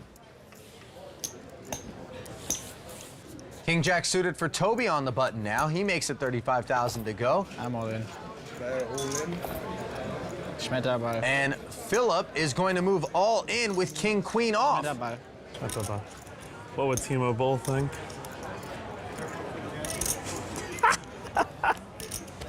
Fold. Seaver getting a good chuckle out of having to fold his king jack. So disgusting. So disgusting. Now it's back to Toby. I can call, but... And he folds as well. Disgusting anyways. Schmetterball. The Schmetterball thing. You hear Tobias using the term Schmetterballing it in German. Schmetterball is a spike, smash, or hardly hit or thrown ball that is difficult to defend. I'd say that's about right. That's a risky Schmetterball. That's a really risky one. Yeah, it's always tough to play against my friends because they are obviously very good and then they know a little bit what I'm doing, so I can't get too much out of line every time. Like, I didn't think you would pull it off. Oh my. The sick part is, it was so brilliant. Anything else, I do something. What do you mean? I do something too. That's what I'm saying. I'm ready. I was really ready. Way I could win the hand, right? I had a great hand here. Yeah. Just, it's What hand did you have? I had king and jack. Me too. Oh my god. Which suit? I have no idea. Different suits. Different I was suits. spades. Suited even. Oh no, I was different suits. Well, you know you're friends when you're sharing information, and there's over $1.25 million up for grabs. I was like, what a brilliant move by him. Just I know. Brilliant. I was like, now he's 3-betting, and I'm Yeah. like, I'm already like, of course, going nuts, and then all in from him. It's like, what's happening? Philip right back at it, raising to 35,000 from the button. Seaver folds, and it's ace-9 for Toby in the big blind, suited. He just defends. We see a different strategy out of Toby. Toby with about the 30 big blinds could have just moved in with ace-9 of spades, but he decided to take a flop. I prefer this strategy myself. 5-4 Trey on the board. Wheel draw for Toby. He's got the best hand with ace-high and checks it. Both Phil and Toby have 2 overs and a gut shot straight draw. Toby also a backdoor flush draw to go along with it. Philip bets 40,000. Can't imagine Toby folding here, just too much equity. And a board that is on the drier side, even though it is 3 cards in a row, they're very low, and I think Philip would be continuation betting with a pretty wide range here. Well, Toby not done with his hand yet. He makes the call, and we'll see a turn card. 10 of diamonds. This is a card that Toby is not going to like. It's not a spade, doesn't really give him any more equity. It's another card that, if it hit Philip's hand, beats him. 100,000. I like another barrel here from Phil for a couple of reasons. One, his hand is probably not good with just king high. 2, he does have some equity, so he can make a good hand if he does get called. And 3, it's a type of board where Toby is likely to be calling with some weak hands. Phil does decide to bet the turn. Toby's hand not good enough to continue. Nice aggressive play by Philip Gruesome. Don't try this at home. These guys are making it look easy. Philip Gruesome adding to his chip lead. We'll see if he can ride that. Good turn.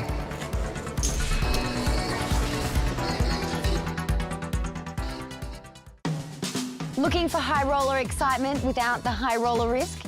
Go to clubwpt.com now and play in our Alpha 8 high roller play chip tournaments and ring games for a chance to be crowned champion. Our players here at Alpha 8 already have so much cash. What on earth would they buy if they win first place prize? Well, when in England, you got to get a Rolls Royce. So this is our new car. This is Ray. It's gorgeous. Blue's my colour. Blue's your colour? So Well, we chose you it just picked for the you. right one. Everything that's in this, all the stitching lines, the wood, the materials, everything is all done by hand. Oh, incredible. There's so many things to show you. We wanted to give customers something different than just an interior light. It's called a starlight headliner. Oh, it's like a starry sky. And also, if you do get out at the end of your drive and it's raining, you of course have the umbrella. There's an umbrella in the door. It's definitely a British car. Kind of scared to ask you this question before I take it for a spin. How much is this worth? In dollars, perhaps around 250,000. But the reality is that it's just a starting point. Suddenly the Alpha 8 buy-in seems affordable compared to this. Oh. I don't even have to pull the door shut.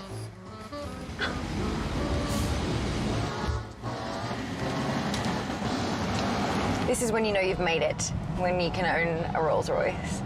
Okay, I'm gonna floor it. Whoa! It really takes off. Oh my God. Woo!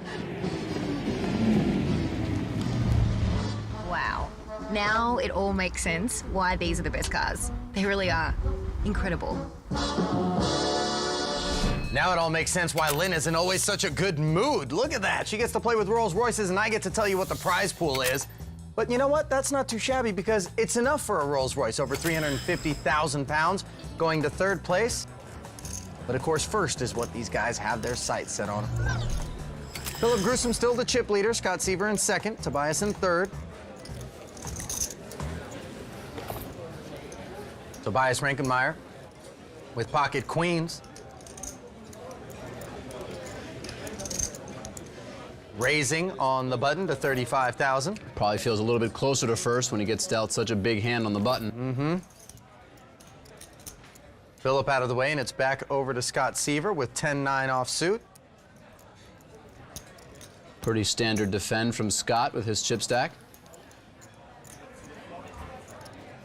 And the flop is 4, Jack 7. Scott checks with the gut shot straight draw. 2 queens still way out in front. Toby started this hand with 300,000 chips. The blinds being 18 and 16,000, so Toby under 20 big blinds. The blinds being 8 and 16,000. So Scott here flopped some equity with 10-9, flopped a gut shot, not going anywhere to Toby's continuation bet. Yeah, he check calls 37,000. And the turn is a 10. Definitely improving Scott's hand, giving him a pair of 10s to go along with his straight draw. Not a great card for Toby, but still definitely worth a second bet, especially with Toby's chip stack here. I think he's willing to bet and get all in.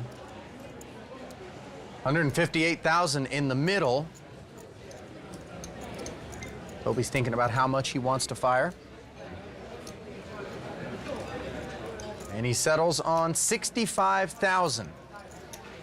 Less than half the pot. This leaves Toby with about 150,000 remaining in his stack. Action back on Seaver. What's he thinking? Well, he's thinking about the stacks. He's thinking about the equity he has in his hand. And he's decided that it's worth a call here for 65,000. We'll see a river, 288,000 in the pot, and it's the ace of clubs. And this is a card that will usually freeze the action, usually make it go check, check here. Yeah, third club and an overcard to the 2 queens. Action on Seaver. I'm all in. And he moves all in. Wow. And this is an illustration of what really separates the good players in poker from the truly great players. Scott Seaver, recognizing the fact that his pair of 10s is probably not good enough to win, understanding that he can put the pressure on Toby for his tournament life, Scott having Toby out-chipped, even if he were to lose this pot, would still be alive in the tournament. And remember that Toby doesn't have that many chips. He just knows that he beats absolutely nothing here. And he folds the winner. Yeah, he really, again, he doesn't beat very much. The only draw that Scott has that makes sense from Toby's point of view is maybe 5-6. But the flush draw got there, bunch of 2-pair hands got there, so it's really tough for Toby to call with just 2 queens. And Toby absolutely hating that spot that Scott put him in with just 1 pair and over twice his stack in the pot, but just feeling like he can't call it off for his tournament. And such big jumps between the payouts make it even harder to pull the trigger in spots like that. Blinds and antes have gone up. Bad news for Toby's stack.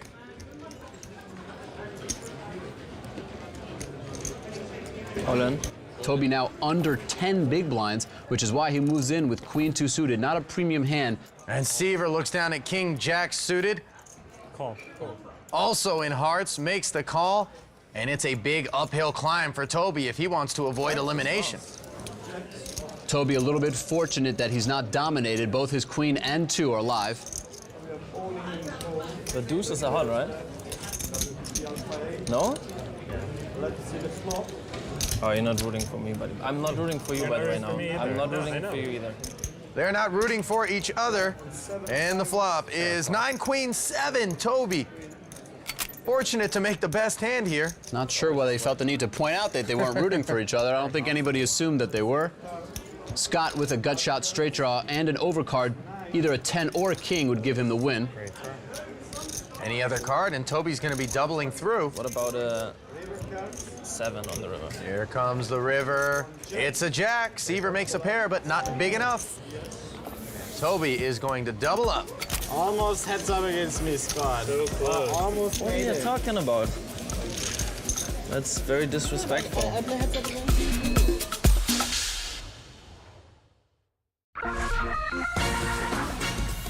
I think both Toby and Scott are in a short-handed scenario like this.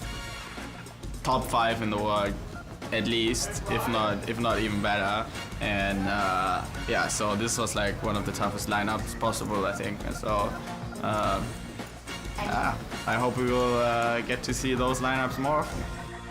In spite of that, it almost feels like Philip appreciates the opportunity to challenge himself against this kind of competition, and we differ in that way. I'd rather just find a couple of fish. Yeah, you know, I really respect that comment from Phil. Even though he's obviously an incredibly talented player himself, he's able to, you know, be humble enough to give his opponents that type of respect. Might explain some of his all-ins earlier, doesn't want to be faced with additional decisions, and maybe wants to get a little bit lucky against these guys. Yeah, putting them to big decisions pre-flop so he doesn't have to make tough decisions post-flop. But again, Phil is such a talented player that I think he can hold his own.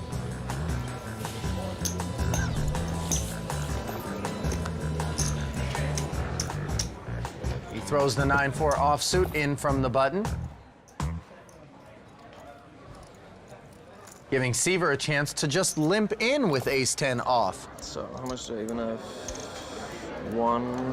Should have like 360. You guys know. All right. Happy to help. Thanks. Tobias has 7-deuce offsuit.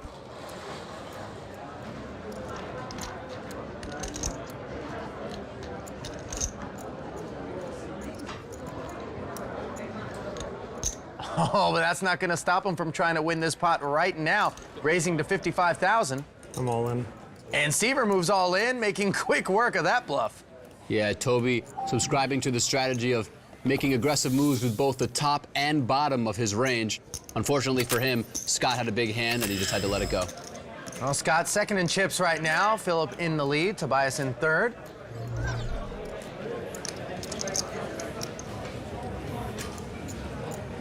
That's 200. Yeah, I just conceded the things. I knew they were there, but I was confused. More visible. Gruesome looks down and sees a hard 8, pocket 4s. And he'll raise it up to 40,000. Ace-5 off for Scott, and a quick fold. Yeah, the small blind is always a little bit tricky. I think it's a reasonable fold with a junk ace from Scott. He's out of position, and there is Toby behind him with just about 12 or 13 big blinds. Toby with ace-3 off. All in. All in. It's less than 300, right? Yeah. All in and blitz call, ace-3, all in and Yes, the wheel blocker, that sucks. That's the brutal part. It is really brutal, right? He doesn't have 3-3 blocker though. That's true. He doesn't and have no that. heart blocker either. Oh, wow. Hearts coming. Ooh, And the flop is 9-6 king with a couple of hearts. Now it's always hearts coming. Of course. Like if it starts. Are you rooting for me? Three. Come on, root for me once. Okay, 3. Over a 4-1 favorite to win the pot here. Ace. Got it for the ace now, that's all there is. All they got to do is dodge an ace, and we know that Seaver mucked one of those. Clubs. Ace of clubs. So it's 2 outs for Toby, and the 4 is not one of them. That gives Philip a set. Overkill, and he has busted his good friend and compatriot, Tobias Winkenmeyer. Come here. Okay, come here. All right. GG, bro. GG. Sorry. That was just good. Alrighty. Good competition. Yeah. At least I didn't get second. I think in a That's something new. Action continues. Heads up play begins right after this.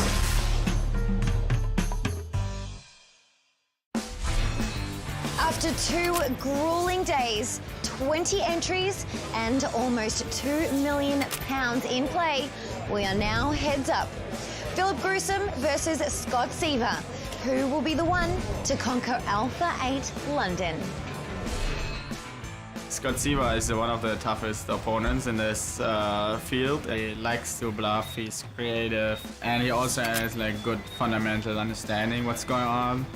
Phil is just a relentless poker player. He's non-stop aggression and he's incredibly good at it. Yeah, I always enjoy playing against him, so hopefully we keep it that way. We'll see how all that mutual respect takes shape as we get heads-up action underway. Over £500,000 to second, over £862,000 to first. That's what they're after. We are that close to crowning our second Alpha 8 champion. Heads-up play begins with Scott Seaver on the button, taking a look at pocket 6s. He makes it 45,000 to go, and it's ace-deuce suited for Philip Gruesome. 2 playable hands. He will defend and will take a flop. Out of these 2 players, Scott Seaver definitely has the edge in terms of experience playing heads up. Scott's played a lot of heads up online. He's a very, very talented, very good player. King 10 Jack on the flop. 6 is still ahead, but not in love with that board.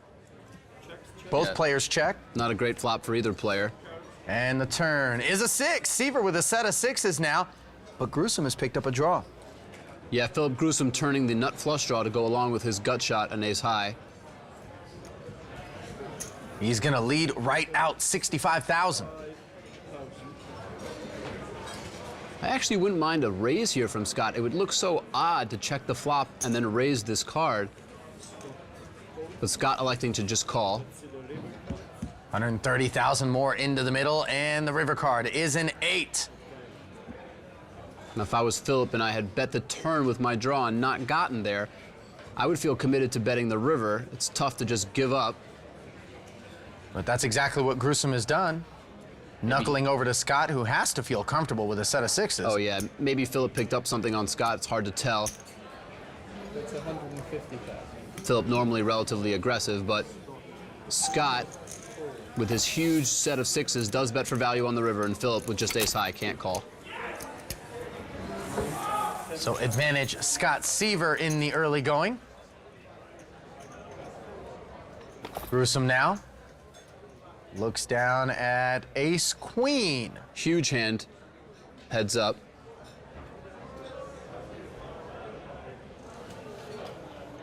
Blinds are at 12 and 24,000. Philip makes it 50,000 to go. Scott defends with 7-3 suited, and look at this, ace a7 on the board. Seaver quickly checks. Yes, Seaver's hand is not that strong, but on this board, it's actually pretty decent. 2 aces makes it less likely that Philip has an ace, and Philip's going to continuation bet on a board like this with almost all of his hands that he raised pre-flop with. Scott check calls 50,000, and on the turn, this is trouble. Yeah, Scott makes a full house, but it's the under full house. Any ace in Philip's hand would have Scott drawing dead, or at least dead to quads. Scott checks it, and this time, Philip bets. Philip, in fact, does have the ace, as we can see, and elects to bet a relatively small amount, just 75,000 on the turn, when he bet 50,000 on the flop. I think trying to get some of Scott's weaker flop calls to continue, hands like king high. River card is a 9, changing nothing. Seaver again checks. Seaver staying in rhythm, continuing to check every street, knowing that the best he can do is get value from a bluff from Philip. Now, Gruesome's job here is to come up with a number he thinks he can get paid off with. 350,000 in the middle. What is that number? Well, at this point, I don't think Philip expects Scott to necessarily call on the river with a king, so he's hoping Scott does have a 7 and can bet a pretty healthy amount if he does. Yes. 155,000 was the bet, and he did get paid off, as Seaver can't get away from 7s full. Yeah, good bet size from Philip there, wins a nice healthy pot. Not much Scott can do. I think I like the way Scott played the hand throughout, just a little bit cooler with Philip having the bigger full house. So Seaver takes a hand and Gruesome takes a hand. Back and forth these two go as the action continues from London. What does Scott Seaver think is the most significant hand he's played all tournament? I'm all in. Log on to ClubWPT.com and find out on the A8's Clip of the Week. ClubWPT.com. Fun, exciting poker you can play for free. London Bridge, not the only bright spot in the city this evening. 2 of poker's brightest stars are inside our tournament arena, vying for the WPT Alpha 8 London title. We are heads up between American pro Scott Seaver and German pro Philip Gruesome, 2 of the top players in the world. Last level. It's gonna be last level. Gruesome on the button, declaring that this will be the last level. Blinds are at 15 and 30,000. Gruesome min raises to 60,000. Seaver calls with ace-3 of hearts.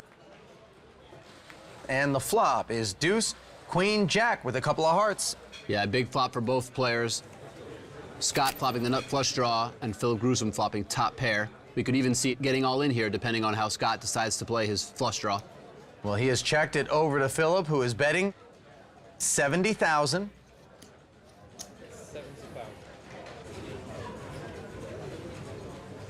Scott's thinking about whether he wants to raise or not. I think he has enough equity to get all in, but he does decide to just call and see a turn card. And that turn card is a 4.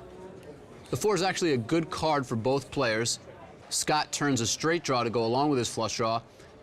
And Philip's going to feel pretty comfortable betting the turn for value. It's going to be tough if he wasn't beaten on the flop for him now to be beaten.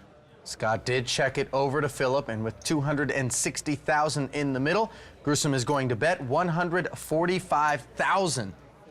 What do you do if you're Seaver? I think, again, Scott has 2 legitimate options. I mean, he did turn some more equity with his straight draw, and if he wants to raise and put pressure on Philip, I think that would be pretty reasonable. But again, he has so much equity that even this big bet by Philip, he could just check and call and hope to hit on the river, especially since that straight will be so disguised. And let's see, the river is a queen, giving Gruesome trip queens. Seaver checks it over to Philip. The pot's now about 550,000. All in. Gruesome moves all in. Yeah, Gruesome has just under a pot-sized bet here. He wants to make this look like a bluff and maybe get called by, you know, just a pair of jacks if that's what Scott had.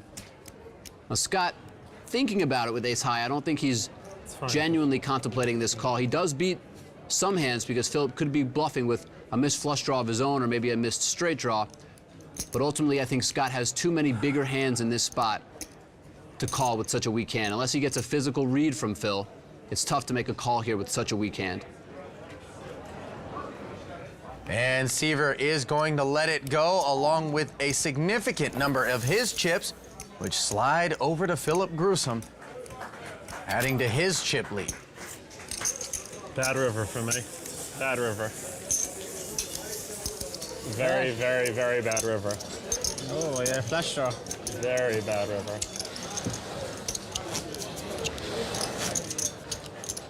Blinds have gone up to 20 and 40,000 now.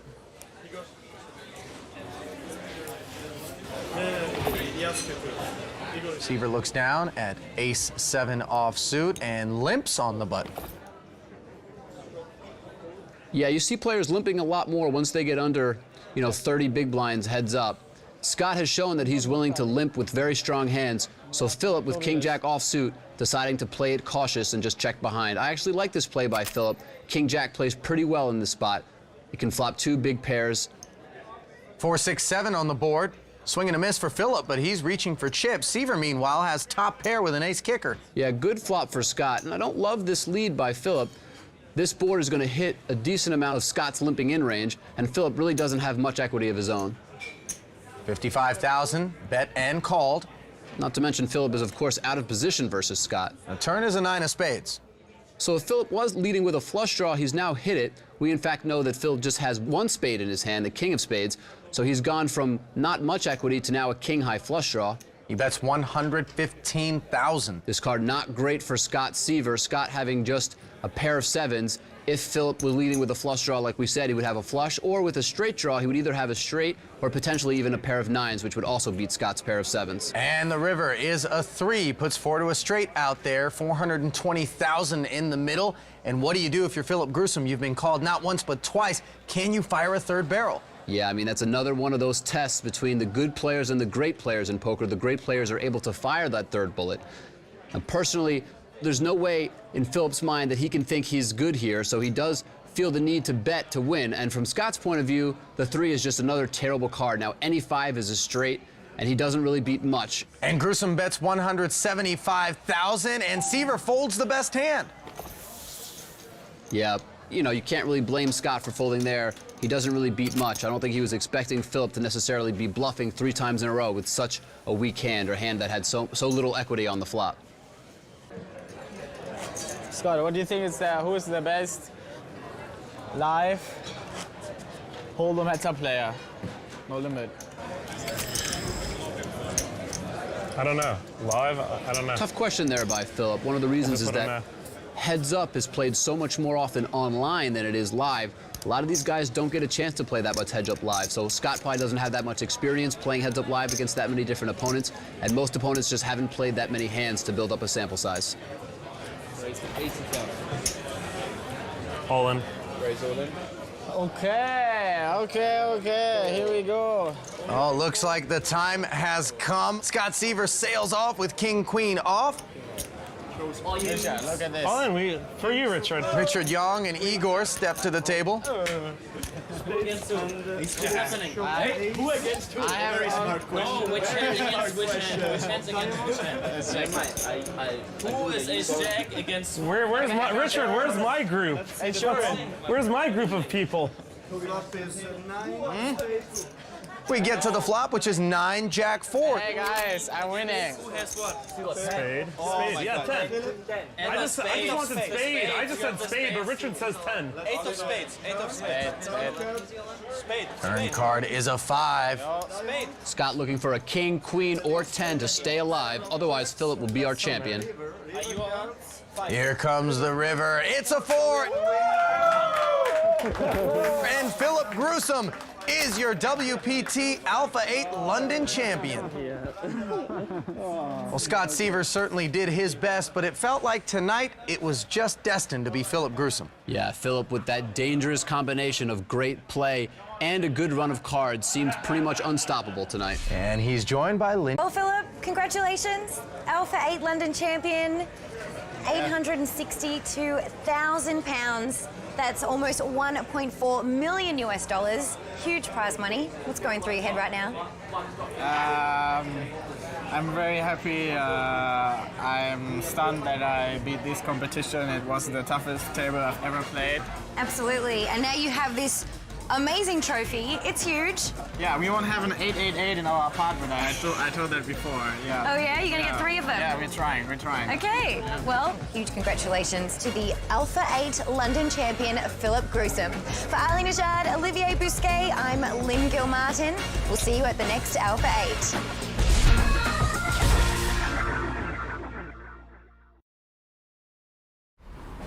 Get a free entry into a $5,000 guaranteed tournament and play online poker for real cash and prizes at clubwpt.com. Sign up for free today using bonus code YT21. Welcome to poker's most exclusive room. A seat at this table will cost you at least $100,000, but it could earn you millions. This is WPT Alpha 8.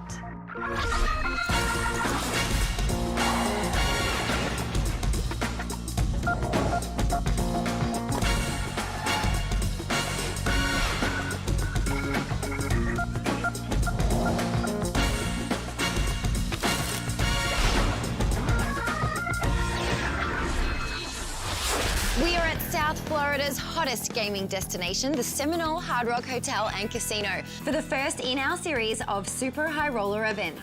Here at Alpha 8, the game is Texas Hold'em, and today's buy-in is $100,000. I'm Lynn Gilmartin, ready to bring you VIP access to the elite world of high-stakes poker. I'm joined by our top-notch commentators, Ali Najad and Olivier Bousquet. They have a bird's-eye view of all the action from the clubwpt.com skybox. Guys, how's it looking up there? Well, this is, of course, the best view in the tournament room, and Olivier and I are excited to be feasting our eyes on some of the world's most talented players as they're going to be ponying up at least $100,000 in the hopes of taking home that coveted and first ever Alpha 8 title. That's right, Ali. And if you think 100,000 is a lot, if any of these players bust out of the tournament in the first 6 levels, they have the option of putting up another 100,000 and trying again. Sure, what's another 100K? After all, it is a re-entry event. Now, poker players are notorious late starters, so it's actually pretty common in these big buy-in events for the fields to start off relatively small, and then as the end of registration approaches, for more and more players to register. Right now we have 14 players, and I think that number will grow slightly since the end of registration is one more level away. Well, we'll certainly find out soon enough. There are currently 2 tables in action, and our feature table has a nice mix of both young pros and brazen businessmen. Chief among them, of course, Texas millionaire Bill Perkins, who's chatting everyone up. And as you can see, despite the amount of money at risk, it seems like everybody's pretty relaxed out there. Enjoy to get Jake or something like that. Not that far. Fort Lauderdale, here. Fort Lauderdale, hometown favorite. Hometown. Vegas. Looks like Bill Perkins is trying to nail down where everybody's from. People with a home audience can root for. Lines are at 500 and 1,000. Okay. Perkins lays down. Options trader Daniel Perper does the same. Folded around to Andrew Lichtenberger, who looks down at a couple of black sevens. 22. Yeah, Lichtenberger is one of the toughest and most well-respected pros in all of poker. So what you got, Chewy? 36 behind. Another very tough player, Jason Kuhn here with ace-king, a huge hand in the small blind. Jason Kuhn currently lives between Vancouver and Vegas, as many pros do, maintaining a residence outside the United States to be able to continue to play online. Kuhn ran track for West Virginia Wesleyan College. He's also helped some of the other pros get fit. Kuhn settles on a total of 6,800. Slightly larger than standard 3-bet, a little more than 3 times Andrew's open. And Andrew, faced with the decision, is moving all in. Instantly called by Jason's ace-king. Well, it's going to be a race here. Jason doesn't seem to love it. He is a slight dog heading to the flop. Both players seem pretty much resigned to their fate at this point. Andrew's going to have to win a race to stay alive in this tournament. Maybe a little more aggressive than he needed to be this early? I think it's close. It's just a very, very tough spot. Calling such a big raise with just 2 sevens is tough. Well, if you thought it was tough before, it's gotten even tougher now. Look at that board. Ace 3-10, Kuhn in the lead now on the all-heart flop. Just an atrocious flop for 2 black sevens. Even the 7 of hearts doesn't win now for Andrew. Yeah, Andrew's down to 1 out once here on the end. Only the 7 of diamonds. Otherwise, it's time for another 100,000 or a goodbye. He can't connect. Good luck, gents. Nope. Well, the man they call Chewy because his mom used to pack him granola bars is dishing out hugs. Maybe? Yeah. What's going through your head right now? No, just wasn't a great day of poker. Did my best. Got in a lot of spots. Most of them didn't work out. That's why I'm here. Oh, now it is a re-entry tournament. Do you have a second bullet, or that's it? Yeah, I'm just not really feeling it after busting out, so just gonna hang out and wait for the next tournament. Okay, fair enough. Well, good to see you here, and best of luck next time. Thank you. Thank you. Yeah, it never feels good when you bust out of 100K. I've been there myself, and I know how it feels. So Andrew Lichtenberger is the first bust out of the tournament, but we've had hours of action leading up to this point.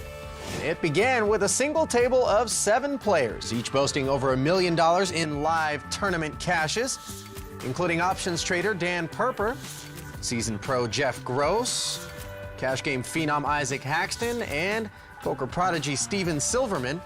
They were quickly joined by 2013 WSOP November 9er and 2007 WPT Player of the Year, J.C. Tran. Florida's own Jason Mercier used his home turf advantage against the field. Here we see him picking up a big pot against Kansas entrepreneur Brandon Steven, worth about $25,000 in chips and the early chip lead. With gaming executive Tom Hall's arrival, a second table was opened up, making room for venture capitalist Bill Perkins and legendary Hall of Famer Eric Seidel. Before long, we saw Silverman push all in on a board filled with clubs. WPT champ and WSOP 4-time bracelet winner Danny Alaei called with a straight flush draw against Silverman's nut flush. The river was no help to Alaei, who was left crippled with only $5,000 left in his stack. But over the last hour, Alaei has actually doubled up not once, not twice, but 3 times through a luckless Dan Shack. But Alaei is still at the bottom of the field with only about $32,000 in chips. We have a really tough field here that's just gotten a little tougher as seasoned vet Matt Glantz has bought in and drawn a seat here at our feature table. But over at the outer table, Daniel Alaei is fighting for his tournament life. Indeed he is. Daniel is all in with top pair against Ike Haxton's flush draw. We pick up the action after the flop. The turn is the 3 of clubs. Daniel is drawing dead, and he wastes no time heading for the exit.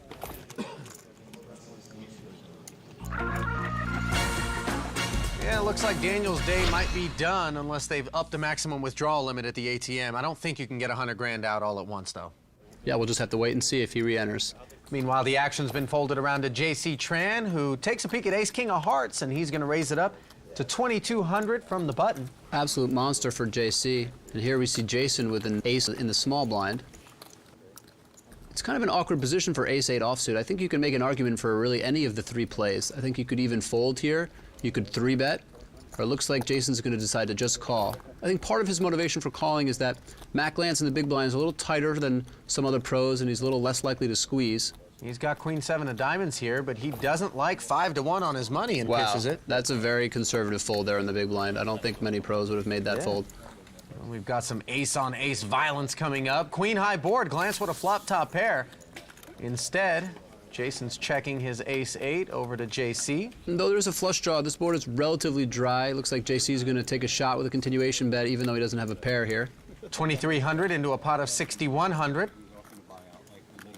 Slightly on the smaller side, but pretty decent, pretty standard play so far. Well, this doesn't look too standard. Kuhn's calling. Yeah, it looks like Jason's decided to float here out of position. I think I would have preferred it if he had the ace of clubs instead of the 8 of clubs. But I think he thinks that JC Tran is a little bit less likely to continue firing, and since JC doesn't pick up any more equity on the turn, looks like he's right. Yep, check, check on the turn. Here comes the river, the jack of hearts. Looks like, again, Jason has 2 legitimate options. He could check and hope that his ace high is good, but looks like he's not going to hope that and take a shot himself. Not going to chance it, and he fires 3,200 into a pot of 10,700. It's a pretty small bet here, but looks like it's going to work because JC really beats nothing with his hand. Even 2 clubs with a 9 or a jack are better than his hand now, so he does lay down, and Jason wins the pot. Ace-ace. Number one, I'm a very hard worker. I may be the hardest worker in poker, and I play the game out of joy and fulfillment. I don't play it for money, so it gives me a freedom at the table that a lot of people don't have. Oh, I call. I'm not buying it. Yeah, it's tough to speak to the motivation that Jason has when he plays, but I can attest to his hard work. He's a very studious player. Speaking of motivation, young Joseph Chong has entered the building, eager to play the event, but he has apparently done so without the full 100,000 necessary to enter. He's on the campaign trail looking to raise some funds here. He's actually got 99,000 in the backpack, Olivier. If we can just drum up another grand, he's good to go. How much do you have on you? Well, Joe's a really good player. I'm sure it won't be that tough for him to raise the requisite funds. We're back now at the feature table where Jason Kuhn's pocket 8s open the pot for a raise to 2,200. Jeff Gross with ace-10 suited re-raised to a total of 5,500. Bill Perkins somehow couldn't resist with jack-5 suited. Kuhn has called. We take the flop 3-way. And Kuhn has flopped a set of 8s. Monster here against his 2 opponents. And he's opting to just check over to Jeff Gross. Yeah, Jason's hand is so strong. You know, at this point, I think he can decide either to play passively and continue to trap his opponents, or even to play aggressively and try to get stacks in here. Of course, he's trying to trap, and Jeff Gross has just put a foot in that trap. Well, it looks like Joseph Chong has raised the necessary capital, and he is taking his seat at the outer table, adding 1 more to our field. Meanwhile, back at the feature table, Jason has check-called. He bet of 11,500 out of Jeff. So he does elect the trap or passive strategy. Well, the turn brings a 3rd spade on the board. Yeah, the Jack of Spades is a pretty interesting card. I think it'll probably prevent Jeff from continuing to be aggressive in the hand. Now, this Jack of Spades puts a flush out on the board, and it looks like Jason's even going to break the rhythm of the hand and lead out here on the turn. Now, is there any chance in Jeff's mind that this lead looks weak and he might be thinking hero thoughts right now? I think Jeff is probably posturing more than anything else here. He just doesn't have enough equity to continue in the hand. And sure enough, Jeff Gross's ace-10 of hearts hits the muck, sending a pot of over 60,000 over to Jason Kuhn, who is now sitting on about 106K. Chip leader at the table, still Jason Mercier with about 191,000, while short stack duties belong to Daniel Perper with about 56,000. Meanwhile, the accessory duties are apparently being held by Jeff Gross. I don't know about you, Olivier, but I didn't pack a scarf to South Florida, but somehow Jeff Gross did. It can get cold inside those casinos. Normally, the scarves belong to Lynn Gilmartin, but on this occasion, she decided that she would dress for warm weather and go in search of the sort of sharks that you more typically find in South Florida, not the poker players. We're in the Billy Swamp Safari on the Big Cypress Reservation in the Everglades. This land is actually owned by the Seminole tribe, which is the same tribe that owns the Seminole Hard Rock Hotel and Casino. So they've sent us out here for a day of adventure. Oh gosh, but we sure are in for one. Let's go.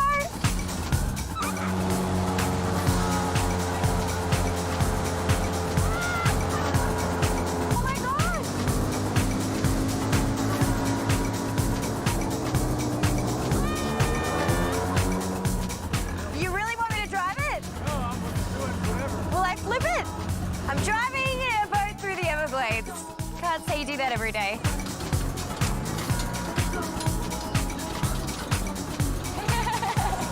Woo! Wow! Well, this was a lot more fun and less scary than I thought. I can't believe I'm this close to an alligator, but I definitely feel a lot more at ease at the poker room, that's for sure.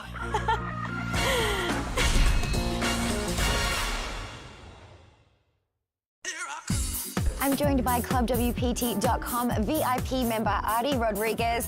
Artie, I met you last night at the Alpha 8 player party. It was right here at Seminole Hard Rock Casino at Martirano's. A lot of fun. Tremendous party. You guys throw a great party. You get to meet the top flight names in the world of poker. These guys are playing, you know, in the biggest tournaments in the world, including the one here today, and I loved it. Tell us about the experience of going to parties like that and being a member of the club. You know what? That membership has paid for itself many times, and it's just a tremendous value. You can't beat it in poker. How long do you think it'll take for you to be taking a seat at this table? Definitely a couple of zeros short of that type of an entry, but you know, I had that opportunity thanks to Club WPT. I'm not done yet, though. I hope to see you guys again, and maybe right here. Yeah, already parlayed that Club WPT buy into the WPT event into $55,000. Not too shabby as we take a look at the current chip counts at our feature table. You see Jason Mercier, the chip leader, Daniel Perper, still on the short stack. And the action is on Daniel Perper, former member of the University of Illinois bowling team. And he's going to roll 2,000 out into the pot with ace-8 suited. Yeah, Perper decides to min-raise here with ace-8 of hearts under the gun seven-handed. I think ace-8 of hearts is kind of in between, you know, a raise and a call. I think either would be reasonable. The min-raise has become basically the fashion in the last few years. Defense. Because they can play more hands, and they get basically giving themselves a cheaper price at winning the pot pre-flop. Right, and the flop heads up with Bill Perkins, who has flopped a two-way straight draw. Yep. Perper has flopped middle pair. Both players check it. One of the consequences of min-raising is that you end up giving the big blind a very good price, and you see players defending their big blind much wider than they used to. 2,500. Well, the turn brings a 5 of clubs. Yeah, it looks like Perkins has turned to 10 high flush draw with his two-way straight and takes a shot after getting a check from the raiser Perper on the flop. Perper, of course, called the turn. And now the river, swing and a miss for Bill Perkins. So we're going to see if Perkins is willing to take another shot here on the river. I would like a bet here, even though he doesn't have a hand. He's had equity throughout the hand, and he's shown some aggression, so it makes sense for him to continue the aggression, even though he's missed his hand. I call. Snap call out of Daniel Perper after Bill bet 5,500. And you can see that Perper, with his second pair top kicker and backdoor flush draw, had a plan for the hand. When he checked back the turn, looks like he was just planning on calling two streets, and looks like it worked out for him. I don't even want to know. Yeah, it's funny that Bill got drawn to the seat next to me because we play a lot together. He prides himself on reading people's hands, and he can read me really well. Might have worked on a different planet. You had like slightly one different. Jeff card. Gross is actually Bill Perkins' poker coach. Even after the hand's over, sometimes he'll be like, oh, can I show? And I'll just say no, you know, because the other guys are really strong players, so like you can't give him anything. And you know, he likes to show whether he's bluffing or has it. He just loves showing, and I'm like, you know, don't do that. So I try to keep him in line. Good advice there from poker coach Jeff Gross. I think it's probably a good idea to conceal as much information from these top pros as possible. Some poker buddies, but they're not my Jason Kuhn with king-queen offsuit opens for a raise to 2,300. Action to Jeff Gross. Jeff went to University of South Carolina on a soccer scholarship, actually has a degree in marketing. Back over to Bill now with king-7 offsuit. Bill Perkins is definitely the most active player at this table, playing the most hands, playing them the most unpredictably. And he's going to 3-bet with king-7 off to 6,500. Didn't expect that. A little bit of steam from the last pot? Potentially. You know, he's in position here, and he does have a king. I don't mind this 3-bet, but I think it's a little bit ambitious. Jason, and if you're Kuhn, you can't lay down. You could, actually. King-queen offsuit doesn't play that well out of position in a 3-bet pot, but I think, you know, Jason feels that he has such a post-flop edge against Bill that he's willing to take a shot with a slightly, you know, less than premium hand. And the board is ace, deuce, king, couple of spades out there. Jason, of course, with the better of the two kings. I think this would have been a decent spot for Bill to just check. He does have middle pair with a weak kicker, so he does have some value to his hand, but not enough to to bet 3 times. So I think a check on the flop I would have preferred to this flop bet. Potentially trying to rep the ace, betting a call of 7,000 on the flop, and now we come to the turn. 9 of spades, puts a third spade on board. Definitely check here if I was Bill Perkins. And indeed he does after Jason checks to him. Both players, of course, picked up a flush draw. Jason's is better, and both players have completed the flush now. Jason with the second nuts, giving Bill a little bit of rope here. He obviously isn't worried about Bill having the ace of spades. Well, it's not so much about worrying as it is about just staying in rhythm with the hand. He can kind of tell a lot from what Bill Perkins does here on the river. Which is a bet of 5,000 into a pot of 29-2. Yeah, I don't like this bet at all, really. Undersized. It's too small, and I don't like his hand to bet with. I mean, I think the 7 of spades here is actually the perfect hand to check. It's a little too strong to bluff with, and it's a little too weak to get value out of. And looks like he's going to be put in an awkward spot as Jason Koon check raises, correctly determining that his queen of spades, even though it's not the nuts, is still the best hand, and trying to extract extra value from it. Perkins is looking like he may not release here. Yeah, I think the majority of pros would fold in this situation. If anything, Bill has kind of leveled himself with such a small bet on the river. He feels like maybe it looked weak, and now Jason's capitalizing on that weakness by trying to make a play here. What he doesn't realize is that it was really more transparent than weak, and that Jason is able to correctly identify that his queen of spades is good and is now trying to get more value. Call. Oh, and Bill pays it off. Well, Koon didn't get as far as he has in poker by making mistakes or leaving money on the table, that's for sure. Could have just rolled it over. Could have just rolled it over. Could have checked the river. Just could have checked, but no. And Jeff Gross giving Bill Perkins a little real-time feedback on that particular hand.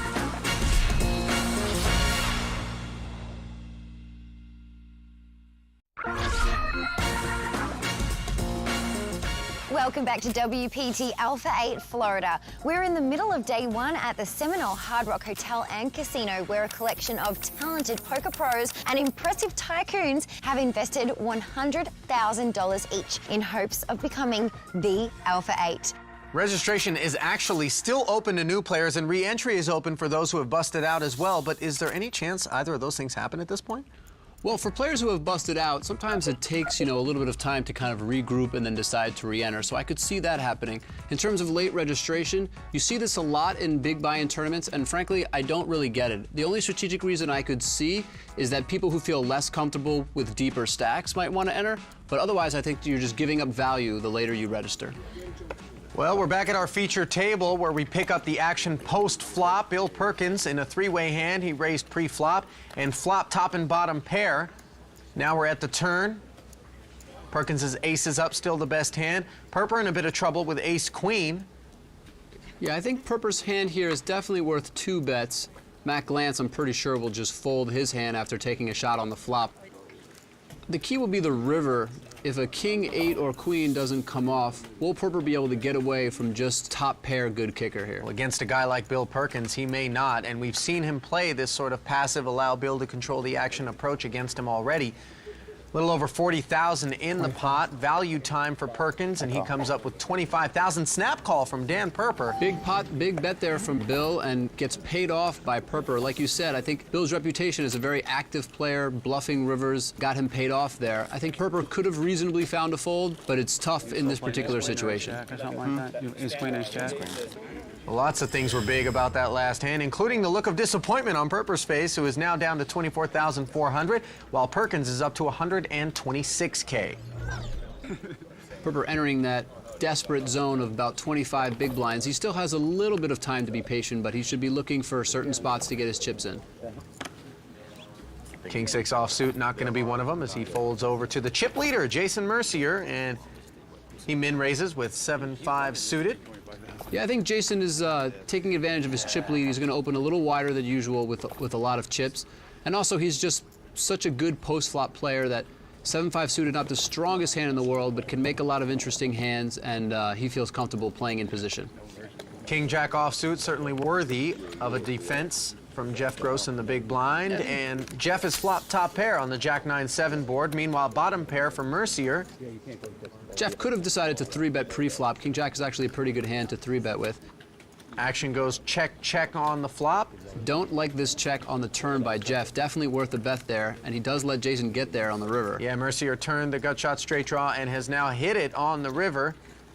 Both players did check that turn, and now gross bets 2,000 on the end. Yeah, it looks like Jeff is bluffing, I think, with a jack, but I think his hand is too strong to bluff with and not strong enough to bet for value. I think I win. So Jason makes an easy call there with the rivered straight. Just because he's the hometown favorite, you can't beat him. Just gets there. Modest pot adds to the chip leader stack. Hometown card. And the crowd goes wild. There are a lot of good players in this event, and I'm just going to avoid the one that's, in a good zone. And right now it seems like Jason Mercier is one of those guys. Jason Mercier was quite an intimidating presence at the table. I find him difficult to play against. My good friend Jason Mercier is one player I'd like to avoid. Jason Mercier's on my left, and he's tough. I most want to avoid probably Jason. Hometown, running well, playing well. Jason Mercier is our homegrown hero down here in South Florida, and he was kind enough to invite us into his new pad. Amazing. Yeah, this is it's kind of a nice backyard. It's always nice to stand up there, look out at the ocean. Do you reckon this would help you, before playing a poker tournament, coming to a place like this to really sort of center yourself? Of course, yeah. I mean, this is like being in Florida, like out on the pool deck, 25 stories up. With such an amazing view, I was eager to see the rest of Jason's home. This is my new place, yep. It's simple. Yeah, simple, exactly. It's very manly. So the master's not exactly set up yet. Simple. You gotta get rid of this fan. I don't like that thing. Simple. Nice. Gets the job done. He keeps it clean. Yeah, this is my trophy case. Wow. All the things that I've Look at you, won and high whatnot. achiever. Got the 2 World Series bracelets. This is the 100K that I won at Bellagio. This is the open face, my most recent one. Of course he has an open face Chinese trophy. This guy's addicted to that game. There's another game close to Jason's heart. All right, so now we're gonna play some basketball. Yes. It's so nice to have a court in my own building. I've actually been playing 3 to 5 times a day. You're playing more basketball than poker. It's been like a camp almost. Yeah. I mean, you're still pretty rusty though. I was expecting a better performance. I've been out here for 5 minutes. Keep practicing. I'll try. All right.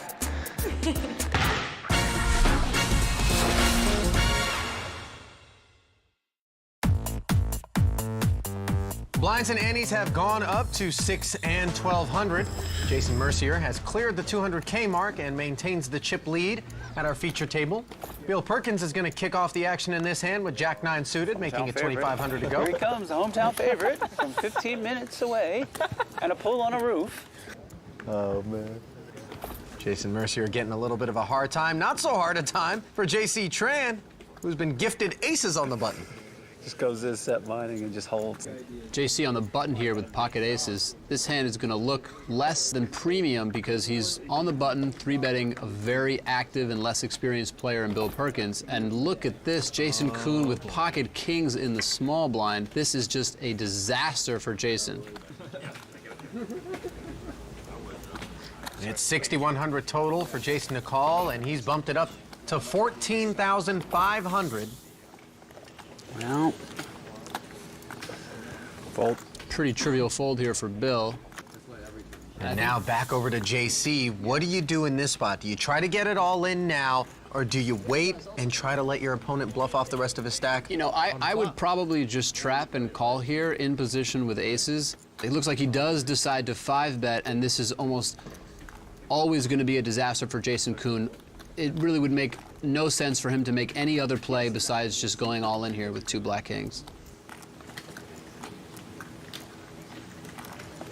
I'm all in. Yep, sure enough, there's the all-in, and there is the call. Get a look, boys. That's what we call a cooler. This is one of those unavoidable spots. You just really hope to be on the right side of it.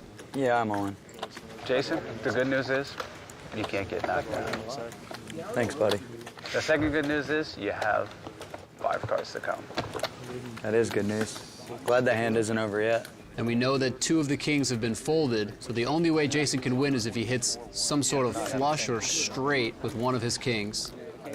Well, he certainly can't make the flush in clubs, as JC has the larger of the two clubs with the ace. Another thing that's important to note about this hand is how deep they are. I mean, Jason has 100 big blinds, so this is an absolutely huge pot in this position. It's gonna be a tough one to win. The door card. And this flop basically seals the deal here. Two kings roll behind that door. Looks like Jason is going to be pretty much crippled after this hand. Yeah, he's drawing dead as of the flop. No kings remaining in the deck, and he can't hit running clubs. The run out is a moot point as they count down the stacks. Now, Kuhn did have JC covered by a little bit. Looks good. But he's on life support at this point, and he's letting the world know about it, apparently, as he's got his phone out. It's like sick cooler. I could flat for Jack 9. Good thing I didn't flat the trap, huh? It's pretty brutal there for Jason Kuhn. Now we get over to the outer table, big pot brewing between Joseph Chong and former WPT champ Eric Seidel. Joseph rolling over Jack 7 for top pair. On a Jack high board, Eric Seidel laying his hand down, and Chong stealing one away from a Hall of Famer. Yeah, Eric Seidel, really one of the legends of poker, one of my personal poker heroes. 2,500. Now, one of my poker heroes has got to be Bill Perkins. He is never discouraged. Right back in the saddle with ace-4 offsuit. He makes it 2,500 to go, and it's a couple of fours for a very short stack Dan Perper. This could be it. Yeah, Perper with just around 8 big blinds, I don't think has much of a choice here with a pocket pair, especially against someone as active as Bill Perkins. He makes it 9,000 total. And this shows a little bit of Perkins' inexperience as he raises under the gun with a weak ace, kind of not being cognizant enough of the other player's chip stacks. Perper with a very short stack goes all in here, and Perkins might feel committed to call with an ace. Looks like he's instantly calling, and we don't have each other's cards. He's not going to like what he sees here. No. I'm sure that's... Meanwhile, Dan Perper will love what he sees. He had to have figured he was up against at least 2 overcards. So lucky. I thought you were going to say your crush looked like No, you're so lucky. Well, when he said He's like, oh, no. cards, I figured he didn't have a pair. Perper feeling a little bit more comfortable now that he sees that Perkins just has the raggedy ace. He's about a 3-2 favorite heading to the flop. Not out of the woods yet, though. Got to fade 5 cards. Queen Jack or something like that, King 10. Yeah, When you said you hoped they didn't have the same cards, you weren't worried about the 4. And oh, wouldn't you know it, an ace right away in the window on the flop. And suddenly it's Bill Perkins who is sitting pretty. Daniel Perper has 1 out. Yeah, Perkins' ragged kicker has come in handy now as it takes one of the 4s away from Perper, who really is drawing extremely thin here to stay alive. Yeah, 1 card in the deck that'll save him, and the Jack of Spades is not it. Yeah. Wait, I want that shit. Good playing with you. Yeah, you too. Chicago is... I may be back. Come back. See how crazy I am? See how crazy I feel? Bill Perkins has busted Daniel Perper, who doesn't appear to be on his way to a re-entry.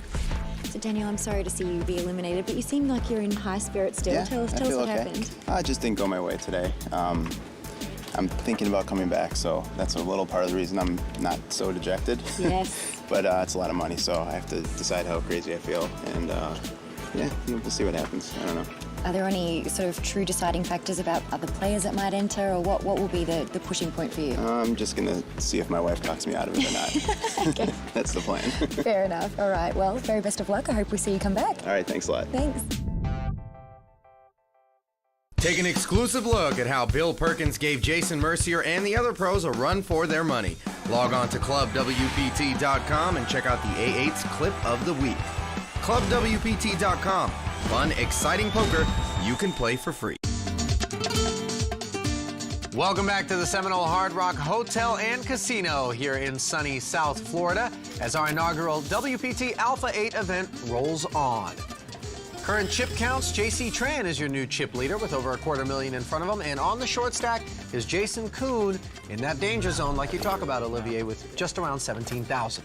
As we pick up 6-handed action at the feature table. So with 6 here, there's 7 at the outer table. That makes a total of 13 left in this tournament. Folded around to Matt Glantz, and everybody's favorite, 2 aces. Also on the button, where he's going to be given less credit than usual. Matt raises to 2,700 to go. Jeff Gross in the small blind with the Bill Perkins, ace-4 offsuit. Yeah, you know, Matt Glantz is going to raise a little bit less liberally than some of the other pros. I actually like this fold here from Jeff Gross with a weak ace, out of position from the small blind. It's Jack-4 suited for Perkins in the big blind, and with those blinds at 6 and 1200, he'll plop another 1500 out there and defend. Yep, tough to make Bill Perkins fold his big blind. Oh, and it may be even tougher for him to fold at this point. Jack 10-3 with a couple of spades on the flop. Perkins checks top pair over to Glance, and with 7,200 out there, Glance fires 3,000 into the pot. It's a relatively wet or textured board here, which means that there are a number of draws, a number of straight draws and a flush draw as well. It's a check raise from Bill Perkins, min raise to 6,000. Yeah, this is pretty unorthodox play. I don't think any of the pros would have made this type of raise, especially with this type of hand. Yeah, and Glance just called to 3,000, getting us to the turn with an 8. Bill Perkins with control of the betting. Yes. And top pair weak kicker settles on 6,000. Yeah, bets the same amount, another 6,000. His hand actually looks pretty weak here, but the 8 is not a great card for Matt. It does make a couple straights, and I think it's pretty reasonable for him to just check call on the turn. Oh, look at this disaster river card for Glance's aces. Perkins now with the best hand with trip jacks. And with 31,000 out there, he bets 6,000 again. Yeah, it's a little bit strange because if Matt did have a jack, a hand like queen jack, king jack, or ace jack, that jack doesn't change the situation. He still has a better hand. So Bill's not really in a position to make a huge bet there. He does get paid off by pocket aces, and I think Matt's feeling pretty good that he lost such a small pot when his aces got cracked. Experimental. Well, I don't think you ever feel good about getting your aces cracked. It's all relative. Keep it in perspective, right? It certainly could have been worse for Matt Glance as he sends a good-sized pot over to Bill Perkins. J.C. Tran, the chip leader. All in. Next to Jason Kuhn, who has just declared all in. J.C., of course, in the big blind. Jason under the gun, and ace-8 offsuit is what he's drawn a line in the sand with, 11,300 to call. And under the gun six-handed is ace-8 offsuit is definitely, strong enough for him to move in. Bill Perkins on the button with ace-4 offsuit. I think this would not be a very good call, and he recognizes that and folds. No, you know that would not be a very good call. Very good. King queen.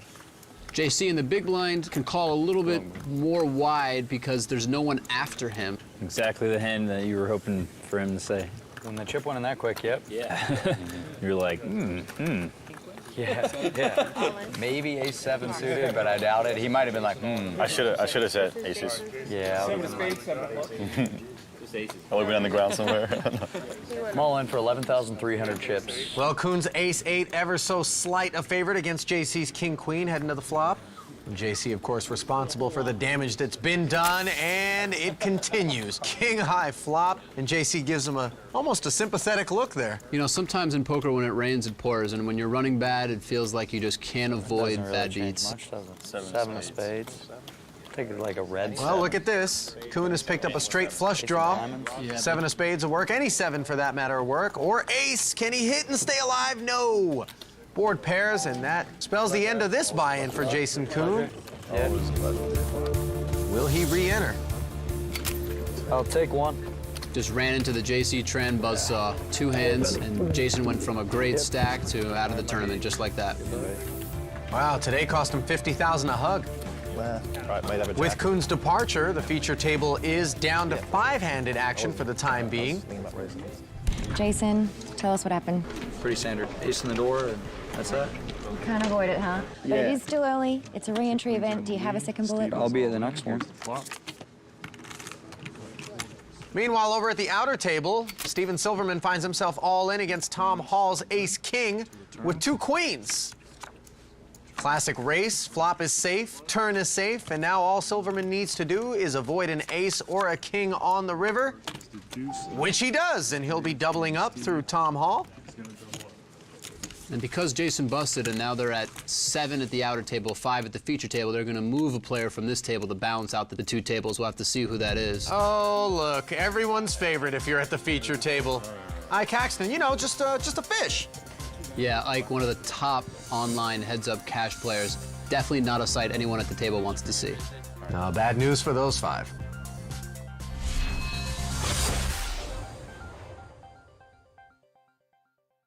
Alpha 8 is brought to you by ClubWPT.com. Fun, exciting poker you can play for free. Welcome back to A8 at the Seminole Hard Rock Hotel and Casino in South Florida. Brought to you by ClubWPT.com.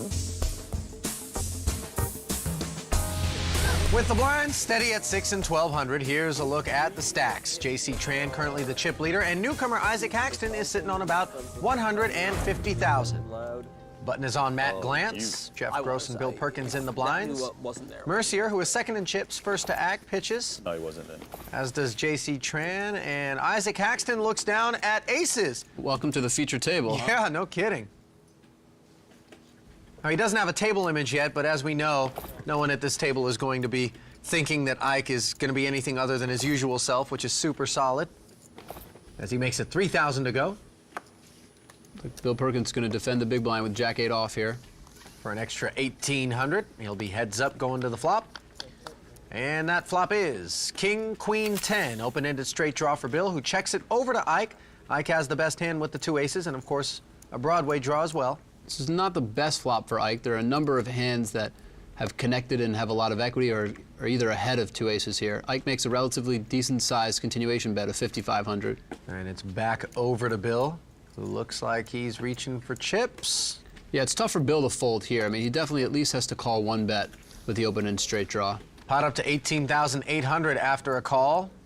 Third diamond on the turn, neither player with a flush draw. Yeah, neither player likes that card. I think Ike, without the ace of diamonds, is almost always going to bet the turn here to protect his hand and not let Perkins see a free river card. Bet is now 12,000 if Bill wants to continue. Fold. And he's going to sit this one out. A little over 30,000 chip pot heading over to Haxton. Kind of a welcome gift. Not a hand that I can pursue anymore. It's like Bill discussing the hand with his coach, Jeff Gross. Yeah, that's true. One of these times I'm going to ship it. Perkins with 10-8 offsuit. This won't be the time he ships it. Pocket 9s for Jason Mercier. And he's going to open up the action by raising to 2,400, min raise.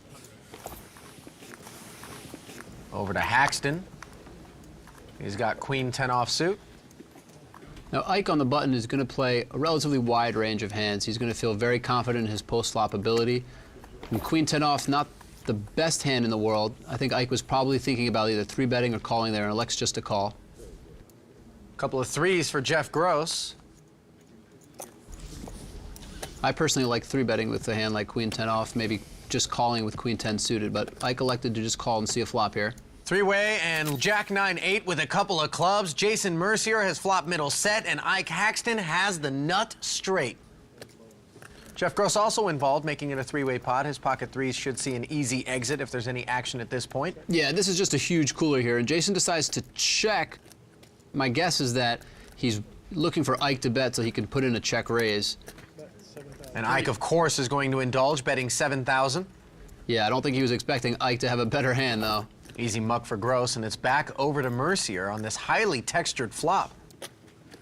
Yeah, this is a really dangerous board. Mercier has check raised it to 19,500 total. Now we'll see if Ike decides to just call or to put even more aggression. My guess is that Ike doesn't expect Jason to be check raising very light here, so he'll probably put another raise in and try to get stacks in. Indeed he does, 52,000 total now.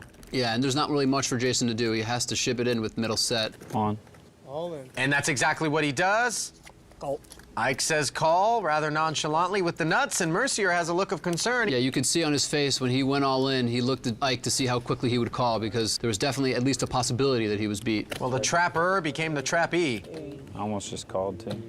An absolutely massive pot here. Ike has over 100 big blinds, and just a really unfortunate cooler for Jason. Things were going so well for him, and now it looks like he might lose a huge pot. No help to a set of 9s on the turn. 290,400 chips in the middle. Mercier needs the board to pair, and it does. Look at this. Wow, look at that. And Ike, just like that, has busted from the tournament. All right, rebuy time. Well, not quite. Apparently, he's ready for a second bullet, my friends. Hey, buddy. Jason, absolutely crushing the tournament at this point. You have 200. The set miner strikes again. It's his hometown. What do you think? You got to see a safe Florida set miner. I've never won a tournament in Florida. Scary stuff. Very, very fortunate river for Jason, and now he's got a really huge chip lead. All right, so you always had the intention of a second rebuy, or this is a last-minute decision? No, it's not a last-minute decision. I was probably planning on rebuying if I busted. All right, well, off you go, 100K, and we'll see you back Yep. here. All right. Thanks. Well, Ike's looking around to find out where he can drop off another 100K. So we know that Isaac Haxton is on his way to a re-entry. Both Chewy and Jason Kuhn most certainly not going to be rejoining us. Meanwhile, Daniel Perper and Daniel Alai still sort of up in the air. And with that, we're calling it a night. So join us next time as Day 2 of WPT Alpha 8 Florida shuffles into action. For Ali Najad and Olivier Busquet, I'm Lynn Gilmartin. Good night.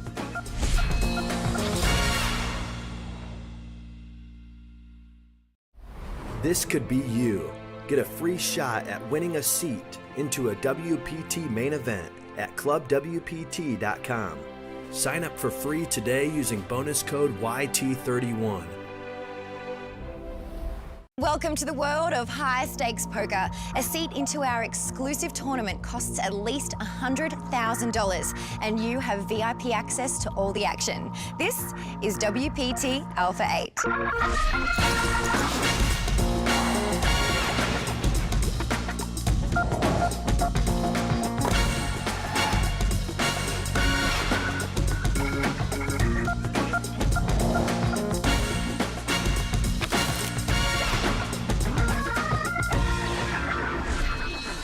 We are here in South Florida at the Seminole Hard Rock Hotel and Casino for continuing coverage of WPT Alpha 8. The game we play is Texas Hold'em, but our prestigious poker table is not just for anyone. Our players are part of an exclusive group who travel the world in search of the highest stakes games. All of our competitors started by paying the $100,000 entry fee. And while that investment seems smart for some, for others, not so much. The gentleman with an expert perspective on how to successfully play the game at this point, up in the clubwpt.com skybox, A8's noble commentators Ali Najad and Olivier Busquet. Gentlemen. Hey, Lynn, thank you so much. Olivia and I are, of course, excited to be here for our continuing coverage of the first ever WPT Alpha 8 event, which drew a very interesting dichotomy of both poker veterans and very wealthy business people, all of whom have ponied up at least $100,000 to be here.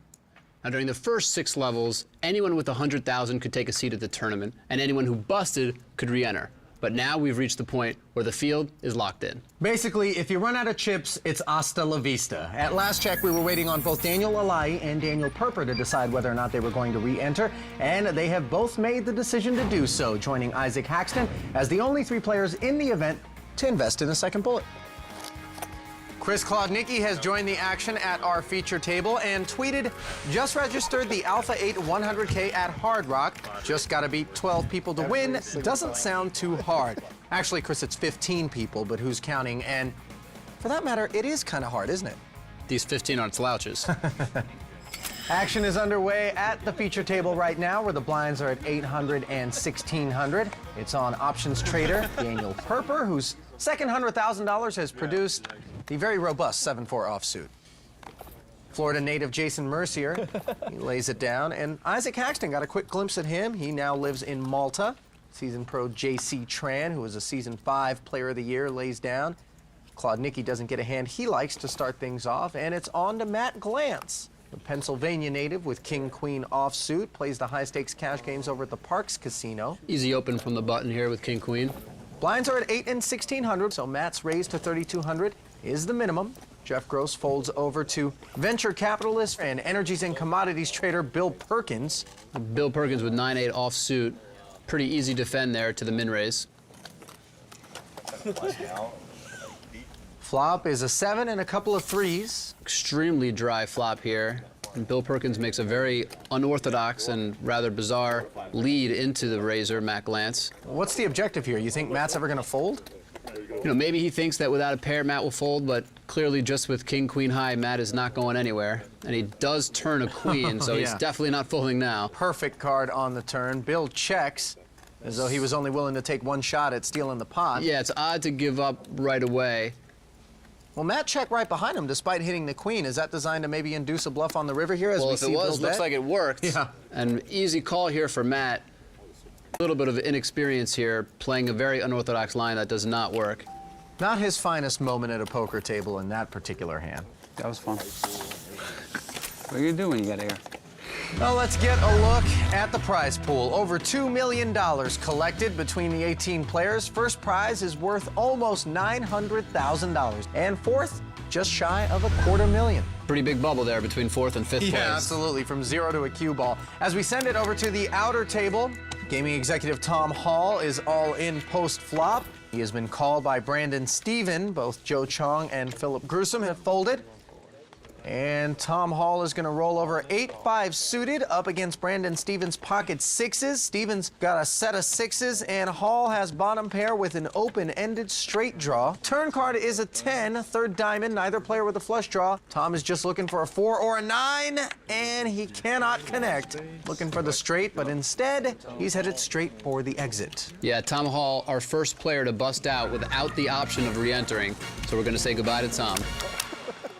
Officially in 16th place is Tom Hall as we get back to the feature table. Action on Chris Klodnicki, graduated from Lehigh University, and he's sitting on an ace-king suited. His raises to 3,500, and it's back over to Bill Perkins with the suited connector, always tempting in No Limit. Yeah, I like this call from Bill with 7-6 suited in position. Can hit a lot of deceptive boards, make some strong hands. I've never been to Macau, so. Folded around to Isaac Haxton. 35. From the big blind with Queen 10, I can't imagine Ike folding Queen 10. Yeah. Isaac used that Queen 10 to flop the nut straight against Jason Mercier earlier in the event. It, of course, didn't work out as Mercier's set of 9s filled up. Flop is 9-4-5. Klodnicki has swung and missed, and it's an open-ended straight draw for Bill Perkins. Nothing much for Isaac. Chris with 2 overcards and a backdoor straight and a backdoor flush draw takes a shot here. Looks like it's not going to work as Bill puts in a raise with his open-ended straight draw. Strong raise from Bill Perkins. Easy out for Isaac, and it's back over to Chris. Not much Chris can do here. Bill's just shown too much aggression. We were trying to figure out the numbers. Another 10,000 to call. I'm not sure what Chris is thinking. He can't really do much with just ace-king here. He could consider calling and then make a move if he gets more equity on the turn, but he does ultimately decide to fold. Well played there by Bill Perkins. I was ready for it. I was ready for it, says Bill, suggesting that if Chris would have come over the top, he would have made the call, which of course we know is unlikely to be true, but not impossible. Hey, you never know. Blinds and antes have gone up to 1 and 2,000 and a 300 chip ante. That, of course, reduces the value of every stack at the table and affects the shorter stacks more than the bigger ones. Chris is downgraded to 9-4 offsuit. He'll sit this one out, as will Glance. On to Jeff Gross. King 6 not good enough for him. And Bill Perkins, with a wider range than the average player, looks at Jack 9 offsuit. In this late position, this is a pretty standard open from Bill. Yeah, Bill has made it 4,000 to go from the hijack position, or 2 off the button.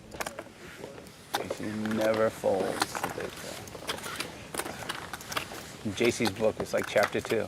Never fold the big blind. Chapter 1. Chapter 1? Pretty good. Can't teach him the rest if you let him fold after chapter 1. Both players here have flopped something. They both have a 2-way straight draw. Bill looking for a 7 or a queen. JC for a 5 or a 9 as Tran checked it over to Bill, who bet 5,500. And check, bet, call is the pretty normal way for this hand to go, and that's exactly how it's gone so far. See what the turn brings. Never fold.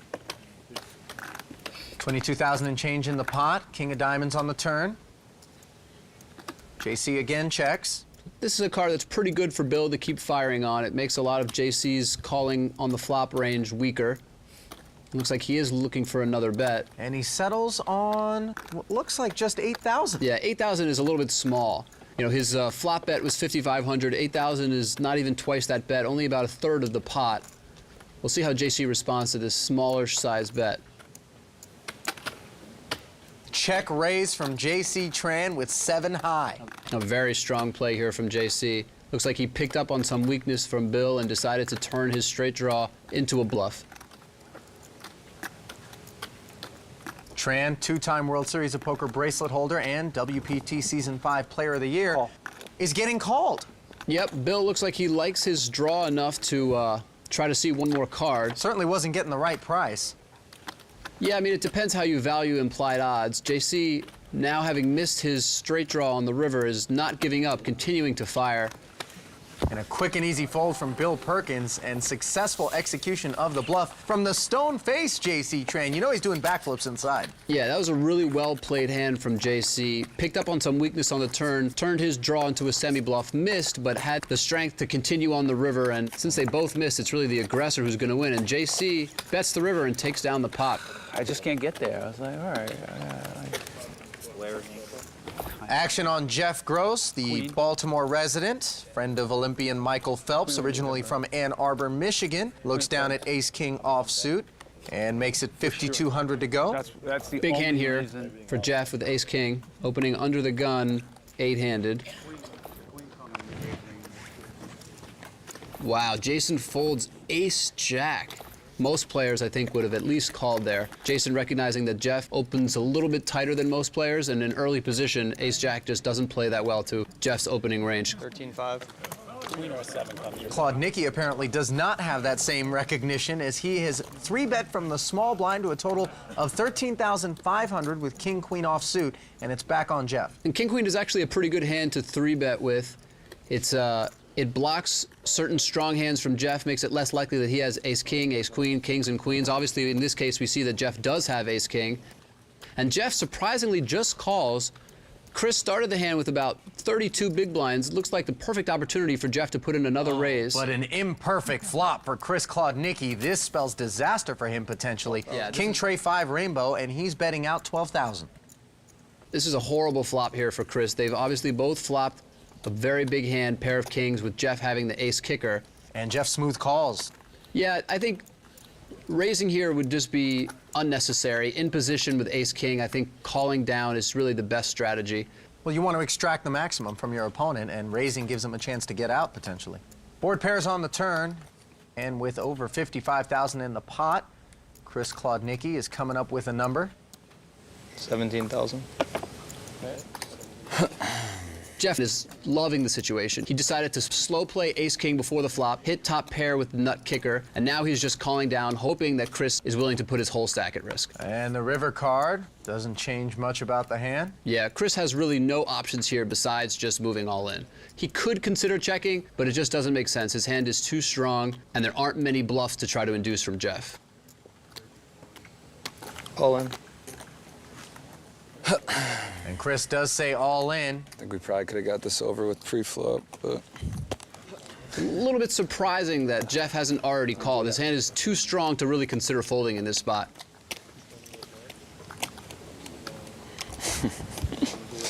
So sick. Got a monster. 28-9, right? That's annoying. Well, he seems uncomfortable with Chris's all-in at this point, as though he's giving him credit for aces. PCA-ish. Yeah, that's possible, but I really can't imagine him folding. I don't know how I can fold. I guess you have aces. Wow. And Gross makes the call, and Claude Nicky looks a little bit confused. That's in. I wasn't going to fold. I was hoping you would check the river. I was going to check behind. I really did not. Chris a little bit frustrated that his hand was beat there, but I think well played by both players. Wow. Can't blame Claude Nicky for having that look on his face. Late entry and early exit. I almost folded. I swear to God. If you had more money, you would. Yeah, I would have probably.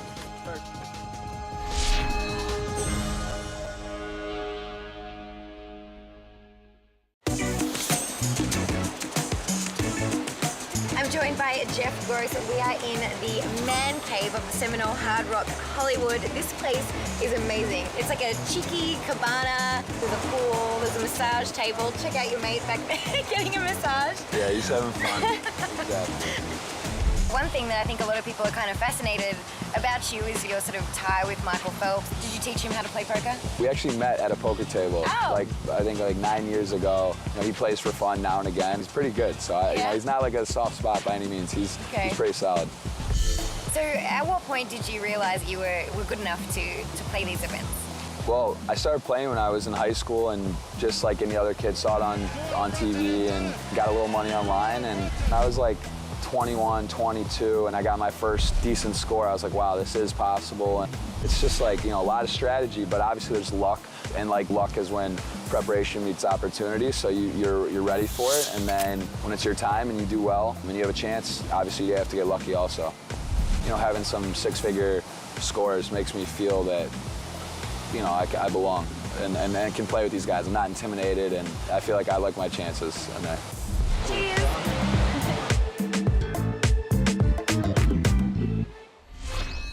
Did you see the size of Lynn's drink there? Where's that all gonna go?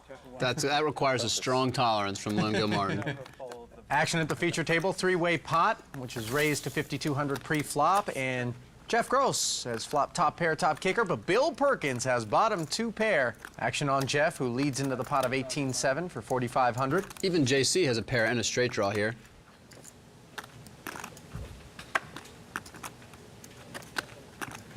We'll see how Bill decides to play his bottom two pair here. I'm more likely to just call in position here and see what comes off and how my opponent plays it. Bill raising a number of flops. You and Bill play differently. Just slightly. But I don't mind the raise here. I mean, his hand is obviously strong enough for a raise. Well, it gets it down to heads up as Tran mucks the 2-8s and Jeff just calls. Very good card here on the turn for Bill. I expect him to keep firing. Action on Jeff first. Check the Hodor. And he checks it. Hodor. And Bill checks behind. Very, very strange check there. And a terrible card for both players comes off. JC would have made a jack-high straight if he had been able to continue, which of course he wasn't. Jeff makes a small bet on the river. And snap call from Bill. Oh, I got it. Yeah, that was a very weird river play. I think that Jeff should really just check that hand on the river. I didn't love my spot. That's a very perky flop. Yeah, it's super perky. That's got my name written all over it. My edge would be unpredictable. I make a couple of squirrely calls, a couple out of position, play some cards that you wouldn't expect me to have. When a flop comes there, usually they don't believe me, so they pay me off. Bill likes to keep it funky. Yeah, some self-awareness there from Bill. He understands his strengths and he understands how to exploit them. Could come in handy for him later on. Well, Bill Perkins' approach to poker, a little bit different than most, kind of a double-edged sword, and that's part of why he finds himself in sticky situations from time to time on the felt. Yeah, but that's why he has Jeff Gross as his poker coach to help him get out of those spots. Indeed, he does. As we get back to action at the feature table, action on Matt Glantz in the small blind. Glantz with pocket queens here. I think I'm a good poker player because I can adapt to pretty much any situation. I wouldn't say that I have the best fundamentals or the best knowledge of any one game or a particular situation, but when it comes to any kind of spot in a poker game, I kind of figure out what the best alternative, what best move is to do, and pretty much go from there, and I'm always adjusting. You know, Matt Glantz is really a good candidate for one of the best overall poker players in the world. Very, very skilled at all the poker games, not just No Limit Hold'em. Yeah, high-stakes cash game mixed player from the East Coast. His 3-bet with a couple of queens makes quick work of king-queen offsuit, and then he decides to huck some chips at Dan Perper. Sorry, Dan. I should have, he has 200 change I threw it to him. It's a very bad shot, though. You hit him in the head. I'm vicious. 3-bet Jason, he folds, you throw Well, Jason's an athlete. You're supposed to catch it. I didn't even see it. Yeah, think fast, bro. In the lights. Let's get over to the outer table, where Dan Shack has moved his entire stack into the middle against Philip Gruesome on the board of Ace-King-10. Run out no good for Dan Shack, and he dishes out a few handshakes before making his way out of the building. Down to 13 players now. Philip Grissom inheriting the rest of Dan Shack's stack. He actually won the $50,000 high roller rebuy event at the 2013 World Series of Poker, good for $863,000 and change. As we come back to the feature table, where Isaac Haxton finds himself heads up in a pot against Jeff Gross. The board currently reads Queen 7 Ace Ace. So Jeff raised pre-flop and then checked pair of queens with a king kicker after Ike had checked in position. Ike out of position led on the turn, which was another ace. Ike with just a gut shot straight draw, but I think he was picking up that Jeff probably didn't have a very strong hand since he didn't bet the flop. Jeff not going anywhere with his pair of queens. and we'll have to see what happens on the river. Yeah, betting a call of 10,500, a little over 36 in the middle, and the river card, not a 10. That's what Ike was hoping for. Instead, it's a third diamond out there. And Haxton's reaching for chips. So, you know, Ike is the type of player, when he has equity and takes a shot at a pot, he usually follows through on the river, especially if a card like the 8 of diamonds, which makes a reasonable draw on the flop, come through. Even though Ike doesn't have diamonds, he can easily represent a flush here, or really any decent ace. Well, he's not giving Jeff credit for an ace or diamonds, considering that Jeff checked back on the flop, which is obviously factoring into this decision, and now Gross is in a pinch. What the hell do you think I have? Jeff here with the king of diamonds can kind of discount a few flushes from Ike's range. He just has to try to figure out how often he thinks Ike is bluffing here. I think Ike, one of the things that separates him from some of the other pros is that he's actually bluffing in these types of situations more than most players and gets people to fold these medium strength hands like Jeff just did there with king queen. I just can't think what you think I have there. If you have a bad ace or a queen. And Ike spot on with his read there. Yeah, exactly, yeah, one of those two. Jeff's wondering if his cards have backs on them. Meanwhile, over at the outer table, ace 9-10 rainbow board, Eric Seidel finds himself all in with 5-6 suited. And not looking good as the turn leaves him drawing dead. Joseph Chong dispatches the Hall of Famer, who is heading into the South Florida Sunshine, 100K lighter in the pocket.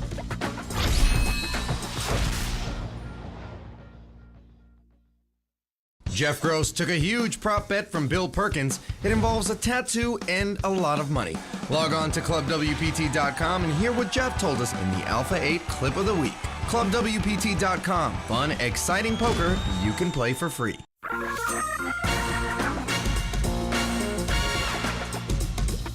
With Eric Seidel's elimination just before the break, we are now down to 12 players. With 7 at our feature table and 5 at the outer table, we've moved 1 player to balance the tables. And that was Matt Glantz, who was all in pre-flop with pocket jacks against aces and tens and has flopped a set of jacks.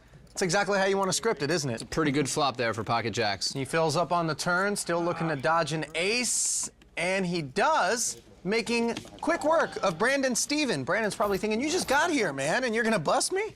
Yeah, huge pot there for Matt Glantz. Always hard to go home busting with aces.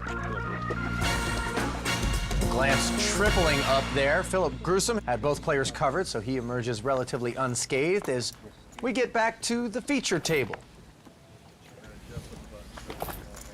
Action is on Isaac Haxton after a fold from Jason Mercier. Haxton with 10-9 offsuit. Blinds and antes have gone up to 1,500 and 3,000. Ante is 500. Haxton makes it 6,500 to go, and Jeff Gross looks at a hard 12. Boxcars. 9-10 offsuit might seem like a relatively weak hand, but they're only 6-handed, and Mercier had already folded. So Ike raising there with 9-10 is actually pretty normal. Jeff calling with 2 6s on the button is completely standard. Ike with about 40 big blinds to start the hand, and he'll end up heads up with Jeff heading to the flop. And that flop is 10-10 deuce. Easy game. Yeah, and this is the type of board where I'd expect Ike to just bet 3 times and try to get his stack in. It's very deceptive, 2 10s on the board and him holding one of them, and even the other card being as low as a deuce. Well, the first bullet is a 10,500 caliber. Jeff with 2 6s. Definitely not folding. Jeff can't really consider folding at all. He could consider raising, but the vast majority of pros in a situation like this, in position with a pocket pair, elect just to call. And that's exactly what he did as a 4 hits the turn, another undercard to the 6s. And it also brings him back to a flush draw. I expect Ike to bet here, but he decides to check and play it a little tricky. And Gross checks back, and a jack hits the river. Ike might have been planning to try to check raise the turn, but instead I think he'll go for a relatively decent-sized bet here on the river. And with 41.5 out there, Ike fires 38,000, almost a full-size pot bet. Yeah, that was a little larger than I expected. Damn, dude, you're tough. And there might be some history here since we saw Jeff and Ike play a hand earlier and Jeff fold on the river. He might be less willing to fold on the river again to the same player. And we heard Jeff say, dang, dude, you're tough. Yeah, Ike is really one of the toughest players around. And Jeff knows that Ike could be bluffing here, but unfortunately for him, if he does call, he's not going to like what he sees. which he does. Surprise. Nice hand. Jeff might have been a little bit tired of folding on the river. He might have just overestimated Ike's bluffing frequency, or maybe not, just in this case, Ike had it. It's tough to tell. It's a very difficult spot there for Jeff. Decided to go with it, but unfortunately, Ike did have 3 10s. I was gonna lay it down. Yeah, he should have called with the king-queen against Ike's king-jack earlier, and he should have laid down here. Just wrong decisions, wrong times. And sometimes just looking at the results is tough to tell whether, you know, a player is playing well or not. Sometimes they're just getting unlucky and running into certain hands from their opponents. I think it's reasonable for Jeff to call there, but it's really tough to tell. Well, Gross starts this hand with 170,000 and change, and he has put 6,000 of it out there with ace-10 offsuit. It's like you are not afraid. Blinds are at 1,500 and 3,000, so 6K is the min raise right now. Antes are at 500. Daniel Perper has ace-jack suited. And he is going to ship it. 23,000 total. Dan Perper very short stacked here, just under 8 big blinds. Pretty easy all in with ace-jack suited, but he does run into the ace-queen of Jason Mercier, who does not fold. He just calls, and another ace-jack suited, this time for Isaac Haxton, but he's got a razor, an all-inner, and a cold caller in front of him, so he's going to lay it down. Good disciplined fold there by Ike. Oh, this is awkward. 4 hands and 4 aces. All right, Jason, if I hadn't just spewed off 40 on that river, I might play with you, but I think you got like either me dominate or a pair, yeah. Perper just not able to get anything going throughout this tournament. I had ace-10. Which includes 2 bullets. And I had ace-jack. Did you really? I was like, oh man, this is, I don't feel like I'm even gonna get this. When you start tanking, I was like, oh God. Was in a good spot to try to double up, but then ran into Jason Mercier behind him who had ace-queen. And the flop, king, queen, 9. Not over for Daniel Perper, despite Mercier's having the better hand right now. He's looking for a 10 to make Broadway. Actually has 4 outs instead of the 3 he had before the flop. He needs any 10 to make a straight. Well, 6 isn't going to cut it, and now he's got 1 pull out of 10 to make Broadway and stay alive. Get some. That's the face of a man whispering quietly, 10, 10, 10. Instead, it's a 7. Daniel Perper has been eliminated. Knew that was going to happen. And that's never a good feeling when you bust having put 2 bullets in. First time I've had a playable hand in 6 hours, and then... Unfortunate day for Daniel Perper.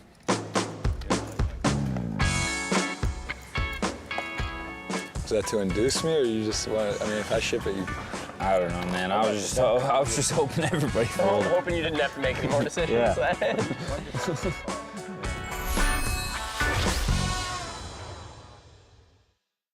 Alpha 8 is brought to you by ClubWPT.com. Fun, exciting poker you can play for free. Welcome back to the world's most exclusive poker room, WPT Alpha 8. Tonight's event is brought to you by the Seminole Hard Rock Hotel and Casino in South Florida. Action at the feature table is in full gear, so let's get to Ali and Olivier up in the ClubWPT.com skybox. We get a look at the current chip counts. Jason Mercier, the big stack. Jeff Gross sitting on the short one. We're now down to 10 players with 5 at our feature table and 5 at our outer table. So you might see players opening up and playing a slightly wider range than before. Well, you don't need a wide range to get involved with pocket aces, which is exactly what Bill Perkins has right now. Yeah, I think I might play pocket aces no matter how many players are at the table. And he makes it 7,000 to go. That's 2.5x with the blinds at 1,500 and 3,000. Ante is 500. Mercier with the easy fold. And now to Isaac Haxton on the button with ace-jack suited. Yeah, Ike has a couple options here. I think he could very easily 3-bet. He decides to just call, which I actually prefer. His hand is suited and plays well in a number of different flops. He's in position, so he doesn't mind adding a player or 2 to the field. Both blinds fold, and it's Bill and Isaac heading heads up to the flop. 6-10-9 with a couple of diamonds. Ike flops a pretty big hand here with the nut flush draw. 2 aces still best. 21,000 in the middle. This is a pretty good flop for Bill. Not the best flop, but definitely worth at least 1 or 2 bets. Perkins coming up with a number. 8,500. Ike again with the option of either calling or raising with his very big draw. And I like in position just calling here, seeing what comes off. And that's a troublesome card potentially for Haxton. He now has jacks with the nut flush draw.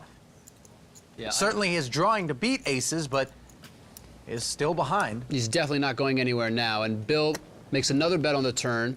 12,500 this time.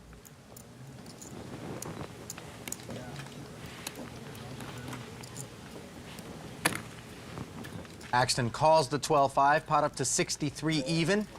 And here comes the river. Haxton with a lot of outs, and a diamond is one of them. Awful river card for Perkins. Just terrible for Perkins. Looks like he's reaching for chips, but I don't like betting here. His hand is just not good enough to put any more chips in this pot. Obviously now Ike is going to raise this bet, and hopefully Bill will be able to get away with just one pair here. But I think Bill could have gotten away with just checking the river and saving some chips. Yeah, it looks like Perkins may have lit a match to 15K. Really hard to justify betting with that board texture on the end. Sometimes it's just tough psychologically when you have two aces in your hand to accept the fact that maybe you've lost a hand. And of course, here's the big raise from Haxton, the 67 total. Now, obviously, Bill doesn't beat anything. Any 8 or king is a straight, 2 diamonds is a flush, and he does find a fold. So at the river does make the good decision finally. Oh my God, that is not the best. Wow. Not the best hand. Not the best sport. And Perkins gives Haxton a look at the two aces. Wow, it just got worse and worse. It just got worse. I should have just opened shells on the flop. Might have lost. That would have been interesting. Wow, Perky gets the ones. I had an ace too. I know he called me with some ridiculous hand. Over at the outer table, Philip Gruesome has open raised all in with ace-7 offsuit. Matt Glantz has made the call with queen-9 suited, and we head to the flop. Philip, his tournament life at stake, and it's a 9-high board. Glantz now has the best hand. Philip is hoping for an ace to stay alive. Turn card doesn't connect, and he has 3 outs once. 4 of hearts is not one of them, and that is the end of the day for Philip Gruesome. Auf Wiedersehen, my friend. Nice run for Matt Glantz here at the outer table. Philip saying his goodbyes to his friends in the high-stakes community. Philip looking a little less dejected than some of the other past bust-outs. I think he's more used to these stakes and the variance that comes with live tournaments. Either that or the fact that he's exchanging British pounds for US dollars softens the blow. He That currently does help. lives in London, and he's getting a good exchange rate, isn't he? You know that? Back-to-back FCs, kid. And he comes over to the feature table to say goodbye to his friends there as well. And they are down to 9 players, so they will consolidate into one table.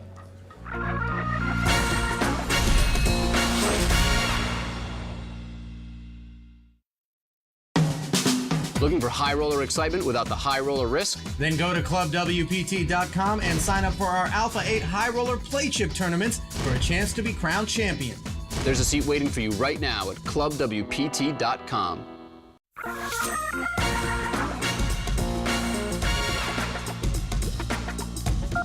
Welcome back to the Seminole Hard Rock Hotel and Casino here in South Florida for the continuation of our inaugural WPT Alpha 8 event, where the room has shrunk a little bit. We're down to 1 table. There's also been a redraw, so all the players have new seats, and we've been joined by 3 strong pros, Joseph Chong, Steven Silverman, and Daniel Alayi. Matt Glantz, after taking a break from the feature table and moving over to the outer table, he's gone from short stack to chip leader. It's been a good run for Matt. Nice little shift out there. And there's a look at the current chip counts. As we mentioned, Matt Glantz, the chip leader. And we pick up the action at the feature table with the blinds at 2 and 4,000, ante at 500. Pocket deuces for Jason Mercier, and he pitches it. Wow, that's surprising. I can't see myself folding deuces there with no real short stack. Maybe I should re-look at my under the gun range now that I see Jason folded. Yeah, stop being such a fish cake, Olivier. Ace-10 offsuit for Bill Perkins, folded around to him, and he makes it 10K to go. Silverman with pretty easy call on the button with pocket 5s. No need to re-raise? No, his hand is not strong enough to re-raise, and he's in position looking to flop a set and win a big pot. Of course, you do invite the squeeze whenever you smooth call on the button in a spot like this. And it's not really a squeeze, but JC Tran is most certainly going to be playing back with pocket kings. Yeah, JC looking to 3-bet and get as many chips as possible into the pot before the flop with his monster pair. 27,000 total. Bill Perkins bows out, and it's 17K for Silverman to call. Good disciplined fold there by Bill. I think Steve If he was out of position to JC, might consider folding this hand, but starting the hand with just over 40 big blinds, I can see Steve wanting to take a chance to flop a set and potentially double up here against JC. And that's what he does. Steve hails from the Washington, D.C. area and has flopped a set of 5s, sucking out against those 2 kings. Steve and I used to actually play heads up online quite a bit when he was first starting out. Very tough opponent. Meanwhile, JC Tran, post-flop, has fired 38,000. That's actually a pretty big bet on the flop here. Steve, having flopped middle set, is just loving the situation, looking almost definitely to double up here. All in. He says all in. So sick. Give me exact count. Put him on a small pair, too. I think it'll be very difficult for JC to get away. His instincts seem to know that he could potentially be beat, but I think his hand is too strong and Steve doesn't have enough chips to get JC to actually fold. Yeah, 143,500 total, and JC calls the balance, and Steve gives him the bad news. And I like that Steve didn't try to play it all tricky and make a small raise. He just put his chips in the middle. He hoped JC had a big pair, and if he did, didn't expect him to fold it. I'm gonna suck out. He was right and looks to double up here with a set of 5s. Well, let's see if he can avoid a king. So far, so good on the turn, but that 8 changes things. It actually increases chop outs, and so if any of the 7s come, they would chop with a straight on the board, but the river's an ace, and Steve Silverman does double up with his pair of 5s. That's not how JC had it in his head with 2 kings. Yeah, I don't think either player really did anything wrong there. Just one of those unavoidable spots where Steve took a chance, flopped the set, and was able to double up. Total pot was over 357,000. If I shove the flop, you call? The flop? Yeah. No, pre-flop. With 5s? Yeah. No. But could you beat kings? At the river. On the river. Action is on Jeff with pocket 7s. Jeff starting the hand with just about 17 big blinds. He moves all in. Jeff decides to move all in here. Very easy. Jeff under the gun, 9-handed here. Is that like 70? 70 exactly, yeah. All in with 2 7s. 69,500 to call. Action over to Joseph Chong, and with ace-queen offsuit, he is going over the top and all in, 174,500 total. Yeah, Joe's stack is such that it doesn't really matter if he calls or raises all in. He's basically committed for the rest of his stack if he puts in the 70,000 that Jeff Gross has put in the middle. Almost 18 big blinds and his tournament life at risk. Oh, that's a good start. That's not gonna do it. Show me ace-king, Joe. And you hear Gross say, show me ace-king, Joe. Ace-queen, pretty much the same thing. Of course, Chong either had an over pair or 2 over cards. Good luck, brother. It's going to a good guy if you get it. Thanks, appreciate that. And we see from the stats that Joe's actually a small favorite with ace-queen offsuit, which is not typically the case. The reason here is that our statisticians have actually included all of the folded cards the other players. Great flop there for pocket 7s, though. I wish I had ace-king now. Yeah, no, right? Jeff looking to avoid an ace or a queen on the river. Here's the river. And that river card is a 10. Jeff Gross stays alive. You survived. Thanks. That's an awkward spot, too, with 7s. Under the gun, 9-handed. You know? I almost just raised, and I was like, I can't raise fold. I gotta just ship it. Try to get a race or take it down. Action continues in a moment.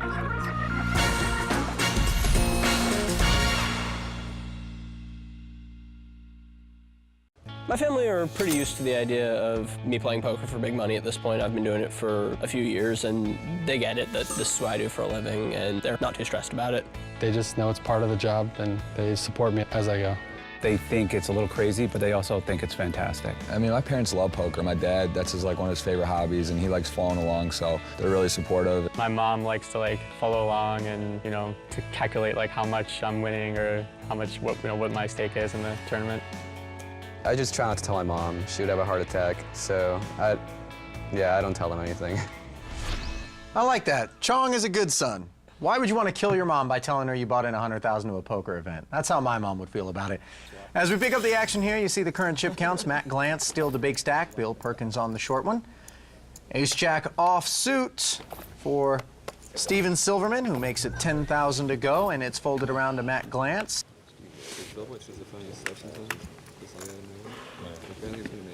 Matt makes a somewhat tight fold with 7-6 of hearts on the button. Ace-9 suited for Isaac Haxton in the big blind. Ike definitely not going to fold this hand from the big blinds, especially to a min raise. Yeah, blinds are at 2,500 and 5,000 with a 500 chip ante. And Ike defends. It's going to be tough to beat the dominating ace-jack of Steve Silverman, though. Well, here comes the flop. Queen-9 deuce. And Haxton has the best hand now with a pair of nines. Yeah, Ike checks, keeping in rhythm, checking to the pre-flop aggressor. See if Steve puts a continuation bet out or not. Well, why would he and why wouldn't he? Well, the queen and the 9 are definitely a combination of cards that are going to help a lot of Ike's defending range. Hands like King 10, King Jack, King Queen, Jack 10. All these hands make some sort of hand here. Steve does decide to c-bet, and Ike quickly calls with mid-pair, a backdoor flush draw. 15,000 a man into the pot, and the turn is a 10 of diamonds. That makes things look a little better for It's a Silverman. very interesting card. It gives Steve an open-ended straight draw, and even if another diamond comes on the river, Steve with the ace of diamonds might represent a flush. And for Ike, the 10 normally hits a big part of his range, giving him some sort of 2-pair or pair plus straight draw or even a straight. In this particular case, it's actually a terrible card for him because he just has an ace with his 9. Now, Silverman doesn't know that, but nonetheless, he fires 37,000 at the turn with the open ender, or the up and down straight draw. Yeah, very strong turn bet there by Steve, and pretty easy fold with just ace-9 by Ike. Well, Silverman's aggression being paid off. I think my strengths involve just being able to know what pieces to put together. It's not often just thinking I should do this or this, but there's various factors to consider, and it's kind of like doing a math problem. Silverman actually retired in 2010 at the ripe old age of 22, actually dropping out of college in 2007 to turn pro. I'm not on that program. Yeah, well, Steve made a decision to come back a year or two ago, and it looks like a good decision. He's had a lot of very good results. Steve, one of the more deliberate theoretical players, a very strong player. Sort of Haxton-ish in that way, as we see action folded around to Ike, who has ace-8 suited this time. Yeah, nobody is quite as Haxton-ish as Ike. He really is in a category by himself. Strong hand for him on the button with ace-8 of hearts. Going Queen 10. All in. How much is it? All in. Bill Perkins, short stacked here, decides to go all in with his raggedy ace. That's probably like 73,000. 72,000 more for Isaac to call, and he makes that call and will be pleased to see himself in a dominating position. Always in a situation against him too. We're like probably Ace like or 5. Go ahead and just get your wheelbarrow. if I got to turn it over. Bill could have considered just calling the min raise, but I think going all in was perfectly reasonable. Just a little bit unlucky that Ike had such a strong hand and is in dire shape to stay alive here. Well, the flop will help bring things into focus as you see each player eagerly looking on, and it's a queen and a couple of 10s on the board. And the chances of them tying have just jumped over 60% with any card above an 8 chopping the pot. Is it hard not to chop? Yeah, I need two cards under an 8, or to hit the 8. That works pretty well. That's a tough card for Bill to see. Now he only chops with an ace or a queen and cannot win the pot outright. And the river is a 3, spelling the end of the road for Bill Perkins. Thanks. See you. Nice to meet you. Yeah, Bill Perkins, very popular among the pros, become almost a regular in these big buy-in events, actually finishing 3rd in the 100K at the World Series for just under $2 million. Though Bill doesn't play poker all day, every day like some of these pros, he's a strong player in his own right and can certainly hold his own. Well, there you have it. The poker gods have spoken and the Alpha 8 have been chosen. Preparations for the official final table of WPT Alpha 8 Florida are underway. So join us next time as the fight for first place prize continues. For Ali Najad and Olivier Bousquet, I'm Lynn Gilmartin. Good night.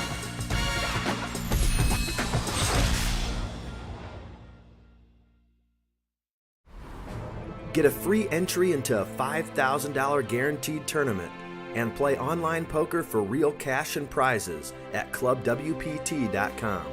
Sign up for free today using bonus code YT21.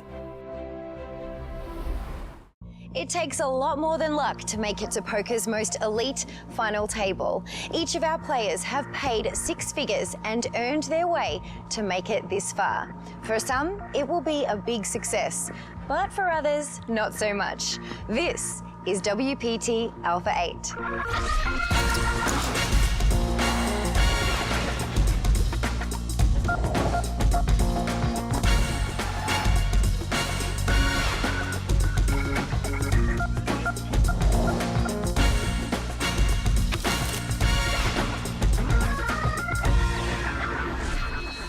Welcome to the home of high-stakes, high-roller action in South Florida, and the Seminole Hard Rock Hotel and Casino is just that destination.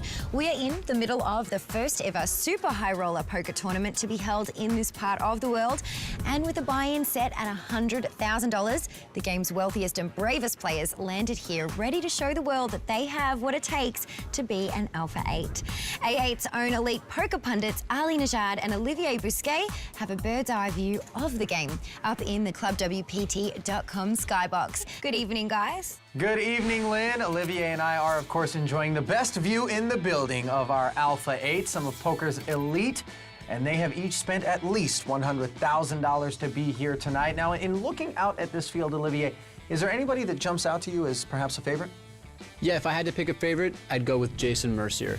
He's got a healthy stack, he's one of the best players in the world, and he's got a lot of experience deep in tournaments. Anyone else? Well, Matt Glantz is our current chip leader, an experienced live cash game player. Also, Steve Silverman, online phenom, has a good stack. Ike Haxton, one of the best online heads-up cash game players in the world, is capable of just about anything at the poker table. Yeah, let's just call Ike the Machine. Now, normally we would bring up a name like JC Tran in this group of 8, but you didn't. Why not? Well, JC is our current short stack. But at the same time, if he manages to double up, he'll be right back in the mix. All right, that mix is currently underway as we send it back down to the final table where the action is on Joseph Chong. Joseph has accomplished quite a bit at the ripe old age of 24. He's quickly approaching almost $9 million in lifetime cashes. I don't think I have $9 million in lifetime salary. He lays down to JC Tran, who mucks a suited connector. Mercier sitting this one out, as is Matt Glantz, and over to Daniel Alaei.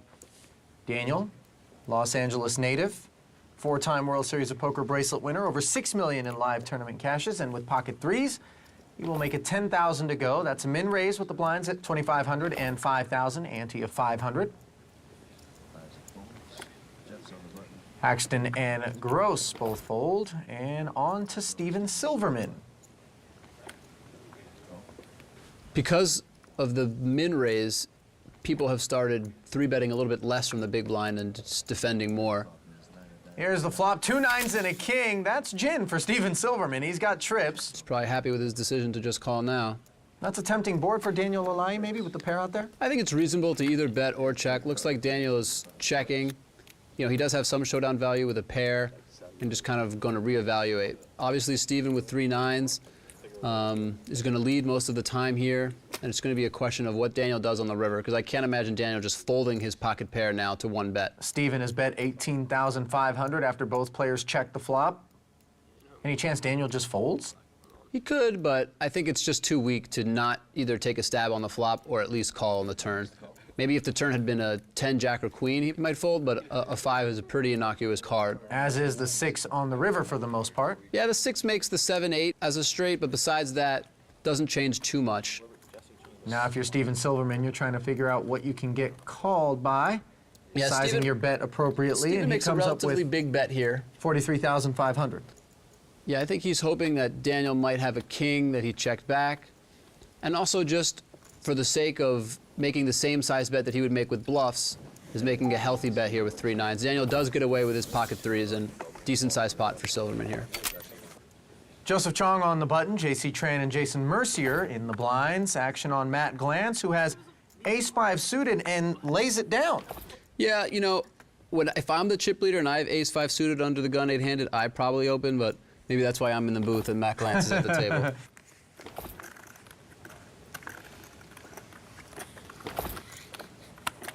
Action folded all the way around to JC Tran in the small blind, and He's going to limp in with ace-8 offsuit. Yeah, I don't like this play. To me, ace-8 offsuit is the perfect hand to just go all in with from the small blind. Yeah, he's on the short stack right now. Instead, it's Jason Mercier who's going to put JC all in with king-10 offsuit. JC making the call. And I got to say, I'm not a huge fan of Jason's play either. King-10 is a reasonable all-in to JC's stack, but at the same time, he could just check, and king-10 actually plays very well against JC's stack size heads up. Well, here comes the flop. It is ace-4-7. Pair of aces now for JC. King-10 not looking good at all. 3 of hearts on the turn means Jason Mercier is drawing dead. And while they count down the stacks to find out exactly how much JC has doubled to, we'll send it down to Lynn Gilmartin with our 9th place finisher, Bill Perkins. Well, I'm hanging out here with Bill Perkins. Unfortunately, he's in a chair he'd probably rather not be in. He was eliminated in 9th place, just missed out on the Alpha 8. Bill, what happened? Was playing against some tough players, some very good players, and mixed it up. Made a couple mistakes that found me short stacked, and now I'm out. Now, you did spend almost the whole tournament right next to your coach. That was great because, you know, I always want to show my hand, and he keeps me from showing my hand. That's one. He's one of the better out there, up-and-coming poker players, so it's good to have your sensei right there. Now, tell us about the rest of the table. Do you think there's some really particular tough spots there? I really think it was tough against Isaac when he was on my left. You know, I've played in cash games with him before and seen him fire some big bluffs. And it's really hard to get a read, and if you guess wrong, you're really severely hampered, and Jason's fairly tough to play against. I pretty much got out of his way. At least now you have front row position. We can kick back Front row seats, yeah, enjoy the watch him. show. Yeah. Let's see if Jeff can take it to the end, huh? Yeah, I'm rooting for him. You know, I think with a scarf like that, you gotta at least get in the money, right? Only JG can pull it off. Well, thank you so much for talking to us, Bill. You're welcome. All right, let's get back to it. Now, scarves I can tolerate at the poker table, but if anyone starts wearing mittens, that's it. That's where you draw the line? That's where I draw the line. Goggles would be weird too, wouldn't they? Yeah, Slightly. that's just strange. So we get right back to the action. It's folded around to Steven Silverman. His 10-3 offsuit will be returned to sender. Not going to fold is J.C. Tran with ace-10 suited. 2 red aces for Jason Mercier. Jason's not going to be given a ton of credit here. He's in the small blind versus a button raise. He's probably going to play this spot relatively aggressively. Yeah, he's 3-betted, and that gets Matt Glantz off of pocket 4s in the big blind. I think JC's hand is too strong to fold. All in. And he does decide to go all in here. I prefer a call here with JC in position with a hand like ace-10 suited, but I think an all-in is reasonable. It's just unlucky to run into pocket aces from Jason. And an incredible flop. Oh, nut flush draw for JC, and Mercier knows it. That's a really great flop when you're up against 2 aces. Two more random black cards.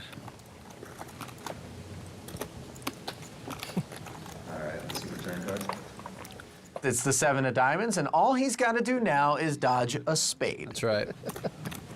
That's not black. Do this one real slow. Tran's looking for a black card with a pointy tip on the suit. Can he connect and double through Jason yet again and stay alive? He can. It's the deuce of spades on the end. What a bad beat for pocket aces. That's unbelievable. And you can see no reaction from either player there. And now Jason's just lost 2 all-ins in a row to the same player. And he went from, at least my favorite at the beginning of this final table, to now relatively low in chips. Yeah, and JC, meanwhile, has gone from 6th in chips all the way up to 3rd. Just like that, poker tournaments can just get flipped upside down. Action on Steven Silverman. Both he and Joseph Chong lay down. And Jason, with 12 big blinds, looks down at Jack-10 of hearts. Doesn't really have many options here. Looks like Custer's going to make his last stand, moving all in with that suited connector. Daniel Elahi with ace-6 on the button. I'm not exactly sure what he's thinking about. I don't think this would be a very good call here. 61,500 is the number. Jason's going to have a lot of hands that dominate him. Okay. And there are 2 players behind Elahi who could put pressure on him if they wake up with a decent hand. So Daniel does decide to call here with ace-6, but in my mind, this is a pretty clear mistake. Well, we'll see if Daniel gets away with that mistake as he heads to the flop heads up. with the ace. You see from the percentages, he's actually a dog in consideration of all the other cards that have been seen and folded. He's definitely a dog after this flop. Yeah, King Jack 10 gives Jason Mercier bottom 2 pair. Well, he does connect with a 6 here on the turn. Increases his outs from just a queen to now an ace, 6, or queen. And the river card is a 6, running 6s to make trips for Daniel Alaei. And that's the end of Jason Mercier. I mean, that sends chills up my spine to see Jason go from first in chips with 9 left to out in 8th place. Just an unbelievable set of hands for Jason. Incredibly unlucky there. Jason, of course, you're the homegrown hero. Everyone's been saying that they wanted to steer clear of you. Did you feel like you really had a lot of confidence in this event? You know, I was really excited about making the final table and was hoping to make it into the money and hopefully win the thing. I know that bad beats are kind of, you know, they're part of the game, but how do you handle situations like that? Try not to think about it. Yeah, I mean, that was pretty bad. Anytime you lose with aces all in pre-flop is going to be pretty frustrating, but, you know, it doesn't always work out the way that you plan.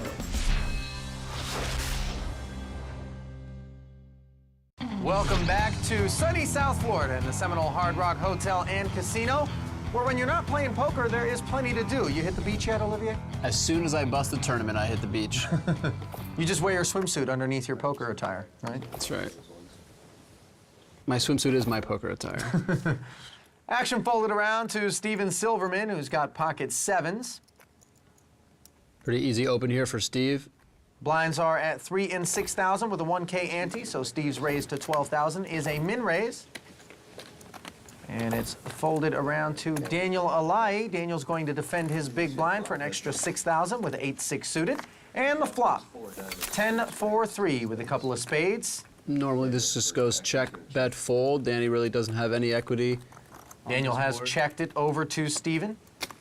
And Steven has bet 18,000. Pretty comfortable flop for Steven. 2 undercards, just 1 overcard, and it's just a 10. Not the most commonly played card. Oh, look at this. Daniel Alaei check raising to a total of 46,000. And you see the unpredictability of Danny. Most players, if they made this play, would have some sort of equity, a flush draw, a straight draw, or something. But Danny, with just 2 weak backdoor draws, decides to go for it and get Steven to fold 2 7s, which is pretty remarkable. Stone cold bluff from Alaei, the 4-time World Series of Poker bracelet winner. He knows a thing or two about cards. And the key here is that despite the fact that these are some of the best players in the world, they don't all approach the game the same way. That's definitely true. There's multiple ways to play poker profitably and to be successful. Pocket 4s this time for Silverman, a bit of a downgrade from the 2 7s. Still a pretty strong hand on the button. Definitely worth a raise. And he makes it 12,000 to go again. And Joseph Chong has pocket 3s. And moves it all in. Yeah, with Joe's stack against a button raise, Call. It's a pretty reasonable play. Gets instantly called by Steve. And Steve's in a great position here to knock out very dangerous competitor in Joe Chong. Yeah, he's all smiles, got Chong in bad shape until that flop. Wow. 2 outer for Joseph Chong, who flops bottom set. Makes it look so easy. Don't ever run bad. And the turn card is an ace. That changes things. A little bit. Gives Steve a gut shot. Any 2 would also win besides the 4. Can't connect with a deuce or a 4, though. King on the river. And Chong is going to double through Steven Silverman as he loses back-to-back pots. And you see Chong moving up the ladder there in chip count. Very nice double for Joe. Yeah, he's up to 247K. A little bit of a cooler there, pair to pair. Alaei folds to Isaac Haxton. Isaac folds as well. Jeff Gross doesn't like 3-5 suited. Silverman doesn't like 8 deuce suited. And King Jack off for Joseph Chong. First playable holding we've seen, and he's on the button, opening to 12,000. Tran folds a small blind. Matt folds the big. The Joe Chong show has started. It's begun 2 in a row. It's initials, JC. Oh, yeah. Yeah. You guys didn't know that, huh?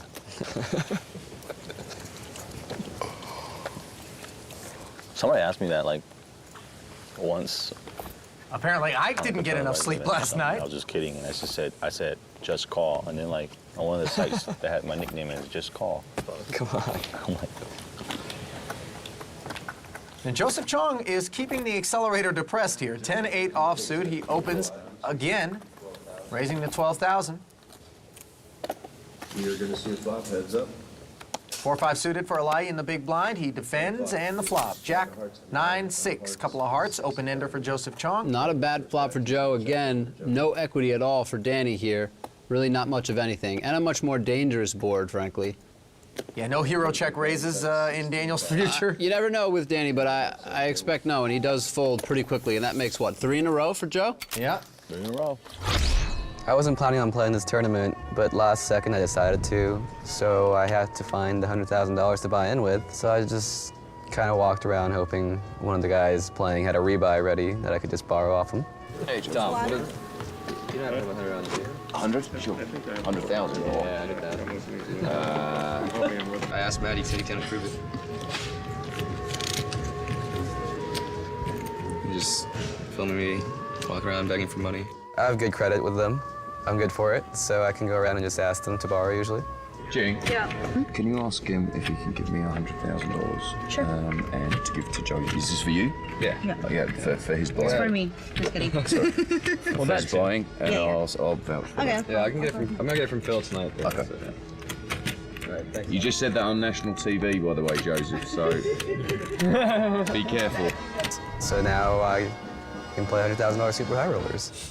Tom Hall's underwriting department a little more liberal than the average lending institution. Yeah, you know, to someone who's a little bit less familiar with the poker world, they might think that that situation is incredibly bizarre. But it's actually not that uncommon for people to loan huge sums of money to other players that they know, not even necessarily that well, for them to play big buy-in events or big cash games. And in poker, the thing that really matters is your reputation. Joe Chong, very reputable guy, a known quantity in the poker world, and a number of players feel comfortable loaning him the money to play the event. Yeah, well, they know that he certainly has a little bit of money after almost $9 million in cashes over the course of his career. I don't think he's blown it all on backpacks and ball caps. Pocket kings now for Chong. And he opens for a raise to 13,000. After winning 3 hands in a row, getting dealt pocket kings is not a bad follow. Yeah. People start to get suspicious when you play 4 consecutive pots You and try to win every single hand, yeah. they feel like maybe you're out of line. People might stop giving you credit. This would be the time for Joe for someone to not give him credit. Ike here with 10-7 in the big blind defends a little bit wider than some of the other pros. I think he feels extra comfortable playing post-flop, even out of position. He's not looking good against 2 kings. He has flop 10s, though, on the Jack 10-6 board with a couple of clubs. And he checks it over to Chong, who checks behind. Very interesting check there by Joe. Board pairs on the turn. Why would Joe check that flop? Just for deception, and maybe he thinks that Ike is likely to lead a lot of turns. Ike here with a hand maybe that he feels is not strong enough to lead, but also not weak enough to fold, so he decides instead to check call. Yeah, he didn't bite on Joe's flop check, checking the turn and then calling Joe's bet. And now the river improves Ike's hand to 10s and 7s. Now Ike still doesn't beat, you know, 3 6s or even a jack or an overpair, but he now does beat hands like ace 10 or king 10, and that might be enough to induce him to call this river bet here by Joe. Joe bets 33,000. And Ike does decide to call and pay off Joe. An unorthodox, interesting line by Joe, and ends up getting him paid on the river. Axton doesn't make too many mistakes or misreads at the poker table, but we saw one of them right there. As Joseph Chong wins his 4th pot in a row. You run 8 in a row, alpha 8. Alpha 8. You gotta go for 4 more. You gotta raise the next. You gotta go for a record. The first one and doing it in alpha 8.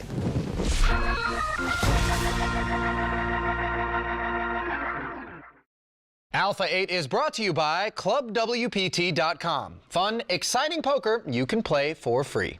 Welcome back to the final table of WPT Alpha 8. Taking a look at the leaderboard, we have a real fight to the finish here in Florida. So let's get to Ali and Olivier up in the ClubWPT.com skybox. Thanks, Lynn. During the break, Joseph Chong decided to let someone else win a hand of poker. His streak was broken, but he is up to 2nd in chips right now as the action continues at our final table.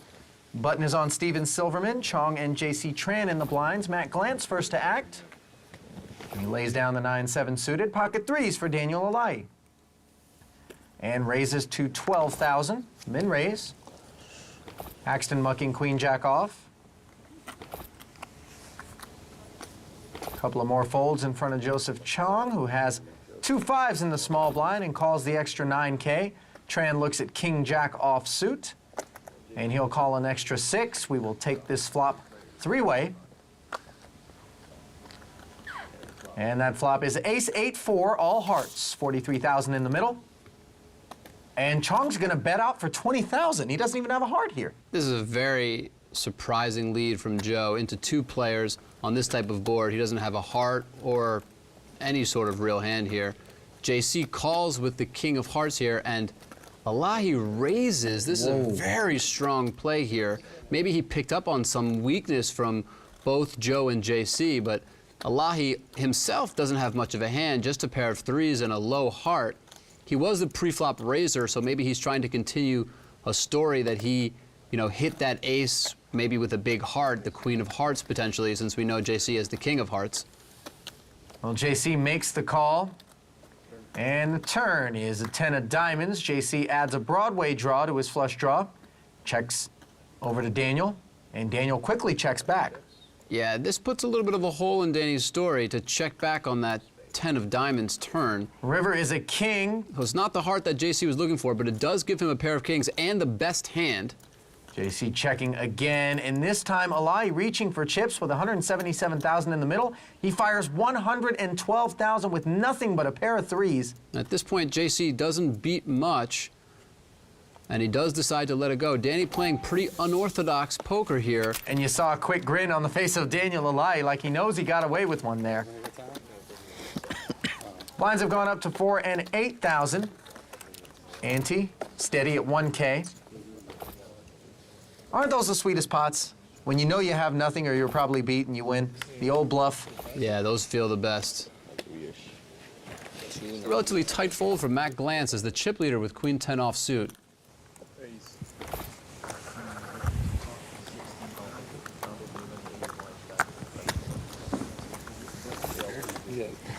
Alaei has made it 16,000 to go. Trying to win 2 pots in a row here, but he's going to have to get through the big blind Steve Silverman's pocket 6s. He defends for an extra 8,000. And we'll head to the flop heads up. And that flop is 9-7-5. Silverman still with the best hand. He's added a gut shot straight draw and checks it to Daniel. Seems like a reasonable spot to either check or bet if you're Danny. He does decide to bet it, hoping Steve doesn't have much of a hand and just lets go. Obviously, we know Steve has a pair plus a gut shot, so he's not going anywhere. Yeah, betting a call of 19,000, and the turn card is a deuce. Silverman's gonna like that. Yeah, pretty blank card here. Doesn't change very much. Danny not picking up any equity. We'll see if he takes another shot. He doesn't. He decides to check it back. Yep, both players check. And on the river, Silverman improves to a straight. Yeah, great card for Steve there. Didn't actually need it to win, but now definitely making his hand strong enough to bet the river. And he does bet that river. 47,000 is the number. And Danny, without much of a hand, also doesn't have much of a decision there. Steven Silverman will take the pot down. Silverman, the Rockville, Maryland resident. Part of that crew of players that includes Andrew Lichtenberger and Mike Watson. And look at this, pocket aces for Matt Glantz. We know he's tight, but he's not so tight that he won't play that hand. Yeah, maybe his patience is going to be rewarded here as he picks up pocket aces, and Ike picks up a hand of his own, ace-10 offsuit. Now, I think normally Ike would at least consider 3-betting, but against a tighter player in Matt Glantz, looks like he decides to just call from the small blind. An awkward, always tough position, the small blind, to know how to play these marginal hands here.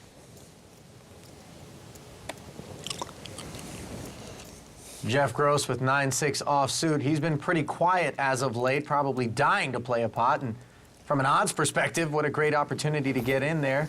Yeah, 9-6 offsuit, just a little bit too weak.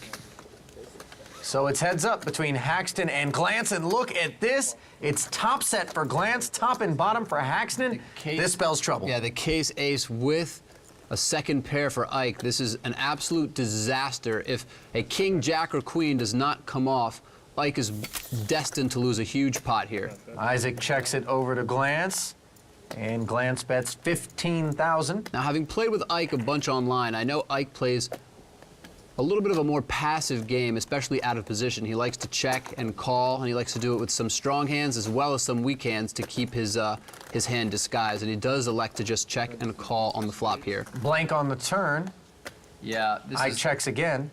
Great card for Matt, and really not a bad card for Ike either. I can't imagine Ike really considering a fold on the turn or on the river unless, like I said, King, Jack, or Queen peel off on the river. Well, the bet is 39,000 now. It's actually a decent-sized bet here from Matt Glance, looking to build a big pot, obviously, with such a huge hand.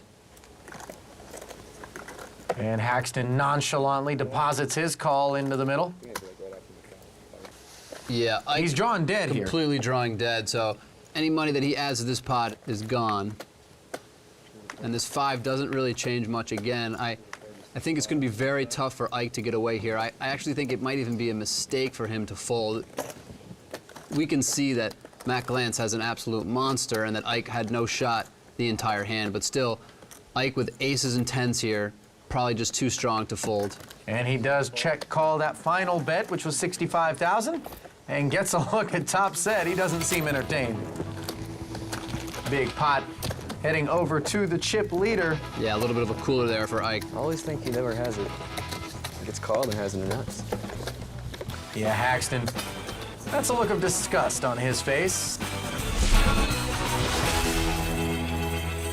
See more Alpha 8 Florida action with some surprising plays in the 4-bet bonanza we saved for A8's Clip of the Week. Just log on to ClubWPT.com for your exclusive look. ClubWPT.com. Fun, exciting poker you can play for free.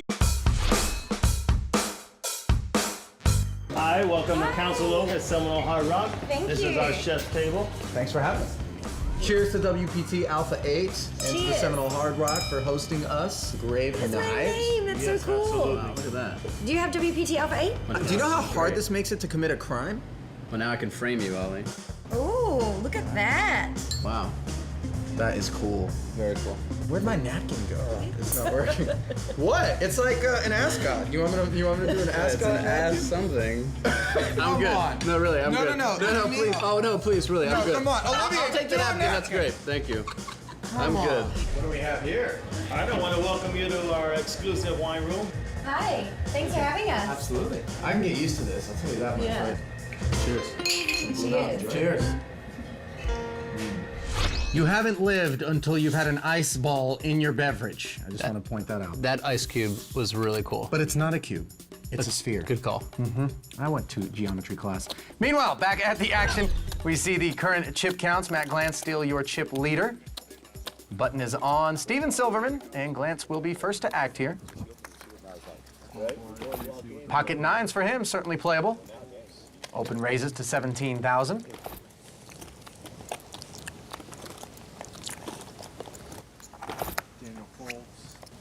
Both Alahi and Haxton fold over to Jeff Gross, who's on a short stack and happy to take a look at 2 black kings. Yeah, with 12 big blinds, this is a sight for sore eyes here for Jeff.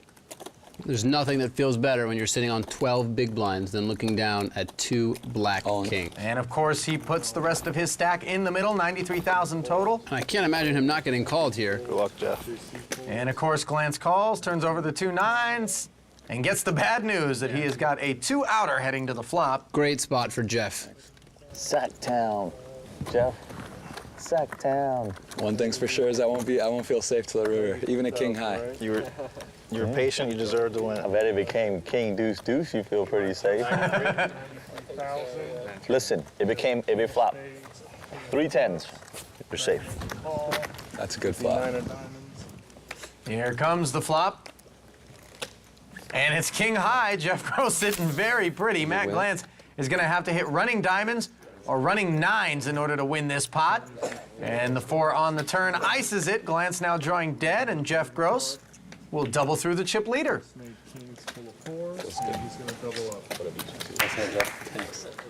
With no sweat on the river, that is a nice way to double up for Jeff Gross. 93, yeah. JG is back in it. I didn't know I was out of it. Got to look at the prize pool there. Over $2 million was generated from our 18 entrants. First prize will be over $891,000, almost $250,000 to fourth place. Daniel Alai folds an ace. And Isaac Haxton with Queen 9 suited will push in $73,000. This may be a result in part of the blinds having gone to 5 and 10,000, reducing the value of his stack. And now it's on to Jeff Gross. Yeah, this is actually a pretty tough spot with 2 5s. Looks like Jeff decides to fold. Wow, breathe now. Take a breath. If I was Jeff, I definitely would have considered pushing in there, but I think it's reasonable to fold as well. I'm all in. It looks like Joe with 22 big blinds and King-Jack offsuit decided to make a play, put all his chips at risk, got Matt Glantz to fold King-Queen, and he's in pretty good shape to knock out Ike here with King-Jack to Queen 9 suited. No, I think it was a fold for me, my position. Yeah, he is better than a 3-2 favorite until, of course, the all-heart flop comes off. Pretty good flop. Ike Haxton has Joseph Chong drawing dead on the flop. That doesn't happen every day. That's incredible. Ike's sitting pretty here with a flop flush. The turn and river are really just formalities at this point. 168,000 in that pot. I was wondering why I had 2 5s. I kept feeling, Silverman. I was like, can I do that?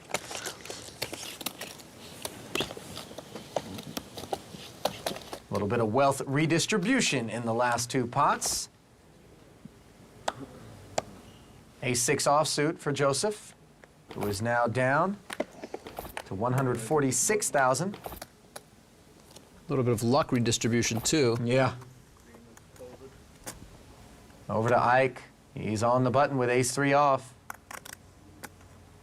And even though Ike just doubled up, he still only has about 15 big blinds. And with an ace on the button, this might be enough for Ike to put his chips at risk again. All in. Indeed, he says all in. Now to Jeff Gross.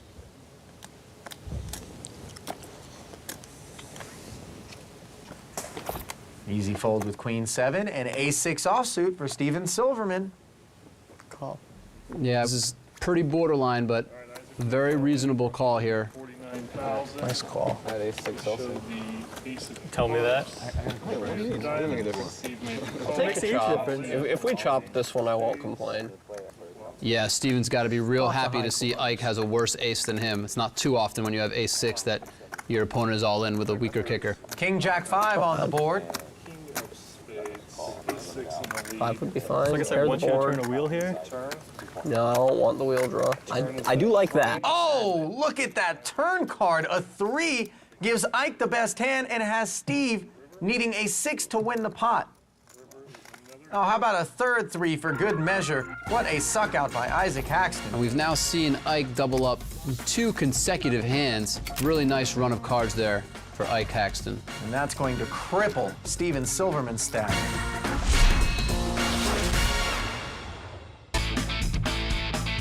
WPT Alpha 8 is sponsored by ClubWPT.com, the site for fun, exciting poker. You can log on now and start playing for free. ClubWPT.com is brought to you by the World Poker Tour.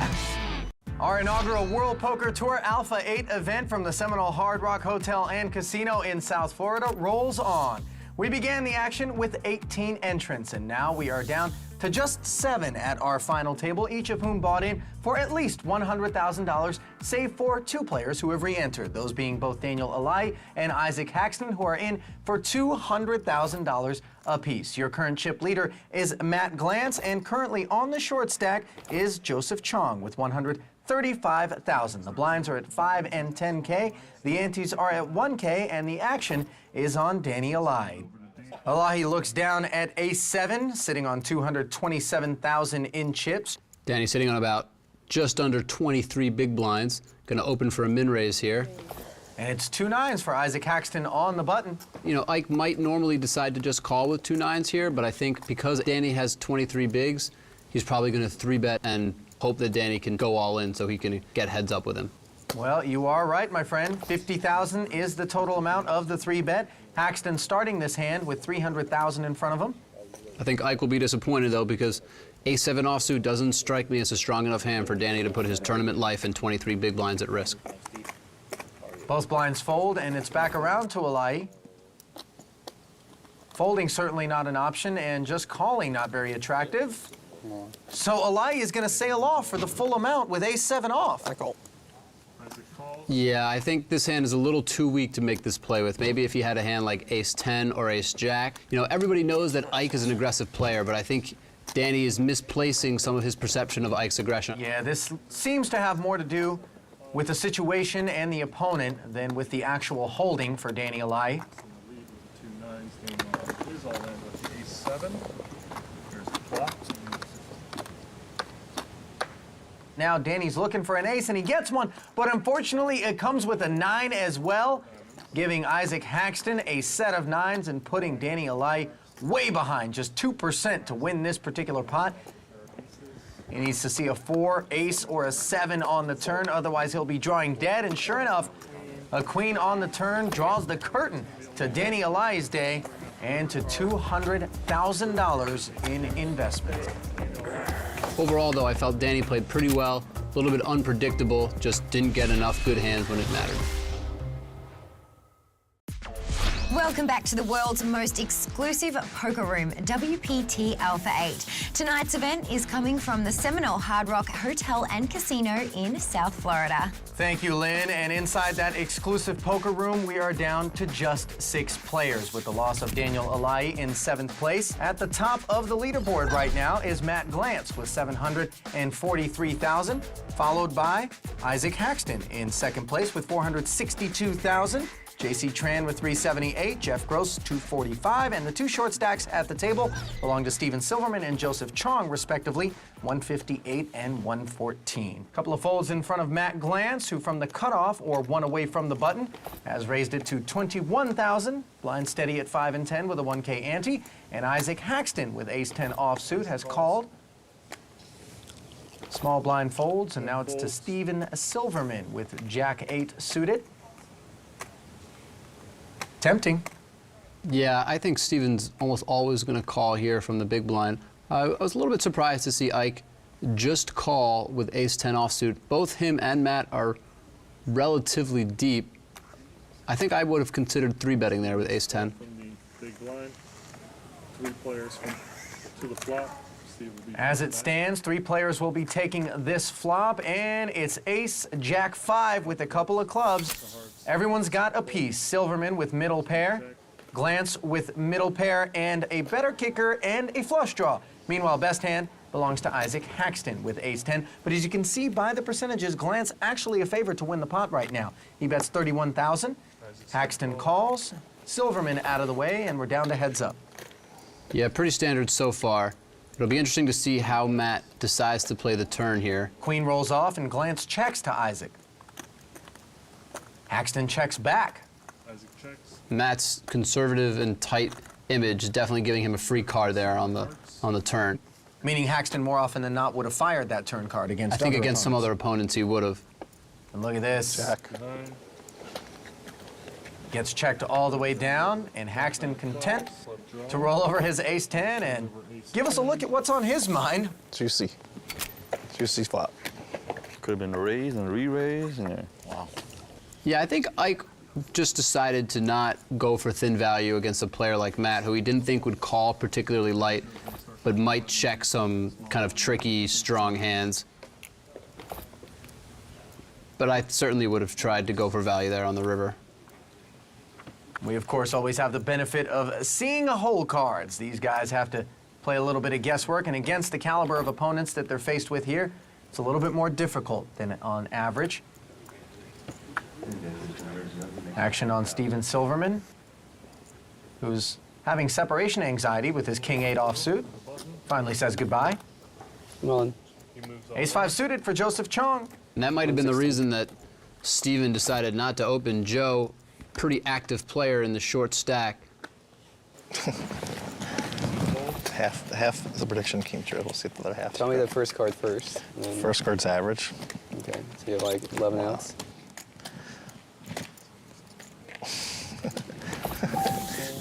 Glantz playing the squeeze game. First card was dead average.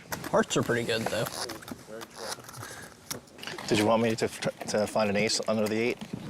Did you want me to find it? That time, no, he didn't. Not That one, no. I had an ace.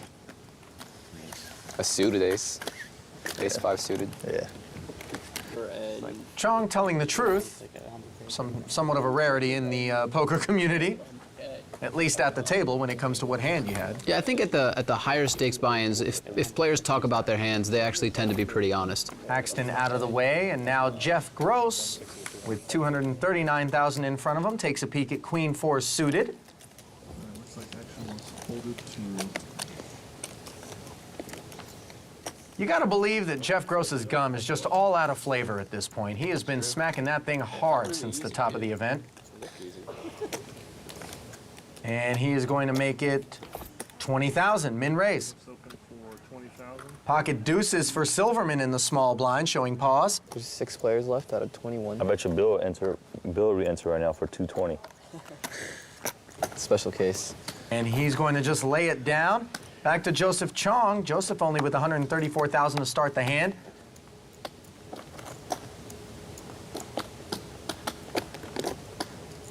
He is going to defend for the extra 10,000, and we go to the flop heads up. And that flop, 5, 6, 9 with a couple of clubs. Bottom 2 pair for Joseph Chong. Flush draw for Jeff Gross, and Chong is going to lead right into the pre-flop raiser for 25,000. All in. Call. And Jeff Gross doesn't take long to move all in. Snap call from Joseph Chong. Joe called. Next. Who's all in? I'm all in. I just wish I just shipped it. I could have avoided the controversy. Well, I wish I shipped it. 5 of clubs, 9 of hearts, 6 of clubs, but I had the 2 first in the lead, opportunity. He is all in. Here comes the turn. 10 of clubs. Jeff Gross gets there. Wow. And now Joseph Chong is left in need of a 5 or a 6 to fill up, make the best hand, and stay alive. Here comes the river. It's the 3 of spades. And Joseph Chong, who at one point had won 4 straight pots and really run it up and looked to be controlling the table, is busted. Unbelievable. We saw something similar with Jason Mercier earlier, where Jason had been crushing and then got a little bit unlucky in a couple hands, and he himself also busted. And that is the way high-stakes live tournament poker can go from time to time. Most importantly now, with the loss of Joseph Chong, we're down to 5 players, and you know what that means. Yeah, you can expect the tension to really rise here as the 5th finisher gets $0, and we're really looking at a huge bubble here. Well, A8 Florida has seen its lion's share of losers. The good news is we are close to crowning a champion. So, who has the moves that will make them the alpha player? Join us next time here in South Florida when we will play down till we have a winner. For Ali Najad and Olivier Bousquet, I'm Lynn Gilmartin. Good night.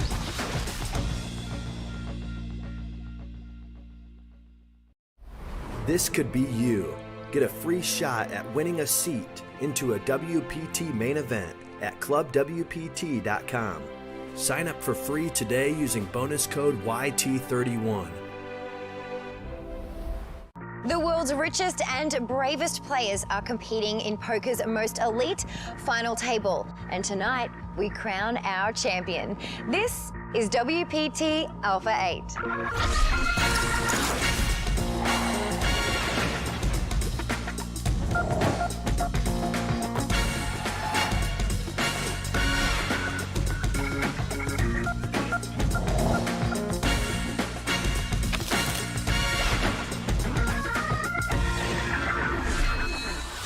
Welcome to the Seminole Hard Rock Hotel and Casino and what has become the biggest pressure cooker in South Florida, the A8 final table. The game we play here is Texas Hold'em and the stakes are high. The buy-in for this event was a cool $100,000, making the field a who's who of high-rolling poker pros and affluent amateurs. We started with 21 entries and are down to the final few who have a real chance at making their 6-figure risk really pay off for them. A8's own Ali Najad and Olivier Bousquet have a bird's eye view of all the action from the clubwpt.com skybox. Good evening, guys. Final table was met at 8, and now we're down to just 5 hopefuls. Olivier, who do you like out of this field? Well, my money is on Isaac Haxton. Not only is Ike our current chip leader, but he's also a phenomenal player. Also, Jeff Gross and Steve Silverman are very tough pros. They have a little bit less experience than the other three, so it'll be really interesting to see how they deal with the pressure in this moment. JC Tran and Matt Glantz are seasoned veterans, and I expect them to rise to the occasion as they've done in the past. Now we have a little bit of a wrinkle on our hands here. 5 players, only 4 spots are getting paid. $250,000 to 4th place and $0 to 5th. How does that play out in the action? Right. This is what we in poker call the money bubble. It's one of the most exciting stages in tournament poker. Like you said, 4 of the 5 remaining players will end up divvying up over $2 million in prize money, and 1 of our remaining players will go home with nothing. Let's take a look at the chip counts as action gets underway here. Current chip leader is Isaac Haxton, as you mentioned, 687,000 in front of him. Not far behind is Matt Glantz with 587. And then you've got JC Tran in 3rd and a couple of stacks that are pretty close in size, and Jeff Gross and Steven Silverman, 4th and 5th respectively. The blinds at 6 and 12K, the ante at 2K.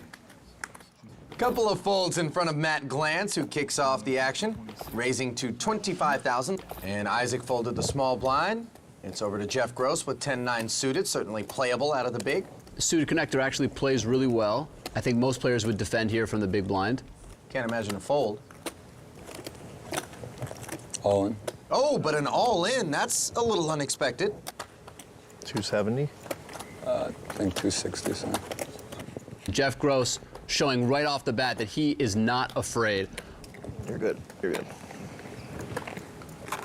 I like this play by Jeff for 2 reasons. First, he's going to get a lot of credit from his opponents. And second, if he does run into a monster, his hand actually plays pretty well. Glantz laid down the ace-9. Jeff was dominated, certainly sent a message there. JC Tran with queen-10 offsuit raises to 25,000. Matt Glantz folds, and Isaac Haxton with a couple of 7s. All in. Moves all in, and Jeff Gross in the small blind looks at ace-king offsuit. Ike, having a pretty strong hand and a dominant chip position, deciding to put pressure on the rest of his opponents, putting them to a decision for their entire tournament life. And Jeff here, with ace-king offsuit, is in quite a predicament, a very tough spot.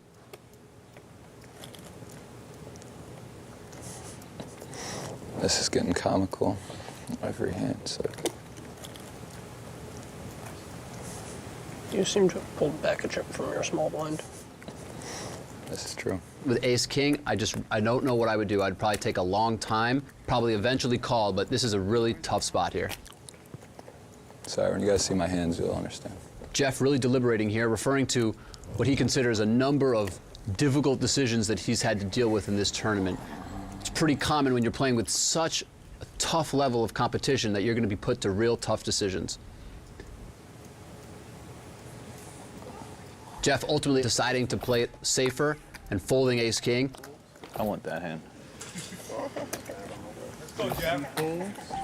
Jeff, you really can't talk about how difficult your decision is when there are people left to act. It really changes what JC calls with if you call after you talk about how close and hard it is. Big, but it doesn't, like the difference between a mid pair, like a big ace. How's it? Jeff, what happened to Leroy Jenkins? It's a bit, yeah. I should have Leroyed it. Come on, kid. Our 9th place finisher, Bill Perkins, hanging out offset. Gross is actually his coach, but looks like Perkins has given him a pointer or 2, saying he should have Leroyed it there, referring, of course, to the viral video entitled Leroy Jenkins. Just watch it.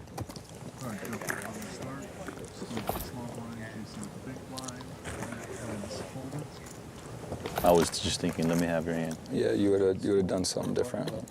You would have done something I just like to different. gamble a little more, I guess. No, you're in a tough spot for sure. Action's been folded around to Jeff Gross, who's given his chewing gum a workout. All in.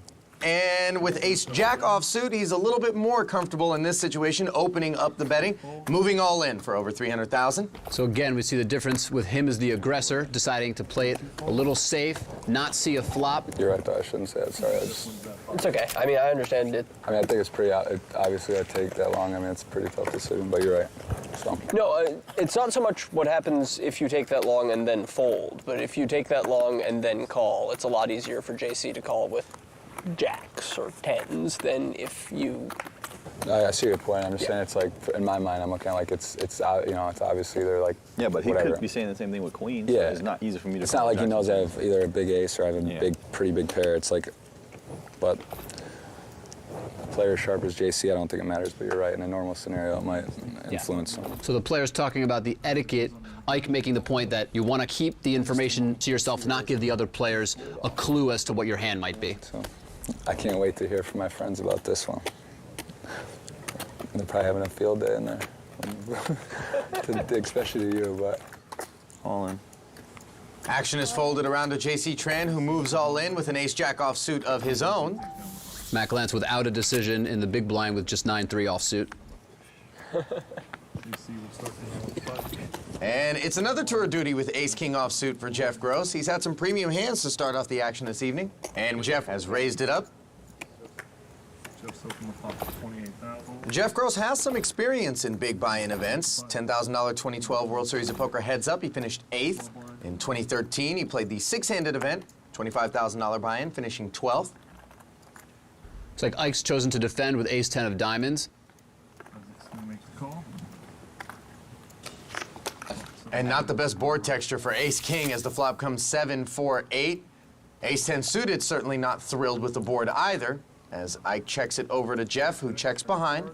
And the turn card, a 5 of hearts. There's a wet board. Yeah, if I'm Jeff and I decided not to take a shot here on the flop, I'm probably just giving up and going to fold to any further aggression. Looks like Haxton has the same idea in his head and is looking to take advantage by putting a bet out there with what is, of course, the worst hand. Ike taking advantage both of his chip position and the weakness that Jeff showed on the flop. I like this bet here, even without a lot of equity. He's just in a position to put a lot of pressure on Jeff. Not sure why Jeff decided to call there with just ace-king and no heart. Well, he may have had a plan as the fourth heart rolls off, pairing the board, and Haxton checks over to him. Gross can't imagine ace-king offsuit is good. Oh, but I think I remember I had a heart. I agree. If I was Jeff and I decided to call on the turn, and then river was another heart and my opponent checked, I wouldn't expect my ace-king to be good enough of the time here. Check. Oh, and Gross just checks back. He'll be pleased to see Ike roll over ace-10 of diamonds, but more often than not, ace-king will be no good in that spot. Didn't have a heart. I thought I had one. I thought you had one too. Yeah, and you see Ike surprised at the way Jeff played this hand. Well, at least he didn't shove pre, because I would have called there. I believe it. Yeah. I just brace on. I told you that yesterday. I just try to brace on and hope the board stays true. Jeff, a little fortunate that ace-king was good enough. Haxton giving Gross the, I see how it's going to be, buddy. Look. Ace-jack offsuit for JC Tran. He raises it up. He opens for 25,000 as it folds. To 25,000. There we go. Steve Silverman in the big blind, our short stack here. I think normally from the big blind I would defend with Jack-10 offsuit, but since he's the short stack but not by that large of a margin, I wouldn't want to give up any extra chips to put a gap between me and the second shortest stack.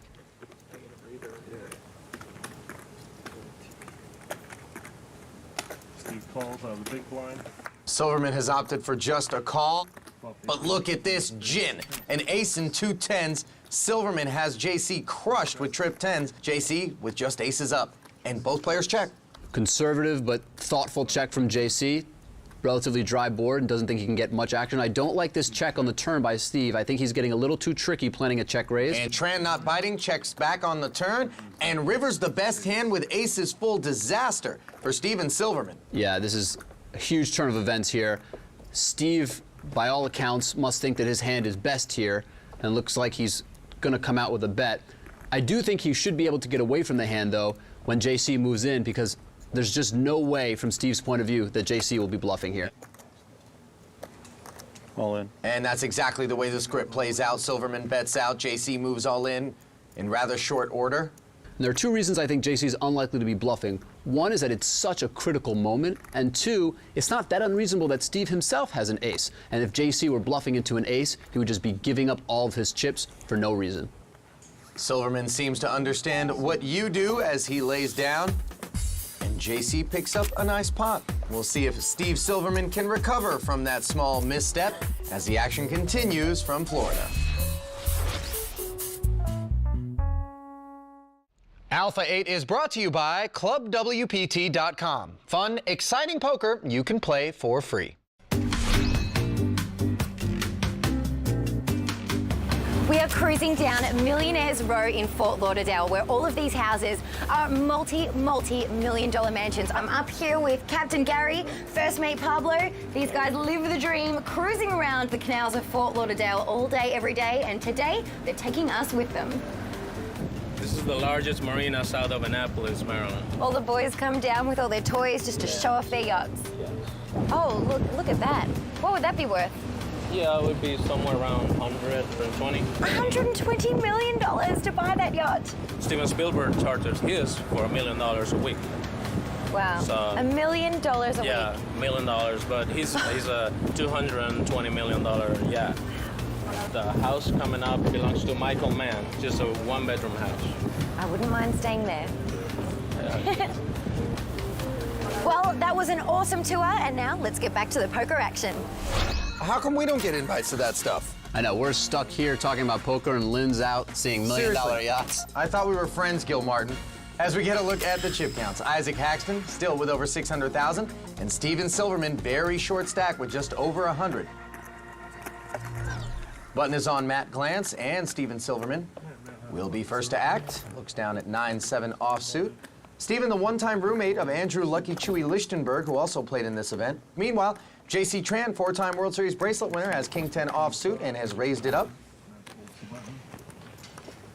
Making it 25,000 to go, Isaac Haxton with a couple of sixes. Your chip leader thinks it over.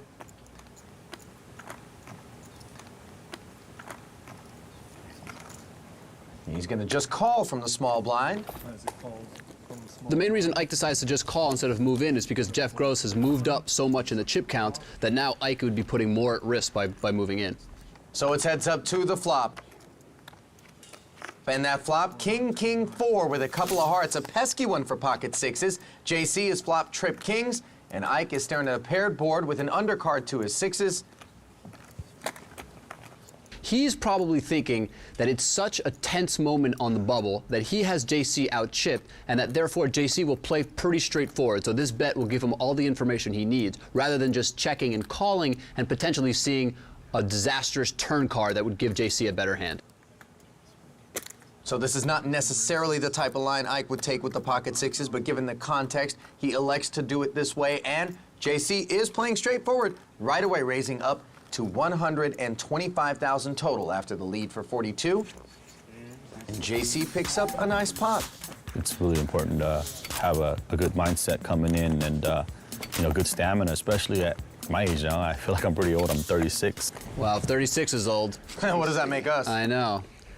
As the action continues at our final table. Fold it around to Ike. Ace-9 suited for Isaac Haxton. And he is going to raise it up, making it 33,000 to go. Wow, Ace-King offsuit. Great spot for Steve Silverman. You know, if he had 300 or maybe even 200,000, it might be easier for Ike to get away here. But with just 107,000 chips, under 10 big blinds, there's just no way Ike can fold Ace-9 suited. And of course, all in and a call. Haxton gets the bad news. Wish I had more chips. Wish I had a little more chips. Stranger things have happened. Silverman's tournament life at risk here on the bubble. He is dominating Isaac, heading to the flop, but he does need to hold. Steve complaining that he didn't have more chips. I think I'd just be happy enough that I got my money in so good here as the short stack. Flop is a very safe one for Ace-King. Neither player connecting with the board. Queen 7-4 rainbow.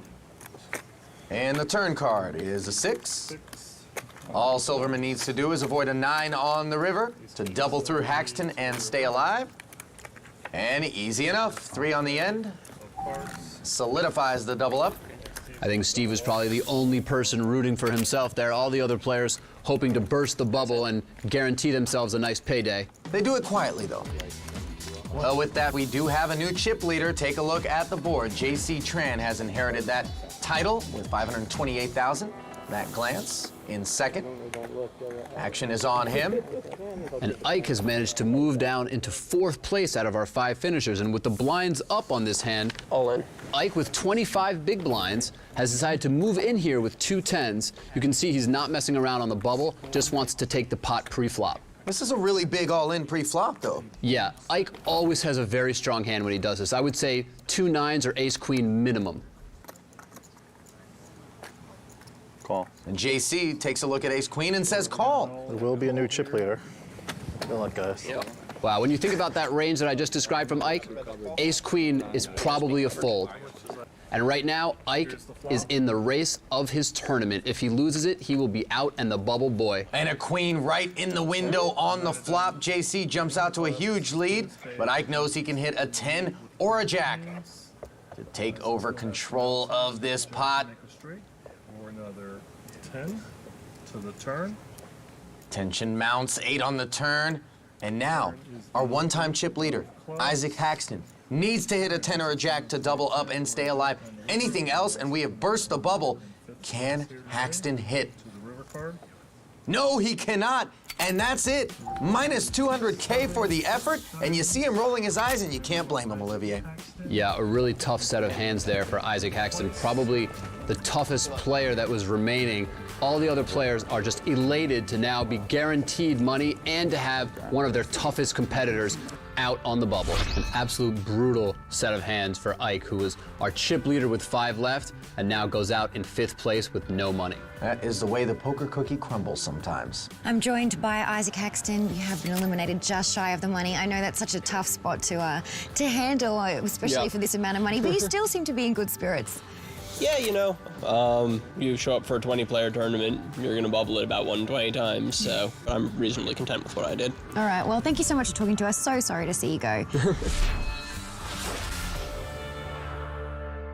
Find out everything that our players have to say after a bust out. Simply log on to clubwpt.com for an exclusive look at all of our exit interviews from Alpha 8 Florida. Clubwpt.com. Fun, exciting poker you can play for free.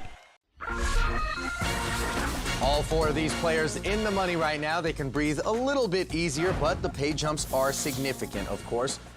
As you get a look at the total prize pool of over $2 million and how it divvies up. And Jeff Gross will begin the action here, laying down 10-3 offsuit. And a premium holding for Steve Silverman, ace-queen suited. Steve on the button here with about 16 big blinds here. Is that enough to play with, or does he need to move all in?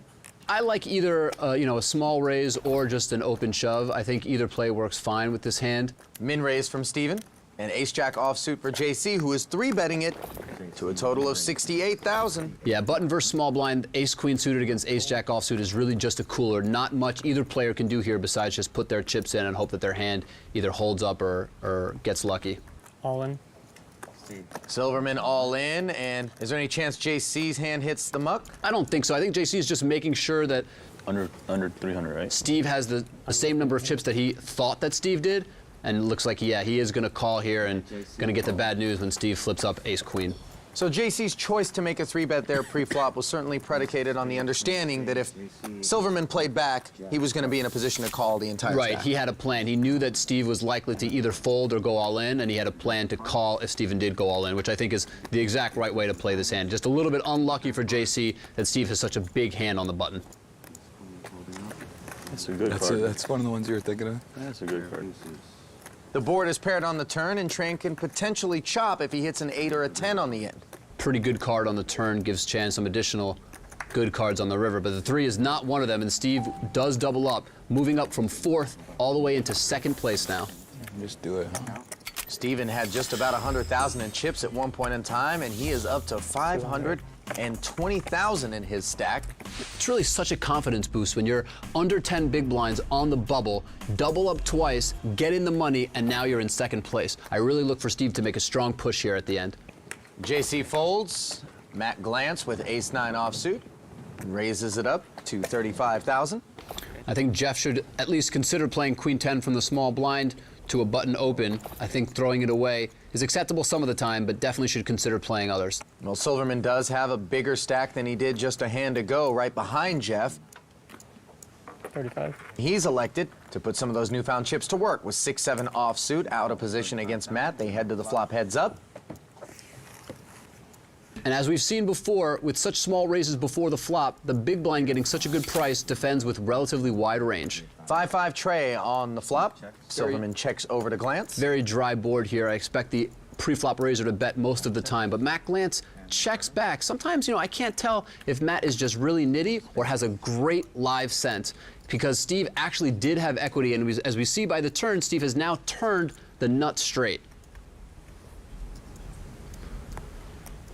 A lot of times when the pre-flop raiser checks such a dry board, he has some sort of either showdown value or a plan to try to win the pot later. We'll see if Matt just picked up on something on the flop from Steven, or if he's going to try to make a move or at least see a river card. Silverman's praying for a call here. And Matt will not oblige, getting away from trouble. Yeah, Matt drawing dead there. Great instincts by Matt Glance. Yeah, again, it's hard to tell. It could just be his conservative nature, but I'm willing to bet that Matt Glance just had a nice read there on Steve, knew that he had picked up something on the flop, wasn't sure what it was, and just decided to play it cautiously and let it go. It is important, of course, to make decisions that at times might seem a little bit silly, but are based on the intangibles of the game. And that's part of the difference between playing poker on the internet and playing it live. You have this additional element when you play live that you just get a sense for the situation, a sense for the player, and you can make kind of higher level decisions based on that. Now, you've played both online and live. You ever been in a situation where you felt like a guy was looking right through you at a table? Sure. His name was Phil Ivey.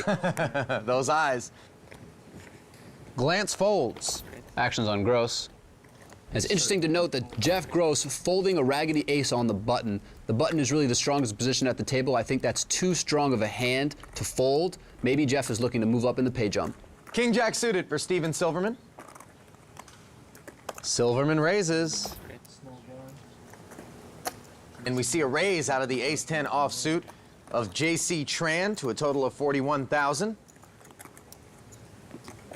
Silverman calls. King Jack suited plays really well, and I think Steve was willing to take a flop in a limped pot, or, as we've seen, just limp and then call a raise here from J.C. 2 6s and a 4 on the board, similar to the last flop. Silverman checking over to JC. Another dry board. Neither player has much equity, but I expect JC to bet here. And JC has done just that, betting $45,000 into a pot of 90. Now, the standard play for Steve would be to just fold. He doesn't have much of a hand, and there's no reason to expect king high to necessarily be good. Well, for some reason, Steven hasn't found his fold button just yet. And instead, he hits call. So Steven is floating here out of position. He does have 2 overcards and a backdoor flush draw. We'll have to see how the turn plays out and what Steve decides to do on the river. Floating, of course, calling with the intention of taking the pot away from your opponent on a subsequent street. And the turn is a decent one for Steven Silverman. He picks up a diamond flush draw to go with the 2 overcards and checks it over to JC. I think with this card, Steven will at least call if JC bets the turn, if not raise. I don't like this card for JC to barrel on the turn. A lot of Steve's flop calling hands have improved. They've either made a pair of 8s or a straight. So JC does elect to bet, but I'm not a fan of this bet when the turn card is an 8. Well, let's be honest, Silverman's probably not a fan of it either. He would have been more than happy to have JC check behind him and potentially see a river free of charge. But instead, he's faced with a decision, $86,000 to call. And even though JC is bluffing, he actually does have the best hand. And this is part of the problem with being out of position if you're Steve Silverman. If you don't decide that you want to raise here and decide to just check call, what do you do if you miss on the river? And those are things that you need to be thinking about as you continue to make decisions throughout a hand of poker. Right. What do I do next? Right, and Steve is such a good player that I can't imagine that he won't have some sort of plan. And the river puts 4 to a straight out there. Yeah, the 5 of hearts is a very interesting card. It's a card that's most certainly going to help Steve Silverman's range more than JC's range. But at this point, JC actually has the best hand, and Steve Silverman can't imagine that King Jack is good enough to win. So the only way he can try to win the pot is by leading out into JC.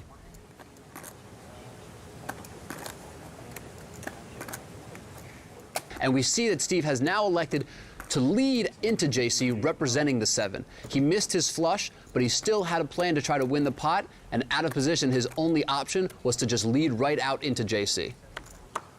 And you see Tran laying down the best hand. Well played by Steven Silverman as he earns a healthy size pot from the chip leader. Feels very 7-8 of spades-ish. And that is your new chip leader, Steven Silverman.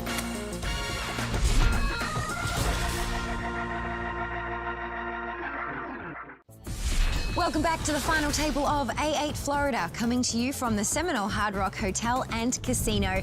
I'm Lynn Gilmartin here with Ali Najad and Olivier Bousquet up in the ClubWPT.com skybox. Speaking of up, Steven Silverman started this evening's action on the short stack and is now sitting pretty in the chip lead with over 800,000 in front of him. Yeah, he's been on a roll, both playing well and running well. A dangerous combination for someone as talented as Steve Silverman. When we pick up the action in this particular pot, Silverman has pocket nines, raised it up from the button to 36,000. Matt Glantz defends with 8-6 suited, and we go to the flop heads up. That flop is Jack 4 deuce, couple of hearts. And as the blinds have been going up, Matt Glantz has actually fallen into our short stack position, defending here from the big blind with 8-6 suited, also not picking up a lot of equity on this flop. Both players check the flop. Turn is a queen. So Steve Silverman deciding to check back on the flop. His hand he thought was strong enough to take a free card, but he didn't want to face a check raise, so he just took a free card. And the queen, both players checked again. River is a 3. Yeah, the queen, not a great card for 2-9. Steve electing to check again. I think after seeing 3 checks from Matt, Steve will probably elect to try to get some value out of his pocket pair. Matt checks it to him. Any chance Glantz could have tried to steal the pot on the river here? You know, he could have. He did have a 6 in his hand. He could have tried to represent 5-6 or something like that. But I actually like the idea of, you know, defending to a small raise with a hand that can flop a bunch of equity, not hitting anything, and then not going after chips that kind of don't belong to you. Staying disciplined, so to speak. Well, discipline is certainly a good word for Matt Glantz. Calls Lafayette Hill, Pennsylvania home. Temple University MBA in finance on his resume, along with some very good finishes over the course of his career, including the 20,000 euro buy-in high roller event in London, where he finished first for $832,000. As we see Glantz with 10-8 suited, pushing all in from the small blind against Jeff Gross's big blind, and Jeff has an ace. Yeah, I mean, with Matt Glantz stack here, you can't really fault him for moving in with 10-8 suited. It's definitely mathematically justified. I personally would probably have preferred just calling. It's a hand that plays very well before the flop. All right, sorry, I'm not net rolling. I'm gonna call, but I don't. Gross makes the call, takes a look at 10-8 suited. He'll be happy to see those 2 cards. It's not at least ace-5. I'd rather call or 4 than that. I understand. I thought we talked about this. I don't, you know, I like the easy decisions. Well, we all like the easy decisions, Jeff. Ace 8-7 on the flop, middle pair for Matt. Saw the 7 of hearts first, didn't like that. You want the 9 of hearts on the turn? I like Matt a lot, but I don't know. That seems like a little aggressive. Maybe like a 5 or no, like a 6 or something. Here comes the turn card. It's a 9. Glantz is now open-ended to go with his 8s. 10 is no good. That will give Gross a straight. But a 6 Also a very nice guy, or an 8 would be a good card. So would a jack. Can Glantz hit, or is he headed home? Show us the river. It's a 4 of diamonds, and that is the end of the evening for Matt Glantz.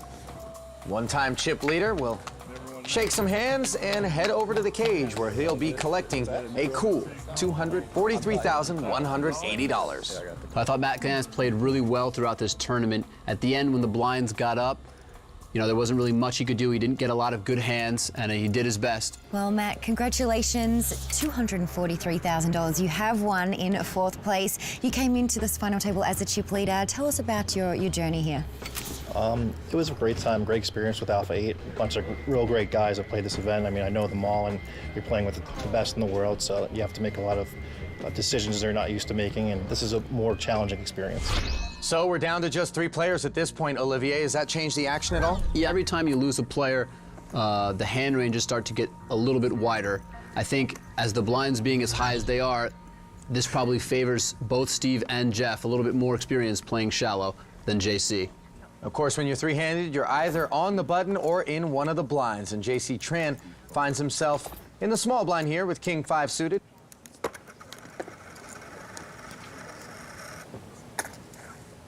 He raises it up to 35,000.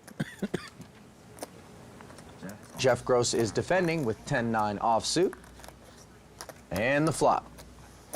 Ace 10-9, 2 hearts. Absolutely huge flop for both players. Obviously, Jeff Gross flopping bottom 2 pair, and JC flopping the nut flush draw. I wouldn't be shocked if all the chips got in the middle right here on the flop. Well, there's currently 76,000 in the pot. Yeah, JC is going to lead out for 41,000. And now Gross has a number of options. Yeah, if I'm Jeff Gross, I don't mind just calling here and seeing another card. Obviously, there's a lot of potential draws, but you disguise the strength of your hand when you do that. At the same time, raising is fine too, just trying to get it all in right here on the flop. And Gross does raise, making it 112,000 total, which puts the ball back in JC's court. All in. JC Call. all in. And he does move all in here, so JC gonna have to hit a heart or 2 running cards to make a bigger 2 pair. Otherwise, he's gonna be out of the tournament. Yeah, Gross snap called the all in. Have turn card. And JC is looking for a heart and hits one. 7 of hearts. Heart flushes have been really, really hot in this tournament. He's got the nut flush, but it's not over yet. He also needs to avoid a 10 or a 9 on the river, otherwise his day is through. And a queen of spades is not it, as JC Tran hits his flush and snaps Jeff Gross's 2 pair to double into the chip lead. What a tough spot for Jeff Gross here. You know, from his point of view, he's in a great position to knock JC out and have the chip lead going heads up. Instead, he doubles JC up, and now he himself is the short stack.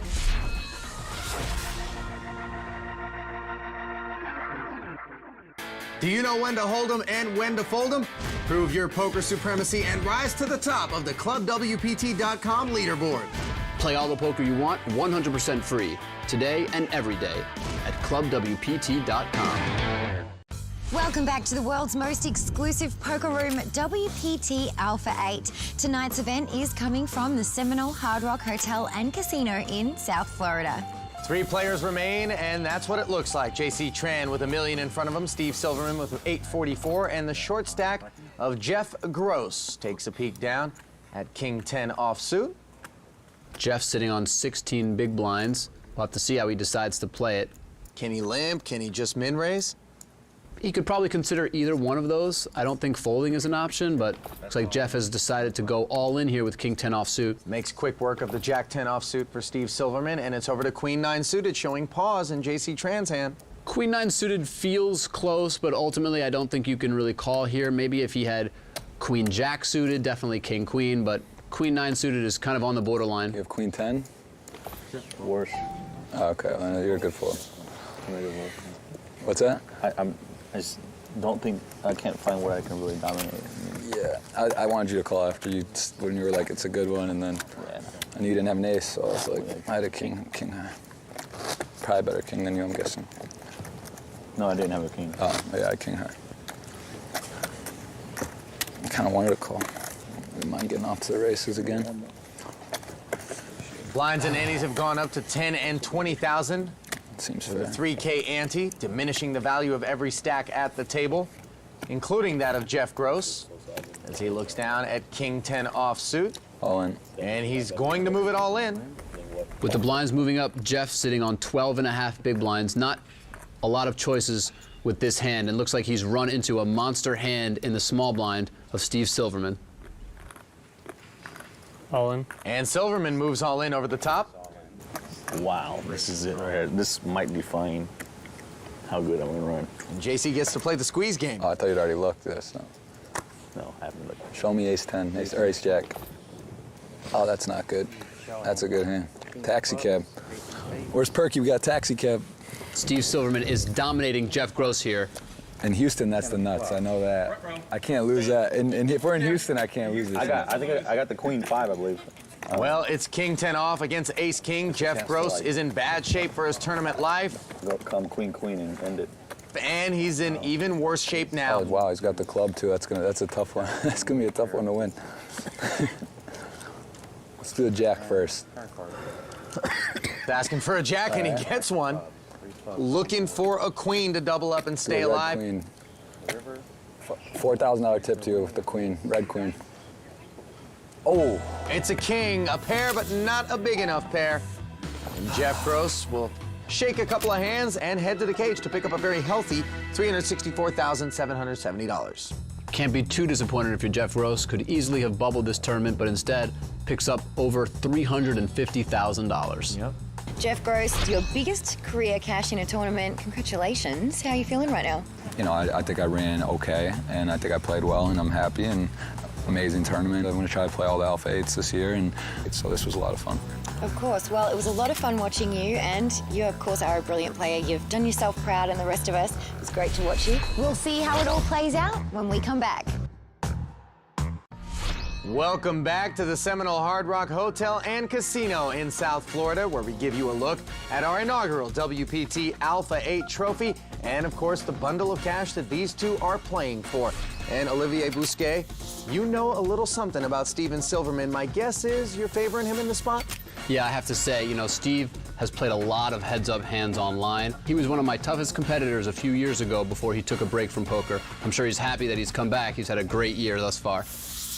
$891,000 to first place, $526,000 to second. And there are the chip counts. Even though they're even in chips, I would have to give Steve the edge here. As we begin heads-up competition, 10-8 suited to start heads-up play for Steve Silverman. He min-raised it. Yeah, reasonable defend here from JC. I think mixing it up between 3 bets and defends are pretty good. And JC chose to just defend with King-Queen offsuit. Board is 8-4-7, a good one for Silverman. Doesn't really flop much for JC here. He checks it over to Silverman, who checks back. Yeah, that's surprising. This is a perfect spot, I think, for Steve to just start getting value from his top pair. And instead, a queen has turned and the hand has flipped into JC's favor. 86,000 in the middle, and JC is going to bet out. After Steve checks, JC elects to lead when he turns a pair of queens. I like that. That's exactly how I would play the hand. It could look very bluffy. Yeah, and also you're just trying to build a pot. There's only 2 betting streets left. Pair of queens, definitely strong enough to bet for value. Well, Silverman called to 51,000, and the river, another queen. That's a bad card for Steve Silverman for more than one reason. Yeah, Steve now going to feel pretty good about his pair of 8s. He now actually beats hands that he wasn't beating, hands like 7-8, 7-4, 8-4, and it actually makes it less likely that JC himself has a queen. It's going to be very tough, maybe even a mistake, for Steve to consider folding an 8 here. 138,000 to call. That's not a small amount. And I like that JC didn't get cute and try to check 3 queens. He just let out on the river, trying to get extra value, and looks like he did. Yeah, Silverman's going to be a little bit disgusted there. A case of him maybe getting a little too fancy for his own good? Yeah, potentially. I'm not sure exactly what he was thinking on the flop. I think his hand is a little bit too vulnerable to just check back, and definitely worth a bet with top pair. It is so tempting to get tricky, especially when you're playing against a world-class opponent and you feel like a very straightforward strategy is going to be transparent. That's true. Sometimes it can become a leveling war between these 2 players. That's a term we've been hearing more and more in poker. Explain that to me, leveling.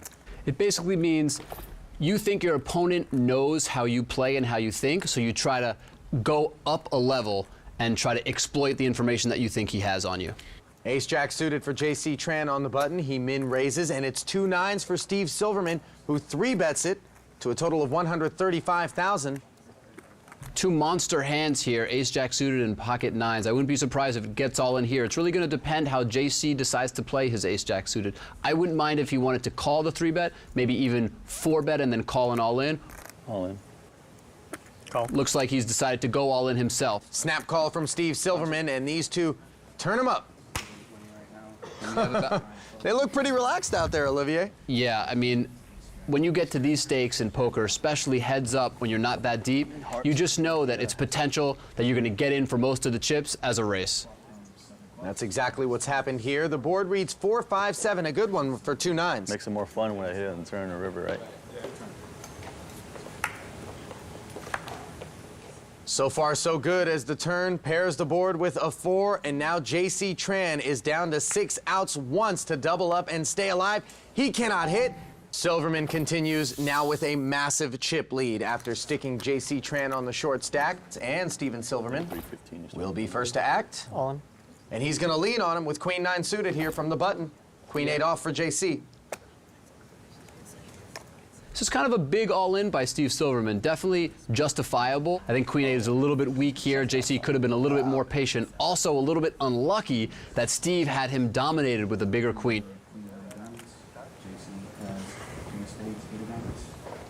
I would chop it. I don't know, I'm greedy.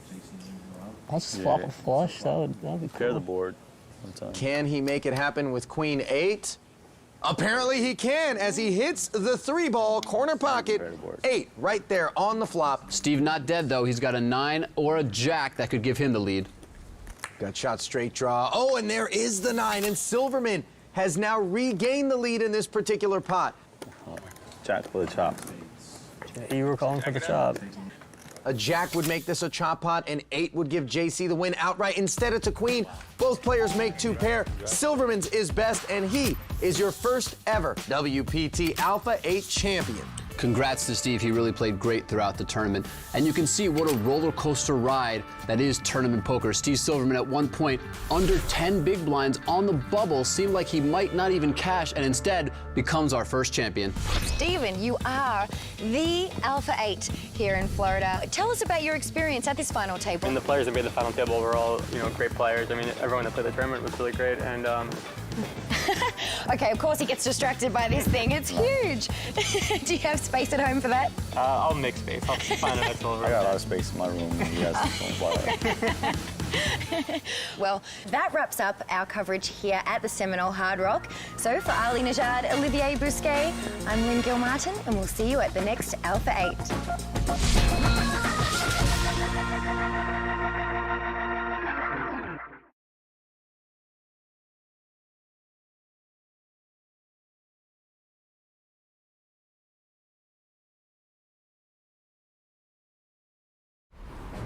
Get a free entry into a $5,000 guaranteed tournament and play online poker for real cash and prizes at clubwpt.com.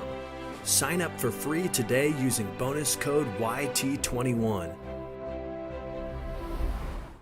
Poker's most exclusive table has docked beachside by the crystal blue waters of the Caribbean. A seat here will cost at least $100,000, but it could earn you millions. This is WPT Alpha 8.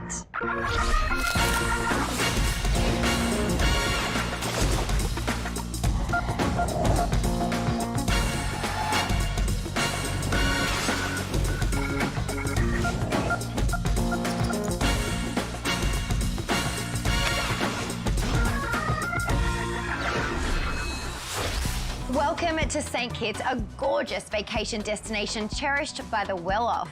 This picturesque island paradise is now making a name for itself in the world of high-stakes poker. I'm Lynn Gilmartin, ready to bring you VIP access to our $100,000 Super High Roller event. I'm joined by our own prestigious poker commentators Ali Najad and Olivier Bousquet, stationed over in the clubwpt.com skybox. Hi, guys. Hey, Lynn, Olivier and I are just enjoying a little bit of this Caribbean breeze, as you are. I gotta tell you, there's nothing like poker al fresco. This tournament's actually become one of the players' favorites. Businessman and high-stakes regular Bill Perkins actually likes to call St. Kitts home and thought this would be a great place for one of our events. And thanks to the help of the Royal Beach Casino and the folks here at Christoph Harbor, here we are. Last night, the players were treated to a bit of a pre-tournament party where Alpha 8 third-place finisher Jeff Gross from the Florida event showed his strong suit might just be on the dance floor as well as on the felt. And it seems like that relaxed party atmosphere has spilled over into today's action. High cards, you said. Whoever loses has to go naked. You in? The players are definitely in a relaxed mood, both because it's still early in the tournament and also the tropical environment. Is that all the break? We get 15 only? You packed your Speedo, right? We're going in. No, not happening. We've got 3 tables and 22 players to kick off this event, and 5 of them actually have perfect Alpha 8 attendance, those being Jeff Gross, Eric Seidel, Bill Perkins, Florida champion Steven Silverman, and London champion Philip Gruesome. The businessmen have been giving the pros lots of action. Ray Tabby actually busted in the first hour of play and has already rebought for another 100,000, an option available to all the players during the first 6 levels. Yeah, Tabby's new seat is at the featured table. The other businessman at that table is Greg Whaley, another new face. 7 players in action, blinds at 3 and 600, and the ante is 100. Each player started with 100,000. Chip leader is Jason Kuhn, and the short stacks belong to Fabian Quas and Bill Perkins. What are the chances that Fabian runs around at any point naked at Burning Man? Is he? I mean, just naturally, without us saying anything? Yeah, just he's It's high. He's motivated. It's high? It's high, like, and I would by think high, Philip has a much higher chance, no? Oh yeah, Philip is definitely higher. By high, I mean Phil's like naked 20%. all the time. Obviously, there's a much higher chance. Well, I don't know. I've never really, hung out. Are you going to Burning Man this year, Olivia? No, it's not really my scene. What about you? No, definitely not. Ray folds the Jack-6 offsuit. That's not going to happen. Perkins does the same. You got to do the naked thing. It's so liberating, and it's so normal. Like you walk around naked. So there's like thousands of people, and it just feels so normal. Yeah, seriously. You're still talking about the desert. Yep. Find In the yourself desert. place. Yeah. Great, come. But hey, You won't regret it. But I'll bet you won't come this year. You want to bet? you bet I won't come this year. Yeah, I'll bet you 5K you don't come. I'll call. It's Kuhn has raised it to 1,600, and Greg has made the call. Ace-4 against Ace-5 suited. I bet you 5K. All you got to do is show up for 1 minute. I just got to be the 1 minute. 1 minute and you win 5K. Antonio takes the concept of table Not captain easy, to a but whole you new know. level. Yes, he does. He's one of the more aggressive players on the circuit, but he's also one of the most talkative, always engaging the other players. Now, for 5K, we'd go to Burning Man for 1 minute, right, Olivia?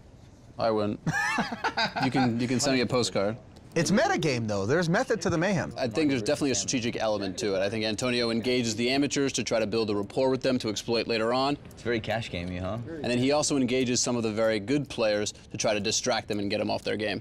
With amateurs in particular, that can be very effective. Yeah, especially if you haven't had the experience, you might feel some pressure to kind of continue to engage with him as opposed to like what I do, which is mostly ignore him.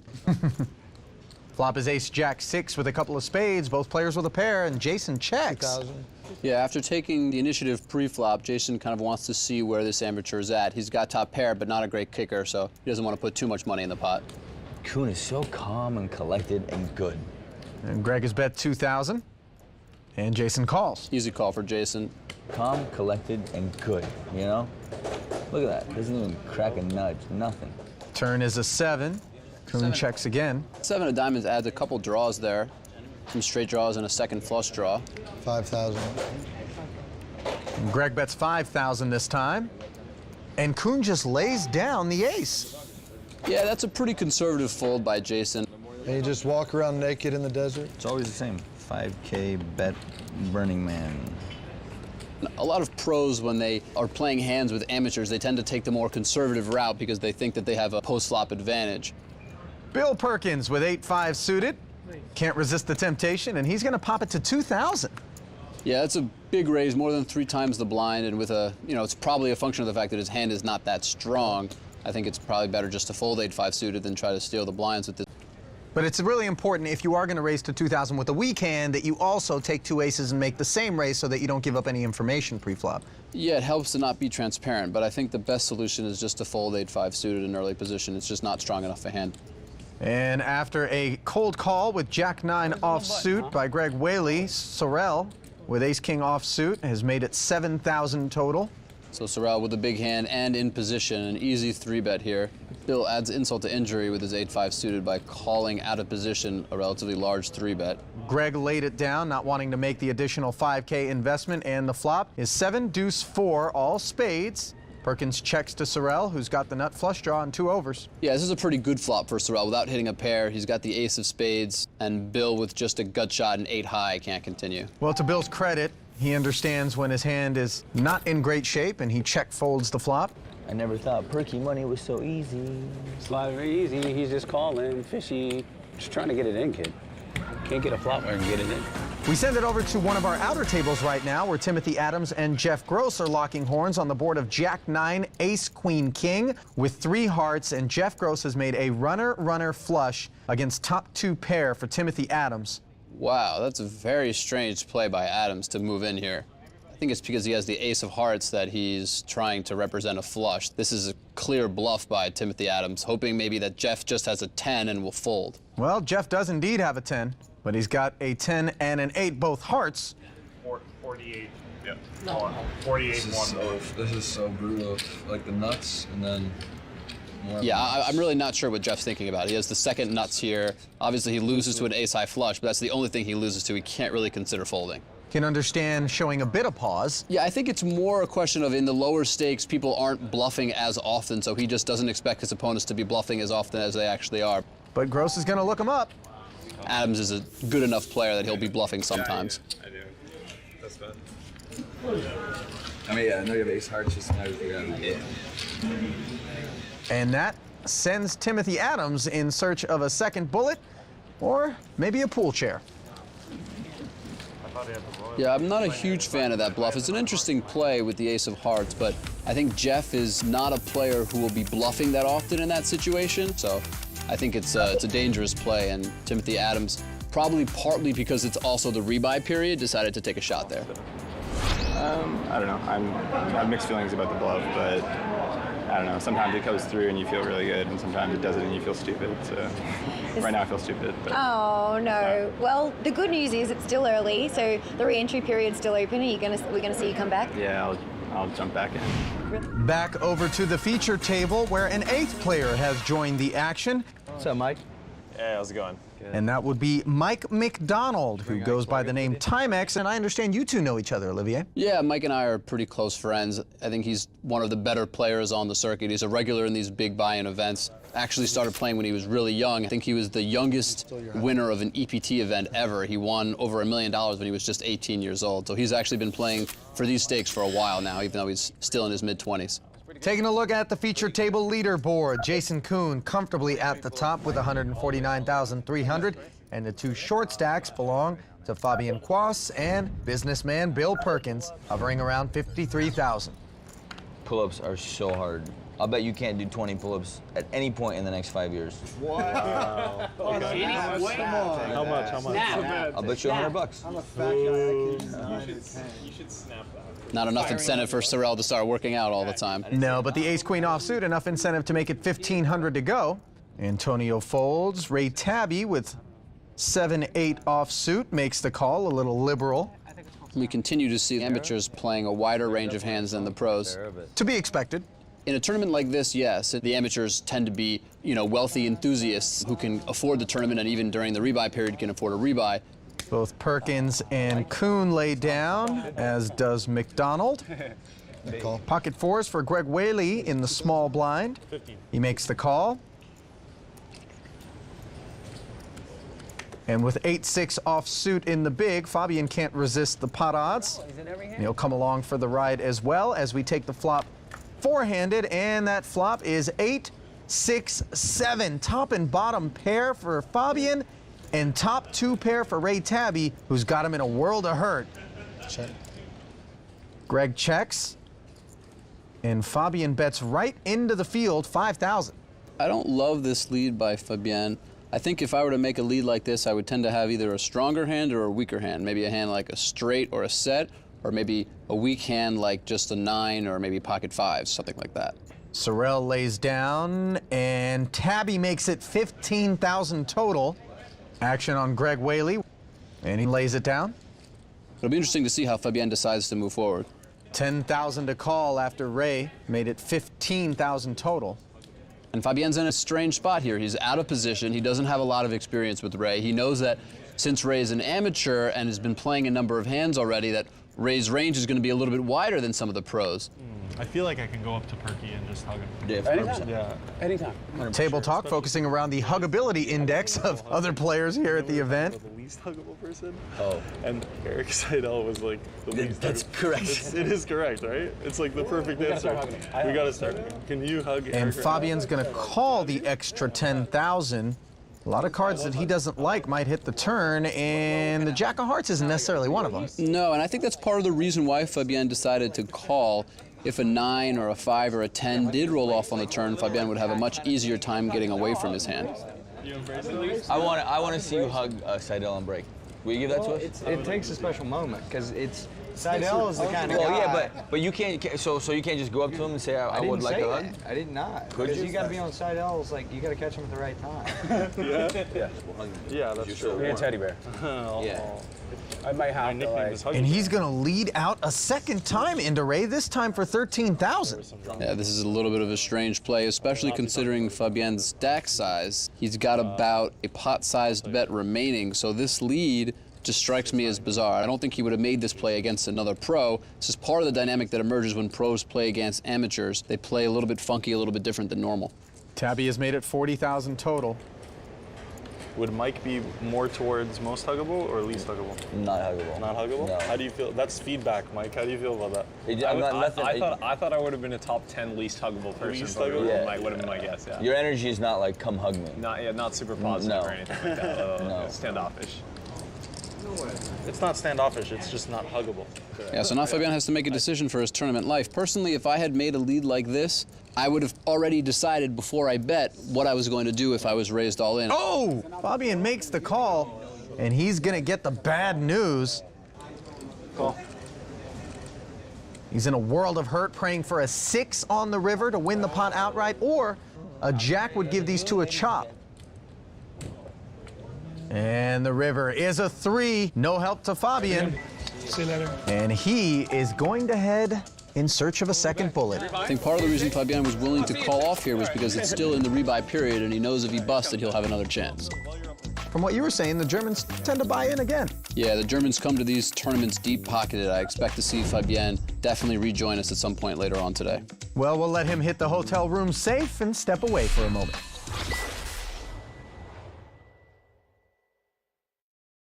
Alpha 8 is brought to you by ClubWPT.com. Fun, exciting poker you can play for free. Thank you guys for coming down, supporting the island, supporting St. Kitts, my homeland. You'll find that it's a wonderful place to stay, play, and have fun.